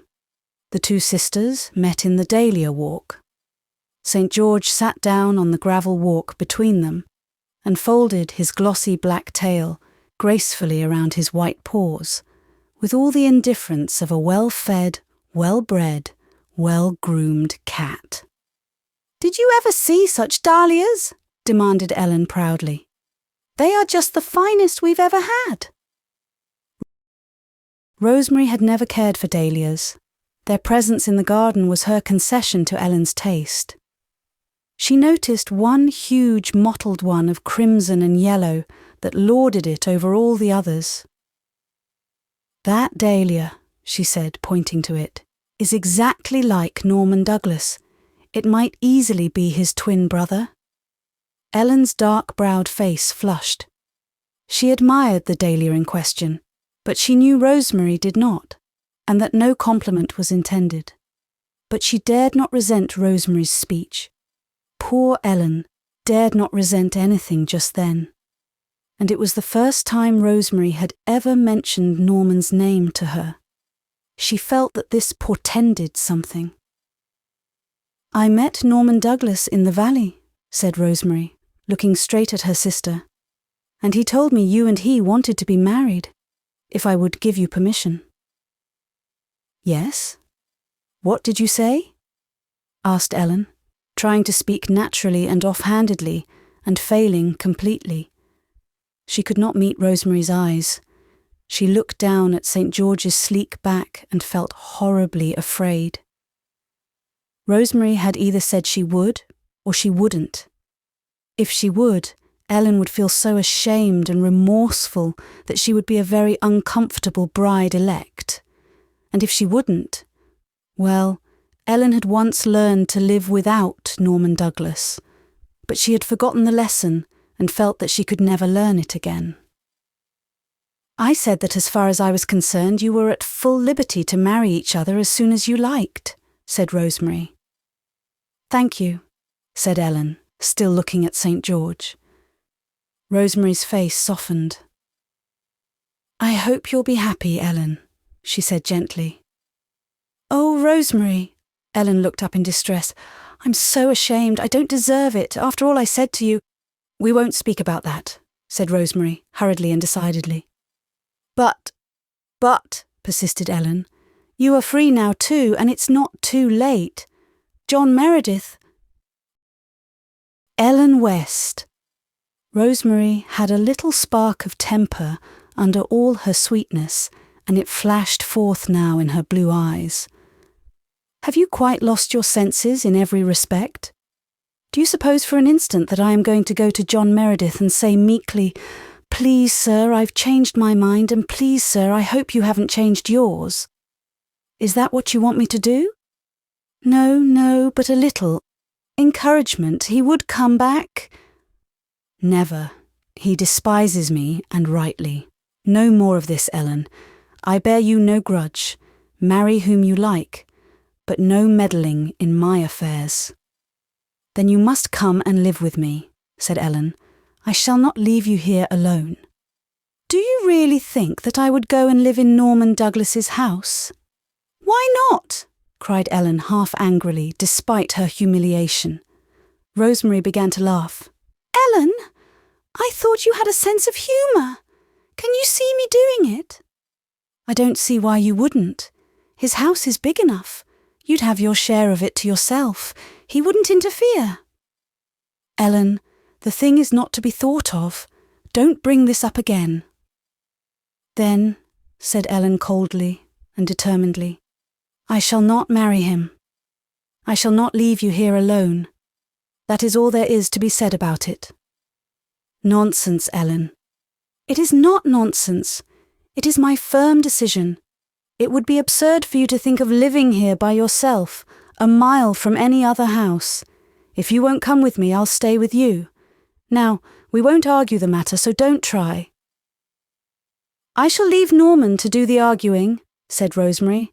"I'll deal with Norman. I can manage him. I would never have asked you to give me back my promise. Never. But I had to tell Norman why I couldn't marry him, and he said he would ask you. I couldn't prevent him. You need not suppose you are the only person in the world who possesses self-respect. I never dreamed of marrying and leaving you here alone." and you'll find I can be as determined as yourself." Rosemary turned away and went into the house, with a shrug of her shoulders. Ellen looked down at St. George, who had never blinked an eyelash or stirred a whisker during the whole interview. "St. George, this world would be a dull place without the men, I'll admit. But I'm almost tempted to wish there wasn't one of them in it. Look at the trouble and bother they've made right here, George. Torn our happy old life completely up by the roots, Saint. John Meredith began it, and Norman Douglas has finished it. And now both of them have to go into limbo. Norman is the only man I ever met who agrees with me that the Kaiser of Germany is the most dangerous creature alive on this earth, and I can't marry this sensible person because my sister is stubborn and I'm stubborner. Mark my words, St. George, the minister would come back if she raised her little finger. But she won't, George. She'll never do it. She won't even crook it. And I don't dare meddle, Saint. I won't sulk, George. Rosemary didn't sulk, so I'm determined I won't either, Saint. Norman will tear up the turf, but the long and short of it is, St. George, that all of us old fools must just stop thinking of marrying. Well, well. Despair is a free man, hope is a slave, Saint. So now, come into the house, George, and I'll solace you with a saucerful of cream. Then there will be one happy and contented creature on this hill at least. Chapter 33. Carl is not whipped. "There is something I think I ought to tell you," said Mary Vance mysteriously. She and Faith and Una were walking arm in arm through the village, having foregathered at Mr. Flagg's store. Una and Faith exchanged looks which said, "Now something disagreeable is coming." When Mary Vance thought she ought to tell them things, there was seldom much pleasure in the hearing. They often wondered why they kept on liking Mary Vance, for like her they did in spite of everything. To be sure, she was generally a stimulating and agreeable companion. If only she would not have those convictions that it was her duty to tell them things. "Do you know that Rosemary West won't marry your father because she thinks you are such a wild lot? She's afraid she couldn't bring you up right, and so she turned him down." Una's heart thrilled with secret exultation. She was very glad to hear that Miss West would not marry her father, but Faith was rather disappointed. "How do you know?" she asked. "Oh, everybody's saying it. I heard Mrs. Elliot talking it over with Mrs. Doctor. They thought I was too far away to hear, but I've got ears like a cat's. Mrs. Elliot said she hadn't a doubt that Rosemary was afraid to try stepmothering you because you'd got such a reputation. Your father never goes up the hill now, neither does Norman Douglas.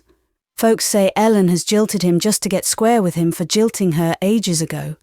But Norman is going about declaring he'll get her yet.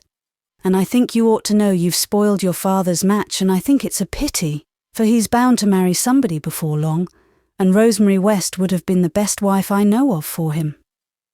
"You told me all stepmothers were cruel and wicked," said Una. "Oh, well," said Mary rather confusedly, "they're mostly awful cranky, I know. But Rosemary West couldn't be very mean to anyone. I tell you, if your father turns round and marries Emmeline Drew, you'll wish you'd behaved yourselves better and not frightened Rosemary out of it. It's awful that you've got such a reputation that no decent woman will marry your father on account of you. Of course, I know that half the yarns that are told about you aren't true. But give a dog a bad name. Why, some folks are saying that it was Jerry and Carl that threw the stones through Mrs. Stimpson's window the other night, when it was really those two Boyd boys. But I'm afraid it was Carl that put the eel in old Mrs. Carr's buggy. Though I said at first I wouldn't believe it until I'd better proof than old Kitty Alec's word. I told Mrs. Elliot so right to her face." "What did Carl do?" cried Faith. "Well, they say... Now mind, I'm only telling you what people say, so there's no use in your blaming me for it, that Carl and a lot of other boys were fishing eels over the bridge one evening last week. Mrs. Carr drove past in that old rattletrap buggy of hers with the open back. And Carl, he just up and threw a big eel into the back.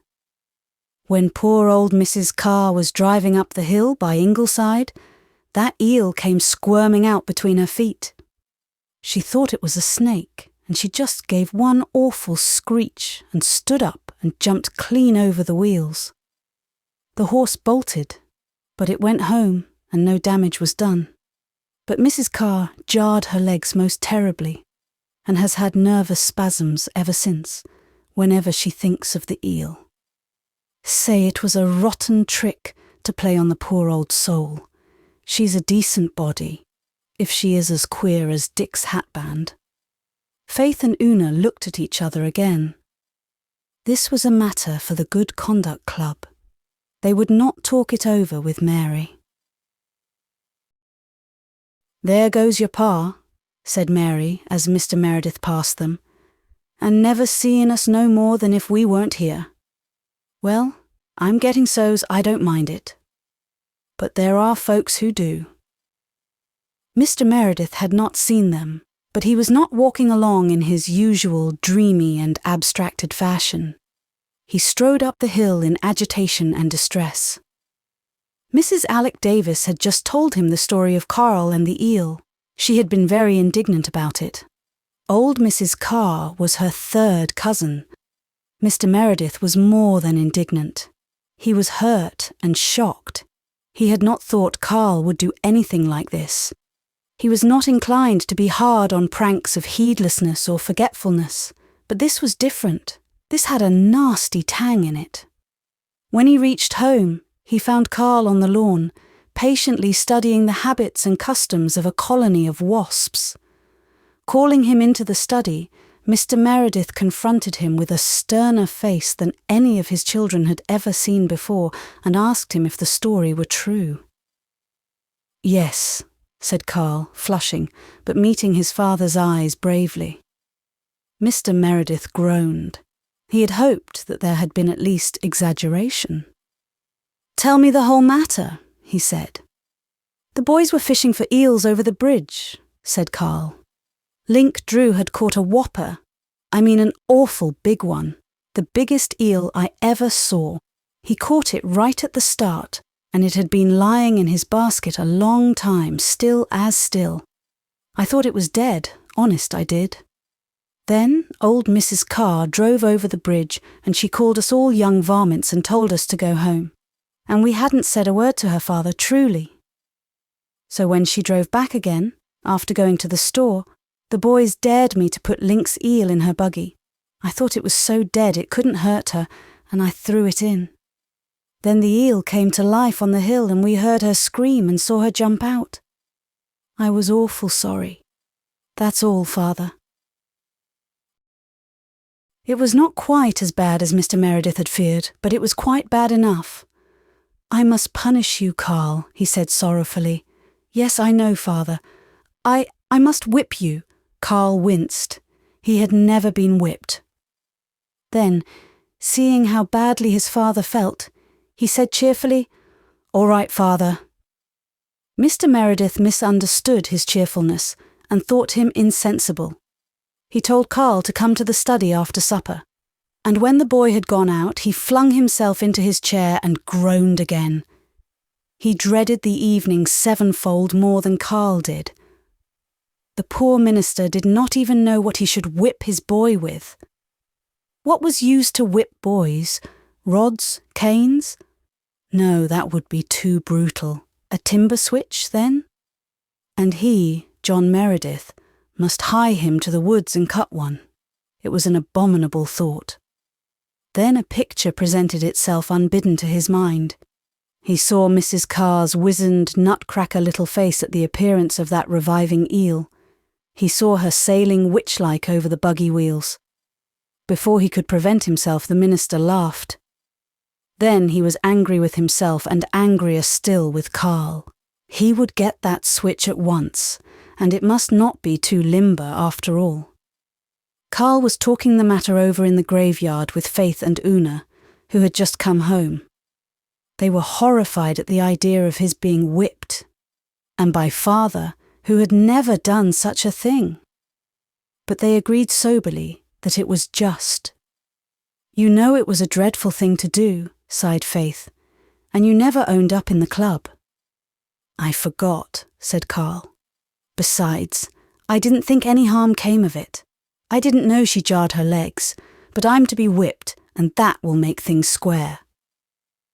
"Will it hurt? Very much?" said Una, slipping her hand into Carl's. "Oh, not so much, I guess," said Carl gamely. "Anyhow, I'm not going to cry, no matter how much it hurts. It would make father feel so bad if I did. He's all cut up now. I wish I could whip myself hard enough and save him doing it." After supper, at which Carl had eaten little and Mr. Meredith nothing at all, both went silently into the study. The switch lay on the table. Mr. Meredith had had a bad time getting a switch to suit him. He cut one, then felt it was too slender. Carl had done a really indefensible thing. Then he cut another. It was far too thick. After all, Carl had thought the eel was dead. The third one suited him better. But as he picked it up from the table, it seemed very thick and heavy, more like a stick than a switch. "Hold out your hand," he said to Carl. Carl threw back his head and held out his hand unflinchingly. But he was not very old, and he could not quite keep a little fear out of his eyes. Mr. Meredith looked down into those eyes. Why, they were Cecilia's eyes, her very eyes. And in them was the self-same expression he had once seen in Cecilia's eyes when she had come to him to tell him something she had been a little afraid to tell him. Here were her eyes in Carl's little white face. And 6 weeks ago he had thought, through one endless, terrible night, that his little lad was dying. John Meredith threw down the switch. "Go," he said. "I cannot whip you." Carl fled to the graveyard, feeling that the look on his father's face was worse than any whipping. "Is it over so soon?" asked Faith. She and Una had been holding hands and setting teeth on the Pollock tombstone. He didn't whip me at all," said Carl with a sob. "And I wish he had. And he's in there feeling just awful." Una slipped away. Her heart yearned to comfort her father. As noiselessly as a little grey mouse, she opened the study door and crept in. The room was dark with twilight. Her father was sitting at his desk. His back was towards her. His head was in his hands. He was talking to himself, broken, anguished words, but Una heard and understood, with the sudden illumination that comes to sensitive, unmothered children. As silently as she had come in, she slipped out and closed the door. John Meredith went on talking out his pain in what he deemed his undisturbed solitude. Chapter 34. Una visits the hill. Una went upstairs. Carl and Faith were already on their way through the early moonlight to Rainbow Valley, having heard therefrom the elfin lilt of Jerry's Jew's harp, and having guessed that the Blythes were there and fun afoot. Una had no wish to go. She sought her own room first, where she sat down on her bed and had a little cry. She did not want anybody to come in her dear mother's place. She did not want a stepmother who would hate her and make her father hate her. But father was so desperately unhappy, and if she could do anything to make him happier, she must do it. There was only one thing she could do, and she had known the moment she had left the study that she must do it. But it was a very hard thing to do. After Una cried her heart out, she wiped her eyes and went to the spare room. It was dark and rather musty, for the blind had not been drawn up, nor the window opened for a long time. Aunt Martha was no fresh air fiend, but as nobody ever thought of shutting a door in the manse, this did not matter so much, save when some unfortunate minister came to stay all night and was compelled to breathe the spare room atmosphere. There was a closet in the spare room, and far back in the closet, a grey silk dress was hanging. Una went into the closet and shut the door, went down on her knees and pressed her face against the soft silken folds. It had been her mother's wedding dress. It was still full of a sweet, faint, haunting perfume, like lingering love. Una always felt very close to her mother there, as if she were kneeling at her feet with head in her lap. She went there once in a long while when life was too hard. "Mother," she whispered to the grey silk gown, "I will never forget you, Mother, and I'll always love you best. But I have to do it, Mother, because Father is so very unhappy. I know you wouldn't want him to be unhappy. And I will be very good to her, Mother, and try to love her, even if she is like Mary Vance said stepmothers always were."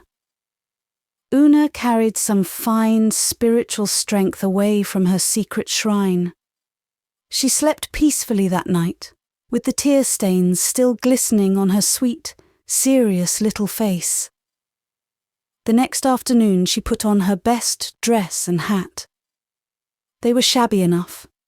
Every other little girl in the glen had new clothes that summer, except Faith and Una. Mary Vance had a lovely dress of white embroidered lawn, with scarlet silk sash and shoulder bows. But today Una did not mind her shabbiness. She only wanted to be very neat. She washed her face carefully. She brushed her black hair until it was as smooth as satin. She tied her shoelaces carefully, having first sewed up 2 runs in her one pair of good stockings. She would have liked to black her shoes, but she could not find any blacking. Finally she slipped away from the manse, down through Rainbow Valley, up through the whispering woods, and out to the road that ran past the house on the hill. It was quite a long walk, and Una was tired and warm when she got there. She saw Rosemary West sitting under a tree in the garden and stole past the dahlia beds to her. Rosemary had a book in her lap, but she was gazing afar across the harbour, and her thoughts were sorrowful enough. Life had not been pleasant lately in the house on the hill. Ellen had not sulked, Ellen had been a brick. But things can be felt that are never said, and at times the silence between the two women was intolerably eloquent. All the many familiar things that had once made life sweet had a flavour of bitterness now. Norman Douglas made periodical eruptions also, bullying and coaxing Ellen by turns. It would end, Rosemary believed, by his dragging Ellen off with him some day, and Rosemary felt that she would be almost glad when it happened. Existence would be horribly lonely then, but it would be no longer charged with dynamite. She was roused from her unpleasant reverie by a timid little touch on her shoulder. Turning, she saw Una Meredith. "Why, Una dear, did you walk up here in all this heat?" "Yes," said Una. I came to... But she found it very hard to say what she had come to do. Her voice failed. Her eyes filled with tears. "Why, Una, little girl, what is the trouble? Don't be afraid to tell me." Rosemary put her arm around the thin little form and drew the child close to her. Her eyes were very beautiful, her touch so tender that Una found courage. "I came to ask you to marry Father," she gasped. Rosemary was silent for a moment from sheer dumbfounderment. She stared at Una blankly. "Oh, don't be angry, please, dear Miss West," said Una pleadingly. "You see, everybody is saying that you wouldn't marry Father because we are so bad. He is very unhappy about it. So I thought I would come and tell you that we are never bad on purpose, And if you will only marry father, we will all try to be good and do just what you tell us. I'm sure you won't have any trouble with us. Please, Miss West." Rosemary had been thinking rapidly. Gossiping surmise, she saw, had put this mistaken idea into Una's mind. She must be perfectly frank and sincere with the child. "Una, dear," she said softly, "it isn't because of you poor little souls that I cannot be your father's wife. I never thought of such a thing. You are not bad. I never supposed you were. There was another reason altogether, Una." "Don't you like father?" asked Una, lifting reproachful eyes. "Oh, Miss West, you don't know how nice he is. I'm sure he'd make you a good husband." Even in the midst of her perplexity and distress, Rosemary couldn't help a twisted little smile. "Oh, don't laugh, Miss West," Una cried passionately. "Father feels dreadful about it." "I think you're mistaken, dear," said Rosemary. "I'm not. I'm sure I'm not. Oh, Miss West, father was going to whip Carl yesterday. Carl had been naughty. And father couldn't do it because, you see, he had no practice in whipping. So when Carl came out and told us father felt so bad, I slipped into the study to see if I could help him. He likes me to comfort him, Miss West. And he didn't hear me come in. And I heard what he was saying. I'll tell you, Miss West, if you'll let me whisper it in your ear." Una whispered earnestly. Rosemary's face turned crimson. So John Meredith still cared. He hadn't changed his mind. And he must care intensely if he had said that, care more than she had ever supposed he did. She sat still for a moment, stroking Una's hair. Then she said, "Will you take a little letter from me to your father, Una?" "Oh, are you going to marry him, Miss West?" asked Una eagerly.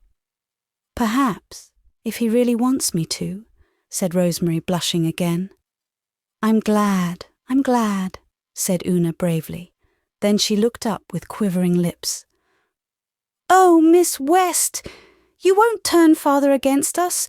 You won't make him hate us, will you?" she said beseechingly. Rosemary stared again. "Una Meredith, do you think I would do such a thing? Whatever put such an idea into your head?"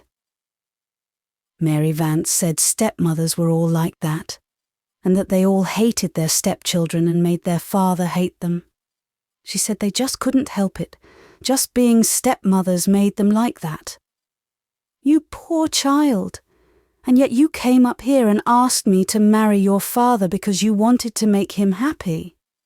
You're a darling, a heroine, as Ellen would say. You're a brick. Now listen to me very closely, dearest. Mary Vance is a silly little girl who doesn't know very much, and she is dreadfully mistaken about some things. I would never dream of trying to turn your father against you. I would love you all dearly. I don't want to take your own mother's place. She must always have that in your hearts. But neither have I any intention of being a stepmother. I want to be your friend and helper and chum. Don't you think that would be nice, Una? If you and Faith and Carl and Jerry could just think of me as a good jolly chum? A big older sister?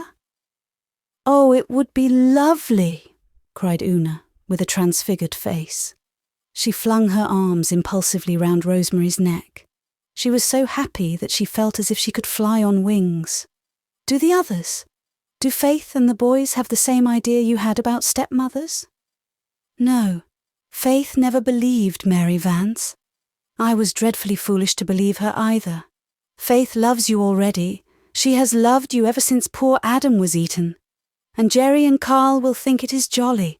Oh, Miss West, when you come to live with us, could you teach me to cook a little and sew and do things?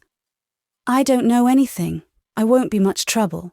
I'll try to learn fast. Darling, I'll teach you and help you all I can. Now, you won't say a word to anybody about this, will you? Not even to Faith? until your father himself tells you you may, and you'll stay and have tea with me." "Oh, thank you, but I think I'd rather go right back and take the letter to father," faltered Una. "You see, he'll be glad that much sooner, Miss West." "I see," said Rosemary. She went to the house, wrote a note, and gave it to Una. When that small damsel had run off, a palpitating bundle of happiness, Rosemary went to Ellen, who was shelling peas on the back porch. "Ellen," she said, "Una Meredith has just been here to ask me to marry her father."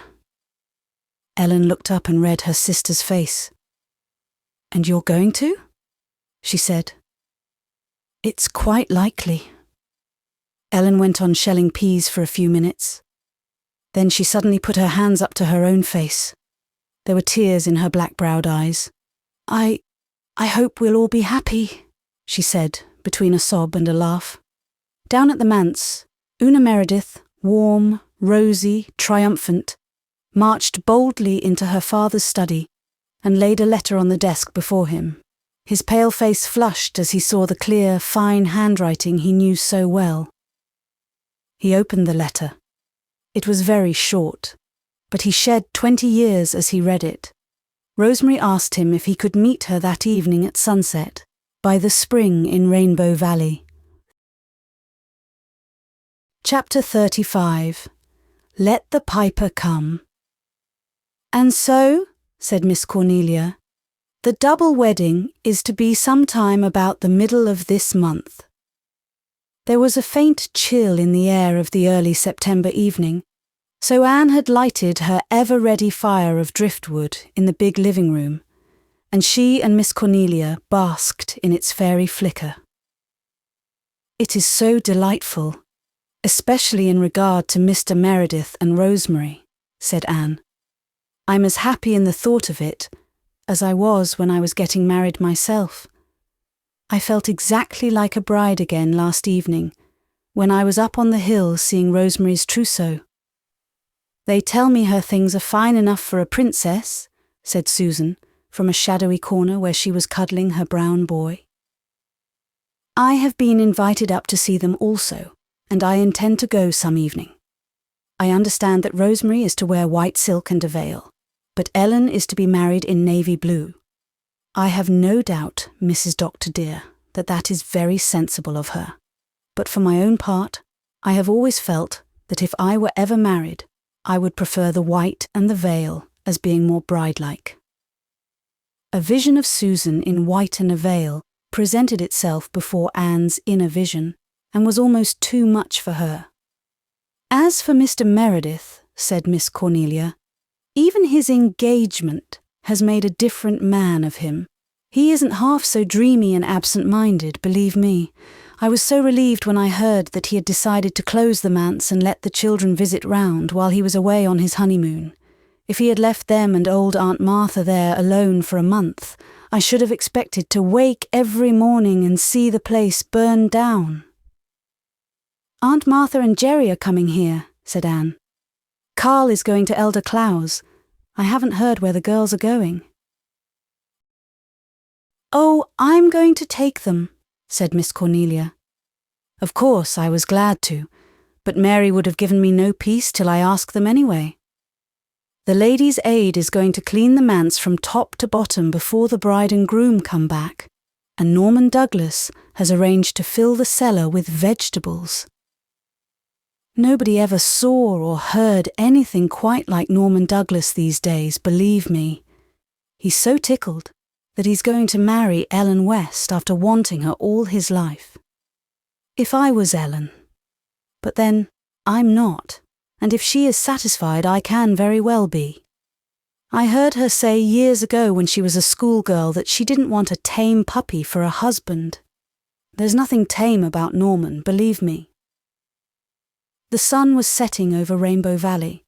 The pond was wearing a wonderful tissue of purple and gold and green and crimson. A faint blue haze rested on the eastern hill, over which a great pale round moon was just floating up like a silver bubble. They were all there, squatted in the little open glade. Faith and Una, Jerry and Carl, Jem and Walter, Nan and Di and Mary Vance. They had been having a special celebration, for it would be Jem's last evening in Rainbow Valley. On the morrow, he would leave for Charlottetown to attend Queen's Academy. Their charmed circle would be broken, and in spite of the jollity of their little festival, there was a hint of sorrow in every gay young heart. "See, there is a great golden palace over there in the sunset," said Walter, pointing. "Look at the shining tower and the crimson banners streaming from them. Perhaps a conqueror is riding home from battle, and they're hanging them out to do honour to him." "Oh, I wish we had the old days back again," exclaimed Jem. "I'd love to be a soldier, a great triumphant general. I'd give everything to see a big battle." Well, Jem was to be a soldier and see a greater battle than had ever been fought in the world. But that was as yet far in the future, and the mother, whose firstborn son he was wont to look on her boys and thank God that the brave days of old, which Jem longed for, were gone forever, and that never would it be necessary for the sons of Canada to ride forth to battle for the ashes of their fathers and the temples of their gods. The shadow of the great conflict had not yet made felt any forerunner of its chill. The lads who were to fight, and perhaps fall, on the fields of France and Flanders, Gallipoli and Palestine, were still roguish schoolboys with a fair life in prospect before them. The girls whose hearts were to be wrung were yet fair little maidens, a star with hopes and dreams. Slowly, the banners of the Sunset City gave up their crimson and gold. Slowly, the conqueror's pageant faded out. Twilight crept over the valley, and the little group grew silent.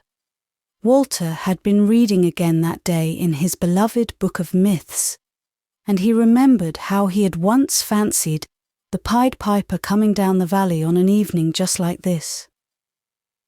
He began to speak dreamily, partly because he wanted to thrill his companions a little, partly because something apart from him seemed to be speaking through his lips. "The Piper is coming nearer," he said. "He is nearer than he was that evening I saw him before. His long, shadowy cloak is blowing around him. He pipes, and we must follow Jem and Carl and Jerry and I, round and round the world. Listen, can't you hear his wild music?" The girls shivered. "You know you're only pretending," protested Mary Vance, "and I wish you wouldn't. You make it too real. I hate that old piper of yours." But Jem sprang up with a gay laugh. He stood up on a little hillock, tall and splendid, with his open brow and his fearless eyes. There were thousands like him all over the land of the maple. "Let the piper come and welcome," he cried, waving his hand. "I'll follow him gladly round and round the world." Thank you for listening to this story. We hope you enjoyed it. If you'd like to hear more, hit subscribe, give us a thumbs up, and share your thoughts in the comments. Your support really motivates us to keep creating more audiobooks. See you soon.